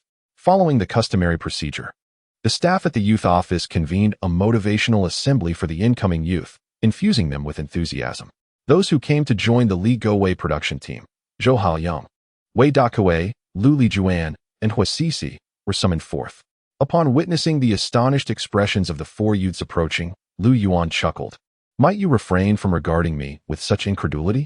Lu Yuan, the female youth, hastily waved her hand. "No, esteemed leader, you misunderstand. We simply thought, well, we thought you were rather young, didn't we?" Lu Yuan cast a glance at the few remaining strands of white hair atop Zhou Yukai, the secretary of Zhejiang. The 4 youths nodded in unison. "Allow me to introduce myself. I am Lu Yuan, the youth secretary of our Ligowei production team." concurrently serving as the director of the production committee and the captain of the 7th production team. I have been assigned by the team to welcome you. With a clap of her hands, Lu Yuan initiated applause, only to realize, upon seeing the synchronized gazes of her companions, that it was a misstep, and she quickly lowered her hands. Observing the dazed expressions of the four, it was evident that Lu Yuan's array of titles was indeed imposing. Very well. Please place your bedding and luggage onto the cart. I shall fetch some water while you wait. With that, Lu Yuan lifted a bucket and strode away. Leader, please take a moment. Let me handle this task, interjected Wei Dakue, hastily placing his belongings on the cart before jogging over to take the bucket from Lu Yuan's hands. Offering a cigarette as well. Captain Lu, no, I mean Director Lu, Secretary Lu, please sit and relax while I fetch the water. You may call me Xiao Wei, replied Wei. All right, Xiao Wei, I entrust this task to you. 1/3 hot water and 2/3 cold water. Off you go. As Wei Dakue scampered away, Lu Yuan prepared to rest against the ox cart. Another male youth, having set down his belongings, promptly approached to light a cigarette for Lu Yuan. The two female youths huddled together, whispering, but occasionally glanced up to steal a look at Lu Yuan. Wei Dakue returned, swinging the bucket, and Lu Yuan stirred its contents before pouring half into a wooden basin, leaving the remainder hanging from the cart's yoke. Now let us depart. As he observed Lu Yuan and Huasisi climbing onto the cart, Lu Yuan beckoned them. Come down. You may walk ahead. If you tire, I shall consider giving you a lift. What? The two female youths were taken aback. Why would they not be allowed to ride in the cart? Lu Yuan pointed toward the side, where Zhou Yukai was bellowing at the new youths. This ox is the lifeblood of the production team. It is a privilege for us to help you transport your luggage. Do you really expect to ride as well? Such luxuries are not meant for you. As Huasisi, with an air of delicate vulnerability, descended from the ox cart, she approached Lu Yuan with dainty steps, her voice soft and pleading. Leader Lu, how far are we from the Li Gowei production team? It must take several hours to walk there, right? It's not far. We should reach there in about 3 to 4 hours, Lu Yuan replied with a grin, bemused by the girl's act of innocent charm. Indeed, her appearance was quite commendable, her figure ample, and her eyes notably enchanting, though she paled in comparison to Zhao Shuerong, Wu Yang, and Dai Yufei. Upon hearing they were to walk for 3 to 4 hours, the other three felt as though the sky were about to collapse. I can sympathize with your feelings, but every group of educated youth has endured this journey. You need not recount your hardships to me. I am more aware of them than you are, Lu Yuan remarked, disregarding Huasisi's beseeching gaze. However, being a man of compassion, I shall allow you to rest twice along the way. The 5 of them prepared to set off, and Lu Yuan leaped onto the ox cart, sitting cross-legged. Reflecting on it now, he realized that Zhao Dayan had been remarkably benevolent to accompany them on their return journey. Brother, here, have this, just something to quench your thirst from the cafeteria. Zhou Yukai tossed a cucumber to Lu Yuan. Lu Yuan shook the cucumber in acknowledgement. Thank you, Secretary Zhou. And thus, munching on the cucumber, he led the 4 on their journey.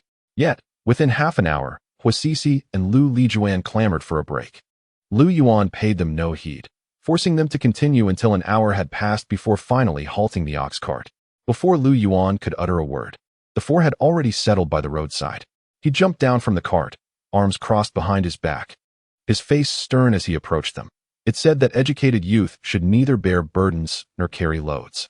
After such a brief walk, you already require a rest. Ask yourselves, can Li Gowei depend on you to build a new countryside? Captain Lu, we truly cannot go any further. Let us rest for a moment. Once we gather our strength, we can walk for 2 hours non-stop, Zhou Haoyang implored, his face etched with desperation.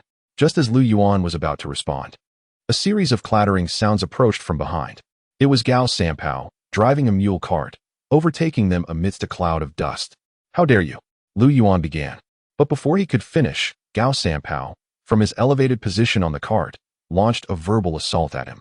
Lu Yuan swiftly sidestepped, only to have a mouthful of phlegm land squarely on Wei Dakue's forehead. With the mule cart now 7 or 8 meters ahead, Lu Yuan summoned his strength and sprinted after it. The educated youth on the cart cackled, while Gao Sanpao, startled, frantically lashed the mule with his whip. Indeed, not even Zhao Shuerong could have managed to dislodge Gao Sanpao from such a height and distance. In no time, Lu Yuan seized Gao Sanpao by the hair, dragging him into the grassy thicket by the roadside. Chapter 056. Why must educated youth oppress their own kind? The newly assigned educated youth on both sides were filled with bewilderment.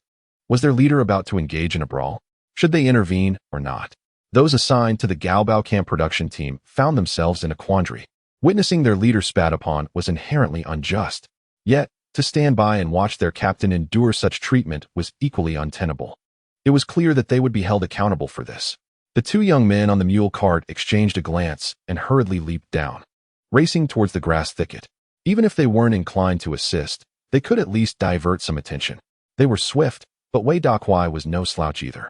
After all, that loathsome spit had landed squarely on his forehead, and it took considerable effort to wipe it off, leaving him thoroughly disgusted. As the two youths from the mule cart dashed towards Lu Yuan, Wei Dakuai and Zhou Hailiang swiftly followed suit. The sounds of commotion echoed from the thicket. Lu Yuan pressed down on Gao Sanpao's arm with his knee, swinging his arm round to deliver a sharp slap. Gao Sanpao was filled with regret. He had no intention of seriously harming Lu Yuan, merely wishing to salvage his dignity in front of so many spectators and irritate Lu Yuan in return. However, considering Lu Yuan's status as a young intellectual, he couldn't afford to injure him. Otherwise, he would face punishment far worse than mere spit. He would be met with a horsewhip. Just enough to remind you, my nose is already bleeding. It was just a mouthful of spit. Gao Sanpao protested. You can't just talk. At least I'll knock out 2 of your teeth. Lu Yuan rose and delivered 2 swift kicks to Gao Sanpao's mouth. Such actions were mild. In the large courtyard of the 4th and 9th city, the children fought with genuine ferocity, while Lu Yuan and his companions from the alley merely engaged in brawls with fists and bricks.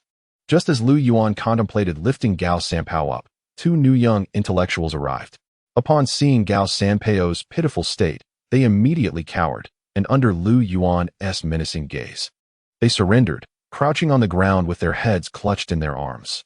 In truth, they were merely 16 or 17 years old, each burdened with their own hardships. Why should young intellectuals complicate matters for one another? With this thought, Lu Yuan turned and kicked each of them down to the ground. He sighed. It felt somewhat unusual to fight without Zhao Xuerong's support. When Wei Dakuai and Zhou Hailiang arrived, they found the 3 sprawled in the grass. Stop gawking. Throw that old turtle into the river to wake him up, Lu Yuan commanded, pointing at Gao Sanpao, gesturing to Wei Dakuai and Zhou Hailiang. Gao Sanpao was on the verge of tears. If Lu Yuan had been a young intellectual from Gaobao camp, he would have had numerous ways to retaliate. Alas, Lu Yuan was not from there, and now Gao Sanpao could only be at his mercy. From what Lu Yuan had said in the commune courtyard, Gao Sanpao realized this fellow was no ordinary character, which was why he refrained from using the horsewhip, only resorting to the act of spitting in frustration. Little did he expect that such a minor incident would lead to his current predicament. Wei Dakuai and Zhou Hailiang felt equally disheartened.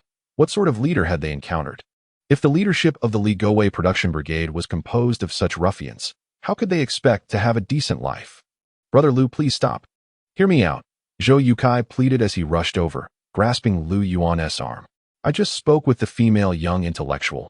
It was merely a mouthful of spit. Let us not escalate this to a fatal level. He glanced at the battered Gao Sanpao. Do me a favor. This old rascal has already taken quite a beating. Let us just let it go, shall we? All right, brother, I want to take advantage of you. Lu Yuan smiled and waved goodbye to Wei Dakuai and Zhou Hailiang. But before departing, he issued a stern warning to Gao Sanpao. The educated youth were sent by the great leader to contribute to the development of the new rural initiative. It was the leader who dispatched children from his side to the countryside. If you persist in your troublesome antics, next time it will not be so simple. Once Lu Yuan and the others had walked away, Gao Sanpao finally relaxed, collapsing to the ground with a thud. Are you out of your mind? Haven't you had enough of being beaten in the commune courtyard? Anyone sent to pick up the educated youth by Zhao Dayan is surely of considerable status. Why do you keep provoking him? Zhou Yukai spat in Gao Sanpao's direction. Did you hear? The educated youth are children of the great leader. They're from the city of 49. Just cool it. If you die, don't drag us down with you. Gao Sanpao, whether from fear or pain, began to stutter in his speech. How was I to know he held a grudge? Besides, I'm not a child anymore.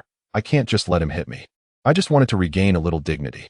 Lu Yuan felt that Wei Dakuai and Zhou Hailiang performed admirably, so he instructed the 4 educated youth to board the ox cart. However, the atmosphere was excessively tense, and no one dared to initiate conversation with Lu Yuan. Upon reaching the commune's territory, Lu Yuan ordered the group to disembark and instructed them to follow the cart at a leisurely pace.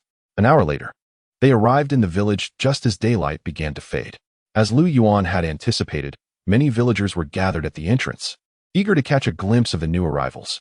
"Oh, Xiao Yuan, who did you bring this time? Such a tedious task. Thankfully, there are only 4 of them. Or you'd be in for some scolding too.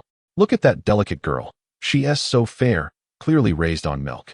And that one with the fox-like eyes? Clearly not a good person. At such a young age, she knows how to dress up. What will she be like when she grows up? The older-looking girl seems quite decent, clearly someone who knows how to manage life. If only she had a bit more to her name. She'd be a good match for our Sanju." Lu Yuan halted the cart at the village entrance, allowing the new educated youth to experience the villagers' warmth.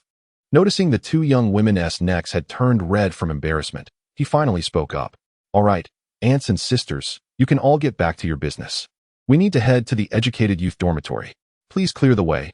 We have many matters to attend to." The stone bridge in front of the educated youth dormitory was under construction, so Lu Yuan led the 4 new arrivals on a detour. When they reached the entrance of the dormitory, Zhao Dayan, Wang Qinggang, and Sun Meng were already waiting. That evening, Zhao and Wu planned to move into their new residence, and Lu Yuan was to use the ox cart to help transport their luggage, after which he would return the cart to the livestock yard.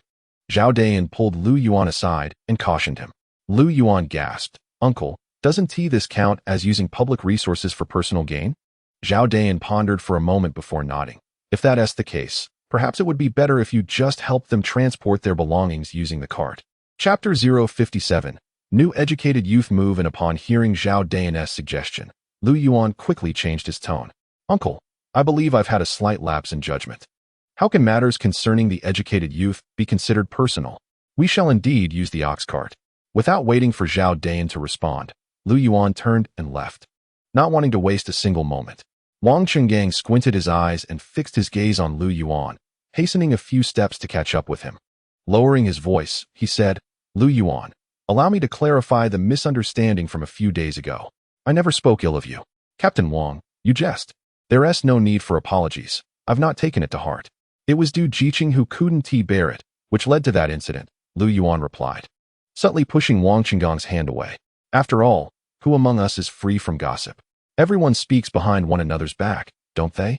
Wang Qinggang felt a pang of anxiety. Just days ago, Lu Yuan had addressed him as Brother Wang, and now he was back to Captain Wang. Furthermore, he claimed not to be bothered by the incident. Those 2 scoundrels, Du Weidong and Ho Zhenlin, had truly put him in a precarious position, making him at odds with the village's esteemed figure, Lu Yuan. Lu Yuan drove the ox cart towards Zhao Dayan's home, where Zhao Xuerong and others had just finished unpacking. There weren't many large items. The water barrel and iron pot were already settled in the new house. To Lu Yuan's surprise, the myriad of small items filled the cart to the brim. "Ah, women, your name is indeed trouble." One could see the reluctance in the eyes of Mrs. Zhang, Zhao Dayan's wife. Many elderly individuals cherish a lively household, filled with warmth and presence. Having spent time with 4 distinctly different young women, Mrs. Zhang felt as though she had returned to the days before they were married. With their sudden departure, both her home and heart felt achingly empty. The 4 young women, too, felt a sense of loss. In this home, they had received immense care and affection from Secretary Zhao and Mrs. Zhang, which was the first warmth they had felt since arriving in Ligo Wei for their rural assignment. Zhao Xuerong and Wu Yang clasped Mrs. Zhang's arm, while Zhou Xiaoli and He Caixiao encircled her, taking quite some time to soothe her emotions. "Well then, Mrs. Zhang, I shall take your 4 daughters with me. It's just a short walk. If you're worried, feel free to come by often," Lu Yuan announced, cracking the whip as he set the ox cart in motion. He led the ox in front, with the 4 young women surrounding the cart to prevent any items from falling. "Did you and Secretary Zhao really beat up the captain of the Gaofengying Brigade this afternoon?" Zhao Xuerong asked quietly, following behind Lu Yuan. "You and Secretary Zhao?" Zhao Dayan had indeed mishandled the situation. Why would he attempt to save face? Lu Yuan nodded. "After bringing the youth back, I gave him another thrashing. I plan to write home tonight, urging them to report the Gaofengying captain for infringing upon the female youth." Zhao Xuerong tucked a loose strand of hair behind her ear. "Regardless of the truth, let us place the blame squarely on him. We are newcomers, and while he may not dare confront Secretary Zhao openly, I fear he may try to undermine you behind the scenes. Lu Yuan was taken aback. His companion was rather ruthless, indeed. It seemed he intended to squash Gao Sanpao without delay. It's not as serious as you think. Such actions could negatively impact the female youth assigned to Gao Fengying. He reassured with a smile. Moreover, they have yet to interfere with the production team in Ligo Wei, and with Secretary Zhao standing in our favor, we are safe. Lu Yuan had not given today's events much thought.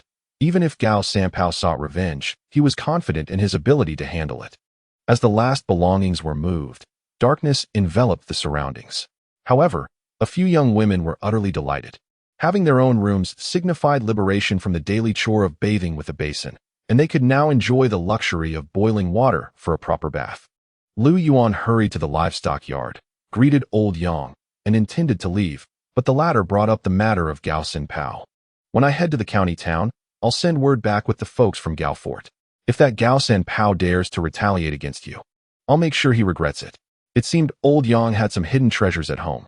Well then, the next time I have some Zhonghua cigarettes, my nephew will be sure to deliver them to you.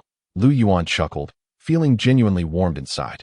Meanwhile, back at the educated youth compound, after Lu Yuan departed, Zhao Deyin gathered the old educated youth for a brief meeting alongside the new arrivals. He then instructed Wang Chenggang to ensure the new youth's accommodation was arranged before heading to the party branch for rations, and promptly took his leave. Before Wang Chenggang could organize anything, Ho Jinlin turned around and entered the room, soon emerging with his luggage and bedding in tow. Captain Wang, I know the old educated youths don't welcome me, so I'll move in with the new ones. Du Weidong, quick on the uptake, realized that ever since he reported on them, the old educated youths had been eager to give him a hard time, making this the perfect opportunity to evade them. Captain Wang, I'll also move out to live with the new educated youths. It'll give us more space in the old house. Without waiting for Wang Chengang's response, Du Weidong slipped back inside. The old educated youths glared at Du Weidong's retreating figure, their teeth gnashing in frustration. No matter how far you run, you won't escape the educated youth compound. Eventually, you'll taste the bitterness. Li also stepped forward, smiling at Wang Chenggang and the other old educated youths. Captain Wang, I'll move over as well. Just like Du said, our room is indeed cramped. By relocating, you'll all have a bit more room to turn around. The old educated youths regarded Li with less animosity, although he was somewhat of an outsider. He hadn't committed any egregious acts and fulfilled his duties without cutting corners. Fine, moving over still keeps us in the same compound. You all qualify as old educated youths now. We must unite moving forward. Wang Chenggang nodded. The departure of Ho Jinlin, Du Weidong, and Li suited him perfectly, restoring the old house to its previous state, inhabited by the same old educated youths. Are there any of our female educated youths willing to move into the new house? Sun Ming cast a meaningful glance towards Wang Xiumin. After Wang Xiumin withdrew from the construction project with Zhao Shuirong and Wu Yang, the matter had been a topic of gossip among the female educated youths, with insinuations about her reluctance to spend money while hoping to benefit from others. Despite her efforts to fit in, she still felt out of place among the old educated youths who had lived together for 4 or 5 years. Ultimately, Wang Xiumin carried her bedding to the new dormitory. The old house in the educated youth compound remained occupied by the previous old educated youths, while the new house housed 2 groups of new arrivals. Notably, the new boys' quarters accommodated 5 individuals, whereas only 3 girls resided on their side. With accommodation issues settled, the new educated youths proceeded to their rooms to unload their belongings.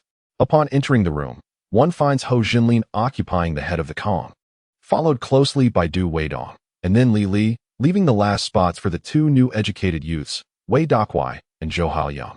The biting cold of winter in this northeastern region is well known to Wei Dakwai and Zhou Haoyang. While they can mitigate the warmth at the head of the Kong by adding layers, there is no remedy for the cold. They must merely wrap themselves tightly in their blankets and endure the discomfort, the experience of which is easily imagined. Now, only the tail of the Kong remains available, prompting an immediate sense of urgency for Wei Dakwai and Zhou Haoyang.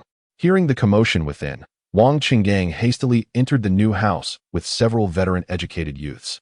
Upon assessing the situation, a smile crept onto Wang Chenggang's face. An opportunity to address Du Weidong and Ho Jinlin had presented itself. Du Weidong, Ho Jinlin, what is the meaning of this? You two are always scheming. Wang Qinggong's face flushed with indignation, his finger trembling as it pointed accusingly at them. You ought to be seasoned, educated youths by now. How can you lack any sense of unity and courtesy? Quickly yield your spots to the new educated youths, or I shall report this matter to Secretary Zhao without hesitation.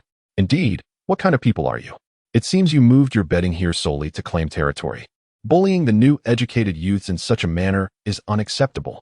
The two veteran educated youths stood to one side, arms crossed, exchanging sardonic remarks, their expressions rife with derision towards Hou Jinlin and Du Weidong. Wang Qinggang, maintaining a stern demeanor, continued, Secretary Zhao is waiting. You two must move your bedding to the tail of the Kong, allowing the new educated youths to occupy the head. We must promptly depart to the branch for rations. Despite feeling aggrieved, Du Weidong and Hou Jinlin had no choice but to comply, recognizing Wang Qinggang's authority as team leader. Although Wang Qinggang held no significant rank, he possessed the power to report to Secretary Zhao.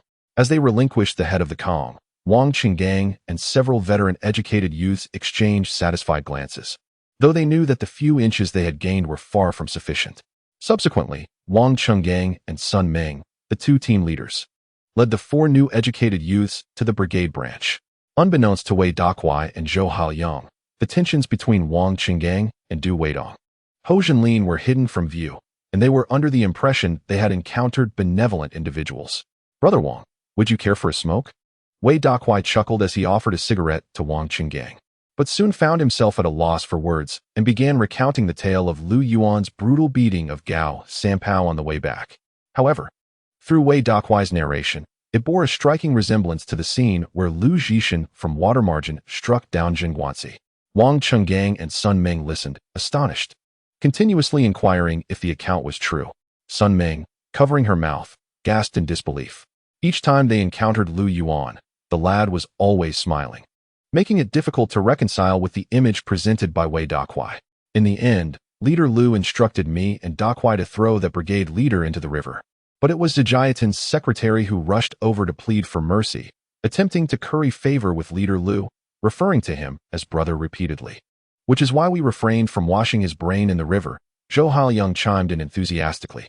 Wang Qinggang and Sun Meng found that the two new educated youths were speaking beyond their comprehension. Wait a moment, how did this Leader Lu come about? I heard you refer to him as Leader Lu. Why is that? Educated youth Lu? Is Leader Lu also an educated youth? Sun Meng's inquiry left the two new educated youths momentarily stunned. Lu Yuan, who was behind them, hastily explained to Sun Meng. Leader Lu himself said so. He claimed to be the Youth League secretary of the Li Gowei production brigade, as well as some sort of director and production team leader. Sun Meng couldn't help but laugh. You all believe him? Let me tell you. The Leader Lu you speak of is also an educated youth and arrived only half a month before you. Wei Dakuai, Zhou Haoyang, Lu Yuan, and Huasisi felt somewhat overwhelmed. How could someone who arrived merely half a month earlier represent the brigade to welcome new educated youths? It seemed that the two leaders before them should have been the ones to do so. How could a mere half-month's presence enable him to overpower the brigade leaders from other teams? How could he be on such familiar terms with the secretary of Zhijiatan? Moreover, the previous secretary Zhao had evidently treated Lu Yuan far better than the two brigade leaders present. How could he have only been there for half a month? Realizing this, Sun Meng turned to Wang Qinggang. This educated youth Lu seems quite audacious. How could he impersonate a brigade leader? Should we inform Secretary Zhao about this? Forget it. Wang Qinggang vehemently shook his head. What a joke. Last time, I merely muttered a few words about Lu Yuan and was docked 50 work points. Now you want me to report him? Have you any idea of Lu Yuan standing in Zhao Dayan's eyes? He has been entrusted with the responsibility of connecting with the new educated youths. Reporting him would be akin to pushing me into a pit of fire. The female educated youth, Huasisi, had been pondering deeply ever since she learned that Lu Yuan was also an educated youth. Upon hearing Sun Meng mention Lu Yuan impersonating a leader, she finally looked up. Sister Sun. At that time, educated youth Lu beat that brigade leader quite severely, leaving him bloodied. I think we should perhaps refrain from mentioning his impersonation to Secretary Zhao. Despite Huasisi's veiled words, everyone was perceptive enough to immediately connect the dots regarding whether Lu Yuan might also turn his hand against them. Wang Qinggang and Sun Meng exchanged glances, unable to suppress a shiver. If he was unafraid to confront the production brigade leader, What chance did they stand as merely the appointed male and female leaders of the brigade's educated youth dormitory? At that moment, Wang Qinggang's resentment towards Du Weidong intensified. Their relationship had been progressing well, with ample room for improvement, but now, thanks to Du Weidong's meddling, any chance of redemption seemed bleak. Just as they reached the door of the branch office, they heard Fu Baohua inside bellowing. "Well done. This Lu Yuan fellow has quite the temper. I can't help but want to award him an extra 10 work points for that. It's truly satisfying. I've never liked that Gao Sanpao character." Wang Qinggang and Sun Ming, who were about to enter, simultaneously recoiled, wiping the cold sweat from their brows. Thank goodness they hadn't reported him, otherwise, they would have surely ignited trouble for themselves. It turned out that the leaders were already aware of the situation regarding educated youth Lu. I too heard about it from several of the new educated youths on my way here.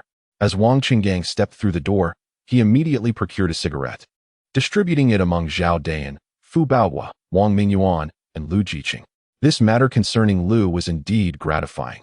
It was said that had it not been for the intervention of Secretary Zhou Yukai from Zhijiatan, Gao Sanpao would have been cast into the river. The matchstick in Wang Mingyuan's hand had burned out before he could bring it to his lips, and his trembling mouth held the cigarette precariously. "Wait, Wang Qinggang. What are you saying? What does Zhou Yukai have to do with this?" "We were discussing Lu Yuan striking Gao Sanpao with a bucket," questioned Wang Mingyuan. "Indeed. I was referring to the incident involving Lu Jiqing and Gao Sanpao." Wang Qinggang was momentarily taken aback by Wang Mingyuan's inquiry, turning to Wei Dakuai, pondering whether this fellow had altered the narrative for his own sake. "By the way, Wei Jiqing, didn't Lu Jiqing use a bucket when he confronted Gao Sanpao?" "Not at all. He merely slapped him, leaving his face bruised, and even followed up with a couple of kicks," Wei Dakuai stammered, even in the presence of several leaders. "You can verify with Zhou Jiqing. When we rushed over, we witnessed everything, and even the two male Jiqing over there received slaps."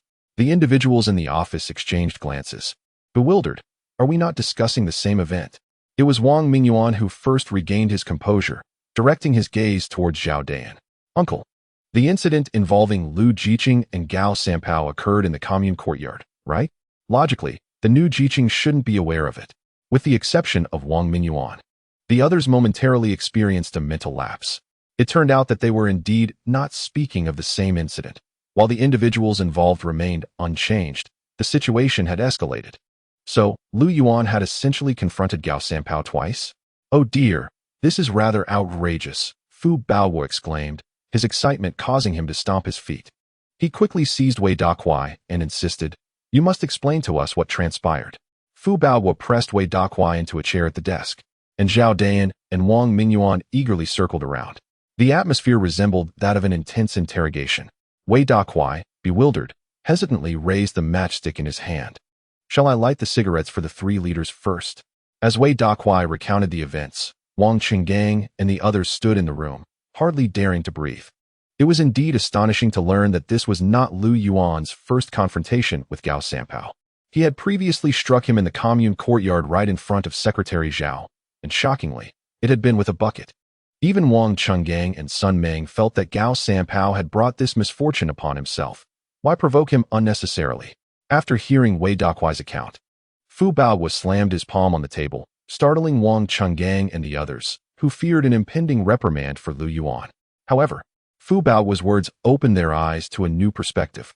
This Zhou Yukai is truly out of line, meddling in affairs that do not concern him. Lu Yuan acted correctly. Individuals like Gao Sanpao should indeed be tossed into the river to have their minds refreshed. The four new Jiqing suddenly felt that the titles Lu Yuan had conferred upon them might not be entirely unattainable, especially given the evident approval from the leaders present. The process of advancing their grain allotments proceeded smoothly, and it was apparent that the three leaders were in good spirits regarding Lu Yuan's actions. Wang Qinggang reiterated the words he had once spoken to Lu Yuan and the others, with Fu Baohua providing additional commentary. The distinction lay in the fact that Lu Yuan's cohort of educated youth had received in advance of 3 months' rations, whereas the newly arrived youth had only been allocated 2 months' worth after a mere fortnight. Wang Qinggang was acutely aware that the grain reserves of the brigade were dwindling. Yet he dared not divulge this information, fearing it would only burden the brigade further. The following morning, as the gong resounded, Lu Yuan rose promptly. After a brief wash, he poured the boiled water into his kettle, reserving the remainder for a small cup of sweetened water. With a piece of cake clenched between his teeth, he resolved to head to the grain-drying yard early. Having risen late in the past few days, he had missed out on the discussions among Aunt Wang Si and the others concerning the village's affairs, which had delayed several matters. Moreover, today he intended to prepare a thoughtful surprise for Dai Yufei. With his kettle slung over his shoulder, Lu Yuan stepped out just as the gong rang a second time, munching on his egg as he walked. Upon arriving at the drying yard, he found a number of uncles and aunts engaged in idle chatter, while Aunt Wang Si and Aunt Li remained seated at their customary spot. Upon seeing Lu Yuan approach, the two women instinctively made space for him in the center. Without hesitation, he sat down, and to heighten the air of mystery, he glanced around before speaking in hushed tones. I have an important matter to entrust to you. Dear aunts, should it come to fruition, there shall be ample reward. Oh, Aunt Wang Si and Aunt Li perked up immediately, leaning in with anticipation for Lu Yuan's instructions. You see, he began, after reflecting on your wise counsel over the past few days, I have come to understand that your words, though simple, are imbued with profound truth. One must live in the present. I pondered that youth should not be squandered solely on toil. With a sigh, he spread his hands and continued, thus, I have resolved to face my true feelings. Aunt Li appeared somewhat bewildered, struggling to grasp Lu Yuan's meaning amid his discourse. Xiao Yuan, you seem a bit confused. It was Aunt Wang Si who quickly reacted, slapping Lu Yuan's thigh with a serious expression. When we mentioned introducing you to a match, it was merely in jest. You mustn't take it to heart. Heed Aunt Si's words. Endure, and this too shall pass. Endure? Aunt Si, do you even realize what you're saying? Lu Yuan retorted. And why are you hitting my thigh in excitement? Is yours merely for show? At Aunt Wang Si's remark, Aunt Li's expression shifted to one of understanding, and she adopted a serious demeanor as well. What your Aunt Si says is true. You are a rare find indeed. If you were to settle in the village, we would certainly support you wholeheartedly. But you must also consider your parents. Marrying in the countryside means you cannot return to the city. This is well known. And you mustn't act recklessly, lest your mother weep in despair. I, for one, cannot accept it as a parent. Lu Yuan was taken aback by the unexpected response from the aunts, who often clamored for him to find a partner. It would be disingenuous to say he was not touched, though the sentiment lasted only a fleeting moment. The matter at hand still required resolution. Aunt Si, Aunt Li, please allow me to clarify. He adjusted his expression, striving to appear contemplative. Previously, Aunt Si had noted that the future policies were uncertain, and once feelings took root in one's heart, they could prove difficult to quell. It is the first time I have developed feelings for a young lady, and I do not wish to let this opportunity slip away, for I would surely regret it for a lifetime. As the saying goes, it is better to dismantle 10 temples than to disrupt a single marriage. Lu Yuan's words rendered Aunt Wang and Aunt Li silent. All that needed to be said had been articulated, for they were neither relatives nor close friends. To press further would risk offending someone. After much discussion, Aunt Wang, eager to uncover the identity of the remarkable young lady that Lu, the educated youth, had set his sights upon, inquired, Pray tell, which family does this maiden belong to? Lu Yuan waved his hand dismissively. It is not a matter of family. She is a female educated youth. Ah, it must be Zhao, correct? Aunt Li shot Lu Yuan a knowing glance, having discerned that they were not kin, but rather friends or classmates from before their rural assignment. Zhao, with her kind heart and charming visage, might appear reticent, yet she possessed her own convictions and was not one to be easily manipulated. Aunt Wang shook her head in disagreement. No, that cannot be right. If it were Zhao, young Yuan would not require our assistance. I believe it must be Wu. Wu, equally attractive and taller, certainly had an appealing presence that captivated even Aunt Wang herself. The two aunts, disregarding Lu Yuan's feigned exasperation, engaged in a vigorous debate. Ultimately, Aunt Li conceded to Aunt Wang, shifting their focus to Zhou Xiaoli, successfully persuading Aunt Wang, given that Zhou's beauty was indeed compelling. Only when both aunts turned their attention back to him did Lu Yuan light a cigarette and softly declare, It is Dai. Dai. Aunt Li and Aunt Wang were momentarily taken aback, having never considered Dai in their speculations. But isn't Dai several years your senior? They remarked. Indeed. And I must remind you, young Yuan, that women age swiftly. A year or two might be acceptable, but 4 or 5 is quite substantial, Aunt Li cautioned. Lu Yuan maintained his contemplative demeanor. Aunt Wang, Aunt Li, I comprehend your concerns, yet my feelings are beyond my control. Alas, I was not born 2 years earlier. I wish to inquire whether Dai harbors any romantic inclinations. If she does not, please disregard my words to avoid unnecessary trouble. However, if she does, I would appreciate your mention of me, as I fear any future encounters might be awkward otherwise. Aunt Lee nodded in agreement. Aside from her age, Dai seems to possess no faults. She is undeniably beautiful, and her stature is commendable. If I were a man, I would certainly admire her. Her character is solid as well. I have only exchanged a few idle words with her upon her arrival, but I have not heard any disparaging remarks since. Aunt Wang awkwardly concurred, adding, to be honest, I initially spoke with Dai because of her striking beauty. She is quite captivating. Should you and Dai become an item, do not hold me accountable for my earlier comments. I shall certainly refrain from being overly talkative in the future. Lu Yuan waved his hand dismissively. Aunt Wang, what are you saying? She may very well become my niece-in-law. It is only fitting that you support her, is it not? Of course, Aunt Wang replied, her face taking on a serious expression as she patted her flat chest. Just observe how I shall conduct myself in the future. Thus, they settled into a focused anticipation for what was to come. Without waiting for Dai Yufei, a few local women, including Auntie Fu and Sister Sun, arrived instead. Upon hearing the matter from Auntie Wang and Auntie Li, the women immediately expressed their intent to take care of it. As Lu Yuan and the aunts anxiously awaited, Dai Yufei and Meng Xiaoji arrived, chatting and laughing. Lu Yuan hoped she would smile more now, for he feared she might not find the opportunity to do so later. Chapter 060. You must stand tall, dear aunts. Please remember, if Dai Jiqing has no intention of courting anyone, do not mention me. Otherwise, I shall be utterly embarrassed when we meet again. After several reminders, Lu Yuan finally encouraged them to approach. The ants surged forward like shoppers in a supermarket vying for vegetables, jostling and pushing, fearful of falling behind. Dai Yufei, bewildered, was soon surrounded by a throng of women. Dai Jiqing, you must be around 22 or 23 this year. At your age, some of the ants have already given birth to their second child. We women must cherish our youth. If we wait too long, we may become old maids, one of them remarked. You are quite handsome. Are there no young men in our village who catch your eye? If there are, do let us know. Indeed, with your looks, you can afford to be choosy. If you fancy someone, just tell us, and we will play matchmaker for you, another chimed in. Who knows when the next opportunity will arise? We have a few years to spare. You should consider finding someone sooner rather than later. If the village lads don't suit you, there are still male intellectuals. Just tell us if you have your eye on any of the male intellectuals, and we will surely help you connect. Some grasped Dai Yufei's arms, while others clutched at her clothing, leaving the poor girl bewildered by the sudden attention. Upon spotting Lu Yuan sitting on a stone, grinning at the scene, she quickly comprehended the situation. Lu, come here, Dai Yufei shouted, standing on her toes and calling out, but her voice was drowned by the fervor of the ants, failing to reach Lu Yuan's ears. Meanwhile, Meng Xiaoji was becoming increasingly anxious. She was nearly knocked over multiple times while trying to stand by. Dai Yufei, having explained, struggled, fought to break free, and shouted in vain, now faced with tears, overwhelmed by the chaos. Soon, the three leaders of the production team emerged from the office, signaling the beginning of the member meeting. Only then did the women reluctantly release Dai Yufei. Dai Jiqing, remember what I said. Think it over when you get home. If the village lads don't appeal to you, we'll look among the male intellectuals, one of them advised. Yes, Dai Jiqing.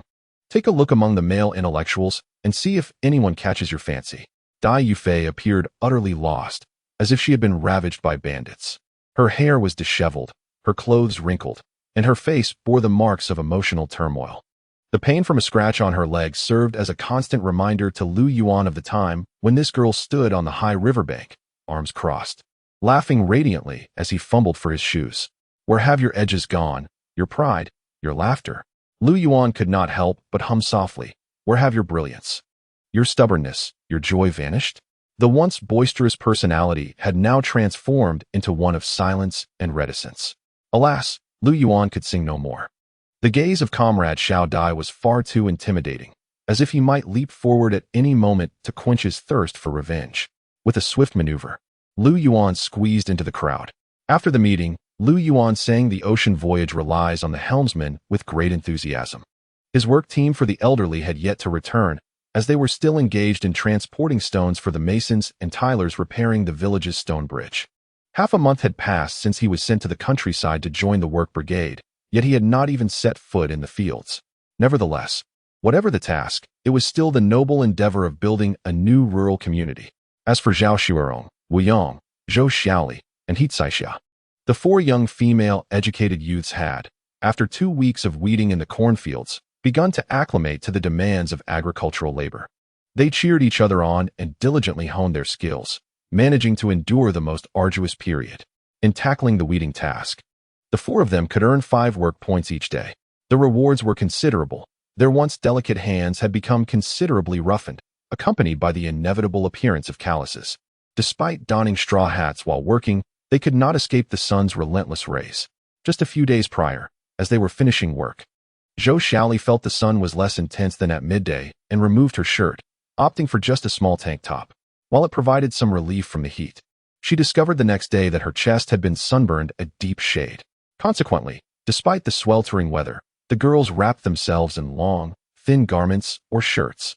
Wu, my dear educated youth, I must say, you cannot afford to waste your youth, Aunt Fu interjected. Look at those older educated youths. Some have been here for 5 or 6 years, and they still haven't returned. How much longer must you wait? She cast a glance at Wu Yang's exposed fair skin peeking from her trousers, a hint of envy in her eyes. You are not getting any younger. If you're not interested in the village boys, perhaps consider Lu, the educated youth. He is quite handsome, his family appears to be well off, and most importantly, he has good character. If you two were to become an item, you could have a fine son next year. Handsome, no doubt. Please, Aunt Fu, don't say such things. We are only 17. Wu Yang's cheeks flushed crimson from Aunt Fu's remarks.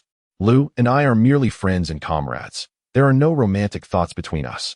Aunt Fu regarded Wu Yang with the knowing gaze of someone who had experienced life. Do you truly believe that? Just look at how red your cheeks are. A good man must be claimed quickly, or he will be gone when you decide you want him. Wu Yang remained silent, merely shaking her head. Meanwhile, news of Lu Yuan's altercation with Gao Sanpao spread across the fields. The village men found it exhilarating. The young fellows regarded Lu as an idol. The young women eagerly awaited his return to the fields, and the older women pondered if there were any eligible girls nearby to introduce to him. Li Jinsheng praised Lu Yuan profusely, declaring him impressive, suggesting that if he didn't mind his daughter's youth, they could settle matters this year. Chapter 061.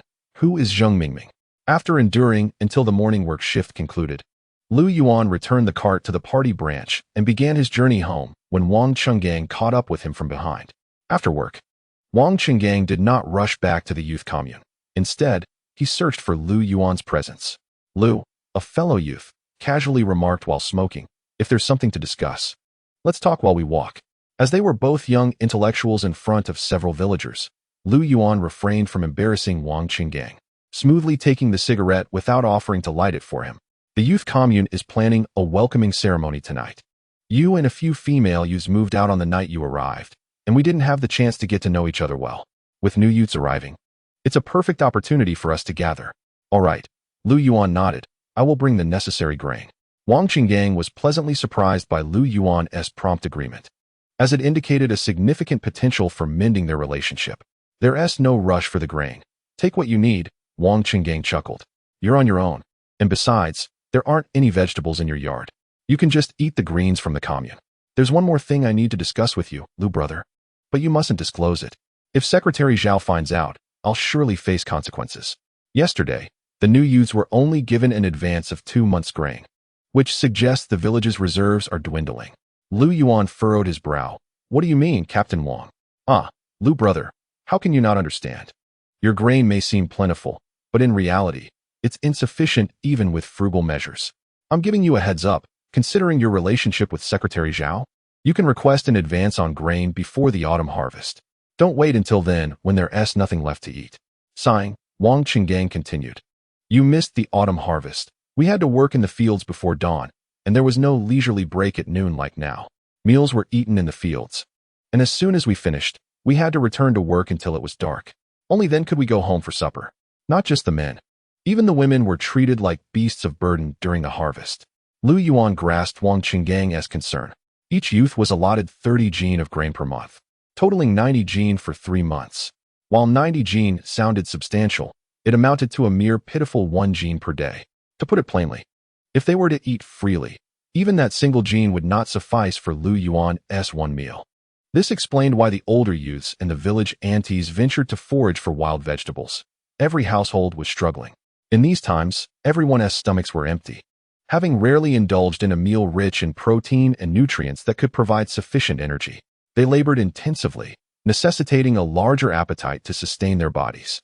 During the autumn harvest, it was especially vital to consume more. Otherwise, where would the strength to work come from?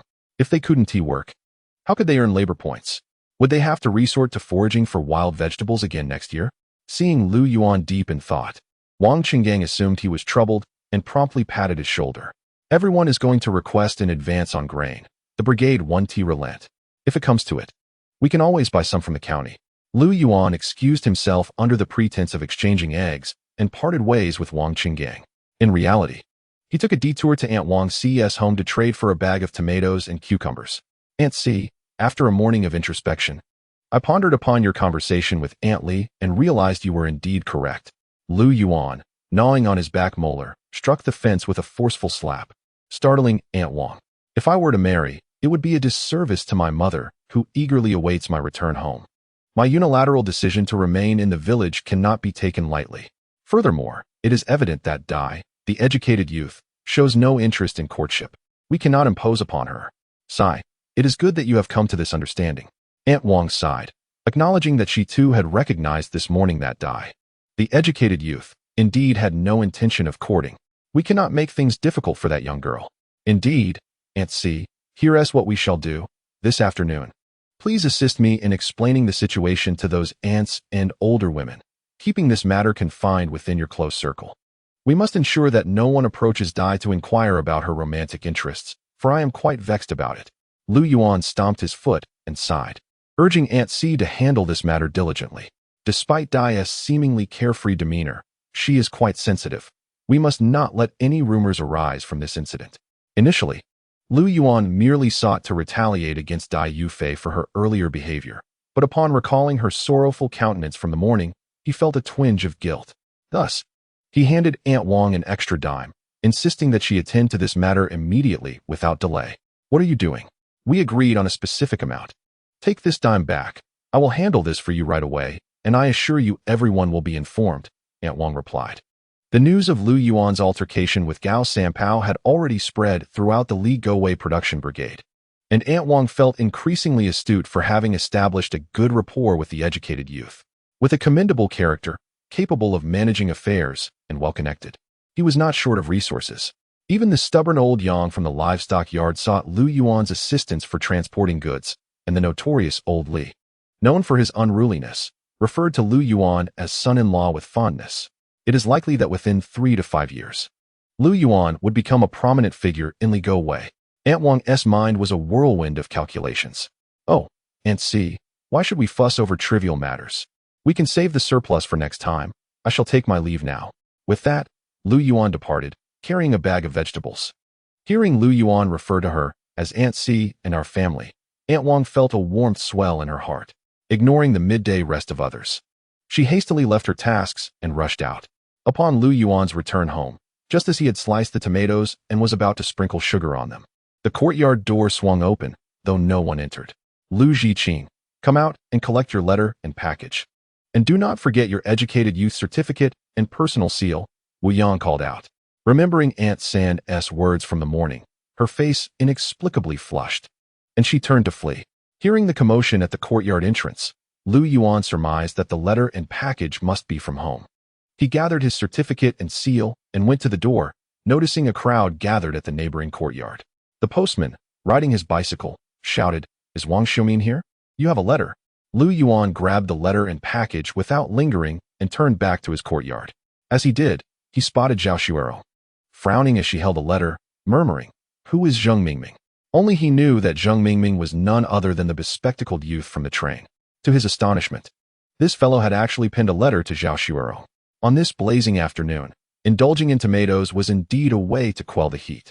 After lunch, glancing at the time, he resolved to take a dip by the riverside to wash off the sweat. Grabbing a towel and stepping outside, he was startled by a knock at the courtyard gate. Chapter 062. I, Lu Yuan, Swear to live and die with this door. Lu Yuan froze momentarily, pursing his lips as he cautiously retreated. At that moment, he yearned to shout towards the gate, "I am not at home. Please do not enter."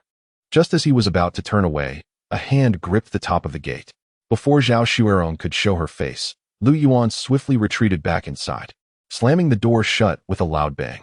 Peering through the crack of the door, he saw Zhao Xuerong gracefully leap into the courtyard and open the gate, followed by the trio of Wu Yang, Zhou Xiaoli, and He Caixia, who were casually munching on sunflower seeds. As the girls approached, Lu Yuan helplessly called out, "Xuerong, let me explain. Caixia, stop snacking for a moment and break down the door." Without allowing him a chance to explain, Zhao Xuerong commanded her companion, the stout He Caixia, to force the door open. Nowadays, He Caixia shared a room with Zhao Xuerong, and their bond was strong. Since Zhao Xuerong had no affection for Zheng Mingming, it was only natural for He Caixia to support her friend. "Lu Jiqing, I don't want this either. If you don't open up, I shall truly crash through. This door was made of wood. Lu Jiqing, be careful not to hurt your back." Bang! The noise startled Lu Yuan, nearly causing him to stumble. He pondered if He Caixia's hefty frame was a bit excessive. "Lu Jiqing, stop banging. Let's talk this over. Could you at least let me see the letter?" Lu Yuan scrutinized the door frame, fearing that a forceful impact might damage the door and potentially injure him. Zhao Xuerong extended her hand, dropping the letter through the gap. Lu Yuan cautiously bent down to pick it up and, upon opening it, found it rather ordinary, polite language and heartfelt expressions. Yet, something felt amiss. The final lines of poetry struck him as peculiar. "One beautiful maiden, unforgettable at first sight. A day without seeing her, longing drives me mad." Surely, this was not a courting poem, was it? Zheng Mingming was truly crossing the line. This scoundrel was utterly shameless.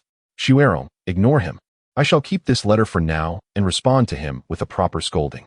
He is as bothersome as a frog leaping onto one's foot." Fuming, Lu Yuan slapped the door, the sound echoing ominously. Then, in a softer tone, he reassured the door, "Xuerong, I merely encouraged him to strive for self-improvement. Who knew he would resort to such antics? In truth, I barely know him. Do not let this trouble you.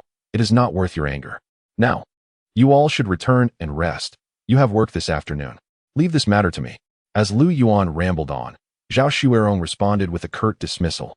"Open the door." Not a chance. Lu Yuan shook his head resolutely. He was committed to remaining a turtle within its shell today. He would not open the door for anyone.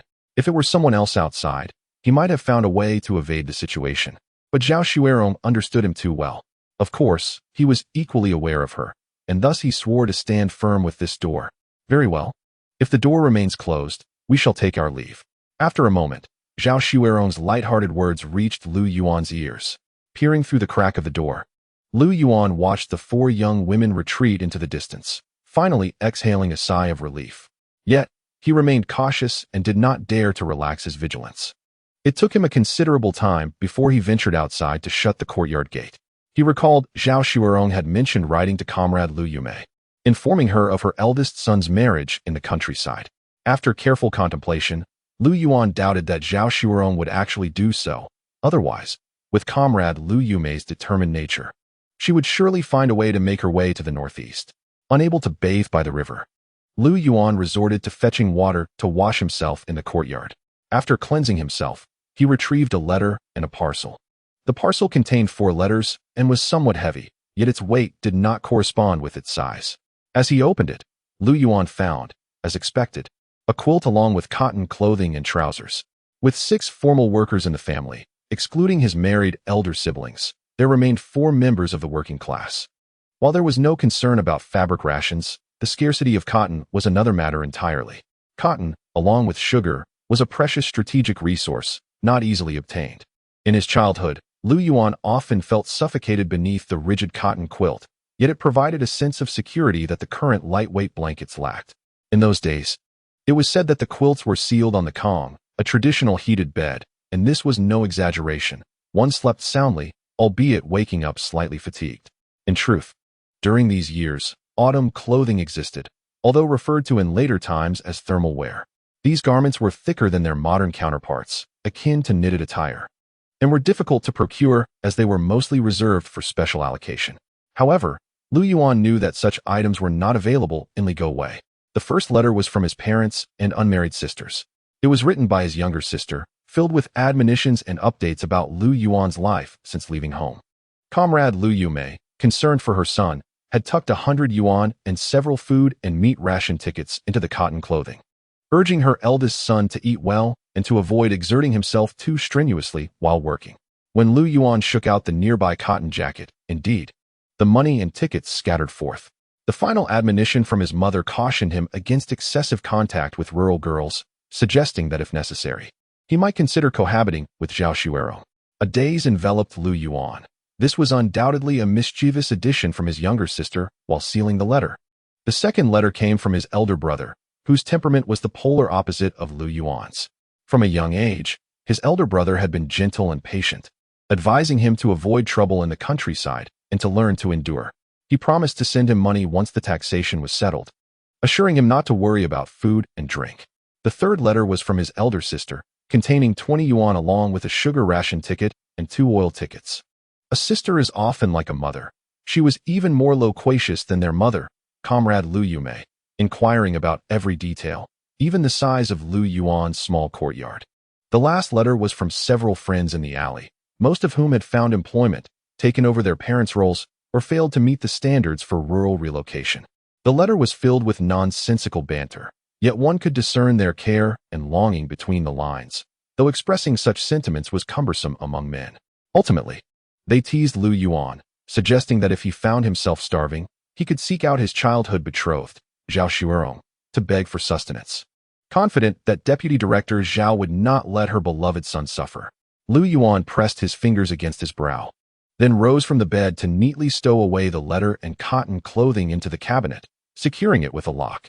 It was still the height of summer. Yet Comrade Lu Yumei had shown great concern for her eldest son by sending winter supplies so early. Poor Lu Yuan had to take them out to air periodically, fearing they might develop mildew. Before the afternoon work hours commenced, Lu Yuan shouldered his water jug and stepped outside. Encountering Zhao Xuero, he found himself at a loss for words. Meeting Dai Yufei only heightened his embarrassment. Indeed, one must be cautious with their words. Chapter 063. Du Weidong's epiphany. The task of hauling stones would continue for several days. While it was slightly more strenuous than pushing dirt, the labor was of little consequence to Lu Yuan. After all, his responsibility was merely to stabilize the cart to prevent it from tipping over. While the elderly members of the retirement team exerted themselves in pulling the carts, Li Jinxing seemed determined to impress his son-in-law, straining with all his might. Upon returning the stones to the stone bridge, the group pushed the cart back to the quarry at the foot of the mountain, where they promptly collapsed in the shade of a tree. Not far away, Du Weidong sat dazed, staring at his hands, which were now blistered. He could not comprehend why. Despite sharing the same task as Lu Yuan, he found it so laborious while Lu appeared untroubled. It felt far more exhausting than clearing land for farming. Life seemed increasingly unbearable. After toiling at work until exhaustion, he still had to endure the criticisms of the older, experienced youths. Furthermore, he had to fetch water, gather firewood, and forage for wild vegetables. When would it all come to an end? Before long, Du Weidong approached Lu Yuan and Li Jinxing with reddened eyes. Uncle Lu, and Uncle Zhao, may I have a cigarette to ease my fatigue? Lu Yuan took the cigarette and exaggeratedly remarked, "Oh, Du, what happened to your hands? Surely pushing a cart shouldn't result in such a state." The moment he spoke, Du Weidong nearly shed tears. "Uncle Lu, may I join your group?" Li Jinxing, without having lit his cigarette, pretended to return it to Du Weidong, saying, "That won't do. If you come here, someone else must leave, and I can't assist you with that." However, he mentioned a task that was less strenuous than pushing the cart, albeit somewhat unsavory. With that, Li Jinxing returned the cigarette to his mouth and gestured for Du Weidong to light it for him. Though Du Weidong harbored doubts about Li Jinxing's reliability, he clung to a flicker of hope as he struck the match. You could apply to the squad leader for the task of carrying manure. Of course, this labor is arduous, and should anything spill, the responsibility falls on you. But you could indeed collect manure. What? Collect manure? Du Weidong's head shook vigorously. No, Uncle Lu, I can't do that. Is there nothing else? Li Jinxing clicked his tongue. If that won't do, perhaps you should go work for the squad leader then. Du Weidong, fully aware that Li Jinxing was jesting, felt utterly helpless. Lu Yuan sighed.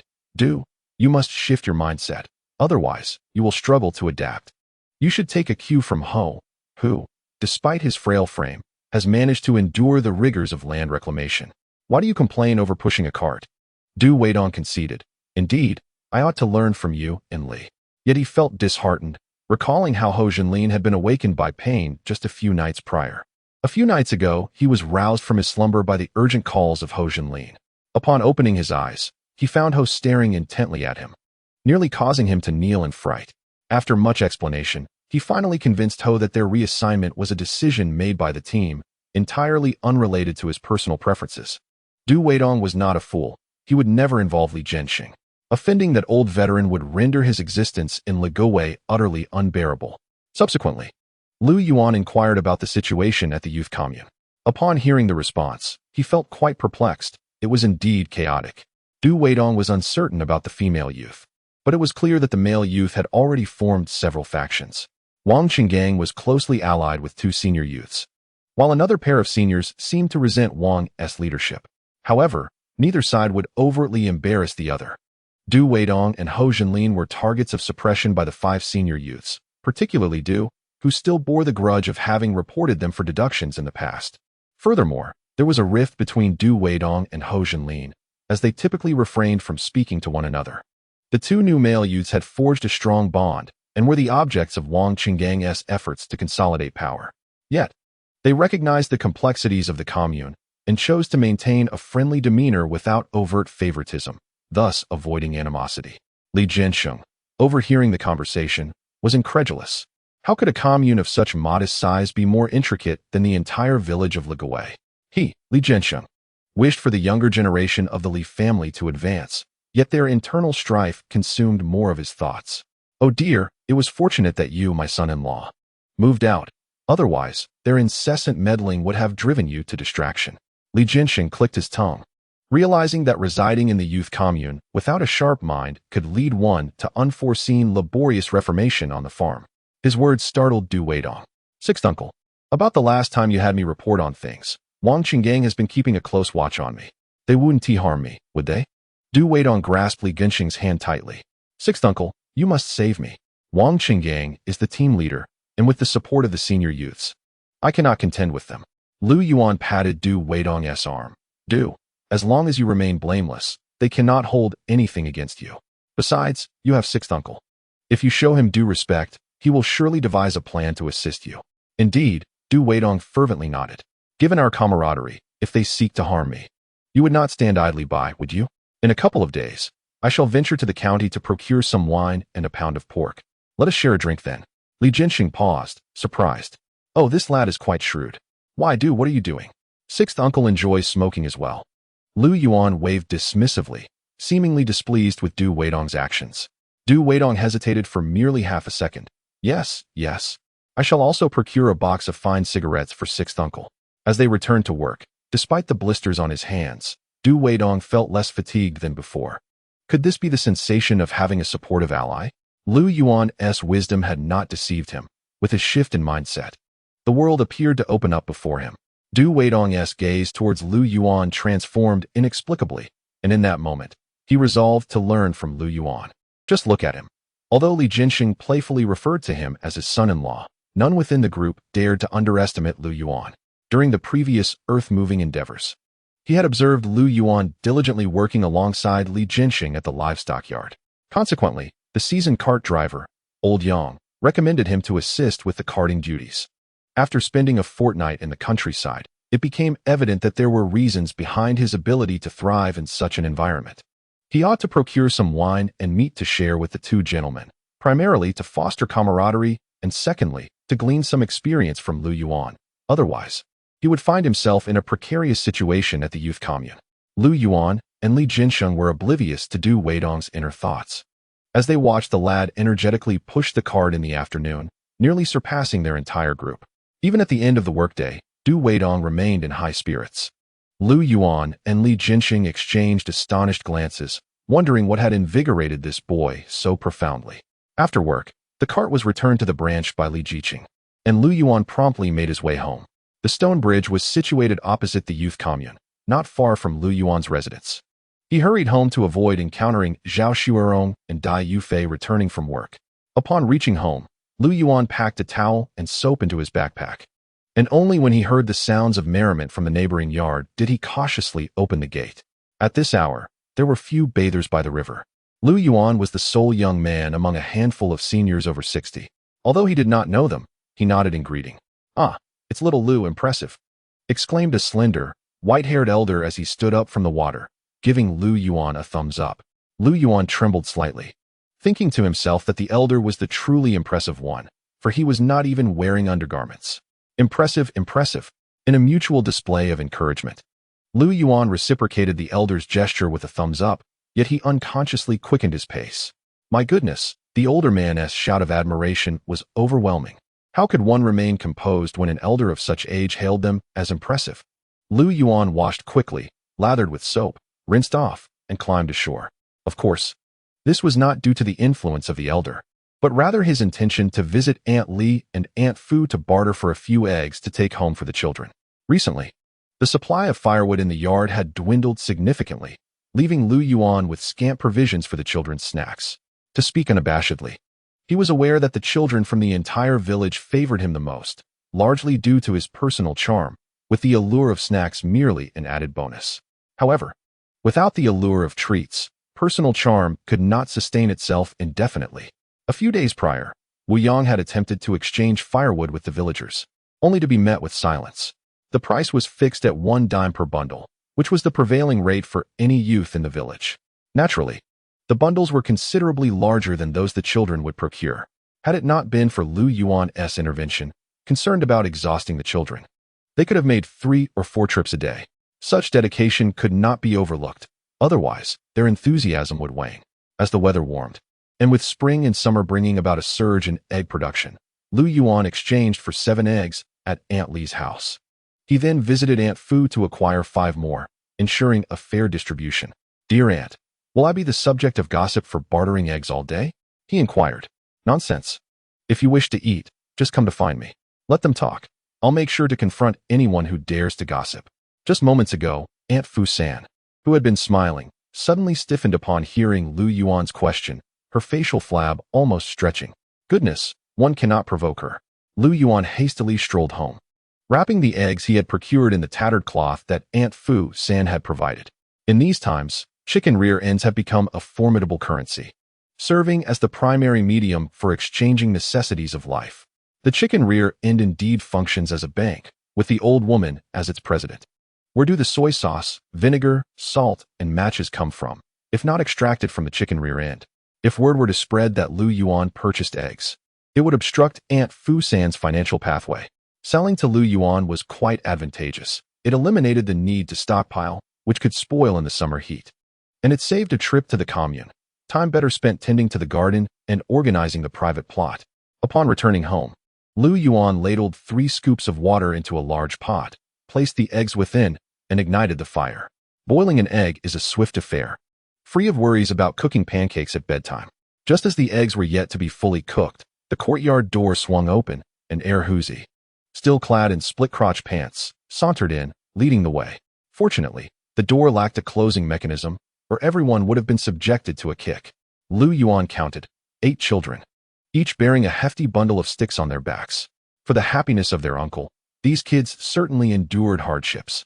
After neatly stacking the firewood, they all entered the house. Lu Yuan added a few leftover twigs to the stove, covered the pot, and beckoned outside. Shortly after, Huzi returned with Lai Bao, Zhuzi, Arya, and a host of other little companions, all marching in with great enthusiasm. "First, have some water," Lu Yuan gestured toward the water barrel with his chin. Once the children had quenched their thirst, they obediently waited aside. Lu Yuan sighed inwardly, such is the allure of a little snack. Lifting the pot lid, he scooped out the eggs. "Here you go, each can choose one they fancy." "Wow, eggs. I haven't had eggs in months. My mother hoarded them from me." "Uncle, you're so generous. When I grow up, can I marry you?" Uffed. Lu Yuan nearly spilled the eggs he was holding, shaken by Arya's comment, which had nothing to do with the eggs, but rather was a testament to her striking charm. Such perceptiveness at such a young age. "All right, hurry and choose. Be careful not to burn yourselves." Lu Yuan placed the eggs before the children, recognizing the importance of participation in their selection process. The children eagerly rushed forward, and upon securing their desired eggs, they hastily sought a spot to crack them open and eat. Huzi, in particular, was audacious, directly smacking one against his own head. Watching them relish their food brought Lu Yuan joy. Huzi, when is your birthday? He asked casually, seeking to alleviate the boredom. Uncle, mine is in October. And you? Lai Bao? Uncle, mine is in November. I'm also in October. As he surveyed the circle of 8 children, he noted that 5 of them had October birthdays, while 2 were in November. Lu Yuan could not help but scratch his brow, sensing something amiss, though he could not pinpoint precisely what it was. Was there a superstition regarding birth months in Ligowei village? It shouldn't be. October coincides with the busy farming season, and the commune would not endorse such beliefs. Where does the problem truly lie? Huzi, are there many children born in October in the village? Lu Yuan furrowed his brow and inquired. Huzi pursed his lips and pondered for a moment. Yes, my neighbor's grandson, who is 4 years older than me, was also born in October, and my great-grandson was born last September, just before October. Lu Yuan exclaimed, "Ah, your great-grandson? That means he is my distant grandson." This left Lu Yuan even more perplexed. It felt as though it was veering into the realm of the metaphysical. Could it possibly be an issue with the well? The water from the journey to the west determines gender, while the water from Ligowei dictates the month of birth. The more he contemplated, the more absurd it appeared. Lu Yuan decided to confide his doubts to Huzi. Why do you all prefer to be born in October? Huzi's brow furrowed deeply. Yet he could not provide an answer. Uncle, I know something, though I'm unsure if it relates to your inquiry. Lai Bao stuffed the remaining eggs into his mouth and jumped in, eager to respond. I heard from Zhao Yi, the village secretary, that he said no one is allowed to hit children during hibernation, otherwise it would delay childbirth. With a chuckle, Lai Bao added, however, my parents never hit me during hibernation. Lu Yuan covered his face with his hands, his mind swirling with thoughts of hitting children. After a long moment of contemplation, he realized the root cause lay here. During hibernation, everyone had nothing to do but playfully hit the children. This was indeed the reason for the subsequent surge of births. It was quite perplexing. If everyone else spent their hibernation hitting children, what about the educated youth? All right, you all go play, but remember to return home early for dinner. Lu Yuan waved his hand wearily, suddenly feeling that hibernation seemed rather uninteresting after all. Chapter 065. A gathering at the educated youth's quarters, a group of children, having finished their eggs, joyfully ran off to play. Seeing that the time was appropriate, Lu Yuan prepared to scoop some cornmeal for the gathering at the educated youth's quarters. He added a bit to his meal, placed it in a food container, and then took out 2 cucumbers. Wang Cheng had mentioned that bringing vegetables was unnecessary. That was merely a polite gesture, and it would be inappropriate for us to take it literally. Furthermore, Lu Yuan did not wish to associate too closely with the educated youths and preferred not to create the impression that he was taking advantage of them. Once everything was prepared, Lu Yuan turned to lock the door to the outer room when he heard Zhou Xiaoli's voice from the entrance. Lu, are you going to the educated youth's quarters? Snow Rong asked me to come and get you to join us. Oh, I forgot something. I just turned back upon reaching the door. You all go ahead, I will follow shortly. Lu Yuan put away the copper lock and flashed Zhou Xiaoli what he considered his most benevolent smile. Zhou Xiaoli waved her hand. All right then. We will go ahead and see if there's anything we can assist with in the kitchen. Lu Yuan nodded cheerfully, watching Zhou Xiaoli disappear through the courtyard gate before opening the door, fastening it behind him, and stepping inside. After about 10 minutes, he felt it was about time and once again picked up his food container, tucking the cucumbers under his arm as he stepped out. Passing by the firewood shed, Lu Yuan took a careful look. He had to admit that the shed was still too small, even with the children only carrying 1 load each day. It wouldn't be long before it would be unable to accommodate more. He had no concept of how much firewood was needed for the winter. All he knew was that the more, the better. There was no such thing as firewood going bad, as long as there was space. It was wise to stockpile as much as possible. It would surely come in handy eventually. Once the firewood shed is filled, there remains the possibility of tidying up the outer room to continue stockpiling, emphasizing the notion that more is always better. However, the promised feast for the children must also be put on the agenda. These children have invested considerable effort, and the commitment to treat them to a meal cannot be broken. Losing face is trivial, yet if this promise is not fulfilled, the young girl may no longer express her desire to marry him. As Lu Yuan stepped out, he soon spotted Meng Qiaozhi and Dai Yufei emerging from the courtyard. Both were carrying lunchboxes and vegetables, while Lu Yuan, with only 2 cucumbers in hand, appeared rather modest by comparison. Lu, are you also heading to the youth commune? Meng Xiaoji inquired with a somewhat strained smile. Lu Yuan forced a grin in response. What a coincidence, Meng. Are you both also going to the youth commune? Meng Xiaoji nodded, falling silent thereafter. As for Dai Yufei, she did not even cast a glance at Lu Yuan, her expression devoid of emotion. The 2 girls walked ahead, and Lu Yuan trailed behind at a distance of 2 steps. Approaching the entrance of the youth commune, Lu Yuan quickened his pace and cleared his throat. Meng, I find it quite inconvenient to run to the villagers' homes to exchange for vegetables, especially as the frequency increases.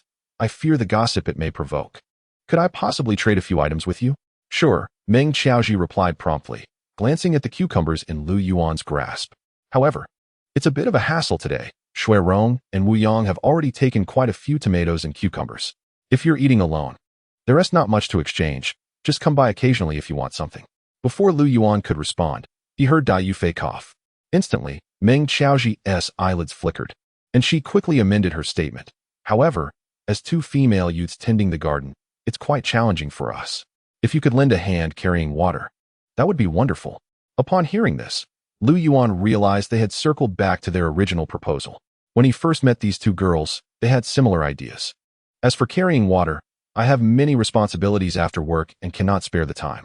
However, I can offer money or other food in exchange. With that, Lu Yuan opened his lunchbox, revealing a flattened steamed bun. How about I trade this for some radish seeds? Meng Xiaoji's eyes brightened. That sounds feasible, but it's not yet time for autumn radish sowing. That's all right. I can secure the trade now and plant them at the beginning of next month, Lu Yuan replied, placing the bun into Meng Xiaoji's hands. As they chatted, the trio entered the youth commune. Several female youths were busy in the makeshift kitchen, where Zhao Shurong, Wu Yang, and Zhou Xiaoli helped wash vegetables, while He Caixia and another female youth were bringing firewood into the shed. A male youth exited with a water bucket. To the unknowing observer, the scene appeared harmonious. After Lu Yuan, Meng Xiaoji, and Dai Yufei found Wang Chenggang and handed over the grains and vegetables. The 2 girls proceeded to assist in making steamed buns by the kitchen.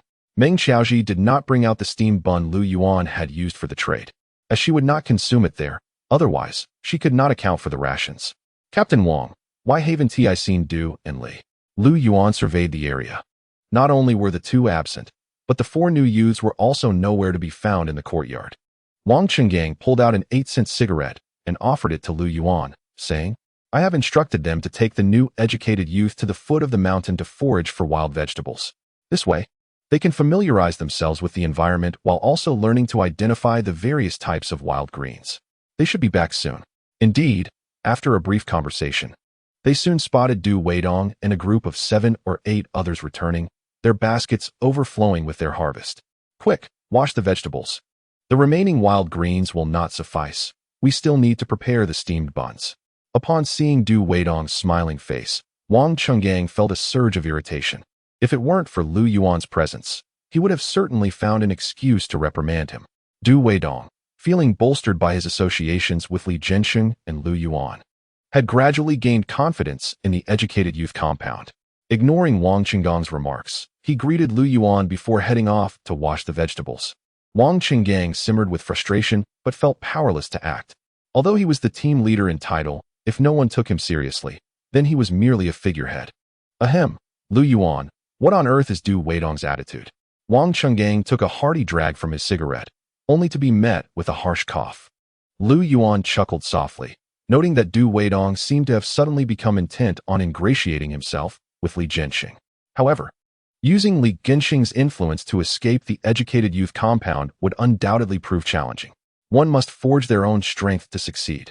Alas, Captain Wang, we cannot harbor biases among our fellow educated youth. Du Weidong is, after all, a commendable comrade. Wang Chenggang had nothing to retort. To Lu Yuan, Du Weidong was indeed a good comrade, exceptionally so. After all, while he may have reported on Lu Yuan, his actions could be seen as protective. Though they only whispered behind each other's backs, never expecting to be penalized by losing dozens of work points. As the 2 remained in silence, a new educated youth named Huasisi gracefully approached Lu Yuan. Lu leader. Oh, I should say Lu comrade instead. Huasisi giggled. I would like to inquire about something. There are too many people here. Can we speak in the backyard? Over the past few days, Huasisi had been subtly gathering information about Lu Yuan. And once she discovered that he was not a leader, but rather one of them, her interest was piqued. She had kept an eye out the previous night. But when he did not return until very late, she learned that he did not actually reside in the compound. Lu Yuan was somewhat perplexed. What could he possibly have to share with her? Comrade Lu, I genuinely have matters to discuss with you. Please, come with me. Huasisi, noticing Lu Yuan's hesitance to speak or move, grew anxious and reached out to tug at his arm. Lu Yuan quickly sidestepped, saying, No, Comrade Hua. Let us converse here instead. If I am unclear, Captain Wang can provide you with answers. At that moment, all eyes in the compound turned toward them. If the gazes of the male educated youth could be transformed into arrows, Lu Yuan would undoubtedly be pierced through 1,000 times over. Previously, there had been 2 female educated youth who caught the attention of the men, but upon meeting Zhao Xuerong, Wu Yang, and Zhou Xiaoli, they suddenly felt they had underestimated their own standards. The next disappointment was that all 3 of the newly arrived female educated youth had already moved out, leaving them without even a chance to admire their beauty. At long last, a girl named Huasisi has arrived. Her appearance deemed comparable to that of Zhao Xuerong and her 2 companions. Most notably, her voice is soft and enchanting. Just as several young men from the countryside felt an influx of happiness, Huasisi approached Lu Yuan, adopting a demure demeanor that was somewhat disheartening. Moreover, what was the meaning behind Lu Yuan's evident impatience? Seeing the impatience etched on Lu Yuan's face, Huasisi felt deeply aggrieved. When had she ever been subjected to such treatment? Back in school, a mere couple of sweet words from her lips would cause her male classmates to eagerly vie for her affection. Yet, when she pouted and attempted to draw Lu Yuan's hand, he surprisingly recoiled. Was it merely due to the crowd? That must be the case. But why then? Did he refuse her invitation to the backyard? Last night, she had heard from her dormitory mate, Wang Xiumin, that several of the female youths who had moved out were quite attractive. Upon entering the courtyard, Huasisi first spotted Lu Yuan, and then her gaze roamed over the unfamiliar girls present. Wang Xiumin had not lied. They were indeed beautiful and possessed fine figures. One of them was even more voluptuous than herself, causing a pang of jealousy to stir within her. Nevertheless, Huasisi remained convinced that her looks and figure were not inferior to those of the others. Moreover, she had been accustomed to the attention of male classmates since childhood and had acquired certain skills to captivate men over the years. Her intention to summon Lu Yuan to the backyard was to bridge the gap between them and create the impression that they shared a close relationship. This, she believed, would clear the way for her to approach him more naturally. From Wang Xiumin, she had learned that Lu Yuan came from a well-off family and had purchased a house on his very first day in the countryside, a fact evidenced by the solid steel watch adorning his wrist. Furthermore, he was well-liked in the village, held in high regard by both the villagers and the 3 leaders in power. He was the type of individual invited to sit at the head table during gatherings. His close connections included the father of Team 1, the livestock keeper, Old Yang the cart driver, and the father of Team 5, Old Li, who was closely associated with the most influential family in the village, the Li family of Li Gowei. Additionally, on the day he arrived in the village, he saved a child whose father reportedly worked in the county government. According to Wang Xiumin, Lu Yuan had no rivals among the younger generation in Li Gowei. Even the local ruffians would steer clear of him, fearing an unfavorable encounter. Huasisi wholeheartedly agreed with this assessment, having witnessed Lu Yuan decisively beating up a senior student. A youth assaulting the leader of another team would certainly incur repercussions for anyone else. Yet, this was Lu Yuan.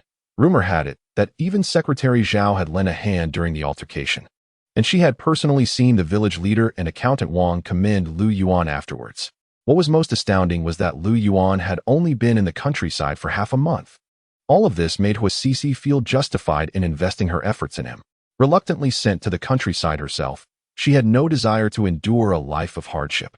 If she could align herself with Lu Yuan and offer him some sweet pleasures, it would ensure her protection from the villagers' bullying in Li Gowei and allow her to live a life of relative comfort.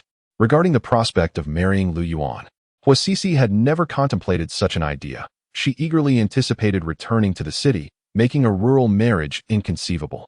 Although Lu Yuan was quite admirable, he simply could not compare to the allure of urban life. Had Lu Yuan been privy to Huasisi's true sentiments, he would undoubtedly commend her and introduce her to Qin Huairu from Yuer Hutong, as their shared interests would surely lead to an instant rapport. Lu Yuan took a small step back, creating distance between himself and Huasisi. Although he was unaware of her inner thoughts, he could sense her ulterior motives. What respectable young woman would speak to a stranger in such a coy manner upon their second meeting and dare to invade his personal space? My virtue comes without a price, does it? He mused. Huajiqing, it seems we are not well acquainted. Let us converse here to avoid misunderstandings. With a smile, he glanced at Wang Qinggang nearby. Wang Qinggang, almost belatedly, exclaimed, Lu Jiqing makes a valid point. Huajiqing, if you have any inquiries, feel free to ask here. If Lu Jiqing is uncertain, perhaps I can provide some clarity. Huasisi discreetly cast a glance at Wang Qinggang, realizing that her previous actions might have irked Lu Yuan. If she could not secure Lu Yuan's support, she would still require Wang Qinggang's assistance at the youth commune. Indeed, I wish to construct a house. But I lack companionship in this endeavor, and the brigade does not permit female youths to build alone, Huasisi stated, biting her lip in contemplation for a moment. Therefore, I would like to ask Lu Jiqing if he could speak to Secretary Zhao on my behalf, to see if some leniency could be afforded. Wang Qinggang felt a surge of frustration. Were they here to serve the commune, or merely to flaunt their wealth? How was it that one individual could possess such resources while the rest of them resided in communal quarters? Huajiqing, I believe it would be best not to put Lu Jiqing in a difficult position, he interjected before Lu Yuan could respond. It is indeed prudent for Secretary Zhao to prohibit a female youth from constructing a house alone, considering your safety.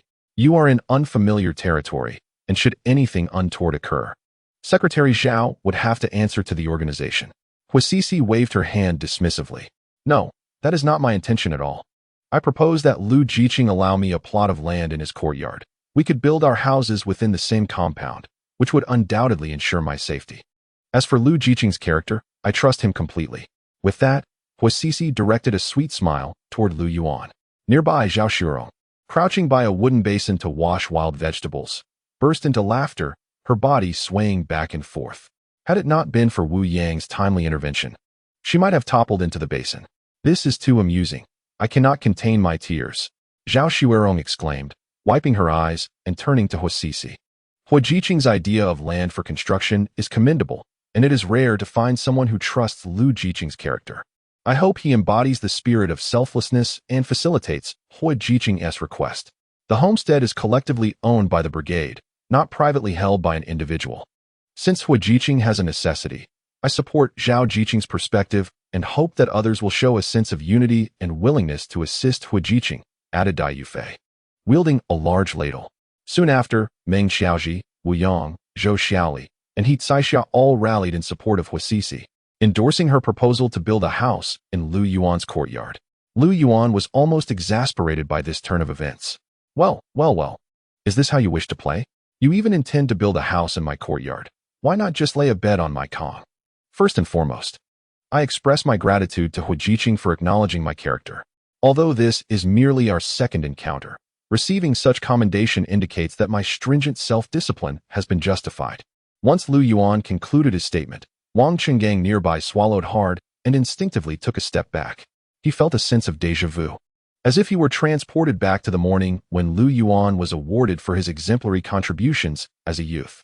Huasisi gazed at Lu Yuan with a radiant smile, seemingly feeling that she had made a significant stride towards her goal. However, I must extend my apologies to Huajiqing. Lu Yuan maintained a tranquil demeanor. Despite being a man of stature, I am not one to be trifled with. I hold my reputation and integrity in higher regard than my very life. At that moment, Huasisi's expression froze, her mind blank. Lu Yuan's words struck her like a slap, conveying a clear message. While you may disregard your dignity, I shall not, so do not associate yourself with me. Nevertheless, I do possess a rather splendid plan.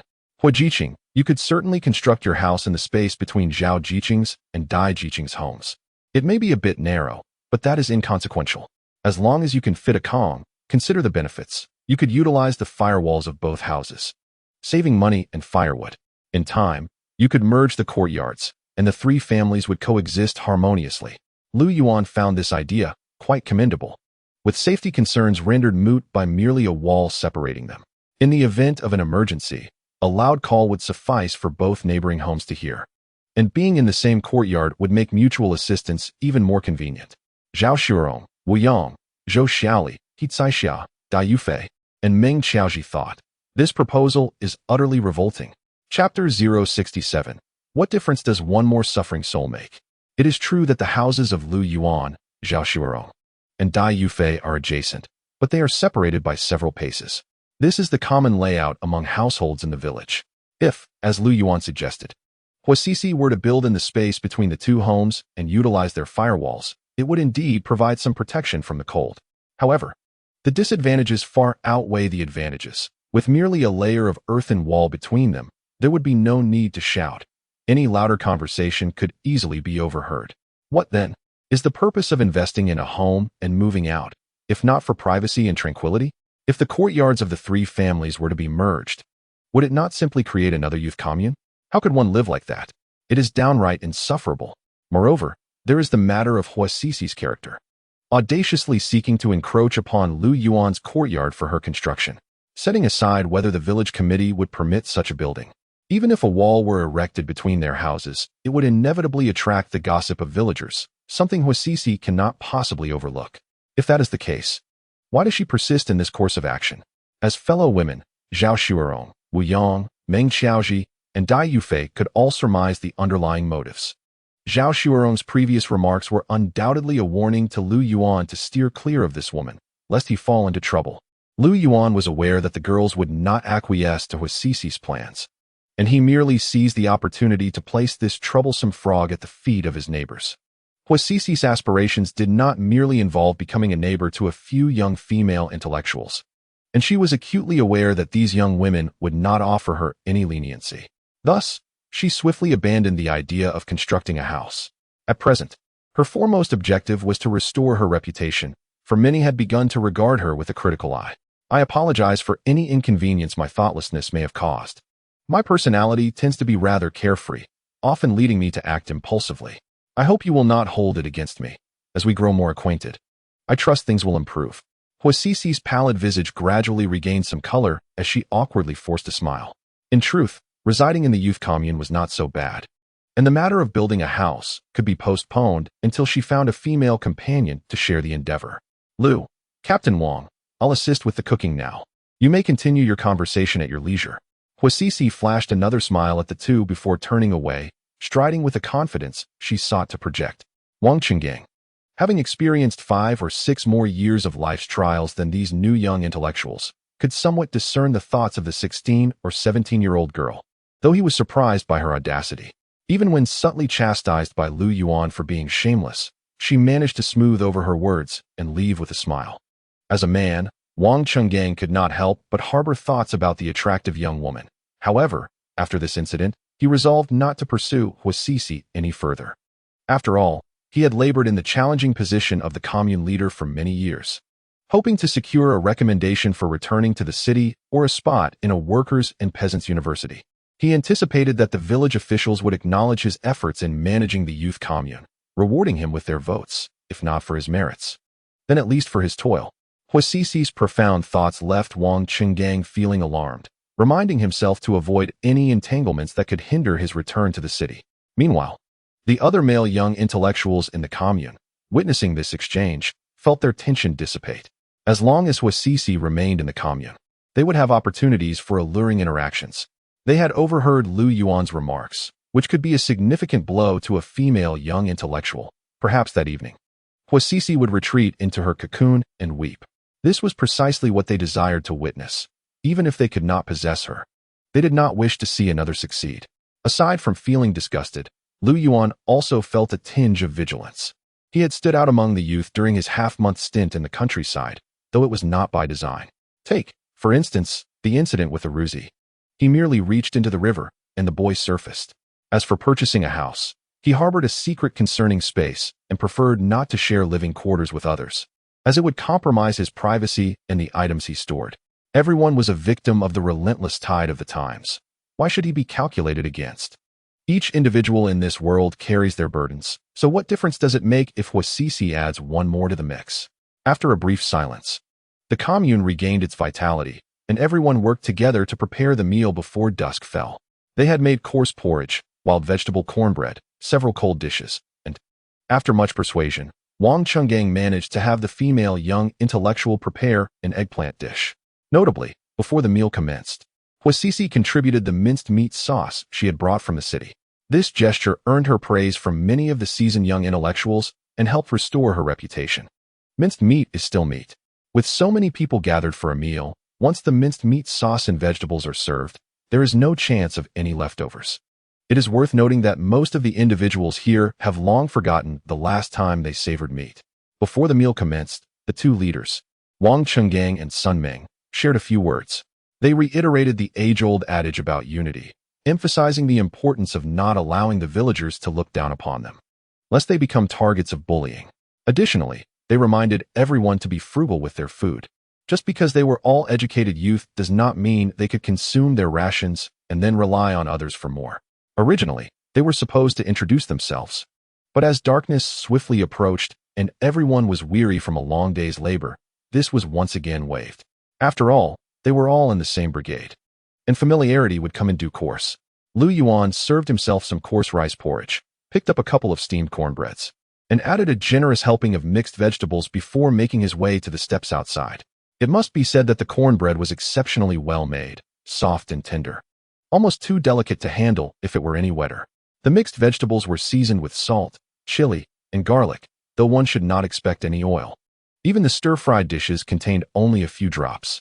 The dining table inside simply could not accommodate so many people, and even at the youth dormitory, some would often spill out into the courtyard during mealtimes.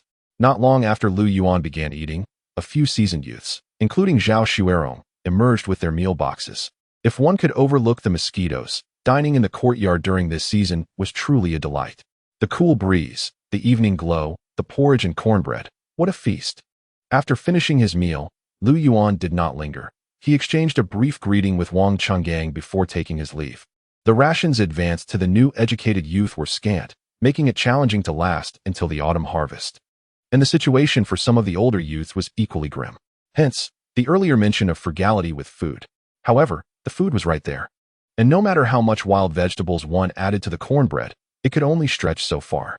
Lu Yuan surmised that a conflict over food would inevitably erupt within the youth dormitory. As he stepped out with his meal box, Zhao Xuerong and her companions prepared to head back as well. Lu Yuan, it's already dark. Wait for us. Wu Yang called out, striding towards the entrance. But, casting a glance in the moonlight, there was no trace of Lu Yuan. It seemed he had already dashed home in the brief interval. Chapter 68. The failed ambush and its reversal. Wu Yang had long legs, but so did Lu Yuan. And she was not mistaken. Comrade Lu had indeed returned home. No questions asked. He simply feared the dark, unless accompanied by a female peer.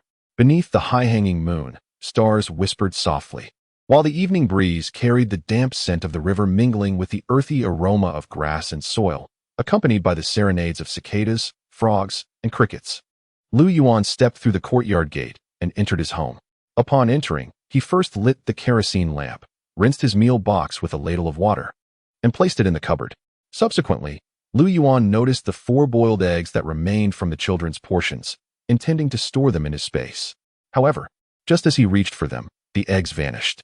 Lu Yuan stood frozen in place, and after a few moments, a possibility dawned on him. This had never happened before. Time within the space was static, and objects could only be contained upon physical contact. Could it be that this mechanism had somehow upgraded itself? With a mere thought, he soon discovered the 4 eggs nestled within his space. Overjoyed, Lu Yuan returned the eggs to the bowl in the cupboard, only to see them disappear once more. After several rounds of experimentation, Lu Yuan directed his attention towards the cabinet before him. Given the diminutive nature of the egg, it would be splendid if he could manipulate larger items into the space. In the blink of an eye, the cabinet vanished, then reappeared, only to disappear again. Lu Yuan stepped back 2 meters and initiated the process once more, subsequently extending it to 3, 5, and 10 meters, until at approximately 11 meters. The cabinet ceased to respond. This appeared to be the maximum range within which he could control objects entering the space without direct contact. However, he was left with a lingering question. With the alteration of the entry and exit functions, had there been changes within the space itself? His primary concern remained whether living creatures could be stored within, specifically if he could house 10 or 8 hens. This query could be easily resolved by testing it himself. Yet he hesitated. He greatly valued his life, fearing that should he enter the space, his thoughts might become trapped, leaving him powerless to command his escape. That would indeed be a disastrous fate. Would he not become the inaugural host to be murdered by the space itself? The thought of such an embarrassing fate being divulged was unbearable, so he deemed it wiser to seek a small animal to experiment with instead. Lu Yuan reclined on the Kong, contemplating his space, which felt reminiscent of a lover's tongue, one thing on the surface, yet another in the heart. Even upon tasting it directly, he remained uncertain whether he truly desired it or not, leaving him in a state of perplexity. The following day arrived as expected, marking yet another day of arduous toil for Lu Yuan. The collective members congregated at the threshing ground, where the new young intellectuals took turns introducing themselves briefly, followed by 3 leaders who fervently inspired the group. The motivational speeches varied daily, yet the enthusiasm remained constant.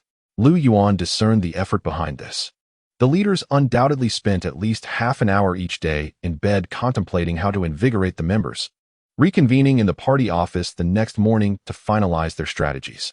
Once again, the members found themselves enveloped in a haze of encouragement. Standing at the forefront, the new intellectuals Wei Dakue and Zhou Haiyang had visible veins bulging from their necks, as though they could wield shovels to overturn all the land of the Ligo production brigade in one breath. Once finished, they would exuberantly inquire if there was more work to be done. In response, Lu Yuan could only extend his heartfelt wishes, hoping they would maintain their current fervor even after the labor was complete. Compared to the fieldwork, pushing stones was devoid of any finesse. It was purely a matter of exerting effort. Of course, when it came to labor, Du Weidong shouldered the brunt of the work, while Lu Yuan's responsibility in their group was merely to stabilize the cart and prevent it from toppling. The physical effort was managed by the elder men, such as Lu Shu and Zhao San, thereby sparing him from concern. During moments of respite, the sole pleasure came from engaging in light-hearted banter with Lu Shu, Zhao San, and the other elders, occasionally teasing Du Weidong. It is often said that one's perspective shapes their existence. Currently, Du Weidong displayed an admirable resilience to fatigue, vigorously pushing the small cart. When the members extended their break, he began to circle around, seemingly reminding the resting beasts of burden that it was time to resume their toil. In response, Li Jianxing resolutely abandoned his brief respite to impart a lesson to Du Weidong. The 2 groups comprised individuals from the 4th, 5th, and 6th teams. Given that teams 5 and 6 hold a numerical advantage, it is imperative to adhere to the work ethic of these 2 groups. Du Weidong's proactive attitude utterly undermines the lethargy characteristic of teams 5 and 6, rendering it undesirable and contemptible. Upon realizing his misstep, Du Weidong adjusted his demeanor, promptly reclining in the shade by the stone bridge, awaiting Li Genxing's signal to return to the quarry. Li Jianxing, pleased with his educational influence, continuously raised his eyebrows at Lu Yuan. Lu Yuan reciprocated the gesture, albeit with a different intent. As Li Jianxing cast a sidelong glance at Lu Yuan's expression, he noticed a familiar silhouette approaching from the shaded riverbank. With just a single step, he could discern the identity of the figure. It was Captain Fu Baohua. Keep an eye on him, Li Jianxing instructed, quickly rolling onto his side. Lu Yuan stole a glance and observed that Li Genxing's eyes were narrowed, suggesting that the old fellow was fishing. As Fu Baohua neared the construction site, Lu Yuan waved to him, a gesture of acknowledgement that inadvertently revealed Li Genxing's position. However, contrary to expectations, Fu Baohua did not approach to ambush Li Jianxing. Instead, he meticulously inspected the craftsman's work, examining and tapping various elements before stretching his hand toward the riverbank, seemingly to wash his hands. Just as Fu Baohua approached the water's edge, Li Jianxing sprang into action. Despite his age, he moved with the swiftness of a hare in Lu Yuan's eyes, seizing a clod of earth and charging towards the kneeling Fu Baohua. Lu Yuan felt confident that this round was secured for his father-in-law. Yet, as they closed in to a distance of 7 or 8 meters, Li Jianxing had yet to throw the clod, causing Lu Yuan to nearly grind his teeth in anxiety. At last, Li Jianxing steadied himself, inhaled deeply, and prepared to launch the clod as if it were a shot put. However, just as he drew back his arm, Fu Baohua sensed the movement behind him and turned around. In that moment, Li Jianxing could not afford to consider anything else. He hurled the clod directly at Fu Baohua. The instant the clod left his hand, Li Jianxing did not hesitate and turned to flee. Had Fu Baohua been facing away, the clod would have assuredly sent him tumbling into the river. Yet, With him now facing Li Jiansheng, there was no option but to run. Fu Baowu, now aware of the situation, was already on guard, especially since his intention of washing his hands by the river was born out of a desire to ambush Li Jiansheng. Consequently, Fu Baowu braced himself against the clod, scooped muddy water from the riverbank, and rose to pursue Li Jiansheng. The ascent back to the riverbank was uphill, and Li Jiansheng had barely made any distance before Fu Baowu pinned him down. With reckless abandon, he smeared mud across Li Jiansheng's face, and Lu Yuan could no longer bear to watch as this attempted ambush turned into a counterattack. I no longer want this father-in-law. If Captain Fu fancies him, he can have him. Fu Baowu, with his large hands vigorously smearing mud, even took the liberty of rubbing Li Jiansheng's clothing before seizing the opportunity to scurry up the riverbank, while Li Jiansheng was busy rubbing his eyes. Chapter 069.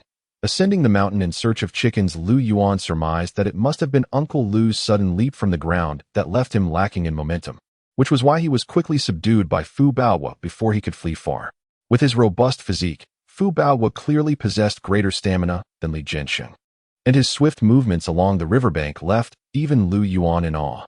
Perhaps after the last encounter, he feared another blow from Li Jiansheng from afar. However, such an instinctive urge to escape after completing a task is not something easily acquired, revealing Li Jiansheng's desperate desire to turn the tables. At this moment, Li Jiansheng had already risen, vigorously shaking his head and wiping the corners of his eyes, spitting out mud with a series of puhs, completely preoccupied with his own plight, leaving no room to pursue Fu Baowu. "Oh dear Uncle Lu, have you truly lost in the blink of an eye?" Lu Yuan exclaimed as he jogged over, pulling Li Jiansheng up and leading him to the riverbank. "You look unrecognizable. Perhaps it's best to let it go and not continue to bicker with him." The commotion had awakened everyone who had been napping under the trees. Du Weidong, upon opening his eyes, was greeted with the sight of Fu Baowu atop Li Jiansheng. Yet before he could grasp the situation, Fu Baowu had already vanished. "Uncle Lu, what just happened? Was that really Captain Fu?" Du Weidong inquired as he assisted Li Jiansheng, his concern palpable, resembling a son-in-law more than Lu Yuan. Li Jiansheng cleared his mouth of mud, gazing solemnly at the two. "Remember, one cannot judge a hero by fleeting victories or defeats. Today, I may have lost, but tomorrow could very well be my turn. However, what about the day after tomorrow? One cannot perpetually stumble into the same foul ditch. As long as one does not give up, there will surely come a time for me to rectify this. Your teachings are etched in my heart," Lu Yuan replied earnestly. Du Weidong nodded in agreement, his demeanor more respectful than a primary school student. Lu Yuan sighed, realizing that without seizing the opportunity, turning the tide would be an arduous endeavor.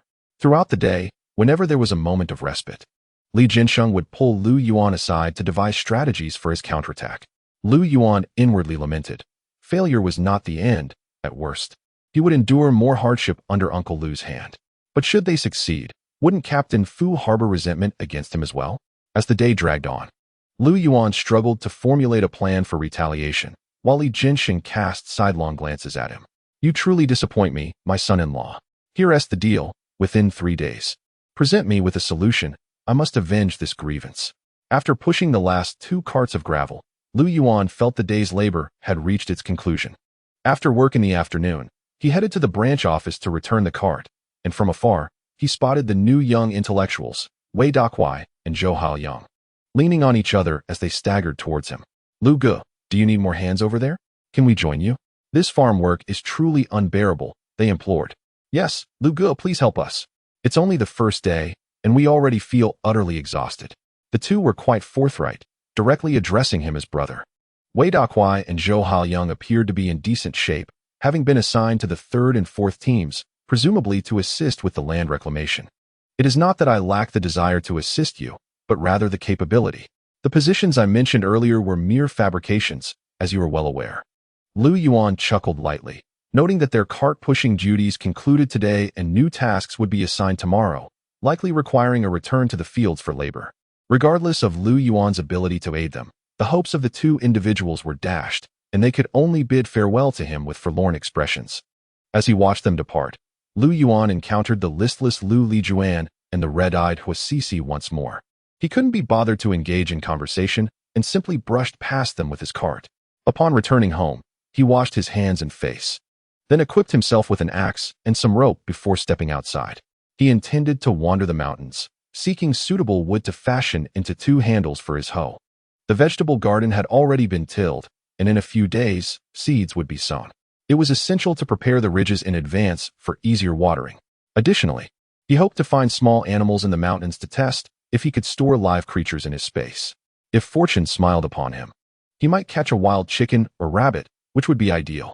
Furthermore, he wished to try his luck at collecting discarded logs and dead trees left behind by others. While branches and sticks sufficed for cooking, substantial wood would be necessary during the winter months when snow fell, sparing him the trouble of constantly venturing out to gather firewood. On his way, he contemplated using the free-range chickens owned by the villagers for his experiments, but quickly dismissed the idea. If he inadvertently harmed one, it would cause unnecessary trouble, especially since his children were eagerly awaiting the eggs. Greeting the villagers along the path, he soon arrived at the foot of the mountain, where he encountered Eruzi and Liebao, along with a few other children. After advising them to collect firewood only within the base of the mountain, he proceeded towards the dense forest above. The dense thicket still belonged to the outskirts of the mountain, where one might occasionally spot villagers foraging for wild vegetables or mushrooms. However, it had been half a month since the last rain, and that had only been a brief shower. Consequently, mushrooms were scarce at this time. Lu Yuan chose to avoid the crowd and ventured in another direction, believing that even if he accomplished one objective, his journey would not be in vain. The mountain path was rugged and challenging, and to discover any abandoned deadwood, he would need to explore more secluded areas. Though these paths were often obstructed by thorns and vines, reluctantly, he resorted to cutting down a thick branch from a tree, occasionally employing his axe to clear the obstacles before him. There is a saying in northeast China, with a stick, one can hit a roe deer, and with a ladle, one can scoop fish. This phrase describes the abundance of resources in the region, suggesting that one could randomly strike a deer with a stick or catch fish by merely dipping a ladle into the water. And wild chickens were so plentiful that they would fly right into the cooking pot. Lu Yuan had always been puzzled as to whether the chickens that flew into the pot were whole or already butchered. It was akin to how people in later years sang about the troubles caused by the moon, yet never specified what those troubles entailed. Presently, Lu Yuan found himself questioning whether it was a matter of changing times or his own lack of depth in exploration. Not to mention wild chickens and rabbits. He had not even spotted a single feather. Only the occasional sound of birdsong drifted overhead.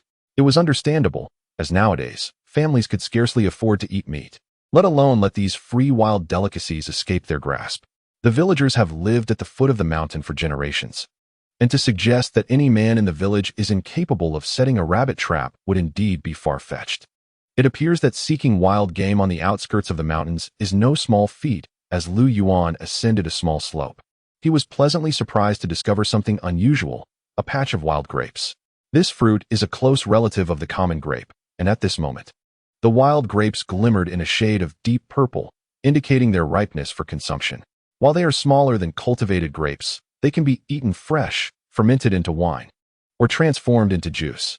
The skins and pulp also serve significant purposes, being utilized for pigment extraction and the pressing of grapeseed oil. Although Lu Yuan had little interest in oil extraction or winemaking, he was intrigued by the prospect of crafting juice.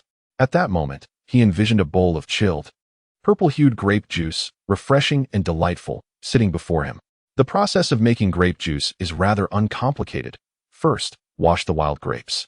Then place them in a pot and crush them with a spoon. After adding an appropriate amount of water and sugar, bring the mixture to a boil while skimming off any foam.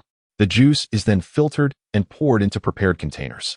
This small fruit is not to be underestimated. It is rich in vitamin C, anthocyanins, and minerals, boasting antioxidant properties while aiding in blood replenishment and digestion. With its low-calorie and high-fiber characteristics, it is particularly well-suited as a supplement to a healthy diet. In a few days, he would have a delightful beverage ready for the children's meal. With a thought, Lu Yuan gathered all the wild grapes into his space and set off once more. Chapter 070. The Terminator of all life, the saying goes. The hoe works under the midday sun, sweat dripping into the soil. Even the ancients recognized the significance of the hoe to farmers, as it is essential for loosening soil, weeding, sowing, and harvesting. There is also a saying, to do good work, one must first sharpen one's tools. To excel in any task, suitable instruments are indispensable, highlighting the role of the hoe's handle. When it comes to hoe handles, The camellia tree is the prime choice. A handle made from this wood is substantial in weight, able to withstand the shock of striking stones without faltering. Remarkably, it possesses inherent insect repellent properties, making it exceptionally desirable. Insects flee from it, and it resists mold and stains, a true heirloom that can last for generations. Unfortunately, this tree flourishes only in the south, making it unattainable in the northeast. Next in line is the robust blue steel wood. It is incredibly hard, surpassing even the treasured sponge material that Lu Yuan has kept for 17 years. However, it is quite heavy. Merely carrying a hoe made from this wood to the field can leave one's hands trembling. Who wishes to engage in labor only to find themselves getting a workout before even starting? For practicality, white wax wood is the go-to option. This wood grows rapidly, maturing in just 3 to 5 years. It is said that young trees do not grow straight unless pruned, yet this wood can grow upright with minimal effort, making it worry-free. Most hoe handles sold at the agricultural market are made from white wax wood, affordable and economical. However, it has its drawbacks. It is not particularly durable and is susceptible to pests and moisture, deteriorating after a few encounters with rain. Another option is locust wood, which becomes increasingly smooth with use, remaining secure even when hands are sweaty. Yet, it is not without its faults. It is prone to drying out, cracking, and is heavier in weight. As for willow wood, it is best avoided as it wobbles excessively when swung, far more than an unstable peanut. Without having hoed the ground for long, the man was already weary, unable to straighten his back. After a brief interval, Lu Yuan spotted a nearly lifeless pine tree, its fate sealed by its stunted growth beneath the canopy of larger trees. Deprived of sunlight, although pine was not the most desirable choice, it was relatively common on the mountains, making it a favored material among villagers for crafting handles for hoes and shovels. This wood was classified as softwood, characterized by a low density and insufficient resilience, making it prone to cracking and warping with prolonged use, lacking durability. However, its abundance meant that villagers replaced it every year or so, sparing them the burden of maintenance. Lu Yuan removed his thin outer garment and, wielding an axe, commenced chopping vigorously, his form seemingly more robust than that of a seasoned laborer. Fortunately, the small tree had not yet succumbed completely, or else he would have expended significant effort. With determination, he swung with abandon, finally felling the tree on his fourth sweat-drenched attempt, storing it in his space for later refinement with an axe or machete to shape it into a proper hoe handle. After resting on the ground for a moment, sweat continued to pour forth, prompting Lu Yuan to ponder whether he might be somewhat depleted. He contemplated searching the mountain for medicinal herbs akin to raspberries to bolster his vitality. He had heard that certain tonics were particularly effective in such regions, reputed for their ability to enhance bodily functions. As time pressed on, Lu Yuan resolved to retrace his steps to avoid losing his way, having abandoned the notion of foraging for dead trees and fallen branches, for he was now venturing deeper into the thicket. Just as he turned, his hand inadvertently tugged on a vine-entangled stick, startling a vividly colored male pheasant that burst forth from the underbrush with a series of guttural calls. The distance between them was considerable, and in the brief moment of surprise, the pheasant had already retreated 10 meters away. Though his teeth were nearly clenched in frustration, he managed to suppress his emotions, careful not to create a ruckus. The pheasant, also known as the colorful golden pheasant, is an introduced species, non-discriminatory in its diet, exhibiting remarkable survival skills and formidable reproductive capabilities. It is no exaggeration to say that a single female can hatch 30 to 40 chicks in a year, and due to its low environmental demands, it grows at an astonishing rate. Pheasants tend to gather in groups, typically centering around a male during the breeding season, often forming monogamous or even polygamous pairs, creating stable breeding populations. As it happened, this was the mating and laying season, and the appearance of a male indicated the likely presence of a female nearby. Securing one could lead to a delightful addition to his meal. Lu Yuan refrained from poking at the vines with his stick and instead cautiously approached the thicket where he had seen the pheasant, gradually moving closer. The anticipated event unfolded. A sharp, frantic clucking erupted as two grayish female pheasants burst forth, attempting to flee in opposite directions. Lu Yuan lunged forward. The distance proved sufficient, and the pheasants vanished into his storage space, transforming into a tangible success. While monitoring the movements of the pheasants within his space, Lu Yuan remained vigilant of his surroundings, wary of missing any rare game. To his dismay, Upon entering the space, the pheasants flapped a few times before collapsing motionless on the ground. Were they playing dead? Feigning death is an instinct inherent to animals, a skill that should be universally possessed. With a glimmer of hope, Lu Yuan found himself contemplating this notion. However, as a minute elapsed without any sign of reaction, he reluctantly retrieved 2 female wild chickens from his space. Gazing at the 2 small beings sprawled at his feet, Lu Yuan fell into deep reflection. They had been alive for a fleeting moment upon entering the space, only to have their vital signs abruptly cease, as if a pause button had been pressed in an instant. This was not merely a storage space. It could be aptly termed a terminator of all living things. What if a person were placed within? Even with advanced future technologies, could forensic experts determine the cause of death? If he acted swiftly enough to allow a living creature to enter and exit in an instant, would it not avert any danger to life? Moreover, upon extracting an object, Lu Yuan could manifest it anywhere within a 10-meter radius around him. He was somewhat astonished. This autonomous upgrade of his space was far from a simple arithmetic equation, akin to the transformation from one dimension to 2, representing a profound and qualitative change. Shaking his head, Lu Yuan resolved to ponder these matters further at home. For now, while the blood of the chickens was still warm, he needed to drain it cleanly. Otherwise, as their body temperature fell, the blood would coagulate within, leading to an unpleasant and fishy taste in the meat. Lu Yuan secured the chickens with his foot, swiftly plucking the feathers from their necks, and then grasping their heads. He made a swift cut to sever the blood vessels.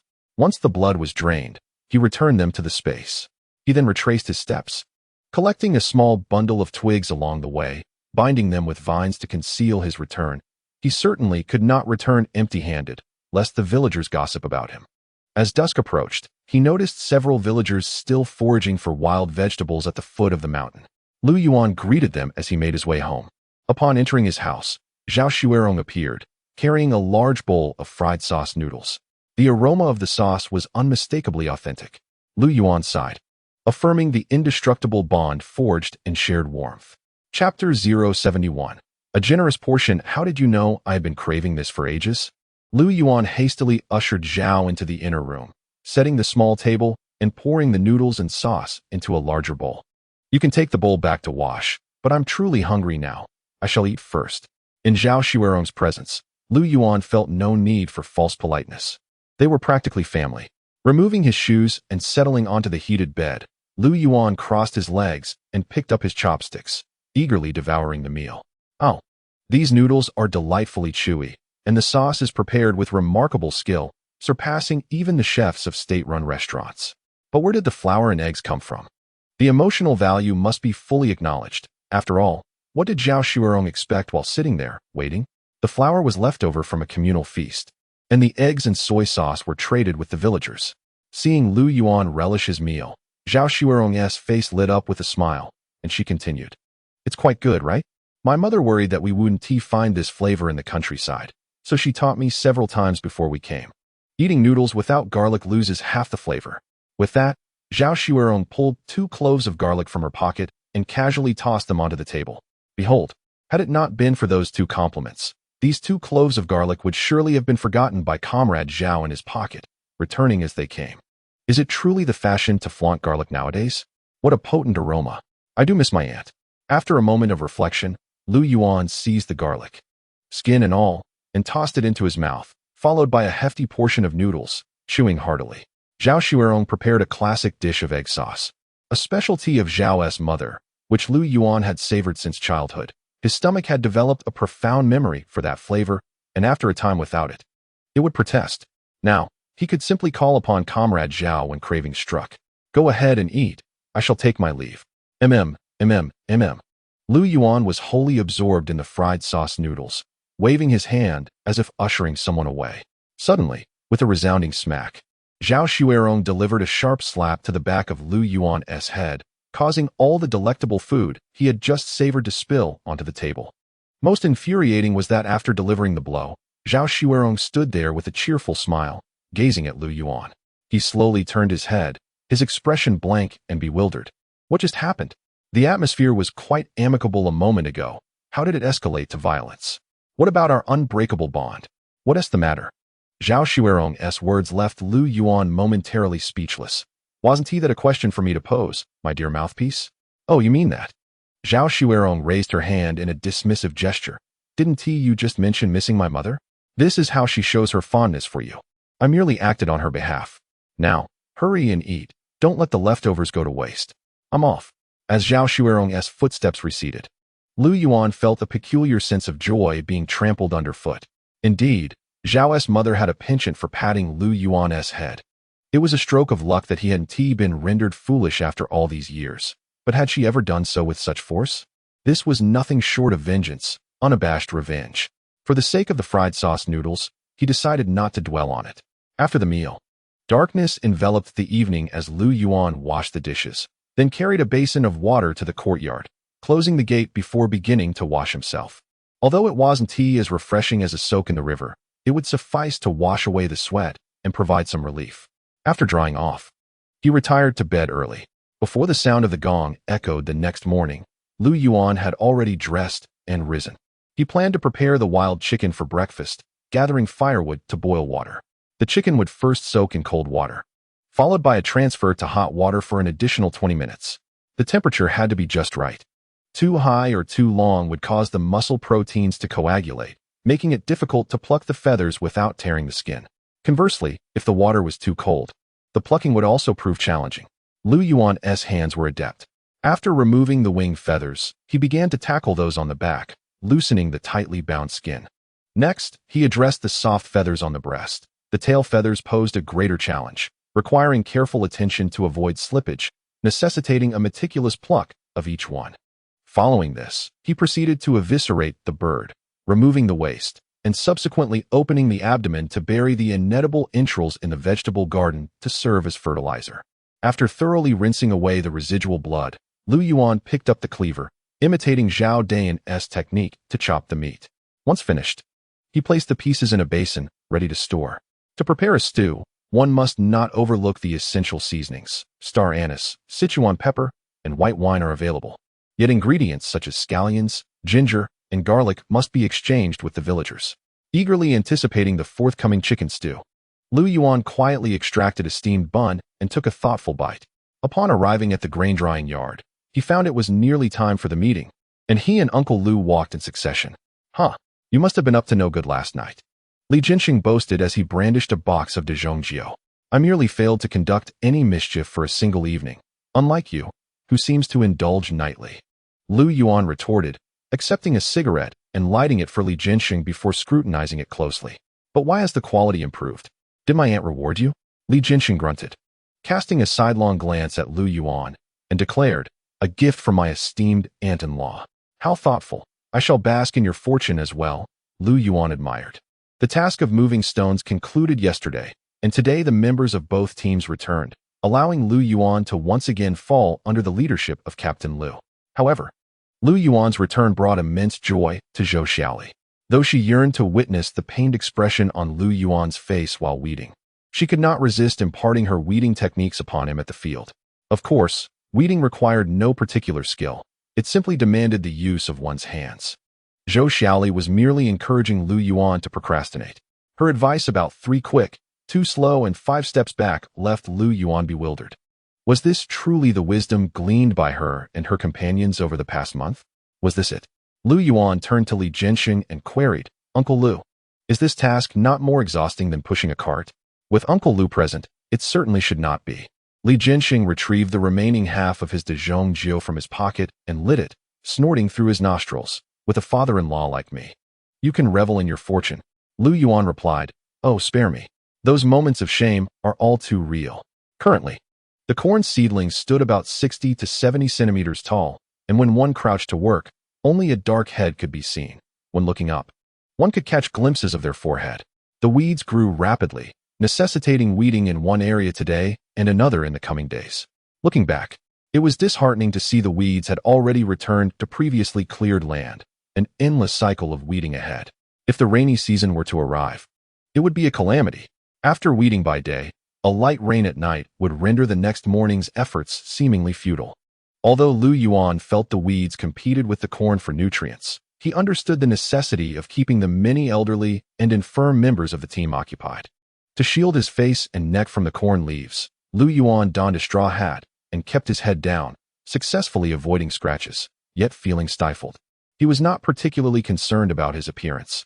Rather, the incessant prickling sensation was exceedingly bothersome. Weeding was straightforward. One exerted less effort for shallow roots and more for deeper ones. However, what of those thorny weeds? Observing Uncle Lu and Aunt Li already far ahead, Lu Yuan swallowed hard. Was this truly the group of elderly and infirm? At such a pace, was that certain? Chapter 072. The master of weeding the sun was not yet fierce as work commenced in the morning, with a gentle breeze occasionally wafting through. Lu Yuan clenched his teeth, exerting himself with urgency. If he did not hasten to pull the weeds now, it would become increasingly difficult to catch up once the temperature rose. After all, he was a man, and if he could not even match the pace of a woman, it would be rather embarrassing if word got out. Regardless of whether he managed to pull the weeds cleanly, in a short while, he had already darted far ahead, directly pursuing Aunt Li. Observing Aunt Li casually plucking weeds while engaging in light-hearted banter with a neighbor, he noted how relaxed she appeared. Glancing behind her, he was struck by the efficiency with which she worked. If weeding were to be graded, Aunt Li undoubtedly embodied the essence of a master weeder, who claimed that the sixth team was a group of slackers. Could it be that Aunt Li's impressive performance was seen as a hindrance in the eyes of the first team? Strangely, Lu Yuan began to comprehend Ho Jinlin's resentment towards Du Weidong. Hey, Xiao Yuan, are you getting used to it? Aunt Li cheerfully inquired, her hands continuing their task without pause. Weeding isn't particularly technical, it's simply a matter of practice. There's no need to rush. After a couple of days, you'll find your rhythm. Let me demonstrate for you. You should squat like this. Aunt Li was genuinely willing to teach, starting with the proper stance and then moving to technique. After a thorough demonstration, Lu Yuan learned the names of various weeds. While acquiring skills from Aunt Li, Lu Yuan also attended to his practical matters. Aunt Li, do you have any scallions, ginger, garlic, or chili peppers? I have scallions and chili peppers. There's not much ginger or garlic. But you can ask Aunt Wang next door, Aunt Li replied. Upon hearing Lu Yuan's intention to exchange items, her pace immediately slowed. Lu Yuan nodded. All right. I'll come by your house to pick some up after you finish. Later, I'll seek out Aunt Wang. With Aunt Li's guidance, Lu Yuan avoided taking unnecessary detours and, despite squatting the entire time, did not feel his legs growing sore or numb. Shoo, let us go. We'll have a sip of water and a smoke at the field's edge, Li Jinxing announced as he returned from the front. Lu Yuan ignored him, focusing intently on his work. Li Jinxing blinked a couple of times, offering a large cigarette to Lu Yuan. Come on, son-in-law, you can't just keep working like that. Let's take a break, have some water, and relieve ourselves. 40 minutes have already passed. Lu Yuan understood. It seemed that Li Jinxing had rushed ahead just for this moment of respite. Trust me, you don't need to pull them out so cleanly. It's not like you're removing fur. There's no need to leave not a single root behind. Li Jinxing, growing impatient, tugged at Lu Yuan, dragging him toward the large tree at the field's edge. The two arrived beneath the tree, where Lu Yuan took a water jug hanging from a branch and gulped down half of it. He then leaned against the tree, lighting up a cigarette gifted by his father-in-law, savoring a deep puff, while Aunt Li was kind enough to share her weeding techniques. Looking at Li Jinxing made it clear that he was simply muddling through.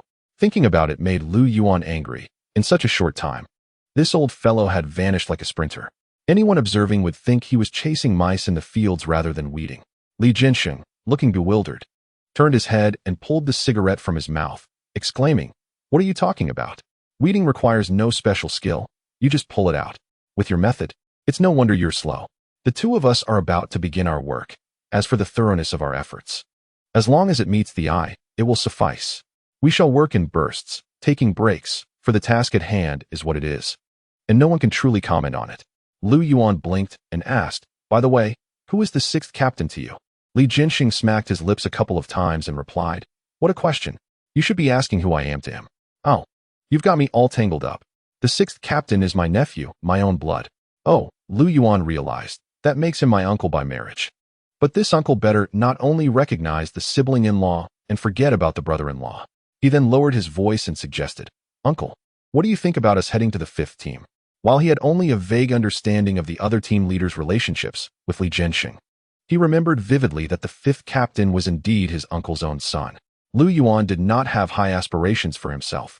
He merely wished to exceed the modest expectations of old man Zhao's wife by a fraction aiming to earn 5 or 6 work points a day without being too shabby. For he did not rely on work points for survival. Don't even think about it. That's not feasible. Li Jinxing shook his head vigorously. We must avoid any appearance of favoritism. Besides, if we go there, your brother will definitely object. Lu Yuan glanced at Li Jinxing, pondering the notion that perhaps one could know one's father better than anyone else. As it seemed that the 6th captain's son was quite aware of his father's disposition as well. The team leader was not a full-time manager. He occasionally led by example in the field. As he straightened up from his labor, he caught sight of Li Jinxing under the shade of a tree at the field's edge, and he felt a buzzing in his head, lamenting why he could not linger outside a bit longer. This old uncle was truly a stumbling block to his efforts in organizing the team. Everyone perked up, seizing the moment while the sun was still mild. They needed to work diligently and not loiter when it was time to labor. The 6th captain shouted out as he moved to another patch of land. Soon, similar admonitions echoed across another field, laced with criticism. Wang Dagui's family. How long did you take for a bathroom break? You keep complaining about earning fewer work points. Do you think you can complete your tasks by dawdling like this? And you, Aunt San, I'm not saying this just because you're my aunt, but perhaps you should drink a bit less water. Once you finish, you'll need to go again. You've already run off several times since we started working. Old man Zhao, how are you managing to work? Take a look behind you. There are several sturdy cowherb plants that have been neglected. Hurry up and pull them out. Aunt Wu, when I left, you were sitting right there. It's been half a day already. Why are you still resting? Your backside seems glued to that tree. Get up and get to work. Or don't come crying to me about your work points. What is wrong with taking a break? I've been working, and the tasks are right there. You can see for yourself. Aunt Wu, nearing 60, was sprightly and agile, jumping up with surprising energy. Let me tell you, Das Han, not even the captain has dared to speak to me like that. If you shortchange my points, I'll be waiting at your doorstep tonight to give you a piece of my mind. I'll make sure you can't step outside. Work points are the lifeblood of the members. They cannot be easily deducted. The 6th captain was merely trying to intimidate them, without valid reason. He could not actually deduct points for merely taking a longer break. All right, sit down. Look at your excitement. Don't strain your back. Rest a bit before you get back to work. The 6th captain was genuinely wary of these formidable women. Their familial ties made them quick to anger. Observing the teams, one cannot help but feel a twinge of envy as they command their elders with the same ease as they would their grandchildren. Captain Fu Dasan of the 6th team, with a slight grimace and a downcast demeanor, sauntered towards another plot of land. Chapter 073. The Scorekeeper's Water Bottle. It is noteworthy that after the 3rd team welcomed the new youth, Wei Dakue, Du Weidong was expelled from their ranks. Despite his robust physique, his incessant wailing and pleas to return home to his mother for milk severely tarnished the morale of the 3rd team. Days have passed, yet the captain of the 3rd team still finds it hard to catch his breath at the memory. Thus, Du Weidong was relegated to the 6th team, which left Captain Lu with no choice but to begrudgingly accept him, given that his own team was already a liability to the entire brigade. During the selection process, other teams would choose first, and upon discovering an unsuitable candidate, they would cast him off like a discarded object, leaving Captain Lu to bear the burden of such unwanted recruits. However, Du Weidong's performance defied Captain Lu's expectations as he diligently toiled in the fields, pulling weeds with a resolute spirit. Du Weidong was acutely aware that the 6th team occupied the lowest tier, where the tasks were the least demanding in the brigade. Watering, fertilizing, weeding, and pest control were duties even a 70-year-old could manage. If he continued to whine and complain, he would find himself sent back to the youth office. Moreover, with a shift in mindset, he had grown accustomed to the current workload. Nearby was the most beautiful young woman from the youth collective, Huasisi, whose presence stirred feelings within Du Weidong. Alas, she perpetually bore an indifferent demeanor, compelling him to transform his unrequited admiration into motivation manifested in his labor. Lu Yuan and Li Jinxing, after finishing a cigarette, made no move to leave, their postures firmly settled beneath the tree. However, unlike before, they could no longer afford to nap in the shade during breaks. With so many eyes upon them in the fields, each forehead adorned with the labels of age, weakness, illness, or disability, who among them did not feel the urge to compete? As the sun ascended higher, it sapped the remaining enthusiasm of the group. The slogans chanted during the morning assembly long forgotten beneath the stalks of corn. An increasing number of individuals gravitated towards the shade beneath the trees, where the scorekeeper, Fu Shuaru, removed her straw hat to fan herself, smiling as she greeted Lu Yuan and Li Jianxing. Afterward, she took down the water bottle hanging from the tree and took a few sips. However, after just a couple of swallows, she frowned, inspecting the bottle closely, confirming it was indeed hers, before shaking it lightly. She was certain the bottle had been full when it hung on the tree. Yet now it was less than half full. "Uncle Lu, have you been here all along? Did you see anyone touch my water bottle?" Fu Shiru signaled to Li Jianxing with the bottle in hand. Lu Yuan turned to look and found himself momentarily stunned. This was indeed the very bottle he had just used.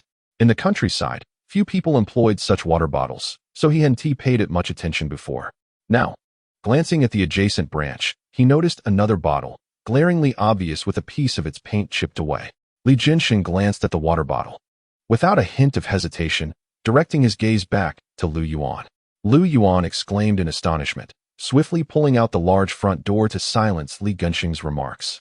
He then turned to Fu Shiru and said, "Comrade Fu, I noticed you shaking your water bottle earlier. It seems you are running low. I still have plenty left. And if you don't mind, I'd be happy to share." Lu Yuan stood up, not even taking the time to pat his backside, as he reached for his water bottle. "No need, Lu Jiqing. I have enough to drink," Fu Shiru replied, her cheeks already tinged with a rosy hue. She had observed that Lu Jiqing's water bottle was identical to hers, and, combined with Li Jianxing's earlier peculiar demeanor, she quickly deduced how her water had vanished. However, seeing Lu Jiqing's demeanor, it was evident that his actions were unintentional, likely a result of his thirst causing him to mistakenly take the wrong bottle. "My apologies, Comrade Fu. I was too hasty and picked up the wrong bottle," Lu Yuan said, realizing that Fu Shiru had figured out the situation. His face turned awkward as he held the water bottle, unsure whether to pour some for her. Fu Shiru was taken aback to see the usually confident Lu Jiqing, who had once demonstrated his strength against the seniors, now appearing flustered and like a child awaiting reprimand for a misdeed. "It's fine, Lu Jiqing. You don't need to pour any for me.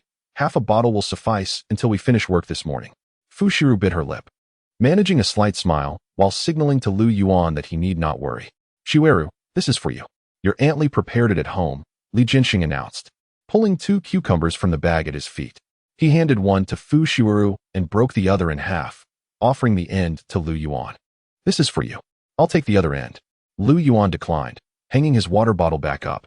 Li Jianxing sighed in exasperation, nearly rolling his eyes at Lu Yuan, but still extended the other piece of cucumber toward him. "Can't you show a little respect for your elders? Here." Fu Shiru, who was keeping score, hesitated for a moment before also breaking her cucumber in half and handing the end to Lu Yuan. Under the shade of the trees, the three of them silently munched on cucumbers while listening to the nearby elders chat about various trivial matters. Thus, the morning slipped away for Lu Yuan. And as they finished work, Zhou Xiaoli noticed the relaxed expression on his face, attributing it all to her influence. Meanwhile, Du Weidong was comforting the tearful Huasisi, whose hands were covered in cuts, and her face was similarly marred by mud and sweat. Observing Lu Yuan and several female youth chatting and laughing as they passed by, Huasisi longed to greet them but hesitated, concerned about her appearance, choosing instead to hide among the crowd. Lu Yuan, Zhao Shurong, and He Caixiao made their way to Aunt Li's house, while Wu Yang and Zhou Xiaoli headed to another elder's home to exchange for eggs. Zhao Shurong and He Caixiao traded for soybean paste and scallions, while Lu Yuan had a more extensive exchange, starting with the promised scallions and chilies from the fields, followed by cucumbers and tomatoes, and he also picked up some soybean paste. Lastly, he obtained cabbage seeds from Aunt Li's home. Zhao Xuerong and He Caixiao looked on in astonishment. "Why are you trading for so many things? What if you can't eat them all and they spoil? Why not come back after you've finished eating?" On the way back, Zhao Shurong observed Lu Yuan carrying the soybean paste in one hand and a large cloth bag in the other, her tone laced with a hint of reproach. He Caixiao, "Indeed, Lu Jiqing, can you truly consume all of this alone?" "I certainly cannot. Who told you that I am dining alone?" Lu Yuan lifted the cloth bag, recalling his promise to the children that once the firewood shed was full, he would treat them to a meal. It was imperative to keep one's word to the children. They share a close bond with him, and they would not call him uncle for nothing. Zhao Xuerong snorted. "Well, they are indeed concerned about you. It troubles them that you have yet to find a wife. And yet, you, as their uncle, are treating them to this? There should be something else as well." Lu Yuan chuckled, choosing not to mention the wild chicken matter. He had 2 chickens. He planned to stew one for the children and savor the other for himself. The four girls next door were unable to divide anything fairly, and since that was the case, it was better not to bring it up at all. The two girls did not inquire about other dishes, but instead thought of their own vegetable garden. Lu Jiqing has already begun to plant vegetables, while our garden remains untilled, muttered He Caixia. Zhao Xuerong nodded in agreement. Indeed, it seems we must prioritize the vegetable planting. However, I believe we need not resort to a spade. We can simply use a shovel to turn the soil gradually. Lu Yuan refrained from commenting, aside from the toilet, the firewood shed, the vegetable cellar, and the pathway. His own yard was merely 6 or 7/10 of an acre. While it may sound modest, it was indeed quite a laborious task to cultivate. Zhao Xuerong and the four girls occupied 3 rooms, and their yard was significantly larger than Lu Yuan's. With numerous other tasks at hand, he would prefer they use shovels for the digging. After returning home and making a visit to Aunt Wang's, he exchanged for garlic and ginger. He had a hasty bite for lunch, then grabbed a towel and rushed to the riverside. The mere thought of immersing himself in the river's cool embrace intensified the irritation he felt on his skin. Chapter 074. The vanity of the young ladies after washing away the sticky sweat in the river and scrubbing himself vigorously. Lu Yuan finally emerged from the water clad in only his underpants. He laid his shirt on the sandy ground beneath the shade of a tree and dozed off, drifting into a light slumber. Before the gong sounded, Lu Yuan, drenched in sweat, slowly opened his eyes, awakened by the sweltering heat, even by the riverside. Not a single breeze dared to blow. The air felt stifling like a steamer. Surrounding him were many others seated and reclining. Nearly all the male youth from the commune were present, some still soaking in the water. Lu Jiqing, you're awake. Look at you, drenched in sweat. If you don't wake up soon, I might just have to call you, teased Li Ligong, a fellow youth who had arrived with Lu Yuan, sitting nearby bare-chested and also clad in underpants. It seems we are nearing work time. Shall we take another dip in the water to wash off the sweat before heading to the fields? Lu Yuan nodded, and the two enjoyed a brief moment in the cool river. Upon returning to shore, they dried themselves with towels, and within a few minutes, their underpants were nearly dry. They donned their clothes and slipped on their rubber shoes, making their way towards the fields. After a short while, the two parted ways, and Lu Yuan continued along the ridge for another 20 meters until he reached his designated work area. Although it was time to commence work, a large number of people remained seated in the shade. Some were drinking water, others engaged in idle chatter, and some were fanning themselves with straw hats. In any case, no one was seen heading to the fields to pull weeds. The 6th team leader stood at the edge of the tree shade, feeling the scorching sun outside, and lifted his gaze to see the branches motionless. This was the hottest point of the day. In the past, there would occasionally be a gentle breeze, but now the air was devoid of even a hint of coolness. The group sat beneath the trees, continuously sweating. If they were to venture into the stifling cornfield, calamity would surely strike within half an hour. The 6th team leader refrained from taking such risks, for among his subordinates, apart from a few young intellectuals, most were over 50 years of age. Such a scenario was not unique, but rather a common occurrence across various fields. It seemed as if rain was being withheld. It had been over half a month since the last downpour, and without rain, the crops would surely suffer. Indeed, just yesterday, I asked your 4th uncle to fetch some water for his private plot, but he insisted on waiting 2 more days, claiming he would fetch it if it didn't rain. Now, it appeared that rain was imminent, yet it seemed it would be a significant downpour. The last time it rained, if I recall correctly, was during the arrival of the young intellectuals, which was nearly half a month ago. Moreover, it only rained for a short spell, leaving the parched land unsatisfied. Alas, you wouldn't know, but my neighbor, Zhao San's family, also experiences this drought every half-month. Last night, their cries echoed like thunder. Lu Yuan shifted his position closer to the 2 women nearby. Their conversation was quite engaging, and he hoped for a continuation. Why crowd over there? It's stifling with so many people. Come over here. Li Jinxing beckoned to Lu Yuan, inviting him to share tales of the wonders of Sijio City. Lu Yuan plopped down beside Li Jinxing, with the scorekeeper Fu Shiuru and Uncle Zhao San on the other side. Many of them were old companions from their days of earth-moving together. Since the topic was Sijio City, Lu Yuan began recounting its history. Coming from the era of the information explosion of the 21st century, his narration was so articulate that it captivated the listeners, prompting them to nod in agreement. Even the young girl, Fu Shiuru, listened intently. Soon, a considerable crowd gathered around, and the sixth team leader stood nearby, engrossed in the tale. Half an hour later, dark clouds enveloped the sky, and a cool breeze occasionally swept through. The sixth team leader promptly urged everyone to return to work, but shortly thereafter, a thunderclap reverberated, followed by a light drizzle. At this point, the rain was not heavy, and the sixth team leader found it impossible to send everyone home. "Uncle Lu, my shirt is almost half wet. Why isn't it stopping?" Lu Yuan whispered to Li Jinsheng beside him. Since entering the field, Li Jinsheng had hardly done any work, dawdling while trimming the little grass. "There's no choice. This rain is too light. At this rate, we won't be able to go home for at least another half hour. Unless the ground becomes so wet that we can't stand on it, then we can leave." Lu Yuan nodded and continued to inquire. "Then how will our work be recorded? If it rains, it rains. If a daughter is to marry, we can't control the weather. We'll surely have a normal day's work recorded." Finally, when the little grass was trimmed cleanly, Li Jinsheng yanked it out, ending its brief and humiliating existence. Lu Yuan was indifferent to whether the work points were recorded more or less. Everyone was in the same situation. He was merely waiting for the rain to intensify, passing the time idly. The sixth team leader felt a sense of helplessness in the face of the sparse drizzle. He pondered whether to refrain from descending or to embrace a more substantial downpour. The incessant drips were truly testing his patience. Without turning his gaze, he sensed that the others had abandoned any thoughts of leisurely tending to the fields, all preoccupied with plans to return home and find some productive tasks to undertake, or at the very least, tidy up their abodes.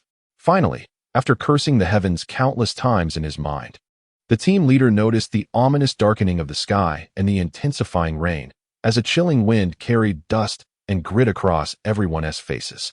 Preparations were complete. They were on the verge of concluding their labor. The wind howled fiercely, compelling Li Jinsheng to raise his voice and call out to Lu Yuan beside him. "Let us head to the field to fetch the water jugs, or we shall arrive home drenched to the bone," Li Dama exclaimed. Just as her words faded, the voice of the team leader echoed. "All right, everyone hasten home. Don't forget the water jugs. As soon as you get home, ensure the firewood is brought under cover and the doors and windows are secured." You all remember the incident with Uncle Huzi being swept away by the river during the last rain, don't you? Keep a close eye on the children at home. Before the team leader could finish his admonition, he found himself alone in the fields, accompanied only by a few young intellectuals. The others had already made their way to the field, and Li Jinsheng had dashed off a good distance with the water jug in hand. Lu Yuan stood there, momentarily stunned, watching Li Jinsheng's swift departure. It was hard to believe that this man, nearing 60, could move with such agility. He could rival Bolt himself. Three young women, Zhao Xuerong, Wu Yang, and Zhou Xiaoli, came running from the opposite direction. "Lu, why are you dawdling? Run."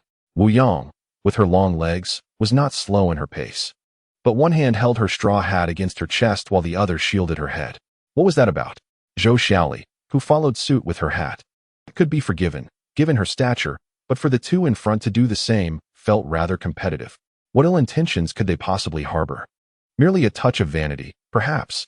Chapter 075. Enjoying the rain. As the rain intensified, Lu Yuan resolved to cease his struggle. Watching the three young women disappear into the distance, he leisurely approached the field, removed the water jug from his shoulder, and set off towards the exit. Along the way, villagers rushed past him, all eager to return home, perhaps to retrieve clothing left out to dry. He picked up a small flat stone from the roadside, and after a short distance, he used it to scrape the thick mud from the soles of his shoes. There was no alternative. If he didn't scrape off the mud, he would not only slip, but also risk twisting his ankle. While running, such a predicament was less likely to occur, as the mud would be flung off his feet with inertia. However, one had to run fast enough to escape the mud's grasp, which significantly increased the chances of a fall. Despite the well-trodden paths in the village, the rain had washed them, leaving his feet caked with mud. "Is that Lu, the young intellectual? Lu, give us a hand." Walking along the shaded path by the river, visibility was low when a sudden feminine voice startled Lu Yuan and nearly caused him to stumble into the ditch. He paused, straining to discern who was calling his name. "Lu, over here. We're here." It was Meng Qiaoji's voice. Following the sound, Lu Yuan soon spotted Meng Qiaoji crouched in the riverbank, alongside Dai Yufei, both covered in mud. "On this rainy day, what are you hiding for? Merely to frighten passers-by?"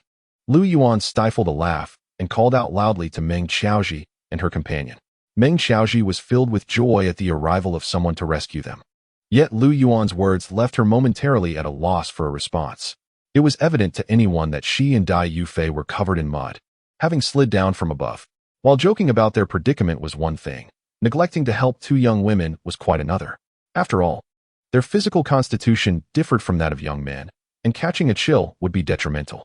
Lu Yuan removed his water bottle and detached the strap, cautiously taking 2 steps down to gauge the distance before tossing the strap down. The first to be pulled up was Meng Xiaoji. Fortunate that she had donned long pants and a shirt for work. Had she been in a skirt, she would have emerged from the bramble-laden ditch with numerous cuts. Next came Dai Yufei, who, despite her slender appearance, proved somewhat difficult to hoist. Whether it was a slippery foothold or something else, she nearly dragged Lu Yuan down with her. Thankfully, Meng Xiaoji swiftly grasped the waistband of Lu Yuan's trousers, preventing a potential calamity. Lu, could you please be a bit more mindful? Dai Yufei, below, was thoroughly alarmed. If Lu Yuan fell, she would be unable to withstand it. Put some effort into it. Will you? Lu Yuan grunted, his mouth not idle. I suggest you eat a little less in the future. If this happens again, you might not find someone as kind-hearted as me to save you. At last, with the combined efforts of Lu Yuan and Meng Xiaoji, Dai Yufei was successfully rescued. However, her ascent was rather unfortunate. She was yanked up in a whirl, emerging completely covered in mud, as if she had been fished out of a mire. Her once clean face was now streaked with dirt. Lu Yuan was curious whether her shirt had been torn, but just as his gaze lingered there, he nearly received a kick. The downpour continued unabated, and the trio did not linger long. After expressing her gratitude once more, Meng Xiaoji returned home. Pushing open the courtyard gate, Lu Yuan stepped onto the path littered with loose dirt, each step creating a pitfall, occasionally slipping and risking a split. The thought of residing here for 4 or 5 years compelled him to tidy up the place. He scraped the soles of his shoes clean on the threshold, then used a branch to tidy the doorframe before entering. The rain-soaked house was dim, prompting Lu Yuan to light an oil lamp. Adjusting the wick with scissors to maximize the flame, he then lit the oil stove to boil water and, in swift succession, stripped down to wash himself. Having dried off, the water was boiling. He donned a clean pair of underpants, retrieved some brown sugar, and prepared a mug of sweetened water, drinking it heartily. Who said that only girls could indulge in such delights? Even boys must take care of their health when away from home. Halfway through his brown sugar water, he began to perspire. Feeling the chill dissipate, Lu Yuan picked up the towel from the enamel basin, wrung it thoroughly, and wiped away the beads of sweat that had formed on his skin. Subsequently, I located the small stool gifted by the carpenter while crafting cabinets. Lighting a cigarette, I settled at the entrance of the outer room, gazing blankly at the torrential rain outside, the rhythmic patter of raindrops against the eaves filling my ears. Grabbing the teapot from the stove, the energy and flavor provided by the brown sugar water were incomparable to any other beverage. Exhaling a plume of smoke, I flicked the cigarette but into the curtain of rain. Who claimed that rural life was arduous? I found my modest existence far more pleasant than that in the city. There was no shortage of food or drink, nor was there a lack of companions for conversation. The younger ones, like Iruzi and a group of children, were my confidants. Qin Xiaoyang was there for deeper discussions, and I had the companionship of elder friends like Li Zhensheng and Old Yang. Remarkably, I had only been part of the Li Gowei production team for a little over half a month. Life was worry-free, bathing was a liberty, and each day I inhaled the earthy scent of chicken manure from the fields. Blissful. Had my family found me a job back then, I would likely be laboring diligently in some workshop now, or perhaps I would be buried under endless paperwork in a cramped office, laden with the competition among colleagues and the pressures from superiors. The sky grew increasingly dim, yet the downpour outside was gradually easing. I decided it was time to attend to some matters. Just then, I heard a knock at the courtyard door. Upon recognizing Zhou Xiaoli's voice, I turned, folded a burlap sack into a makeshift raincoat, and slipped into my yellow rubber shoes to open the door. On such a rainy day, why couldn't they simply rest comfortably on the Kong? Opening the door, I was met with Zhou Xiaoli and He Caixia, both clad in heavy raincoats. I was momentarily taken aback, and before they could speak, I inquired. They informed me that they had purchased the raincoats during a trip to the county to buy a pot. I sighed. She had meticulously inspected my backpack back then, but hadn't mentioned their own purchases. Oh, you can just come to our courtyard to get it when you need it. Zhou Xiaoli hurriedly explained. We came to borrow some firewood.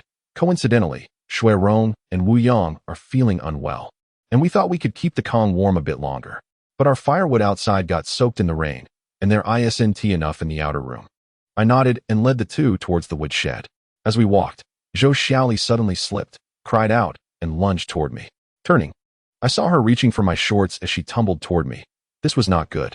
Instinctively, I tried to evade. However, I pushed off the ground with force, inadvertently becoming her cushion as she landed on top of me. Even through the raincoat, I could feel the weighty impact. Chapter 76. Alone in an empty room. The three of us stood frozen in place. Although Zhou Xiaoli was petite, she was nonetheless more prominent than most, and anyone would certainly feel the impact of being tackled into the mud by her. I sighed inwardly. Now was not the time to lament my clean clothes. I slowly closed my eyes, immersing myself in the sensation of being overwhelmed, a final act of defiance while lying in the mud. After 3 or 4 seconds, he Pang, trailing behind, finally reacted and rushed forward, lifting Zhou Xiaoli. Are you both all right? I'm fine. I landed on Lu Jiqing. I wonder if he is okay. Despite Zhou Xiaoli's carefree demeanor, she could not help but blush with embarrassment when faced with physical contact. Fortunately, the weather came to their aid, as one could hardly discern the expression on her face from afar. Lu Yuan struggled to rise from the muddy ground, pondering why he Pang did not join him in this predicament. I will fetch some items from the house. You all can take them back with you, he declared, striding purposefully towards the dwelling. While Zhou Xiaoli and He Caixia busied themselves with gathering branches in the woodshed, Lu Yuan handed them an oil paper package. Inside is some brown sugar. You girls should prepare some ginger-infused brown sugar water to ward off the chill. Earlier, Zhou Xiaoli had mentioned that Zhao Shuirong and Wu Yang were feeling unwell, and Lu Yuan understood that it must be that time of the month. He could not bear the thought of the young comrade Zhao suffering, so he resolved to remedy the situation, ensuring that there would be more blood than tears. Zhou Xiaoli tucked the brown sugar beneath her raincoat. Thank you, Lu Ziqing, but we shall pass on it. Let us save it for Shuirong and Wu Yang. With that, the two young women took advantage of the light rain to carry the firewood back to the neighboring courtyard. Lu Yuan, observing the mud caked on his clothes, could not help but marvel at the force of a ball colliding with a person. Seizing the opportunity before changing clothes, he too gathered a large bundle of branches and returned to the outer room, where he proceeded to wash himself once more. Having gone without meat for quite some time, he decided to treat himself. The wild chicken had already been cleaned yesterday, and by noon, the essential seasonings of scallions, ginger, and garlic had been replenished, leaving only the cooking to be done. There is an old saying, better to eat 4 ounces of fowl than half a pound of beast.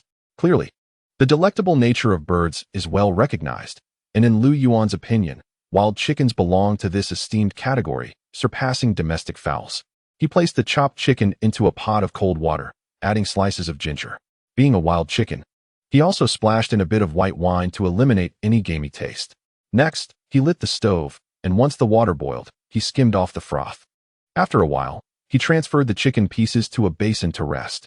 He rinsed the pot, then heated oil to sauté the scallions, ginger, and garlic until fragrant. Before returning the chicken to the pot, he seasoned it with star anise, Sichuan pepper, and cinnamon, adding an appropriate amount of water, allowing it to simmer on low heat for 30 minutes until the meat became tender. This was Lu Yuan's first attempt at stewing chicken, relying entirely on the culinary wisdom imparted by his mother, Lu Yumei. The wild chicken, being active and lean, required a longer cooking time, and Lu Yuan found himself extending it accordingly. In the final stages, he added salt and increased the heat to reduce the sauce, completing the dish. Initially, his expectations for this first chicken stew were modest, but the enticing aroma wafting from the pot heightened his anticipation. Once the chicken was ready, he set aside a portion for storage and arranged the rest on the Kong table. He retrieved a white steamed bun and poured half a teacup of white wine, resulting in a simple yet satisfying dinner. Outside, the gentle rain pattered softly, while inside, Lu Yuan sat on the warm Kong, savoring a chicken leg and sipping his wine. Content and satiated, he felt no inclination to wash his bowl and chopsticks. Instead, he pushed the Kong table towards the head of the Kong, spread out his bedding, lowered the mosquito net, and fell into a deep slumber. Unbeknownst to him, he dreamt once more, this time envisioning a wedding, and to his surprise, the bride's face was none other than Zhou Xiaoli's. As he stepped forward to take her hand, the bride suddenly transformed into Wu Yang, followed by Zhao Shuirong. ultimately coming to rest on Dai Yufei. A sudden clap of thunder jolted Lu Yuan awake, leaving him uncertain whether it was fear or the excessive warmth from the burning Kong that had caused him to break into a sweat. He sat up, wiped his brow, and glanced at the clock. It was merely 3 in the morning. Leaning closer to the window, he beheld the inky darkness outside, broken only by the sound of rain pounding down, which seemed to have intensified. Yet, even if the rain were to cease, the dawn would not herald the sound of work. The ground would be utterly untraversable. Thus, it became apparent that there would be no clang of the gong in the morning, allowing him the luxury of a leisurely slumber. As he slowly reclined back under the covers, he couldn't help but lament the fervent hormones that accompanied his 17 years, leading to dreams of marriage. What a peculiar predicament. Most absurdly, he found himself harboring thoughts about Zhao Xuerong. Slapping his face gently, he scolded himself for his shamelessness. She regarded him as a brother. Yet he dared to dream of intimacy. How could he be so inconsiderate? The ancients spoke wisely of the intertwining of desire and nature. In truth, Wu Yang was rather splendid. Albeit slightly introverted, nonetheless, her emotional intelligence was undoubtedly commendable.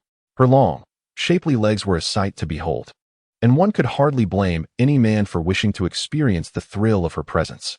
Zhou Xiaoli, with her more boisterous personality, also possessed her own merits. Her ample figure was the envy of even the village matriarchs, who overlooked her cherubic face. If even the older women couldn't resist stealing glances, how could the men remain indifferent? Many young women in later generations fail to grasp why men are drawn to voluptuous figures, but it parallels the allure of wealth that captivates women. As for Dai Yufei, one could only surmise that her innate beauty ignited a man's desire for conquest. In the film The Storms of the World, regardless of who ascended as the leader of the martial arts world, the first to be coveted was always Nie Feng's mother. Indeed, a serpentine beauty is the quintessential standard. On this rainy night, Lu Yuan's thoughts grew increasingly tumultuous, tossing and turning in bed, sighing repeatedly as he struggled to find rest. He still had to endure 4 years in the countryside, a span of over 1,400 days and nights. Had he not experienced the pleasures of life in his previous existence, it might have been bearable. However, having savored life's myriad delights, the vigorous energy coursing through him would not permit him to remain chaste and solitary.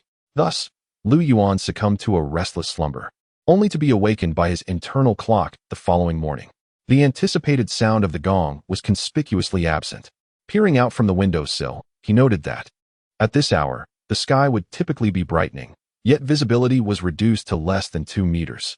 A fine drizzle fell like willow fluff, showing no signs of abating.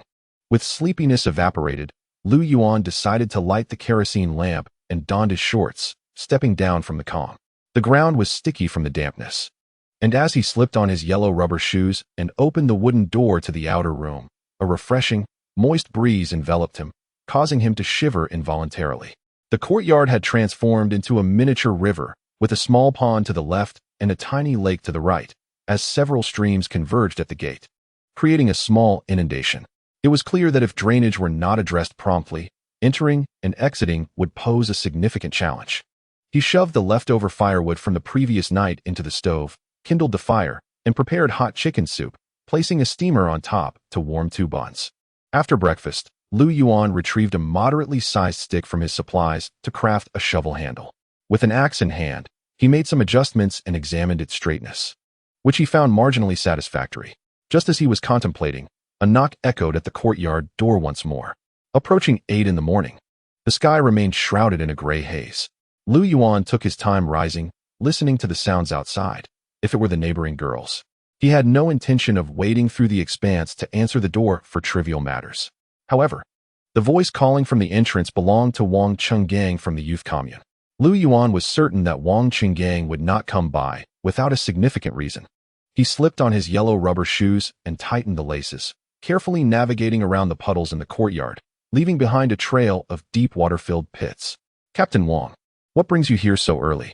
Typically, Lu Yuan left the courtyard door unlocked when heading out to work, following the village custom of only securing it at night. Adhering to local practices, he and the neighboring female youth would merely close the door lightly when leaving during the day, tacitly accepting this tradition.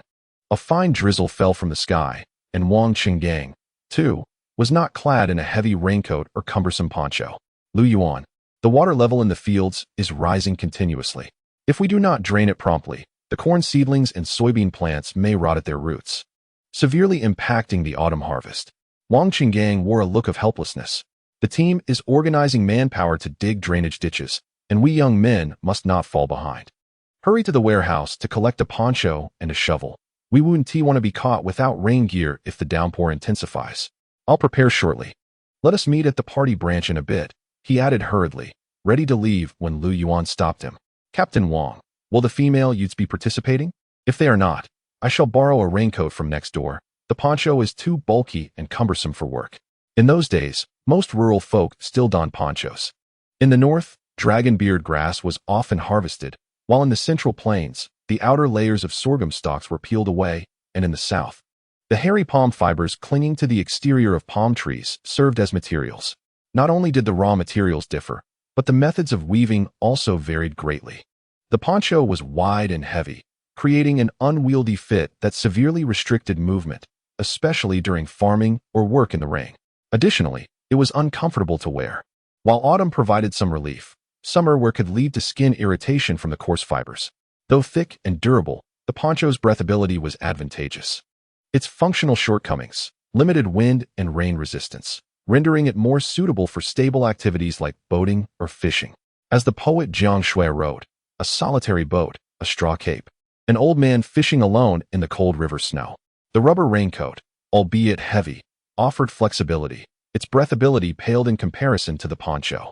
Yet it excelled in its waterproof capabilities. The young women had no obligation to participate, but some of the village aunties would likely join. As there was little work to be done on such a day, and merely turning up at the fields would earn them work points. As he spoke, Wang Qinggang hesitated slightly. Lu Yuan, could you possibly lend me a raincoat? The poncho is rather uncomfortable. Lu Yuan wore a pained expression. This was not something he could assist with, as it was not his own possession. I apologize, Captain Wang. If I had one, I would certainly lend it to you. But I cannot help you procure one. All right, I shall manage with the poncho. Let us meet at the warehouse door. Each team will be dispatched from there. With that, Wang Qinggang trudged through the muddy ground. Lu Yuan glanced at the muddy water, which barely reached his ankles, and decided against returning home. He headed straight to borrow a raincoat, then made his way to the branch warehouse. The raincoats came in only 2 sizes, and the 4 girls next door had only purchased one of each size. The front row of buttons included a rainproof lining, which, compared to the poncho, was significantly less breathable. However, its flexibility was sufficient for the task at hand. Lu, be cautious. The fields are quite slippery, admonished Wu Yang, who had come out to deliver the raincoat, her tone filled with concern. Lu Yuan paused, then smiled broadly. Do not worry, Wu. I heard you were feeling unwell yesterday. You should return and rest. If you find your firewood insufficient, feel free to gather some from my yard. I am well now, and we have enough firewood. Last night, the 4 of us squeezed onto a large kong, and it is still warm, Wu Yang replied, lowering her head. Despite the coolness in the air, she felt a flush of warmth on her cheeks. Then I shall take my leave. Watching Wu Yang hurriedly retreat, Lu Yuan adjusted his hat. Sensing something peculiar about the girl, though he could not pinpoint it, he arrived early at the warehouse and received a shovel. Others either used the brigade's hoe or went home to fetch more convenient tools. Li Jiansheng, fastening his worn shoes with some twine, arrived bearing a hoe over his shoulder. Lu Yuan inexplicably felt that today, Uncle Lu had shown considerable initiative. However, Uncle Lu's explanation left Lu Yuan astonished, realizing that experience often trumps youth. On a day like this, once the work is done, one should head straight home. Who would want to trudge back to the branch with tools? That would be foolish. Experience reveals true wisdom. The old comrade's perspectives are seldom flawed. Uncle Lu was well versed in the art of both laziness and efficiency. It was imperative that the frail and elderly from Team 6 did not work alone. The older members were paired with the young and vigorous. Fortunately, Lu Yuan, Uncle Lu, and Aunt Li were familiar faces, enabling them to work together while engaging in light conversation. Their task was in a soybean field at the foot of the mountain, where rainwater continuously cascaded down, resulting in water accumulation that nearly reached their knees. Digging drainage ditches was a task that seemed to require much discussion, yet in reality, it held little technical complexity. It was not like laying pipes. One only needed to consider the drainage distance and positioning, ensure the boundaries were secure, and maintain the correct width and slope for effective water flow. While Li Jinsheng continued to chatter, Lu Yuan and two young villagers had already begun to dig. They subsequently connected several lateral ditches to the main channel, directing the water into the river. Youthful ingenuity was evident as they worked efficiently, while Li Jinsheng stood by, grinning foolishly with his hoe in hand. However, how could Lu Yuan allow him to slack off right under his nose? He immediately assigned some tasks to his thrifty father-in-law, making it clear that while we labor, you shan't be idle. This was a binding arrangement, devoid of any notion of shirking work. The scorekeeper, Fu Shuiru, stood nearby, stifling a chuckle. He had never seen anyone manage Uncle Li Lu. Not even his own uncle, Captain Fu, could do so. And only Secretary Zhao could utter a few words. Yet, unexpectedly, Lu Jiqing had succeeded. What are you laughing at? You're out in this weather. Aren't you afraid of catching a chill? Li Jinsheng shot a glance at Fu Shuiru, lifting his hoe and swiftly digging at the waterway. Lu Yuan unbuttoned 2 buttons on his raincoat, smiling as he gestured towards the ridge beside him. Indeed, Fu Shuiru, what brings you out today? How about you take a moment to stand on the ridge? The water will drain out shortly. Fu Shuiru was about to nod in agreement with a smile when Li Jinsheng, quick with his words, interjected. Oh, are you still thinking of our Shuru? Hurry up and get to work. If you keep this up, I might just step back and let you take my place as a son-in-law. Lu Yuan found himself at a loss for words, unable to respond to such a declaration, and could only muster a forced smile in reply to Fu Shuiru. A fleeting look of embarrassment crossed Fu Shuiru's face, yet she remained poised, standing tall. Lu Jiqing, don't mind my uncle's nonsense. Since I became aware, I've never seen him do anything meaningful. You all carry on. I'll take a stroll nearby. This little task will surely be completed before noon. With that, Fu Shuiru donned her rain boots and waded through the mud towards another plot of land. However, just as Lu Yuan and the others began to immerse themselves in their work, a piercing scream from Fu Shuiru echoed nearby. Chapter 078. The first intimate encounter. Fu Shuiru's scream was remarkably piercing. The gazes of nearby villagers were drawn towards her, including those of a wild boar, accompanied by several piglets, that was running amok just a few meters ahead of her. Oh no, how could there be wild boars on such a rainy day? My heavens! It truly is a wild boar. What are you still doing here? Run!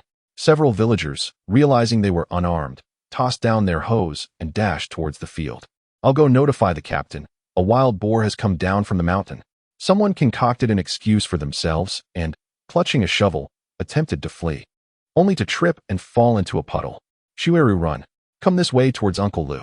Li Jinsheng bellowed, embodying the spirit of Wu Song battling the tiger, raising his hoe and charging forward to protect his niece. The panicked wild boar, initially lost in its frenzy, seemed to have honed in on Fu Shuiru's scream, its eyes narrowing as it fixated on her. It appeared that even a wild beast despised the sound of a woman's shriek. The boar sniffed the air in her direction, its eyes alert, inching closer, poised to charge at any moment. Yet, Fu Shuiru's face turned pale, her mind went blank, and her legs felt paralyzed, leaving her standing there in a daze. This creature favored rolling in mud puddles during warm weather to coat itself in a thick layer of clay. When it was cold, lacking mud, it would rub against pine trees, smearing its body with the sap, adorning itself with a thick armor. Although the wild boar before them may not possess a terrifying stature, it nonetheless weighs approximately 200 pounds, perhaps due to the relentless downpour. Its armor does not appear as formidable. Nevertheless, in the wilderness, it remains a creature that would send both tigers and leopards fleeing in fear. Lu Yuan found himself perplexed as to why the sow would venture forth with her piglets in broad daylight, especially in the fields. However, now was not the time for contemplation. The beast had already begun to shake its head and charge towards the stunned Fu Shuiru. The surroundings were chaotic. Standing on the ridge, Fu Shuiru could hear nothing, her gaze fixed on the wild creature that approached like a mountain crashing down. In that moment, not only the wild boar charged towards Fu Shuiru, but 5 men as well, each one seemingly driven mad by bloodlust. There was Captain Fu Dashun, Captain Yangpeng, who had rushed over upon receiving the news, and Captain Fu Baohua, who had witnessed the perilous scene. Alongside them was Li Jinsheng, running wildly with a hoe in hand. And of course, the heroic Lu Yuan. Were it not for the enhancement of his spatial abilities, Lu Yuan would never have risked his life to save someone he barely knew, placing himself in danger for a stranger. Yet, circumstances had changed. As long as he could manipulate objects swiftly enough, in this dim, rainy weather, the appearance and disappearance of the wild boar could occur in mere fractions of a second. No one would catch on, for in critical moments, the human mind struggles to keep pace with the eyes. Even if someone sensed something amiss, they would attribute it to nerves rather than suspecting him. Moreover, he was not unprepared. With the precision of a javelin, he hurled a shovel towards the oncoming boar. The instant the shovel slipped from his grasp, he had already outpaced Li Jiansheng, his eyes fixed on the boar as he leapt to embrace Fu Shiuru. When the shovel made contact with the boar, it was a mere 3 to 4 meters away from Lu Yuan. The impact of the shovel would hardly pose a lethal threat to the wild boar. It would only serve to slightly diminish its momentum. A mere brush from the creature could lead to severe injury. Without a moment's hesitation, leveraging the collision of the shovel, Lu Yuan immediately employed his spatial abilities to redirect the boar while simultaneously tumbling into a puddle with Fu Shiuru in his arms. Fu Shiuru, momentarily dazed, looked incredulously at Lu Yuan, who shielded her in his embrace. The shovel whizzed past her ear, striking the boar squarely on the head, and then she felt herself lifted off the ground. It was only upon landing, splattered with mud, that she heard Lu Yuan's pained groans, and her hearing returned to the clamor of the others. A fall was trivial for Lu Yuan, especially as it occurred in a muddy pit. However, tumbling while holding Fu Shiuru was an entirely different matter. The girl, though appearing slender and tall, was surprisingly heavy. The firm sensation under his arm was certainly not less than that of Zhou Xiaoli, which explained her preference for loose clothing. "Are you all right?" Lu Yuan had no time to check on Fu Shiuru. He quickly scanned for the boar's whereabouts, his hands busy as he positioned her securely. The two resembled figures pulled from a mire, their postures undeniably intimate, with Fu Shiuru's backside pressed closely against Lu Yuan. Yet, given the recent peril they had narrowly escaped, no one paid heed to these details, nor did they cast any doubt on Lu Yuan's character. Who would be foolish enough to risk their life for the sake of taking advantage of a girl? Lu Yuan never considered himself a paragon of virtue. Yet at this moment, he was devoid of such intentions. He could not help but marvel at how resilient comrade Shui Ru was. Handing the limp body of Fu Shui Ru to the approaching Aunt Li, Lu Yuan promptly retrieved his iron shovel. Meanwhile, the wild boar had been diverted by Fu Baohua and others in another direction, seemingly with no intention of subduing it. To prevent any casualties, the only recourse was to drive it up the mountain. Observing the dulled edge of his shovel, Lu Yuan silently lamented the boar's tough hide and flesh. Thankful he had not brought his own shovel along. Nevertheless, he hoped the team would not hold him accountable for the loss of the shovel. Around 10 individuals encircled the wild boar, yet their tools, shovels and hoes, merely scratched the boar's hide, provoking nothing but its wrathful glare and a brief charge. As the boar lunged at Captain Yang Peng, he let out a shout, startling the creature into a sudden halt, causing it to tumble into the mud before veering off towards Li Jiansheng. With a startled exclamation, Li Jiansheng raised his hoe and struck, only to turn and flee. The group hurriedly picked up their tools, attempting another round of futile scratches. However, this time, they failed to capture the boar's attention. Amidst the flying dirt, Li Jiansheng crawled and rolled towards Lu Yuan's direction. Lu Yuan felt a surge of frustration. Couldn't he run elsewhere where there were fewer people? Why come towards him? What was he trying to do? Endanger his own son-in-law? Chapter 079, The Hero of Li Go Encampment. While others were evading the boar's assault, either brandishing their implements or shouting loudly, Li Jiansheng, with his slight build, was drawing the creature's attention. Unaware that the boar would not heed the adage of not chasing a retreating enemy. Despite his irritation, Lu Yuan could not ignore his father-in-law, who was scuttling towards him like a lost dog. If the boar were to ram into Li Jiansheng, it would undoubtedly send him soaring through the air in a spectacular display, rendering him reliant on others for the rest of his life. Ultimately, one cannot solely enjoy the comforts of life without sharing in the burdens. Very well, he would save his father-in-law himself. No one else was close enough to help. Hearing the boar's menacing growl behind him, Li Jiansheng was terrified to the point of wishing to vanish beneath Lu Yuan's feet.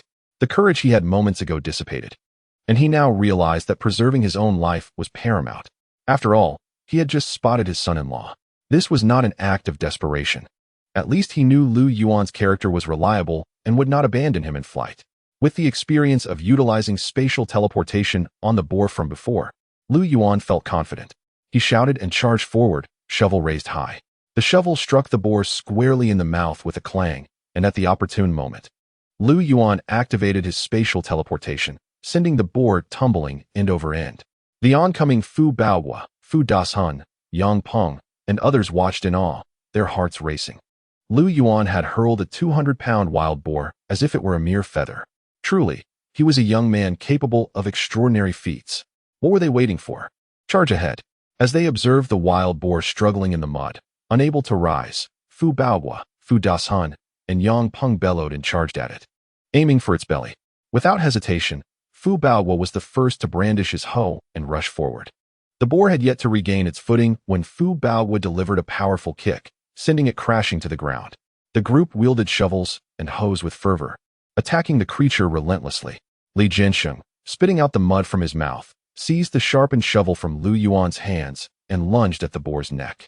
Despite the ferocity of their assault, they remained vigilant for any last-ditch retaliation from the wounded beast. Li Jiansheng, however, was driven by a desire for pride, unleashing a tempest of strikes upon the boar. After all, with Fu Baohua present, losing face was simply unacceptable, a sentiment the others understood. Yet, the boar had sustained severe injuries, its arteries laid bare, blood splattering as it convulsed on the ground. Further attacks seemed excessive.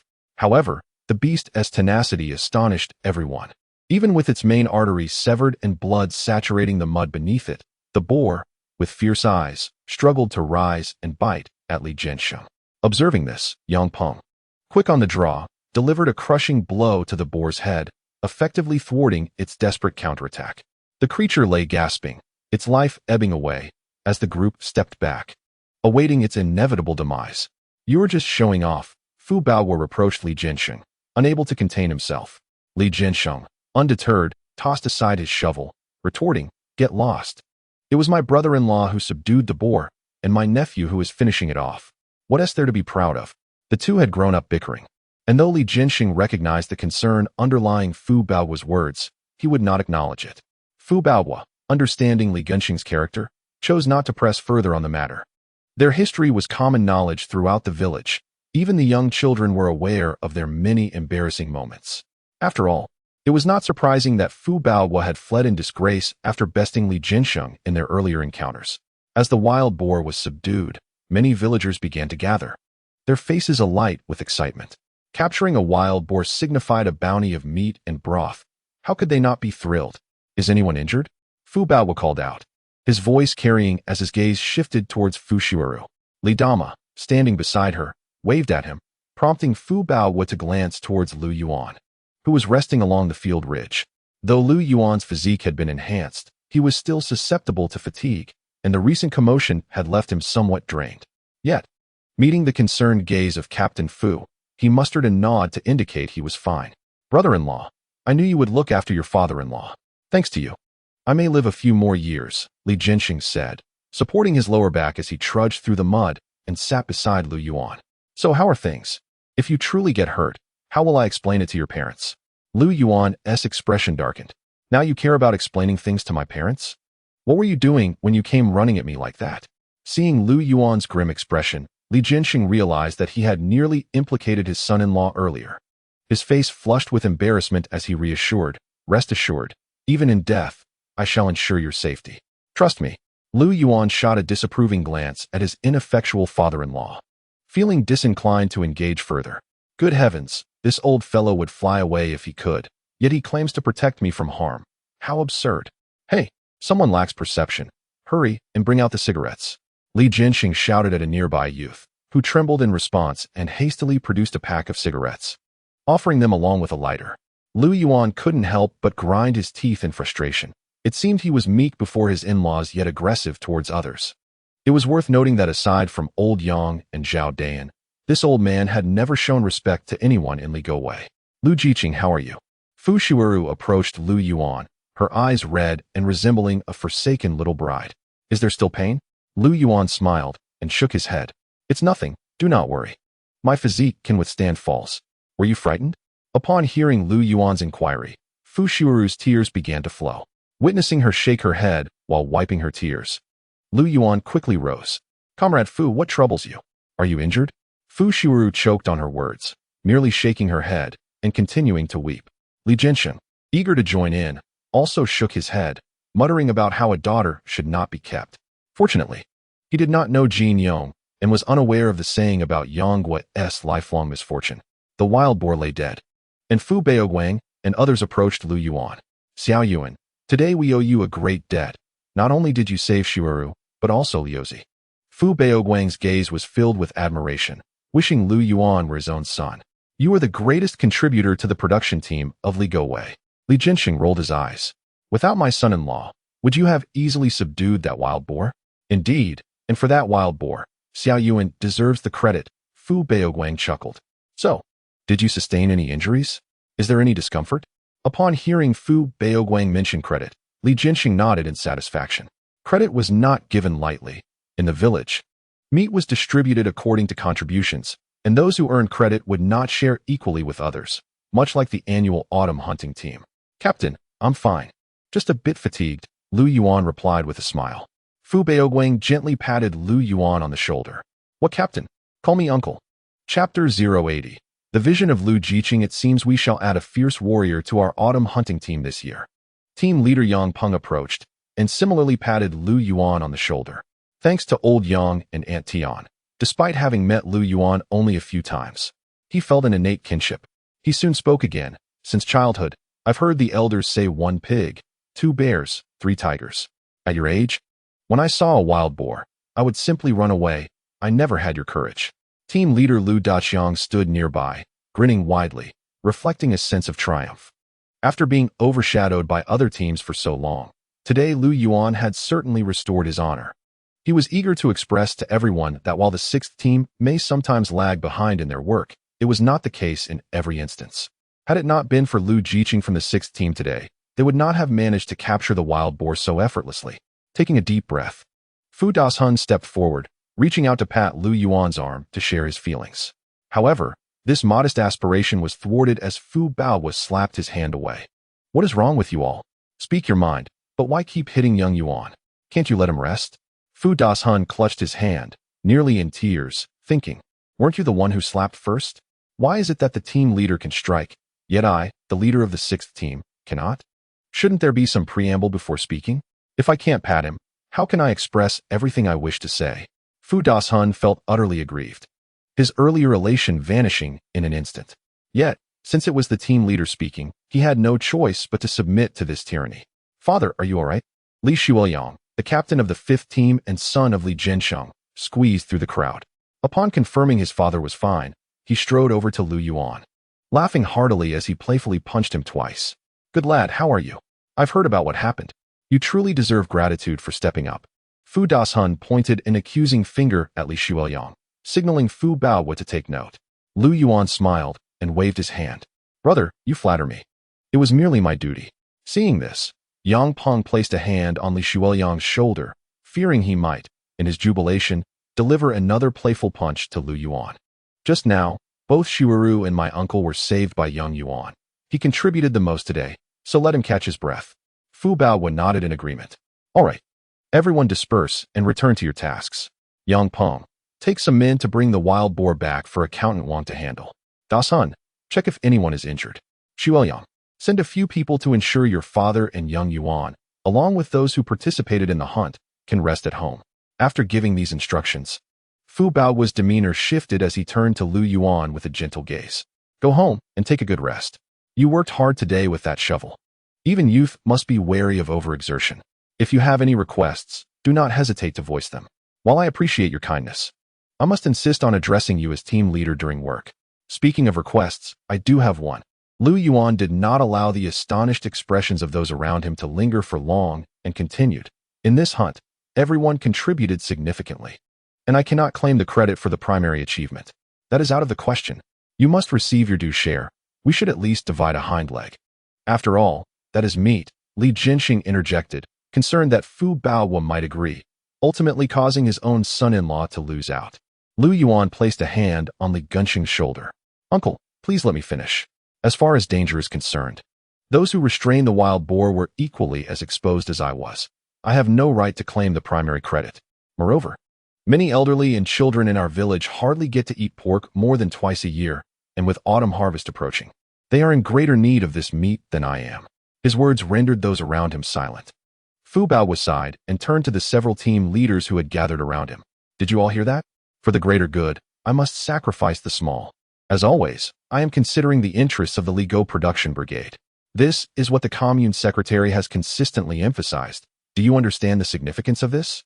It was hard to tell whether the team leaders truly comprehended his words or were merely nodding like chicks pecking at grain. At this point, Li Jinxing found it futile to offer further persuasion. Lu Yuan's heartfelt declaration made any additional comments seem trivial. Though he was not entirely clear on the concept of significance, he grasped its general essence. At this moment, Fu Bao felt an unexpected admiration for the young man before him. "Very well, we shall proceed as you suggest. However, I must let everyone know that a portion of the meat they eat is thanks to you." After Fu Bao and the team leaders departed, many members of the commune once again surrounded Lu Yuan, showering him with praise that nearly overwhelmed him.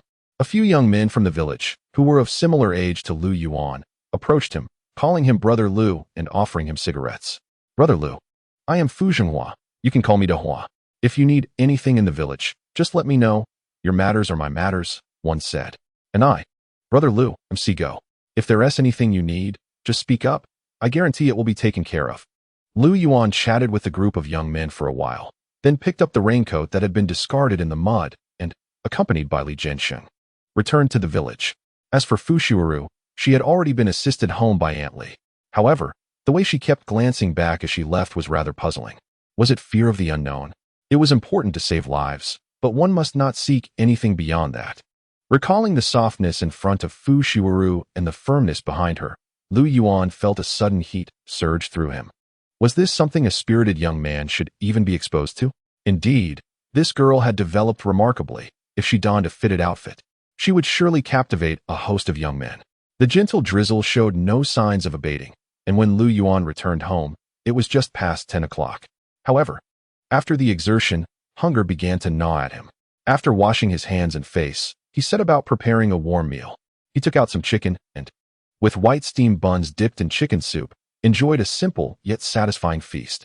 After dining, Lu Yuan packed a change of clothes, slung his bag over his shoulder, and ventured out into the rain. In his eagerness to save lives, he had left his raincoat in the mud, and now needed to rinse it by the river before returning it, while also washing his own clothes in the water. As he soaked in the cool river, a profound sense of tranquility and relaxation enveloped him. The sensation of the fine rain cascading down his shoulders, the distinctive fragrance in the air, and the rippling surface of the water all contributed to a dreamlike experience. Chapter 081. Uncle Zhao grows old. I should wander through the rivers and lakes. Sipping a jar of murky wine, Lu Yuan hummed an incomprehensible tune, leisurely scrubbing his body. After rinsing the raincoat and hanging it on a tree branch, he began to scrub his soiled clothes. Once he finished and came ashore, he realized that drying his underwear that day would be impossible. He could only hastily don a pair of baggy shorts, a tank top, and drape the raincoat over his shoulders as he made his way home. Ascending the slippery slope from his bathing spot, Lu Yuan tread carefully. Due to the rain, this path was slicker than a fickle lover. One misstep could send him tumbling down uncontrollably. As the rain continued to fall, it was of little concern. What truly mattered was that the garments in his possession required a thorough rinsing.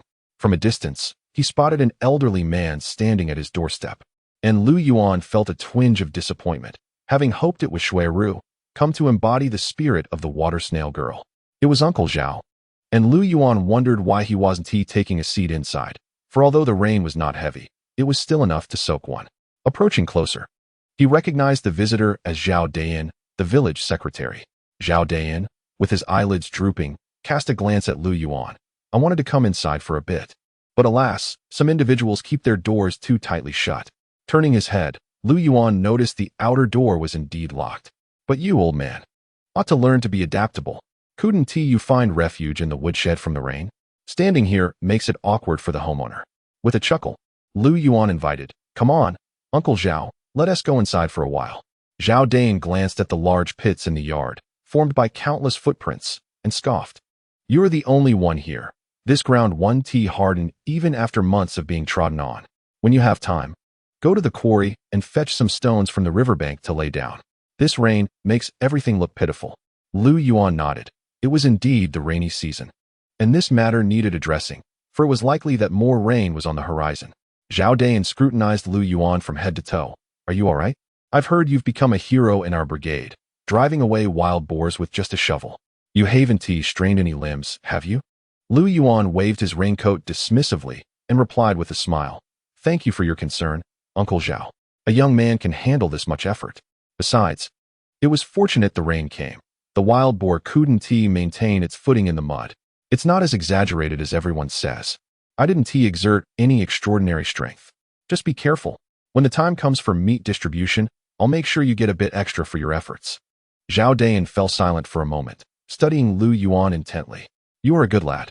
Not just among the youth of our brigade, but in the entire commune. Few possess your character. In the future, remember to act within your means in such situations. This time was merely a stroke of luck. Wild boars are not so easily dealt with. Of course, I'm not saying you were wrong to help, especially since it was Shui Ru and Lu Zi you saved. I genuinely appreciate it from the bottom of my heart. But you also have parents. What if something were to happen? Zhao Dayan did not continue. Yet Lu Yuan understood the underlying message. The fact that he could articulate his thoughts to such an extent was, to be honest, quite heartwarming. At that moment, Lu Yuan unfastened the buttons of his raincoat and retrieved a pack of Fima brand cigarettes from his bag, intending to offer one to Zhao Dayan to alleviate the heavy atmosphere. The fine drizzle made it acceptable to smoke. However, Zhao Dayan had a different perspective. It's raining. Why smoke? Due to their proximity, as Zhao Dayan spoke, one hand had already grasped a corner of the cigarette box. Lu Yuan was taken aback. What do you mean? Uncle Zhao? If you don't want to smoke, why are you reaching for them? Feeling as though the cigarette was being forcibly pulled away, Lu Yuan tugged it back and blinked. Uncle, these cigarettes aren't expensive. They're better than my pipe. There aren't many left anyway. At that moment, Iruzi's voice called out, What are you two up to? As Lu Yuan turned to look, Zhao Dayan seized the opportunity to slip the cigarette into his pocket. Having done nothing of note today, I ventured out only to realize I had forgotten my smoking pipe. I sought to borrow one from Zhao Dayan, chuckling as I began to explain the situation, yet my words faltered mid-sentence. My eyes widened as I turned to Erhuzi, who was draped in a burlap sack and carrying a small bucket. What did you just call him? Godfather. Erhuzi replied, unaware of any impropriety in his address. Yet Zhao Dayan's expression shifted dramatically. You must not call me that again. But my father instructed me to, Erhuzi cleverly countered, invoking his father. Instantly, Zhao Dayan felt the few cigarettes in his pocket lose their allure. That may be, but at least in my presence. You cannot refer to me in such a manner. Erhuzi nodded, only partially understanding. Zhao Dayan shot a glare at Lu Yuan, said nothing, and stormed away. His countenance dark. Lu Yuan remarked, I said nothing, yet you took a few of my cigarettes, and now glare at me. Old Zhao, take it easy on the way back. As Lu Yuan called out to Zhao Dayan, the term Old Zhao echoed in the latter's ears, causing him to stumble and nearly collide with the wall of Zhao Shuirong's home. In 2 months, I shall go from Old Zhao to Young Zhao. Zhao Dayan muttered under his breath, disgruntled. Erhuzi found Zhao Dayan's irritation rather amusing, tilting his tiny head towards Lu Yuan. Godfather. What is wrong with my second brother? Oh, nothing much, he's just feeling a bit unsettled. Pay him no mind. Lu Yuan patted the burlap sack atop Erhuzi's head. You need not call me Godfather. Simply refer to me as Uncle. But my father told me to call you that. Whose instructions should I follow? Call me Uncle, for that is what you should heed. Lu Yuan asserted. By the way, did you come to find me? Erhuzi nodded, presenting the small bucket to Lu Yuan. I caught some snow frogs to bring you. They are truly delicious. Lu Yuan peered into the bucket, exclaiming, Ah, these are simply frogs. Indeed, in this region, they are known as forest frogs. Their taste is delightful. Yet Lu Yuan has never developed a fondness for such delicacies, having never tasted them or permitted anyone to consume them in his presence. You are considerate, Erhuzi. But I cannot quite get accustomed to this. Please take them back home. Lu Yuan continued. Now, I have a task for you. In the evening, inform our firewood gathering team to come for a feast. Really? Upon receiving Lu Yuan's affirmation, Erhuzi was overjoyed. All right, I will go notify them. They're all by the river catching snow frogs. Watching Erhuzi scamper off, Lu Yuan found it peculiar that the boy was not wearing his usual split-crotch pants. Perhaps his mother feared he might catch a chill. Lu Yuan was in no rush to retrieve his raincoat from next door, knowing that the girls would not venture out in such weather, so he returned home.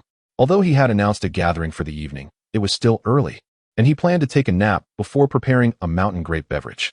The members who had gone to dig ditches returned, their conversations dominated by tales of Lu Yuan. Did you hear? Lu Jiqing felled that little 200-pound wild boar's head with a single shovel strike. The blood splattered 10 meters away, and several women fainted right there in the mud. No way. I heard the wild boar was picked up and thrown down by Lu Jiqing. It is implausible, after all. That wild boar weighed over 200 pounds. Even the robust Lu Jiqing would find it impossible to lift it, and I find it far more credible that it was dispatched with a shovel. It is said that Xiuru from the old Fu family was completely immobile at the time. Had it not been for Lu Jiqing's timely intervention, this child would have faced grave peril. Being struck by a wild boar is no trifling matter. Not only would a young girl suffer, but even a grown man would find himself incapacitated for at least a few months. Moreover, our child's sixth uncle benefited greatly from Lu Jiqing's assistance. I had heard that this young man was formidable, and today I have witnessed it firsthand. He is truly extraordinary. Who among us could single-handedly slay a wild boar? It seems our brigade has stumbled upon a treasure. If these remarks were to reach Lu Yuan, he would undoubtedly advise them to cultivate their intellect. If this continues to spread, soon he might be shooting down the sun. Chapter 082. Human Traffickers. Is this also transferable? The villagers walked in small groups along the path back to the village, engaging in fervent discussions about Lu Yuan, which reached a fever pitch. The hunt for the wild boar signified a potential share of pork, which, even if only 2 taels per household, would be a boon. In ordinary days devoid of celebrations, who could scent the aroma of meat, let alone savor a sip of meat broth? The 3 actual power holders of the Ligo surrounding production brigade, along with several team leaders, convened in the party office. Zhao Dayan lit a Fima brand cigarette for himself and then tapped the table. Although I was not present at the scene, I have heard enough detailed accounts from everyone. Thanks to Lu Yuan's quick response, that girl Xiuru was spared from dire consequences. Not to mention, he later rescued Liuzi. Personally, I believe our brigade should reward him with something to encourage others to emulate Lu Yuan's spirit of self-sacrifice. I share your sentiments. Brigade leader Fu Baowu reached for the Fima cigarette, lighting it for himself. Initially, he intended to reward the lad with a hind leg of pork, but Lu Jiqing insisted on sharing the meat with the village's elderly and children, refusing to accept it. What more could we say? It is only fitting to offer some other form of reward. Observing Fu Baowu toss the cigarette to Yang Peng, Zhao Dayan felt a pang of unease. It was not the 2 cigarettes he lamented, but rather the arduous journey they took to acquire them. Yang Peng nodded in agreement. I support rewarding Lu Yuan. But what can we offer? If we provide too much, the brigade may not be able to manage. If too little, it will appear we are stingy. Last time, the reward of 1 yuan was immediately donated back to the brigade. Our gesture must reflect our intentions. We cannot let Lu Jiqing's heroism go unrewarded. Accountant Wang Mingyuan pondered for a moment before speaking up, suggesting, in my opinion, we should offer grain. Let us set aside 30 jin of cornmeal for Lu Jiqing. What do you all think? Adding some meat would ensure he receives a few jin more than those who participated in the hunt. Team leader Fu Dashun of the 6th team chimed in, stating that since Lu Yuan is a member of the 6th team, it is his duty as the team leader to advocate for the welfare of his subordinates. Agreed. I concur with Accountant Wang and Team Leader 6. Zhao Dayan was the first to cast his vote in favor. Subsequently, the group engaged in lively discourse, finalizing the matter. The next topic of discussion turned to the wild boar. During the urgent circumstances of the hunt, no one had noticed the piglets, and now that they sought them, they had vanished. Sows typically venture out at night to forage for food, perhaps driven down the mountain by the weather. In any case, the appearance of wild boars serves as a timely reminder to everyone that the crops are nearing maturity, and the guardians of the harvest must prepare without delay. After all the hard work throughout the year, it would be a shame for livestock to ruin the harvest just as it is about to be reaped. Before the meeting adjourned, Zhao Duyin instructed Wang Mingyuan to compile a written account of today's incident involving rescuing people and slaughtering pigs, which he intended to present at the upcoming commune meeting to the secretary. This would undoubtedly serve as a potent tool for Lu Yuan to become a model youth in the commune. Upon hearing this, Fu Baowu and Wang Mingyuan smacked their foreheads. With this honor of saving 2 lives, Lu Yuan was not far from achieving the title of model youth in the entire commune, and a bicycle would soon be within reach. Of course, it wasn't solely about the bicycle.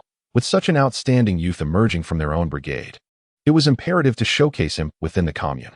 While other brigades were still preoccupied with concerns about youth engaging in petty theft, the youth of Ligowei Production Brigade had already elevated their aspirations to an entirely different level. A dedicated young man like Lu Yuan, who wholeheartedly considered the interests of the brigade, deserved to be showcased, causing other brigade officials in the commune to feel envious. The rain showed no signs of letting up, though it had ceased to intensify. Upon awakening, Lu Yuan began preparing a mountain grape beverage.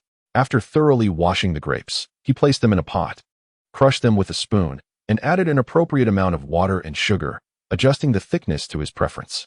Once the water boiled, he skimmed off the foam, filtering the juice while also pouring in some of the pulp into a pre-prepared basin. Just then, the courtyard door swung open, and Zhao Shuerong along with Wu Yang entered. Lu Yuan turned to look, astonished to see that they were both wearing rain boots. "Oh, our valiant Lu is up to something," Zhao Shuerong called out as she approached the door, gazing at Lu Yuan who was bent over the pot. "I heard you went digging ditches this morning, quietly accomplishing a great deed, saving a damsel in distress, no less." Lu Yuan straightened up and chuckled, deflecting. "What damsel in distress? I wasn't thinking about such things at the time." "Ah, you arrived just in time. Come, try the mountain grape juice I made. It's still warm." Wu Yang, standing beside Zhao Shuerong, remarked with surprise, "Who would have thought, Lu, that you not only save damsels, but can also make beverages?" Lu Yuan felt a wave of embarrassment. He realized he couldn't escape this matter. Welcoming the two young women into the house, he knew they might be feeling cold due to their monthly cycle. So he urged them to remove their shoes and sit on the warm kong. He then set the table and brought over 2 small bowls of grape juice. "It's delicious," Wu Yang exclaimed after taking a small sip, immediately awarding it 5 stars. Zhao Shuerong nodded in agreement. "The taste is indeed delightful. But I must report your glorious deed of saving lives to Aunt Lu." Lu Yuan's expression immediately fell. "So even the grape juice one tea keep your mouth shut, huh?" He protested. "You must understand how urgent the situation was. I acted within my means to help, and I certainly wouldn't risk my life to save someone." He plopped down beside Zhao Shuerong. Had Wu Yang not been present, he might have even offered a shoulder rub. If Comrade Lu Yumei were to find out about this matter, it would certainly be a catastrophe. She would be unable to apprehend me, yet would undoubtedly fret day and night. If Lu Yi were to fall ill over this, you would be the root cause. Zhao Shuerong was momentarily at a loss for words. She had never contemplated writing to Aunt Lu. Her intention was merely to intimidate Lu Yuan, urging him to think before acting. For life is singular, and once lost, it is truly gone. Unexpectedly, her attempt backfired. Before she could speak, Lu Yuan continued, "Rest assured, I understand your concern for me, and I promise not to engage in such perilous activities in the future." Wu Yang, aware of their long-standing friendship since childhood, felt a warm sense of nostalgia watching them bicker. "I truly envy your bond. It resembles that of family. It is wonderful to have someone close by after moving to the countryside." "Envy, you say?" Zhao Shuerong chuckled. "Shall I transfer him to you? You can keep an eye on him for Aunt Lu. After all, the others have mentioned that you would make a suitable wife for him."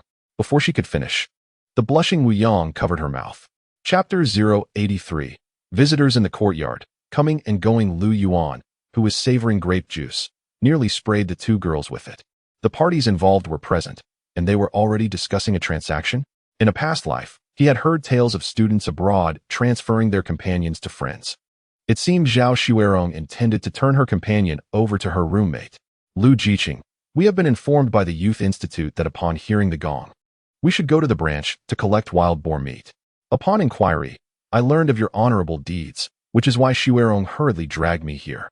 After a playful scuffle, Wu Yang and Zhao Shuerong released each other and turned their attention back to Lu Yuan.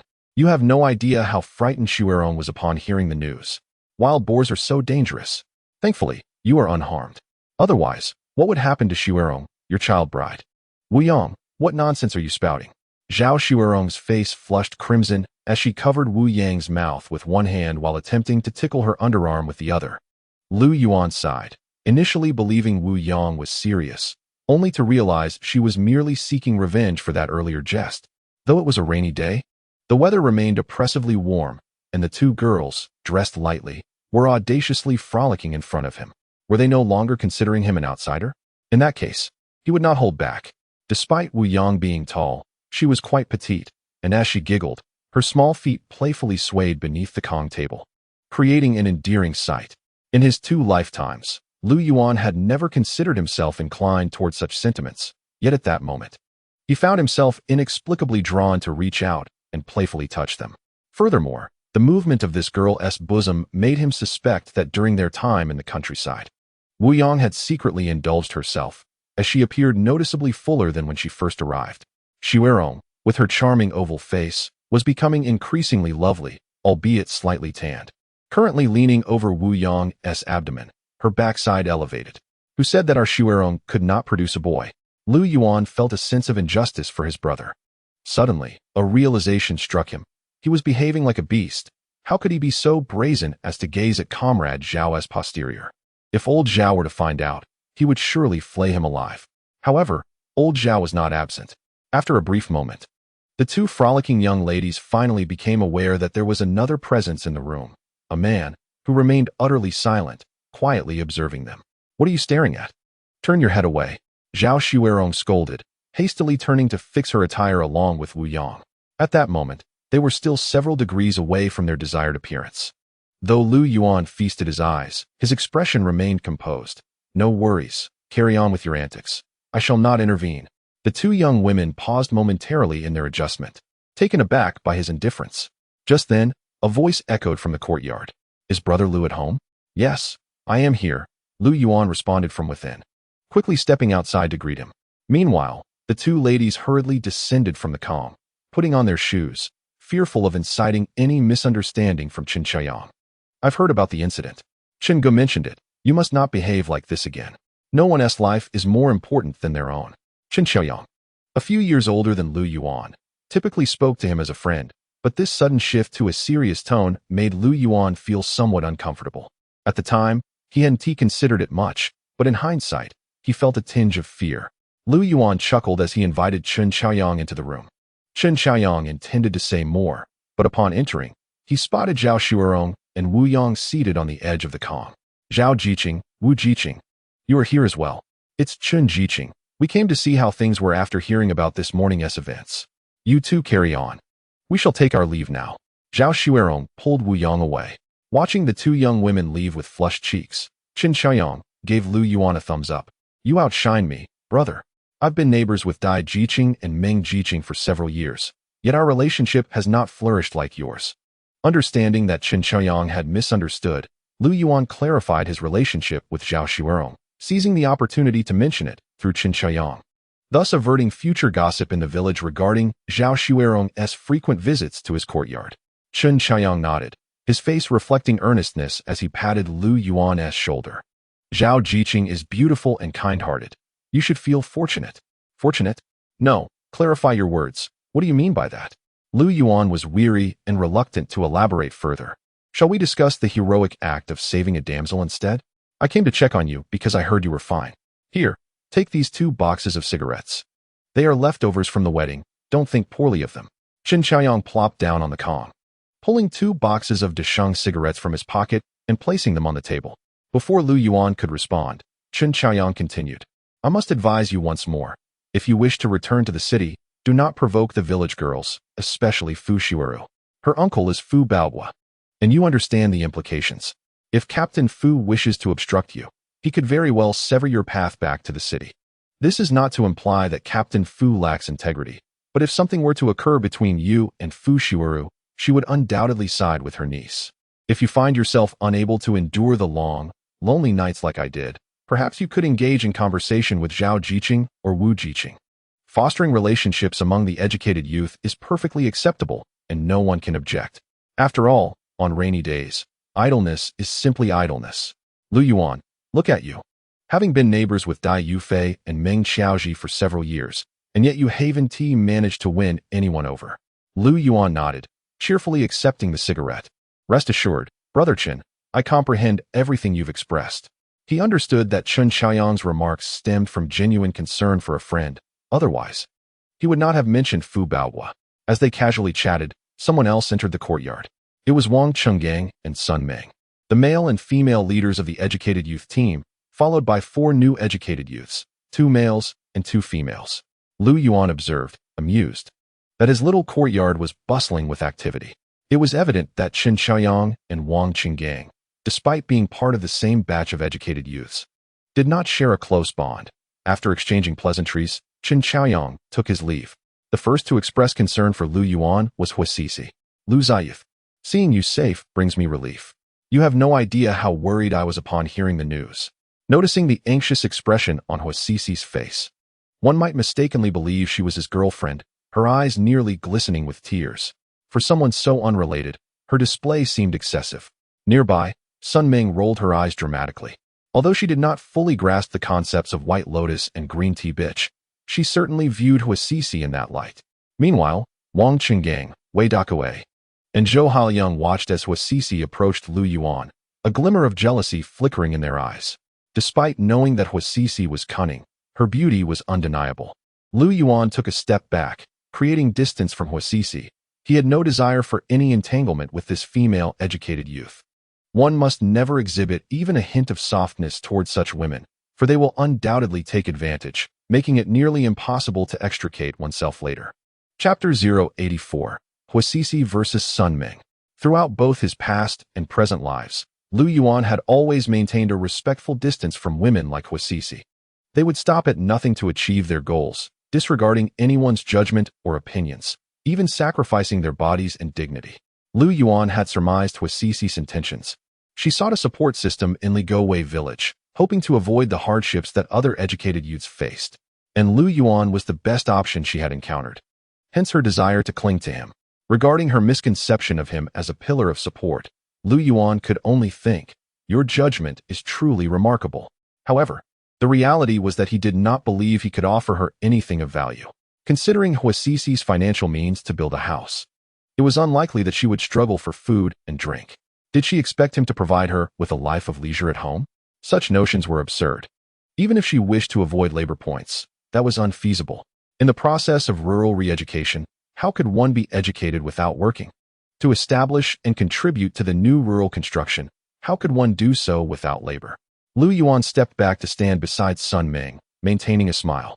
I never expected my health to cause such concern among everyone. I am grateful to our educated youth team for braving the rain to visit me. Noticing that Huasisi still intended to approach, Sun Ming took a small step forward to block her path. She then turned to Lu Yuan, saying, "Lu Zayif, we educated youths are truly a community. After hearing about your situation, Captain Wang and I have been thinking of you. Seeing you safe brings us relief." Surprised by Sun Ming's intervention with Huasisi, Lu Yuan couldn't help but feel taken aback. After all, the two had hardly interacted before, exchanging no more than 10 sentences. It appeared that this young lady who was not particularly favored by Sun Ming in the youth commune. This was hardly surprising, considering Huasisi's rather provocative nature, which was likely to cause discord. As the leader of the female youth cadre, Sun Ming would naturally find her irksome. Wang Chenggang chuckled heartily, remarking, "I heard about your heroic act of saving someone, Lu Yuan. Everyone in the commune feels a sense of pride in your achievement. However, in the future, you must think twice before engaging in such perilous situations. Wild boars are not to be trifled with, and things could turn fatal." He continued, "By the way, I brought some ointment for injuries. Here, take a look." As he spoke, Wang Chenggang pulled out a small vial, his gaze scanning Lu Yuan's figure intently. "Ah, thank you, Brother Wang, but I merely took a tumble in the mud. There's not even a scratch on me," Lu Yuan replied, offering some cigarettes to the group. "Your goodwill is appreciated, but the medicine is unnecessary." Hearing Lu Yuan refer to him as Brother Wang brought a smile to Wang Qinggang's face, making his effort to bring out his cherished ointment feel worthwhile. This ointment, which he had procured from the county clinic after twisting his ankle while foraging for wild vegetables, had never been shared before, as injuries among the youth in the commune had been rare. Today, however, he was willing to part with it to mend his relationship with Lu Yuan. Given Lu Yuan's rapport with the 3 village cadre members and his current standing in the village, Wang Chenggang deemed it prudent to cultivate a favorable relationship with him.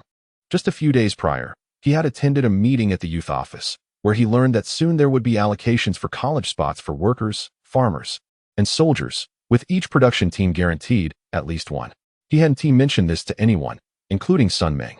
The slots for these college placements had stringent eligibility criteria, and newcomers like Lu Yuan would be excluded due to their insufficient tenure. Thus, among the older youths, those with strong connections to the village leaders would naturally be prioritized for recommendations. At this juncture, Lu Yuan's advantages became evident. If he could advocate for Wang Qinggang when the time came, it would significantly enhance his chances of being recommended. Let us not stand on ceremony between brothers. I'll leave this with you. Don't hesitate to use it, Wang Qinggang insisted, pushing the vial into Lu Yuan's hands. Lu Yuan, however, would not accept a gift so readily, especially one of such value, and ultimately returned it to Wang Qinggang. Meanwhile, as Lu Yuan engaged in conversation with the others, Huasisi had begun tidying up the room. In truth, there was little to organize, merely placing items in order. Observing this, Lu Yuan felt a wave of discomfort. He was determined never to allow her into his space again, as her manner suggested an inappropriate familiarity. Huasisi, I'm accustomed to leaving my belongings as they are. If you tidy up, I might not find them next time, Lu Yuan interjected, cautious not to make any physical contact. The only person capable of curbing Huasisi's actions seemed to be Sun Ming, so Lu Yuan cast a glance in her direction. As the female youth leader, Sun Ming was undoubtedly astute and quickly grasped Lu Yuan's unspoken request. Huasisi, please be mindful of your behavior. This is Lu Yuan's home. And is this how your parents taught you to behave? You cannot just rearrange someone else's belongings without consent. However, in the face of Sun Ming's sarcastic remarks, Huasisi remained unperturbed. Captain Sun, please understand that I am merely assisting Lu Jiqing in organizing, and I have not meddled indiscriminately. As a grown man living alone, Lu Jiqing requires some care in his daily life. I am simply offering a helping hand.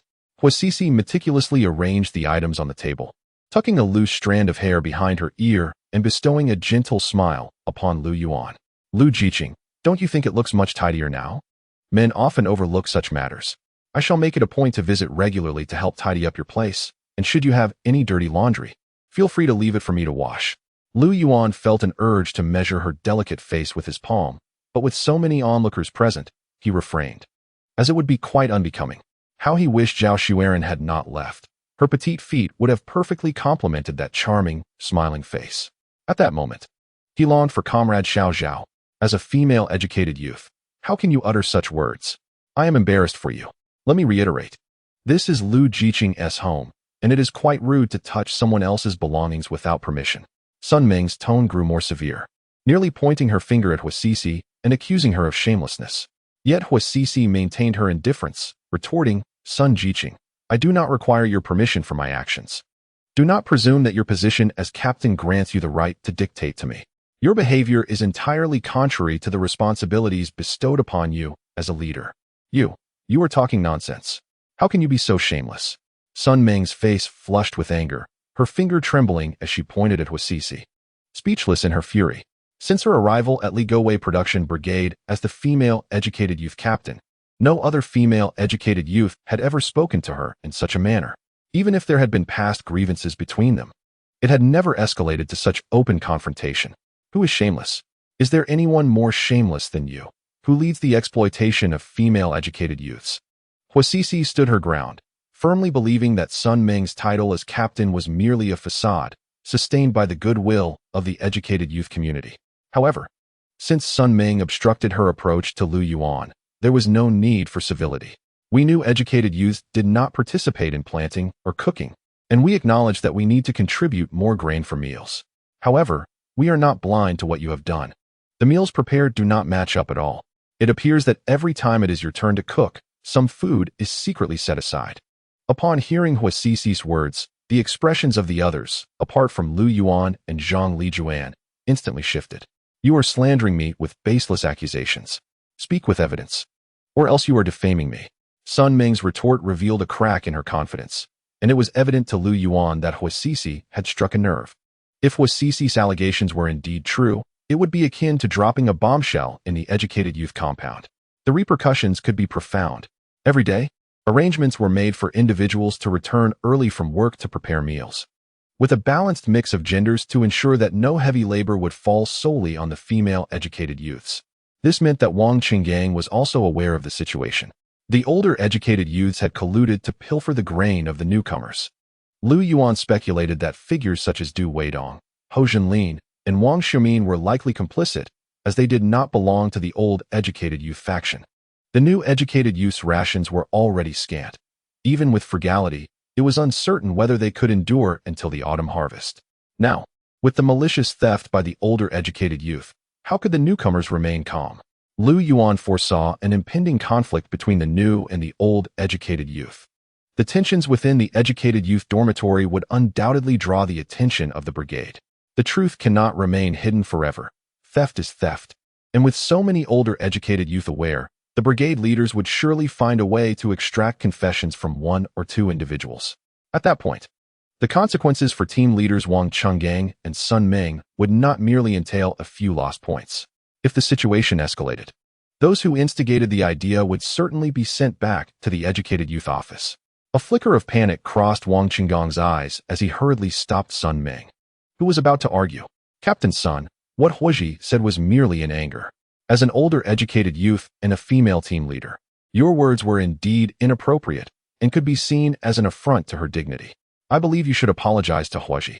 He gently patted Sun Ming's arm, signaling his intent. Turning to Huasisai, he spoke in a gentle tone. Huasher, as a fellow team leader, I extend my apologies for Captain Sun's words. It is not easy for us educated youth to come together, and we must coexist for many years to come. We should unite and not utter words that could hinder our solidarity. How about this? If your rations are insufficient, the older educated youth will contribute more, and you one team need to provide extra grain for vegetables during this period leading up to the harvest. As he spoke, he also patted Wei Dakue and Zhou Haoyang on the shoulder, embodying his role as the elder brother of the educated youth dormitory.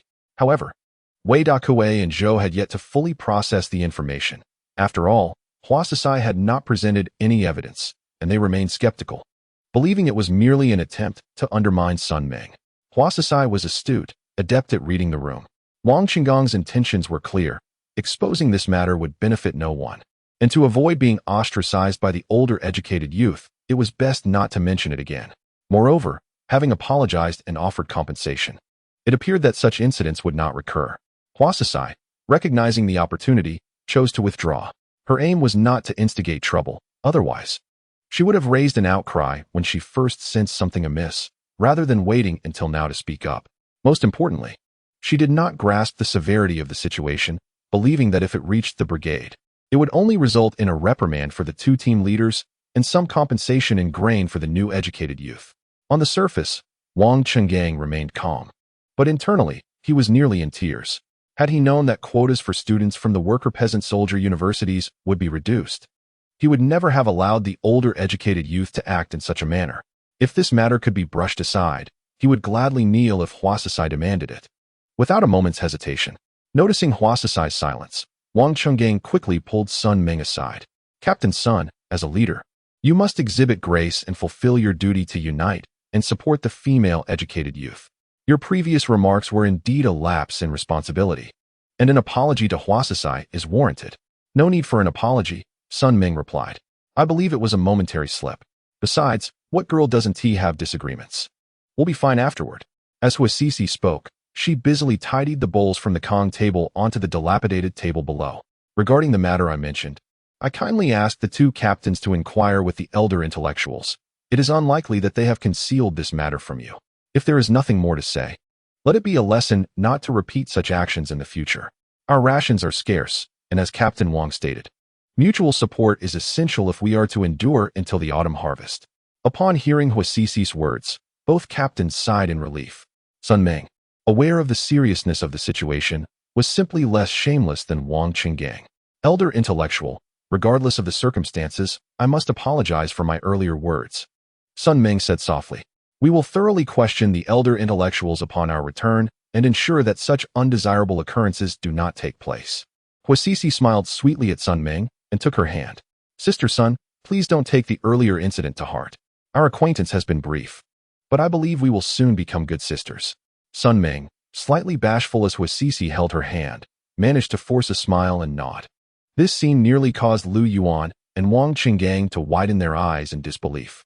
Just moments ago, they had scolded these two women for their lack of shame, and now they were holding hands. Truly remarkable, Huasisi, at such a young age, exhibited extraordinary finesse. After the commotion, the group lost their desire to linger, prompting Wang Chenggang to bid farewell. However, to everyone's surprise, Huasisi insisted on staying behind to assist Lu Yuan in organizing items. Ultimately, Lu Yuan, citing the impropriety of being alone with a woman, thwarted Huasisi's intentions. Should she persist, he would have no choice but to seek out Aunt Wangxi. At that point, Huasisi would face the collective censure of all the village women. After sending off the group of intellectuals, Lu Yuan concluded that Huasisi posed a potential risk, and he needed to devise a strategy to dispel her unrealistic fantasies about him. Checking the time, Lu Yuan began preparing for the evening gathering of the firewood collection team. This was an important matter that required meticulous attention, as they would be indispensable for future village events and tasks such as laying gravel in the courtyard. Moreover, having these young companions brought considerable joy to his life. By the afternoon, a light drizzle intermittently fell from the sky, suggesting that it would not intensify further. Lu Yuan used a basin to collect water, placing a small bowl containing grape juice inside to cool it down. He prepared a salad of tomatoes and cucumbers, then went to the courtyard to gather firewood, heating oil to cook a dish of scrambled eggs with tomatoes. After heating the chicken in the pot, he began to knead dough for corn pancakes. Having completed these tasks, drenched in sweat, Lu Yuan removed his tank top and hung a damp towel around his neck, wiping himself as he worked. A few children from the village had gathered at Huasisi's doorstep, each holding bowls and chopsticks. Some had cornmeal in their bowls, others brought their homemade pickled vegetables. Some had snow frogs caught earlier that morning, and a few carried both rations and cucumbers. Huasi, resembling a little leader, surveyed the bowls of the children. "Do Bao, you came too? Yi, have you forgotten? I have accompanied you several times to deliver firewood, and this time I brought an egg." A young girl, of similar age to Huasi, gazed longingly, fearful that the elder before her might send her away. Huasi clicked his tongue, his face a portrait of indecision.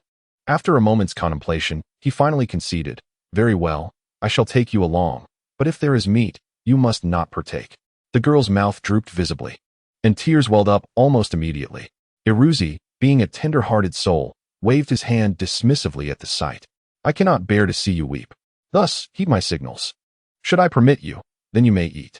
The girl's tears, as swiftly as they came, dissipated just as quickly, for she understood that the young master had a compassionate heart. A group of 8, 5 of whom wore split pants, marched exuberantly towards Lu Yuan's modest abode. The reason for the 5 was that the 2 girls, Arya and Do Bao, were without trousers. Lastly, there was Lai Bao, who recently declared himself grown up, compelling his mother to sew 2 seams at his crotch, although one would hardly notice unless they drew close. While playing with friends, he would typically relieve himself without pants. Yet upon returning home, he often resorted to the same expedient method. No household had surplus provisions. Mealtime was sacred, and adherence to it was expected from both young and old alike in the village. If children lingered at a friend's house during mealtime, it was the parents who bore the embarrassment. This is why when these children mentioned Lu Yuan's invitation, their parents would dutifully send along provisions.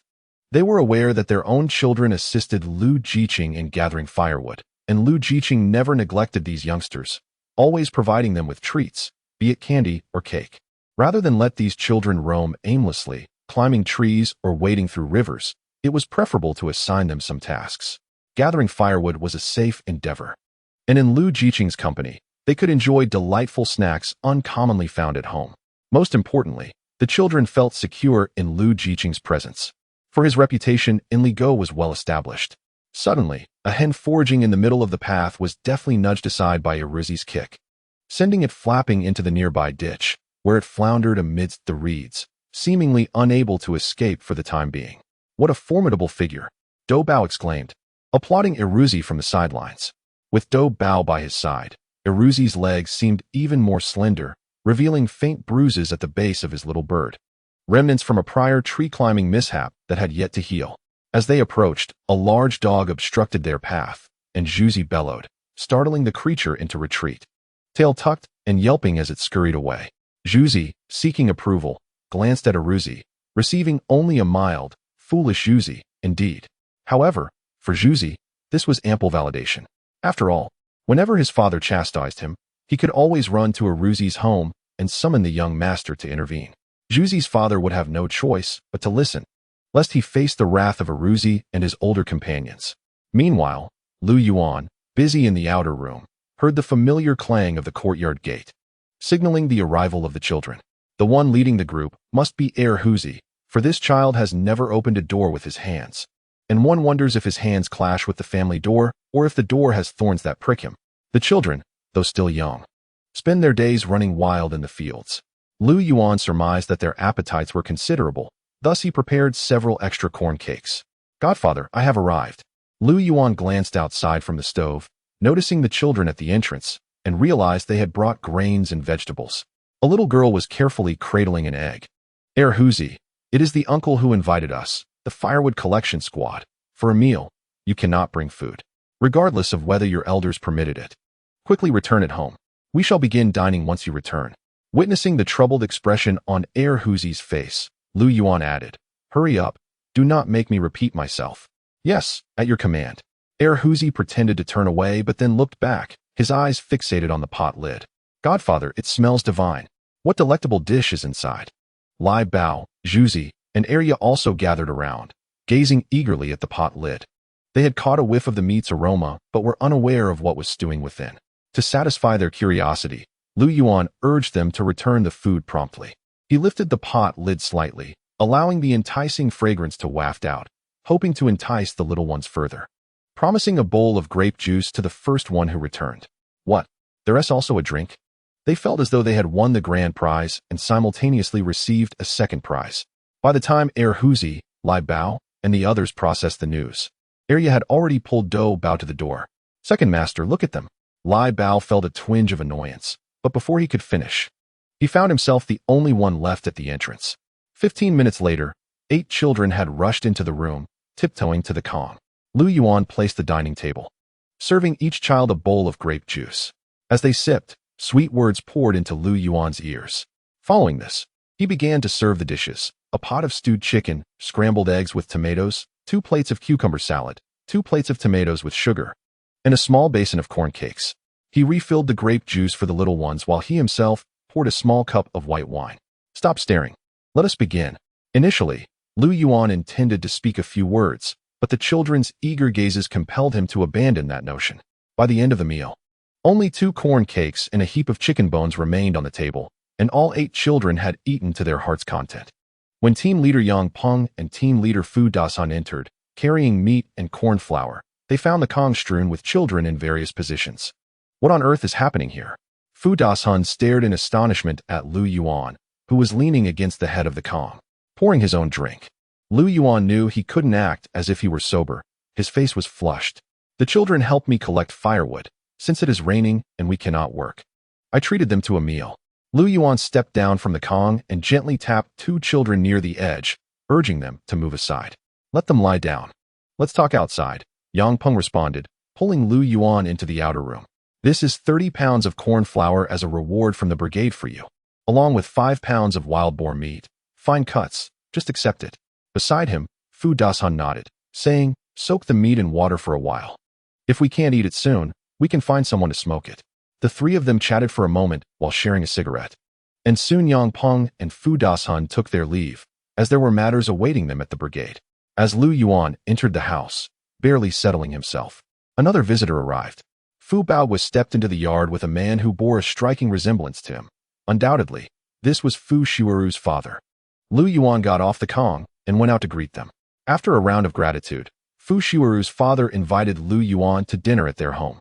Reluctantly, Lu Yuan led the 2 men into the inner room, where Huzi lay on the Kong, lazily waving at them as a form of greeting. Observing the mess on the table, Fu Bao would decided on a time for their meal the following evening. Once he saw the 2 off, Lu Yuan finally squeezed into a spot on the Kong to lie down. Huzi, lying beside him, mumbled about how Yang Peng and Fu Dasan lacked manners, failing to greet him properly, and vowed to address the matter when he next encountered their elders. Chapter 087. How are these vegetables grown? The rain had ceased, yet the weather was perfect for lounging on the Kong and indulging in a leisurely slumber. The children, well-fed and content, lay sprawled on the Kong, soon drifting into soft snores. With the windows and doors open, a cool breeze swept in, and under the soothing influence of the liquor, Lu Yuan also succumbed to drowsiness. It was not until a sudden clattering sound jolted him awake, accompanied by a few droplets splashing onto his face, that he opened his bleary eyes. Turning towards the noise, he was met with the sight of his mischievous son, precariously perched on the windowsill, swaying as he relieved himself through his trousers. Lu Yuan thought to himself. Thank goodness it splashed on my face and not in my mouth. Even a child's urine has its scent. It was evident that this little rascal had done this before. Who would urinate out the window? How would one not be choked by the smell upon opening the window in the future? Noticing that Huzi was still half asleep, Lu Yuan refrained from scolding him, fearing that such a young child might develop some unfortunate ailment. After a noticeable shiver, Huzi gradually slid down from the window frame to the sill, then pivoted gracefully, landing softly back on the Kong. The fluidity of his movements left Lu Yuan in awe. However, before the child could relish his comfort for long, Lu Yuan picked him up. It was a rainy evening, and even though it was only 7 o'clock, darkness had already descended. The children must be sent home before nightfall to spare their parents from worry. A loud bang echoed from the yard, causing Lu Yuan, who was tidying the Kong table, to fumble and scatter chicken bones across the Kong. Huzi seemed to have little utility beyond eating with chopsticks and relieving himself. Having him around felt like an ordeal. The night passed in silence. The next morning, Lu Yuan opened the wooden door to the outer room, and a wave of cool, earthy, and grassy scents rushed in. He shivered slightly, donned a shirt, and took a tea jar outside to brush his teeth and wash up. There was no sound of the gong in the morning, indicating that the fields were still too muddy for work. The village lay tranquil, devoid of barking dogs or crowing roosters. Only the chirping of birds behind the house and the croaking of frogs from the nearby ditch filled the air. Under the planned economic system, policies stipulate that each rural household may not raise more than 2 chickens. This measure aims to prevent the tail end of zeebyism and the polarization of wealth, ensuring centralized and unified management of grain production, thus avoiding the resource dispersion and economic inefficiency brought about by private farming. With only 2 permits available, one might wonder who would choose to rear a crowing rooster that yields no eggs. As for ducks, they are best left unconsidered, unless confined consistently. They will inevitably wander into the fields and damage the crops. Of course, the enforcement of these policies may vary by region, but there are certain limitations and regulations regarding the scale, type, and methods of farming. Having consumed chicken for 2 consecutive days, Lu Yuan yearned for a vegetarian meal. He gathered the leftover branches from yesterday and stuffed them into the stove to ignite a fire for boiling water, then commenced kneading the dough. Once the water boiled, he diced a tomato and added the prepared dumplings to the pot, quickly resulting in a fragrant bowl of tomato dumpling soup. Sitting on the threshold of the outer room, he slurped the soup while gazing at the vegetable garden he had recently cultivated, feeling a twinge of toothache. Fortunately, the rain had only persisted for 2 days. Otherwise, the laborious toil of turning the soil would have been in vain. If the earth became compacted and lost its aeration, he would have to toil once more to till it anew. After his meal, Lu Yuan wielded a hoe to construct ridges, then tucked a shovel under his arm to begin sowing seeds. He pried open the soil with the shovel's tip, scattered the seeds, and pressed down lightly with his foot. The soil remained loose, making this task relatively effortless. Just as he was about to finish sowing half a ridge, a hurried knock echoed from the yard gate. Reluctantly, he set aside the shovel and seeds to stride towards the door. Perhaps this gate had become somewhat antagonistic, as it seemed he might soon need to replace it. Lu Ziking, come on. Let us head to the mountains to forage for mushrooms, called out the boisterous Zhou Xiaoli from the neighboring yard. 2 days prior, Meng Ziking had informed them that after the rain, mushrooms would spring forth from the mountains like weeds, and soon villagers of all ages would flock to gather them. Arriving late would mean missing out on the best finds. Behind Zhou Xiaoli were eager Zhao Shuerong and Wu Yong, along with He Caixia, who was prepared with a basket to collect their spoils. Are you not aware that many mushrooms are toxic? Lu Yuan had previously learned about the risks of mushroom foraging from Aunt Wang during a chat at the grain drying yard. To ensure Lu Yuan's survival in the Li Gowei production brigade, Aunt Wang, Aunt Fu, Aunt Li, and Sister Sun had taken turns enlightening him about the various types of fungi. What was visually appealing yet inedible, what was unsightly yet delicious, which caused stomach ailments, and which could prove fatal. Drawing from his past life's memories, Lu Yuan had memorized a good deal of this information. Oh, there's no need for concern. Meng Ziking assured us that once we reach the mountains, we can follow her and die Ziking to learn first, Zhou Xiaoli declared confidently, as if to say, rest assured. We will not lead you astray. Lu Yuan nodded, gesturing towards the vegetable garden. Why don't you all go ahead? I'll finish planting here and then meet you at the foot of the mountain. What? You've already begun planting vegetables? A group of young women squeezed through the door, gazing towards the vegetable garden. Lu Yuan remarked. I shall settle for any variety. I do not expect much.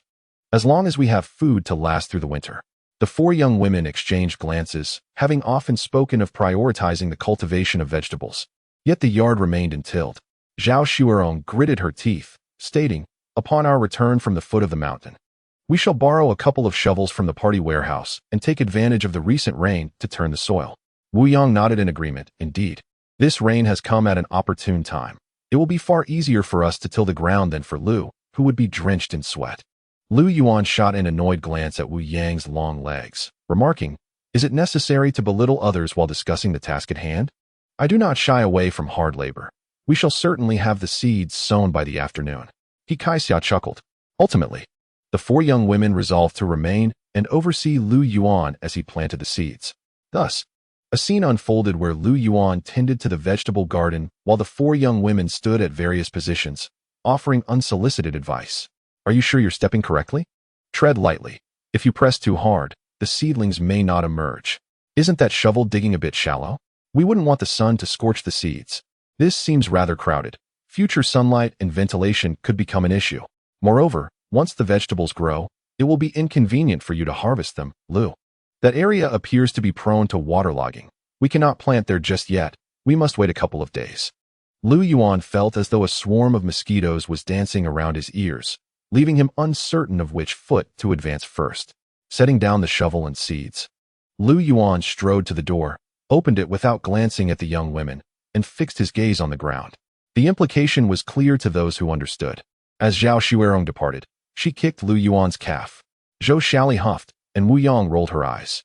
Only He Kaixia bore no resentment, advising Lu Yuan to bury the seeds a bit deeper. Chapter 088.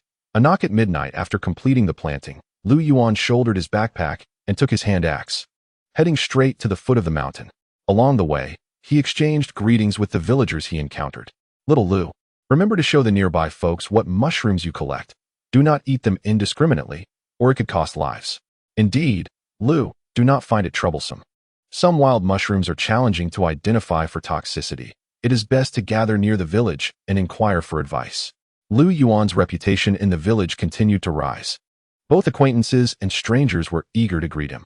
These villagers had gone to the party to collect meat the previous night, and they had heard Captain Fu mention that Lu Yuan had voluntarily declined a larger share, intending instead to leave more for the village's elderly and children.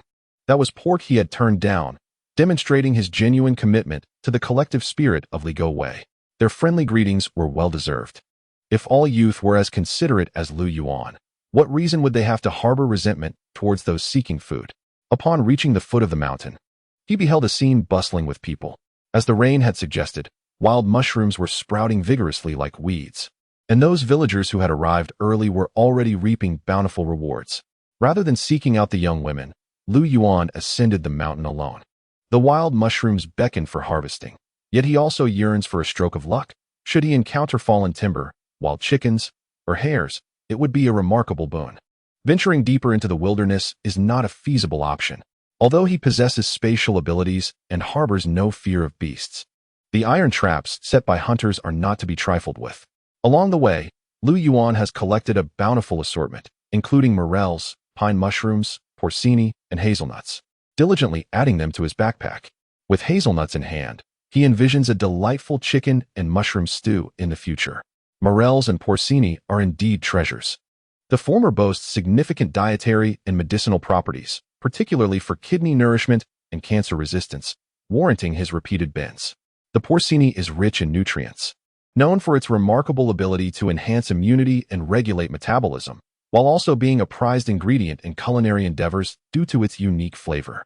Lu Yuan strides towards less populated areas, dispatching some of his bounty into the spatial realm. In essence, the more he collects, the better. Should he find himself unable to consume it all, he can dry and send it to family, as procuring such mountain goods in the city is quite the challenge. Suddenly, he catches sight of the slippery, pale white lentinous species. Startled, he retracts his outstretched hand.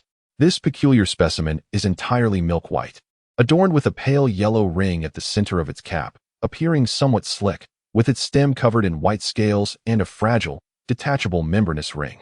The base presents a bulbous structure, often referred to as a fungal boot.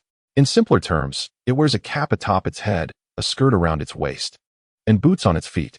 However, it is best left untouched. Despite its peculiar charm, it bears the ominous nickname Soul-Calling Angel.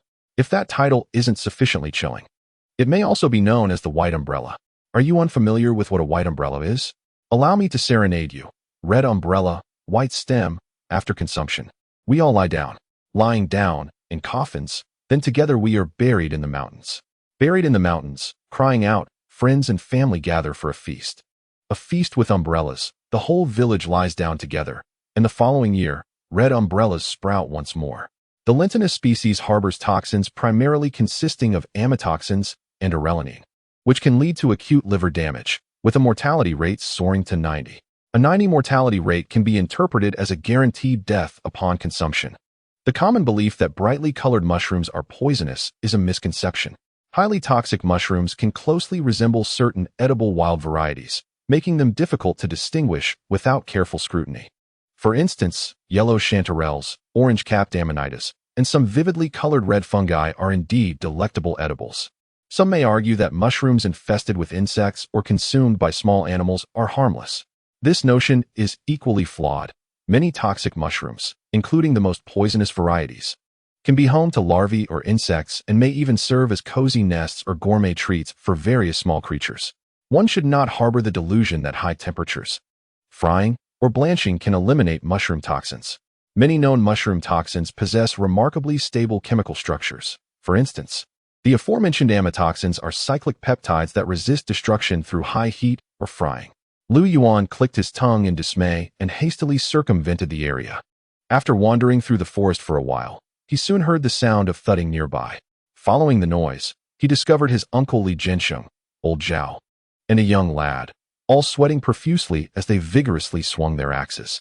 Beneath their feet lay a fallen tree, its trunk a formidable girth of 30 to 40 centimeters. Aware that this timber held no claim for him, he refrained from revealing himself, lest he be conscripted by his frugal father-in-law. After a fruitless search, Lu Yuan conceded that the solitary fallen tree in the vicinity was indeed the one beneath Li Jinsheng and his companions.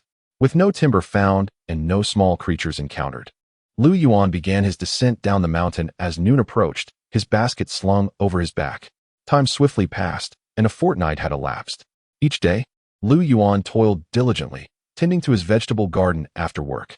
Observing the seedlings gradually sprouting, he felt an inexplicable sense of accomplishment.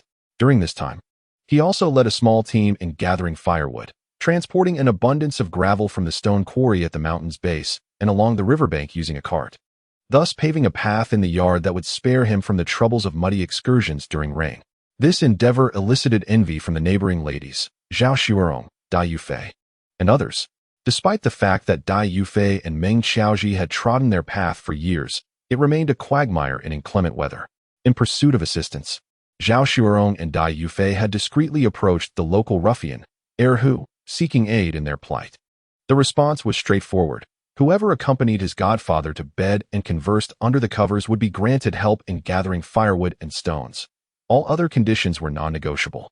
The girls exchanged glances, realizing they could not possibly resort to sharing a bed with Lu Yuan for mere firewood and stones.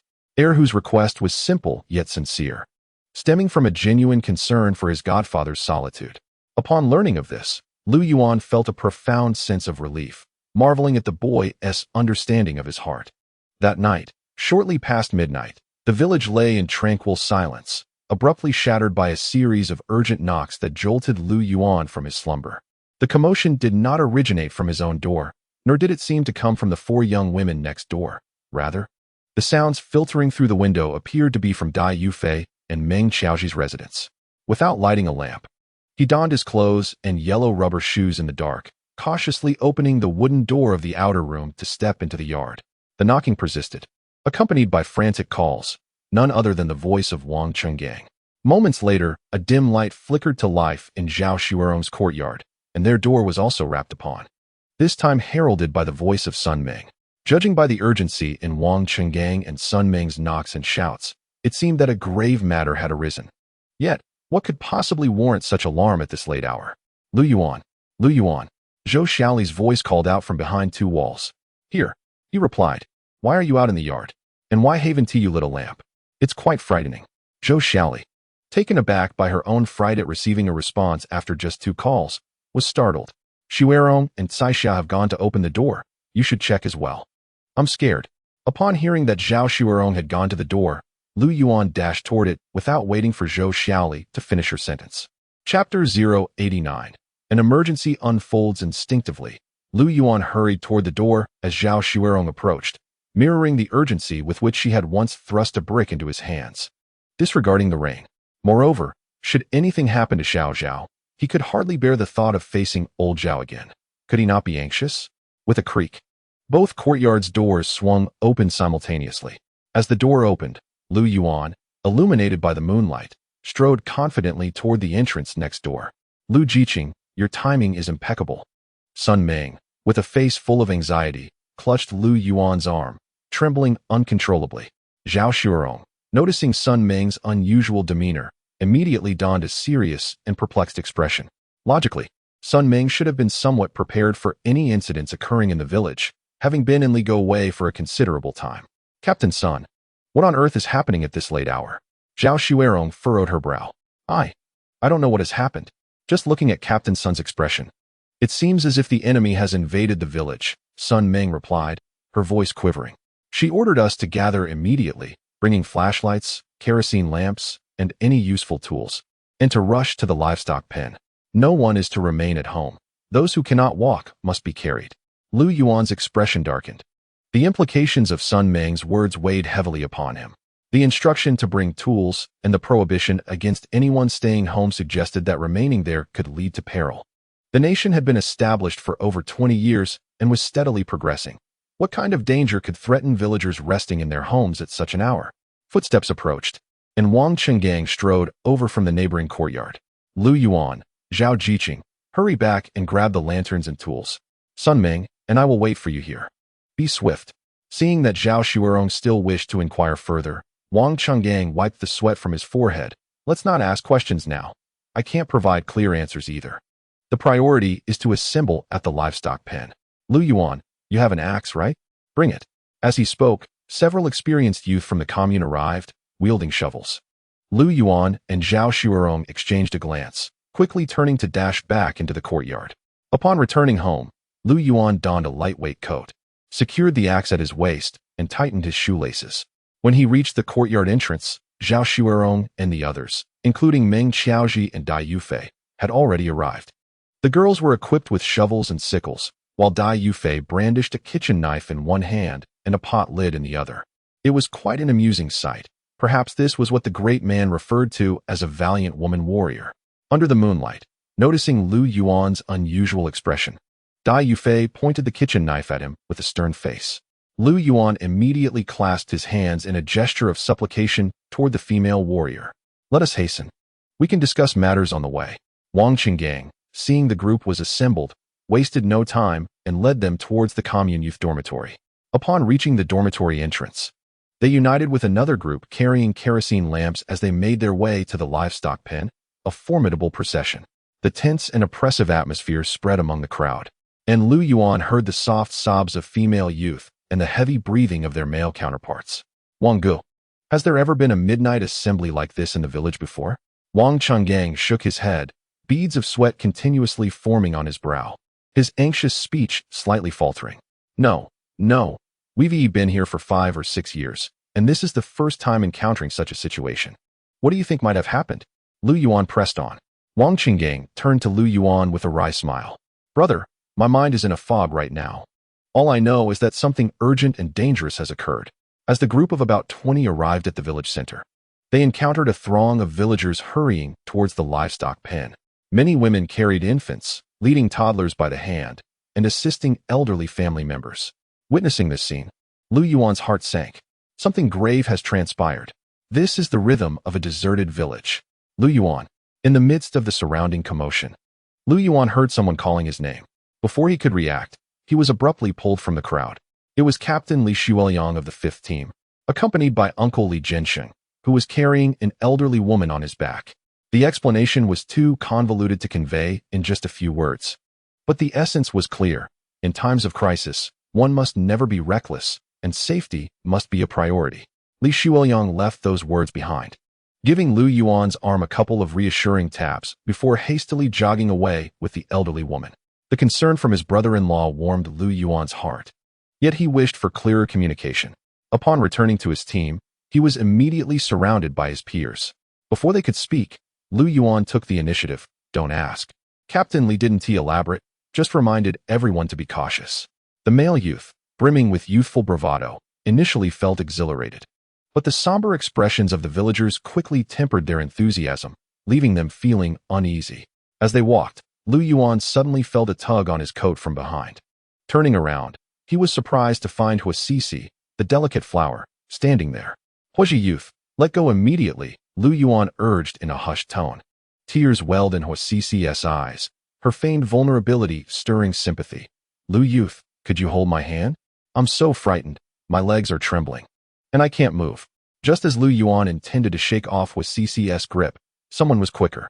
Huasisi winced as Zhao Shuerong, who had overheard their exchange, glared at her. Over the past few days, she had learned of the bond between Lu Yuan and Huasisi, their childhood friendship. In casual conversation, Zhao Shuerong had also discovered Huasisi's persistent interest in Lu Yuan. Don't make me slap you. Zhao Shuerong's words made Huasisi freeze, her facade of softness vanishing in an instant. She had no doubt that if she dared to grasp Lu Yuan's clothing again, Zhao Shuerong would not hesitate to retaliate. Sun Ming's eyes sparkled with delight at Huasisi's predicament. Witnessing her defeat was precisely what she had hoped for. However, as the leader of the female youth, she felt compelled to intervene. All right, everyone, let us not waste time. We can discuss matters later. A few male youths exchanged glances, shaking their heads in disbelief at how Lu Yuan had enchanted Huasisi, leaving her so fervently attached to him. The group arrived at the entrance of the livestock pen, where a throng of people had gathered. Several bonfires illuminated the scene as brightly as day. Many elderly and children were gathered in one area, while the three leaders, a few team captains, and some respected elders of the village were anxiously conferring with two unfamiliar figures. Lu Yuan's gaze sharpened upon noticing some villagers cradling objects wrapped in tattered cloth behind Fu Baohua. It was firearms. Subsequently, the group formed lines as the team leaders conducted a head count. After a moment, Zhao Deyin signaled for silence. Everyone, there's no need to be overly anxious. Let me briefly explain the situation. A horrific massacre has occurred in the Gaojiabao production team, approximately 10 kilometers from here. 8 members of the Gaojiabao party secretary Gao Sanpao's family have been killed, including 2 children under the age of 5. The perpetrators are 4 male youths and 1 female youth.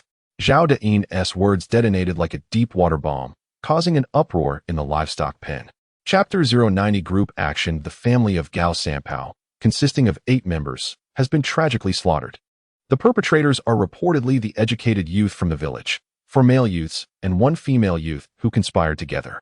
If they harbored animosity towards Gao Sanpao, why did they not spare even the infant? Are their hearts made of iron? To annihilate an entire family, what deep-seated grudge could possibly justify such cruelty? In an instant, all eyes turned towards the 20 or so educated youths in the livestock courtyard. Some of these youths had lived in the village for 5 or 6 years. Yet the villagers had never truly accepted them as one of their own. They were merely a group of urban rejects, armed with credentials, who had come to the countryside to beg for food and seize grain, foolishly believing that knowing a few characters made them exceptional. Faced with the unfriendly gazes of the villagers, many of the female educated youths felt a chill in their hearts and instinctively moved closer to the male youths. The male youths were not faring much better. Ho Zhenlin's calves began to tremble, and he waved dismissively at the villagers who were looking over, muttering, "I am not like that." The leader of the educated youth, Wang Chenggang, and Sun Ming quickly sought help from Zhao Deyin and his group ahead. After the commotion in the livestock courtyard, an eerie silence fell over the crowd. With a loud clap, a young man in the crowd, holding his head, innocently looked back at an elder. This, however, provoked a furious rebuke from the elder. "What are you staring at that little educated youth for? Did the pork end up in the dog's belly? Look at the other educated youths." Following this altercation, thousands of eyes simultaneously scanned Lu Yuan's position.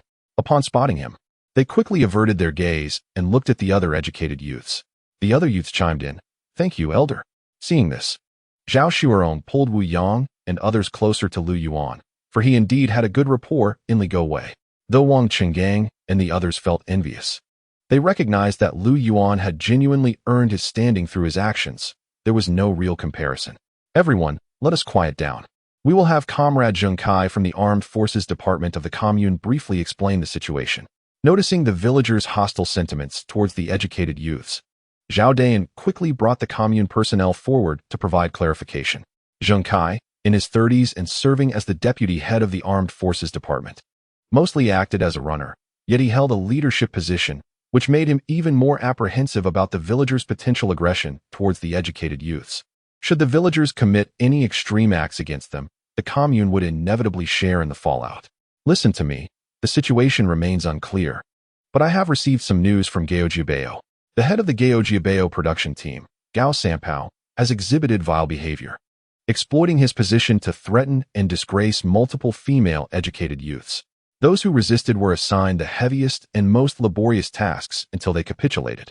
During this period, several male educated youths, unable to tolerate Gao Sanpao's actions, engaged in a quarrel with him, only to be subsequently captured and brutally beaten in a small dark room by him, his son, and his nephew. Zheng Kai's face reflected deep distress, acknowledging that Gao Sanpao's lawlessness directly precipitated this tragedy. The male youths who committed the assault had all suffered from his mistreatment, and the female youth had been coerced into sleeping with Gao Sanpao's two sons.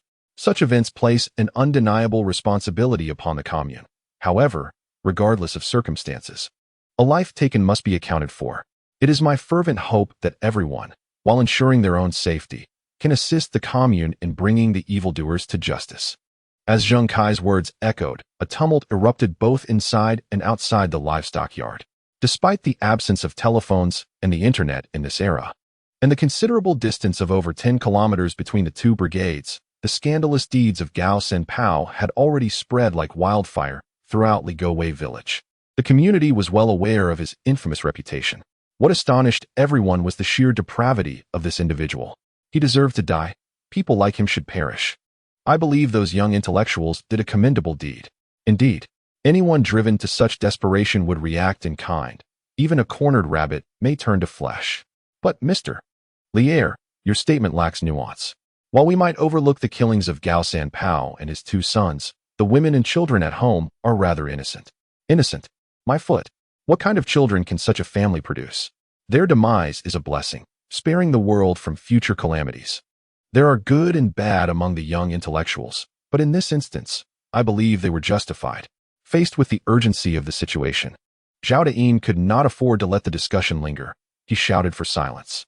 Comrade Zheng Kai has clarified the matter. They are no longer young intellectuals or commune members. They are criminals. According to eyewitness accounts from the villagers, the 5 fugitives had fled towards our brigade, and they might already be nearing us. Zhao Dayin took a few deep breaths. The elderly and children were all instructed to remain within the livestock yard, while the brigade would assign armed guards. The remaining members were to follow the squad leader's directives and be grouped for vigilance. Among the more than 200 members of the 6th squad, after excluding the elderly women like Aunt Li and the ailing Mr. Zhao, only about 80 remained. These 80 were divided into 5 groups. Lu Yuan gazed at the young women beside him, Zhao Shuirong, Wu Yang, Dai Yufei, and the older men like Li Zhensheng, and felt a wave of dizziness wash over him. As for Du Weidong, he appeared pale and frozen in fear. He would be the first to wet his pants at the sight of the criminals. Before long, the squad leader, Fu Deshun, returned with over 20 robust young men from other squads, dispersed into the 5 groups, which provided Lu Yuan with a sense of reassurance. The criminals were armed with knives.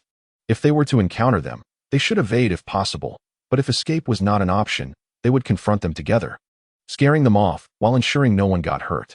Fu Deshun repeatedly cautioned them in hushed tones.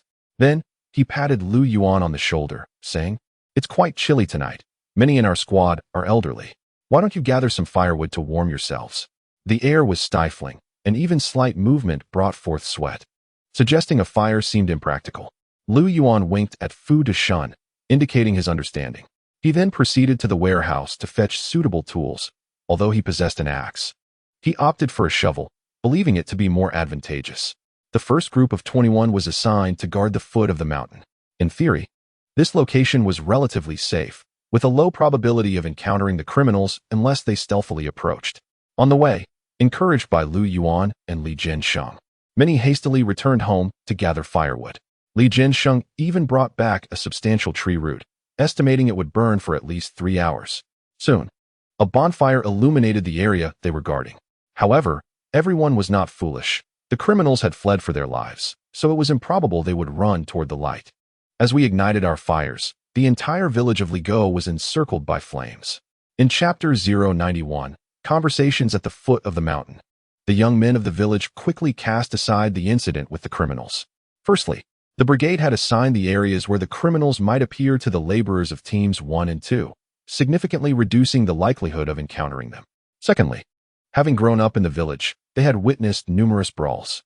In their childhood, when two villages clashed, the children would rush home to fetch hoes and join the fray. At that time, the nation had just been established for a little over a decade, and the law was still in its infancy.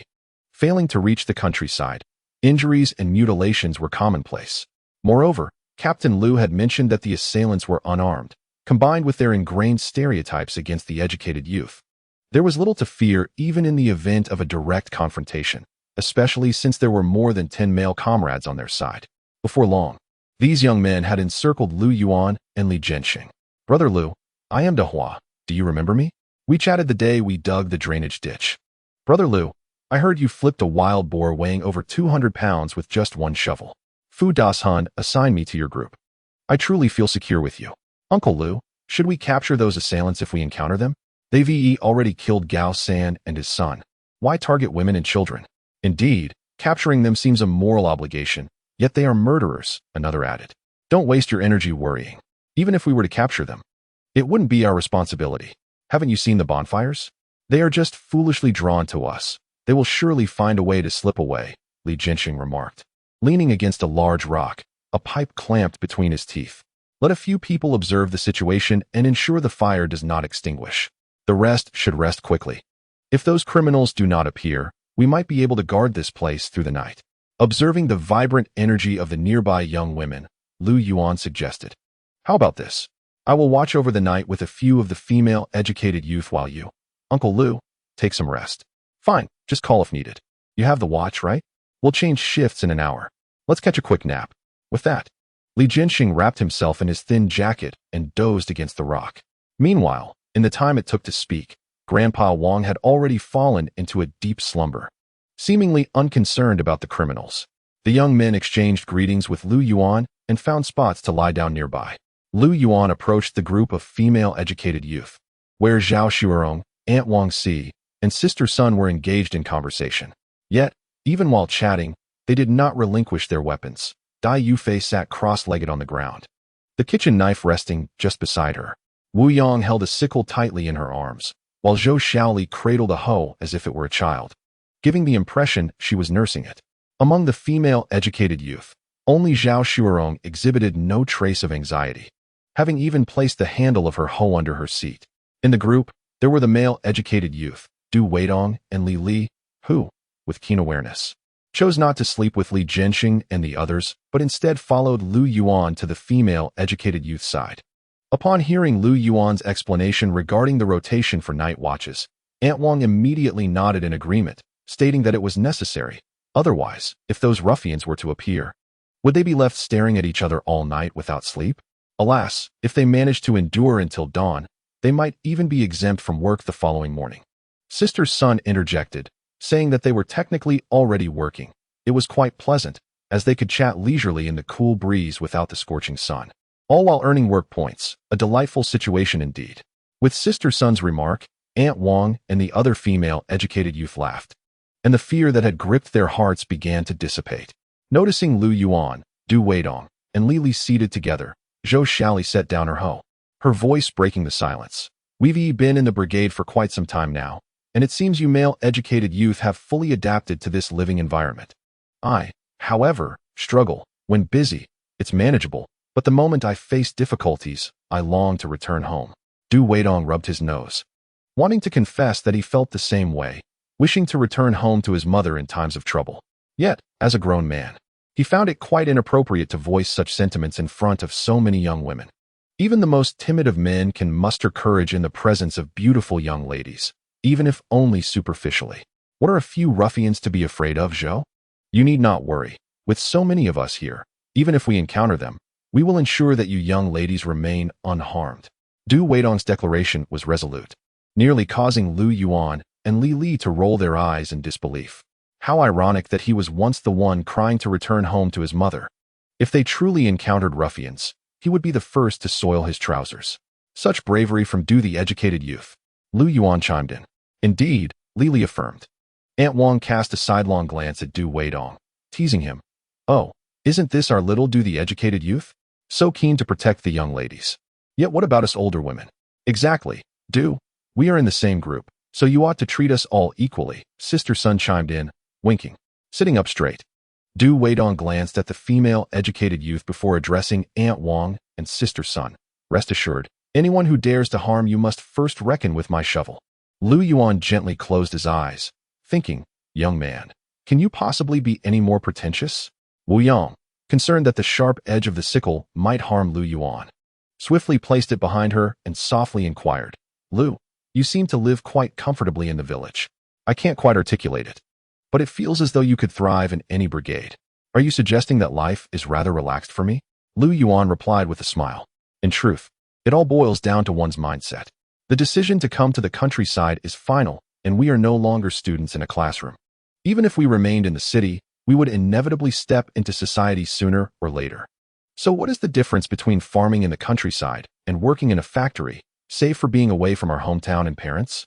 Yet, this experience can better cultivate our independence, can it? Of course, perhaps many of you have never faced such hardships before. But who can guarantee that working in a factory is easier than toiling in the fields? Li Li nodded in agreement with Lu Yuan's perspective. My father is a skilled blacksmith at the factory, earning enough each month to support our family. To outsiders, it appears to be a commendable job. However, only we know the extent of his toil. Just like today, he must endure the sweltering heat of over 30 degrees Celsius in the workshop, striking the iron hammer thousands of times. One can only imagine the hardship.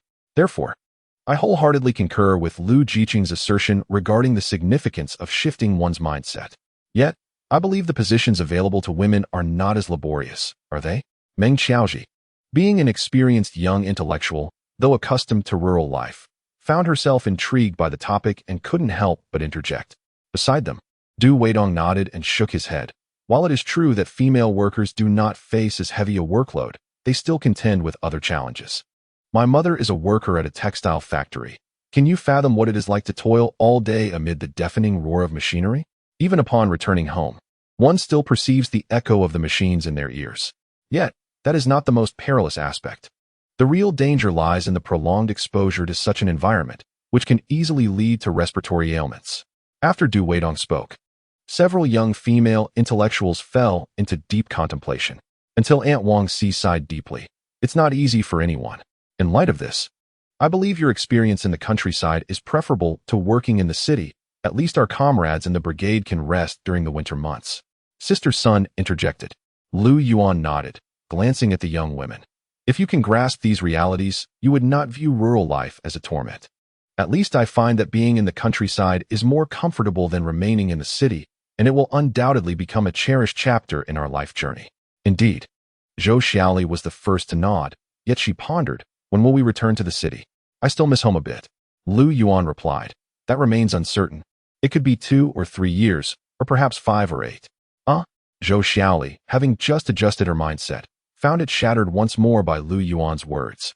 Chapter 092. The appearance of the villain 5 or 8 years, preparing for the worst outcome. After 8 years, they would be around 25 or 26. At that age, not only in the countryside but even in the city, they would be considered late bloomers. If they returned at 25 or 26, they would need to seek employment and address personal marital issues, leading to a tangled mess. Zhao Xuerong, Wu Yang, and Zhou Xiaoli displayed expressions of alarm. Work and marriage felt distant, something to consider later. Their immediate concern was how to endure these 5 to 8 years in the countryside. Having spent merely a month in the countryside, they had already tasted the bitterness of life. Yet now someone was informing them that they would have to endure such hardships dozens or even hundreds of times more. Meanwhile, Dai Yufei Meng Xiaoji and another female young intellectual remained silent. They were part of the same cohort of young intellectuals sent to the countryside. having lived in Ligowei village for nearly 5 years. The eldest among them, Meng Xiaoji, had just celebrated her 23rd birthday last month. If Lu Yuan's words held any truth, and they were to remain for another 8 years, by the time they returned to the city, they would be perceived as unwanted spinsters in the eyes of others. Do not heed his fanciful talk. Perhaps we will return in 2 or 3 years. Upon encountering Meng Xiaoji, Dai Yufei's face turned ashen, and Zhao Xuerong shot a glance at Lu Yuan. We are here for rural re-education, to support agricultural development. We must have faith in our country.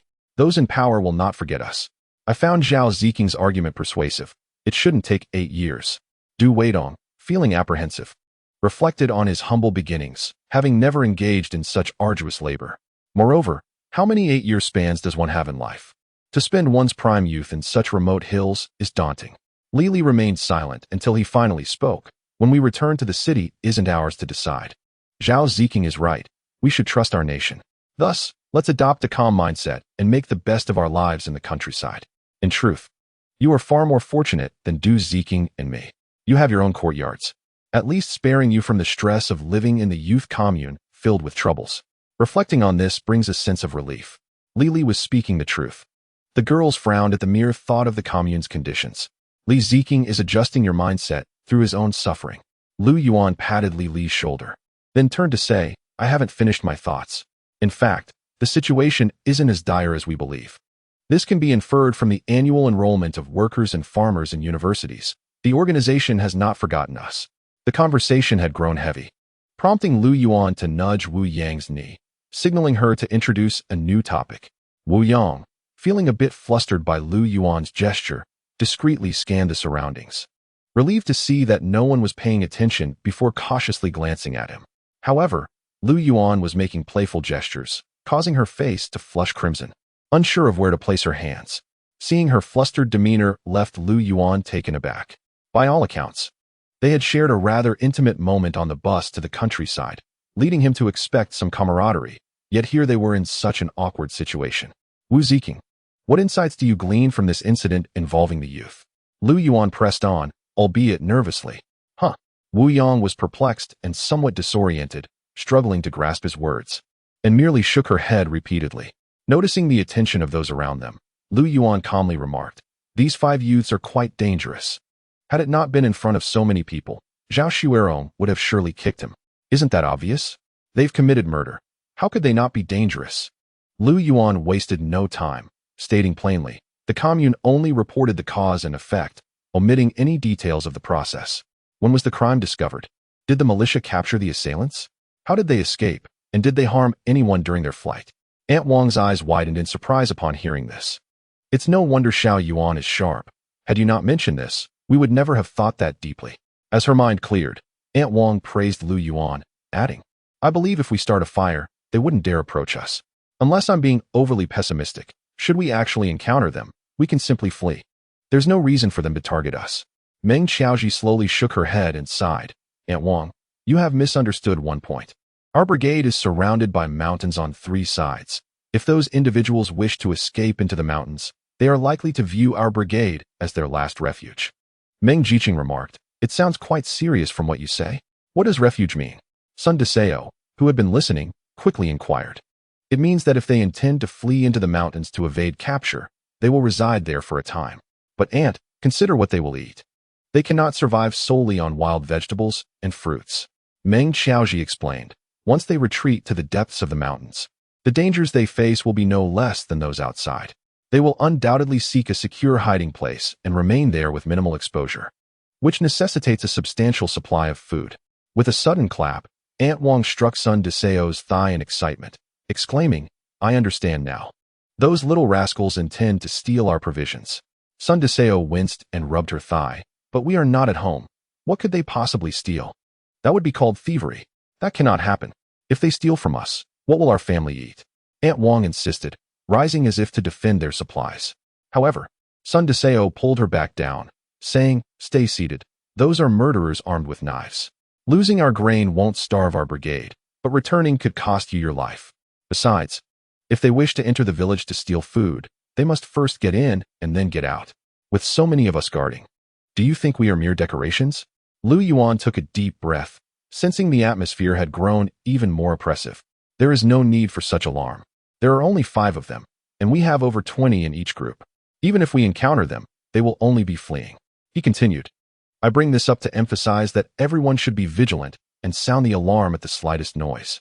We may not be able to apprehend the criminals, but we must at least ensure our own safety. After chatting for a while longer, it was time for the shift change. Time swiftly passed until it was 4 in the morning. By then, the eastern horizon had begun to lighten, and the nearby campfire was nearly extinguished.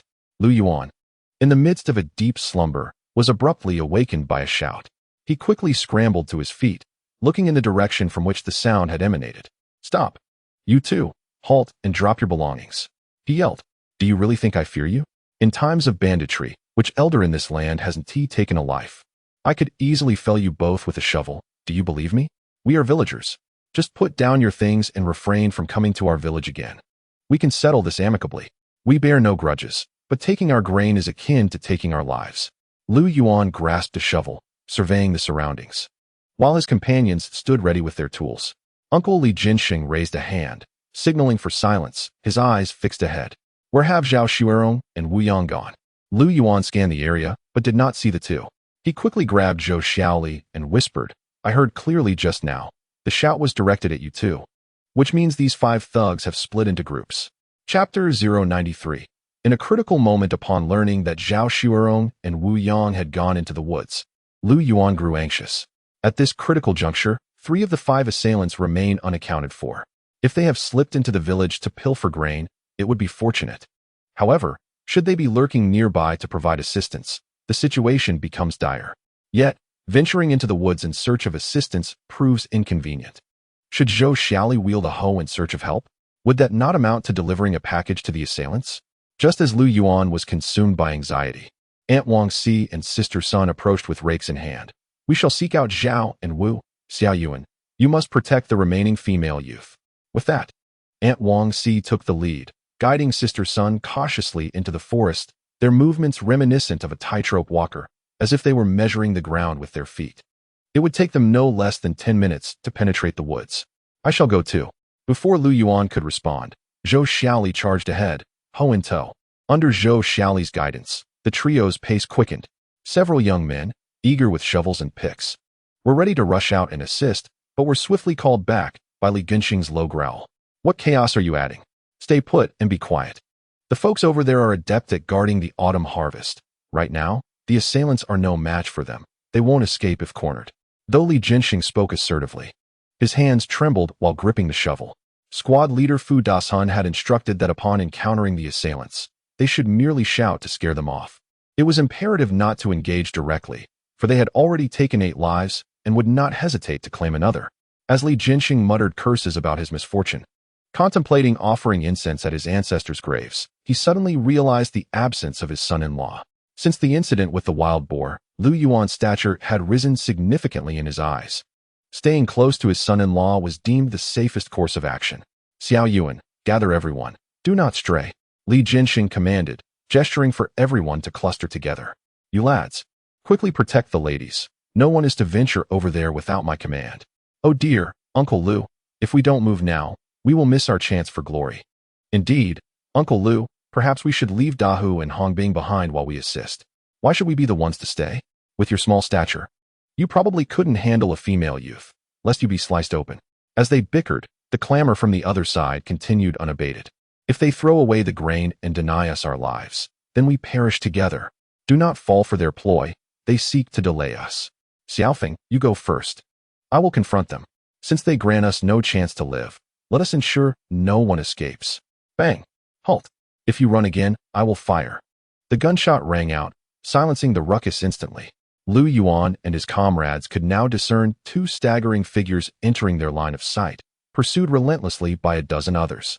At the moment the gunfire erupted, the 2 figures swiftly crouched to the ground. Stealing grain has cost them their lives. All this talk was merely to wait for the armed ones to arrive. It is I and Xiujing who have implicated you all. Xiaofeng, hurry into the woods and tell Xiujing to survive. With that, the speaking man forcefully pushed his companion, Xiaofeng, who fell but quickly rose and fled. The man glanced at Xiaofeng's escape route and immediately raised his hands, standing and moving about to obscure Xiaofeng's path of flight. The family of Gauss and Pao met their demise at my hands. There exists no enmity between us. I implore you to spare my brother's life. Otherwise, you shall have to shoot me dead. Even a cornered rabbit will bite when provoked. Please do not force my hand. I beseech you. Upon hearing the man's desperate plea, those intent on pursuing Xiaofeng immediately halted their advance. They first bound him with rope. Yang Peng, brandishing his firearm, cautiously approached while advising Fu Dasun and the others. He then called out to the man, commanding him to drop his knife, assuring him that they would not pursue the fleeing individual. Yang Peng would not fire unless the safety of the members of the Ligo Weidai was at stake. Though this man was a murderer, he also held the status of a rural educated youth. In this era, any matter involving such youths is bound to be complicated. Moreover, the act of killing a rural educated youth, even if the victim was a criminal, would undoubtedly bring Yang Peng considerable trouble. Seeing that Yang Peng and his companions indeed refrained from pursuing Xiaofeng, and noticing that Xiaofeng was about to ascend the mountain, the man discarded his machete without resistance as Fu Dasun and the others approached to bind him. Yang Peng exhaled in relief.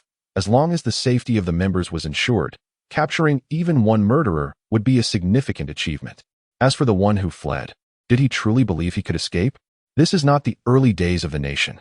Furthermore, the gravity of this incident, a massacre of an entire family of 8, would not permit them to roam freely. Uncle Lu, are we really going to let him escape? The village youths, witnessing the perpetrator's silhouette darting nearby, were anxious, eager to swarm him and subdue him. Li Jinxing shot an irritated glance at the speaker. Dahua, they are destined to die anyway. If it were a group trying to capture you, what would you do? Surely, you would kill one to break even and 2 to profit. Then what does that make us? Just sit tight and do nothing? Lu Yuan, standing nearby, was nervously grinding his teeth, uncertain of which direction the criminal had fled into the woods. What if he encountered Zhao Shuerong and the others? Just as Lu Yuan could no longer contain his urge to pursue, he witnessed the criminal, Xiaofeng, make a sudden turn, rushing directly towards them. It's all your fault. You forced me into this. Release Wu Yong at once, or else before he could finish his threat, a figure charged towards him. Xiaofeng was taken aback. His menacing words were intended to scatter the group, allowing him to seize one of them and rescue Wu Yong. Yet, contrary to his expectations, one person dared to approach him, fully aware of his status as a murderer, even in the absence of a firearm, something the previous dozen had not dared to do. At that moment, only one thought consumed Xiaofeng. I am doomed. I have encountered a fool. However, turning back towards the woods was clearly not an option. He could only grit his teeth and raise his axe against the approaching individual. Lu Yuan understood that the adversary intended to create a diversion, opening a path for escape. Yang Peng was too far away to act without caution, and Lu Yuan could not guarantee that Li Jinxing and the others would remain steadfast. If they faltered, Dai Yufei, Meng Xiaoji, and the other female rural educated youths would become the primary targets of the criminal. The fact that the perpetrator had not retreated into the woods played into Lu Yuan's hands. Had he not possessed the ability to swiftly shift positions, he would have organized a defense with Li Jinxing and the others. But at this moment, there was no need to deliberate further. As the two individuals stood about 7 to 8 meters apart, the assailant, Xiaofeng, found himself without his axe. The twilight was dim, and even the nearby Li Jinxing and his companions failed to notice the assailant's unusual predicament. Their attention was wholly consumed by the advancing Lu Yuan. My goodness, son-in-law, come back. Li Jinxing gritted his teeth, brandishing a hoe as he charged forward. The few young men behind him hesitated for a mere moment before following suit. Xiaofeng, unaware of how he had lost the axe, assumed it had slipped from his grasp due to his heightened anxiety, and as he turned to retrieve it, Lu Yuan arrived, wielding a shovel with determination. The adage an inch longer, an inch stronger rang true. The shovel proved to be an effective weapon. With a resounding thud, Lu Yuan struck the assailant squarely on the shoulder, utilizing all his strength, and sent him crashing to the ground.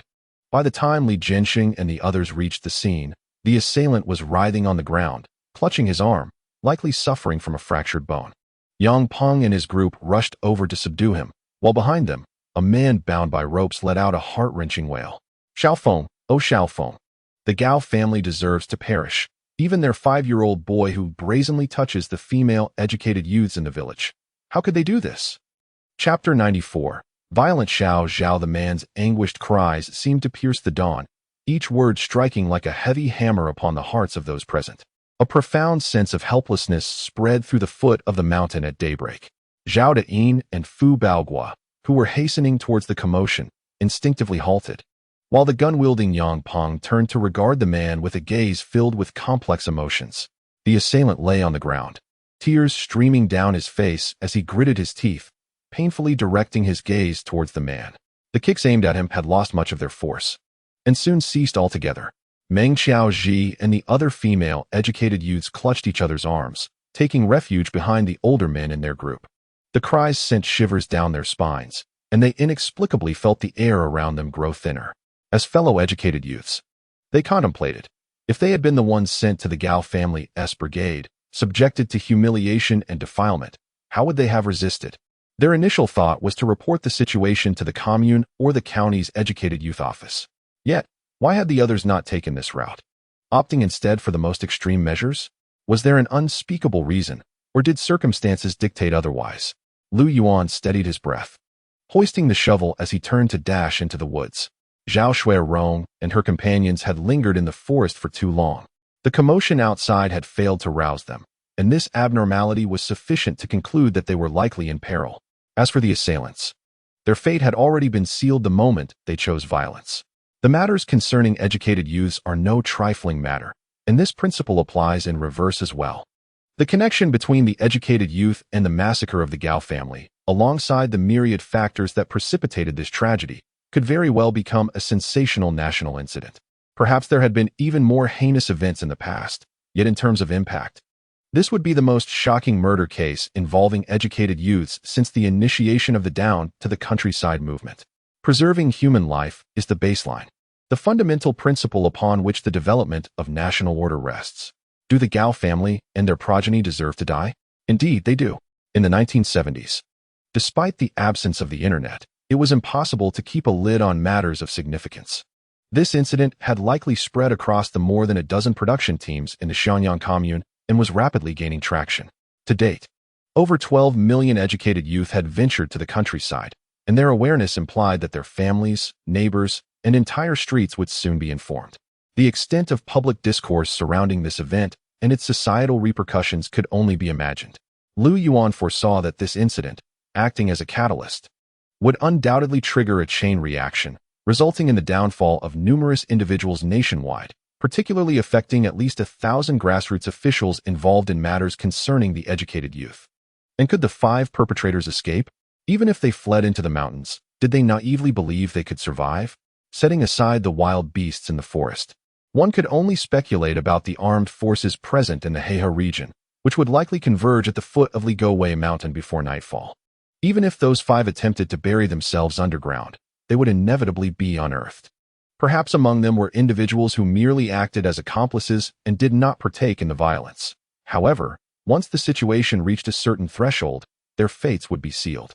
Suddenly, Lu Yuan halted, for he spotted Aunt Wang, Sister Sun, and Zhou Xiaoli emerging from the woods, their faces marked by fear. Their anxious glances back confirmed to Lu Yuan that danger lurked behind them. True to his intuition, several figures emerged from the shadows of the forest. Gripping his shovel tighter, Lu Yuan observed a woman tugging at Zhao Shuirong's short hair, a sharp iron spike pressed against her neck. Nearby, Wu Yang was also being held captive, a machete threatening her throat. A male educated youth trailed behind, carrying a sack and brandishing a spear. At this moment, all 5 assailants revealed themselves. Release the captives. Do not play tricks, or we will execute one, barked the male captor holding Wu Yang. We already have 8 lives on our hands. 1 or 2 more won't matter. Hurry. Very well. Do not harm anyone. I will bring them over, Lu Yuan replied, his words betraying a forward motion. The 2 girls you hold are also educated youth. For the sake of our shared identity, please do not harm them. Though dawn had broken, shadows persisted at the forest's edge. For Lu Yuan, the best course of action was to approach the assailants swiftly and act before others arrived. The only troubling factor was that 2 individuals were being held captive. However, at this juncture, rescuing them took precedence over all else. Stop the chatter and hurry, the man commanded, tightening his grip around Wu Yang's throat. Tears streamed down Wu Yang's frightened face, and had she not been restrained, she would have collapsed to the ground. In contrast, Zhao Shuirong appeared eerily calm. her pale visage rendering her silent and seemingly stunned. Lu Yuan turned to Aunt Wang, urging, "Aunt Wang, please hurry and get Captain Yang to bring them over." Upon noticing the situation, Yang Peng, Zhao Deyin, Fu Baoguo, and Li Jinshan quickly approached, and Lu Yuan needed Wang Xishun to hold them off. Wang Xishun, together with Sun Desa, dragged the terrified and incapacitated Zhou Shaoli towards the approaching group. Taking a deep breath, Lu Yuan locked eyes with Zhao Shuirong. Their unspoken understanding had been forged through countless brawls over the years. As Lu Yuan began to murmur, Zhao Shuirong was already aware of his intention to act. With only 10 meters separating them, Lu Yuan was poised to utilize his spatial teleportation at any moment. Just as he contemplated stalling the three assailants, he suddenly noticed a trickle of blood running down Zhao Shuirong's neck. Without a moment's hesitation, Lu Yuan employed his spatial abilities to remove a portion of the ground beneath the female assailant's feet, causing her to lose her balance instantaneously. As the female attacker adjusted her stance, she discovered that her iron spike had fallen from her grasp. Seizing the opportunity, Zhao Shuirong bent low and delivered a powerful elbow strike. The male assailant holding Wu Yang attempted to assist, gripping Wu Yang tightly with one hand while brandishing a machete in the other as he lunged towards Zhao Shuirong. However, he was startled to find the machete slipping from his grip, and at that moment, Lu Yuan's shovel arrived, striking him forcefully in the right shoulder and sending him flying. As he fell, blood seeped through his clothing, his cries piercing the tranquility of the forest once more. Having had his good shovel taken away, Lu Yuan's current one was somewhat dulled, appearing to have been unused for some time. Had it been a well-sharpened tool, Lu Yuan could have easily impaled the assailant's shoulder. Wu Yang trembled on the ground, staring blankly in the direction of Zhao Shuirong, who was now grasping the female assailant by her hair, repeatedly slamming her head against the ground. Meanwhile, the accomplice, burdened with a sack and armed with a spear, had already abandoned his belongings in a frantic escape into the woods. When Zhao Deyin and the others arrived and secured the two fallen assailants, noticing that Lu Yuan and the others were relatively unharmed, they immediately instructed Yang Peng to lead a pursuit after the fleeing attackers.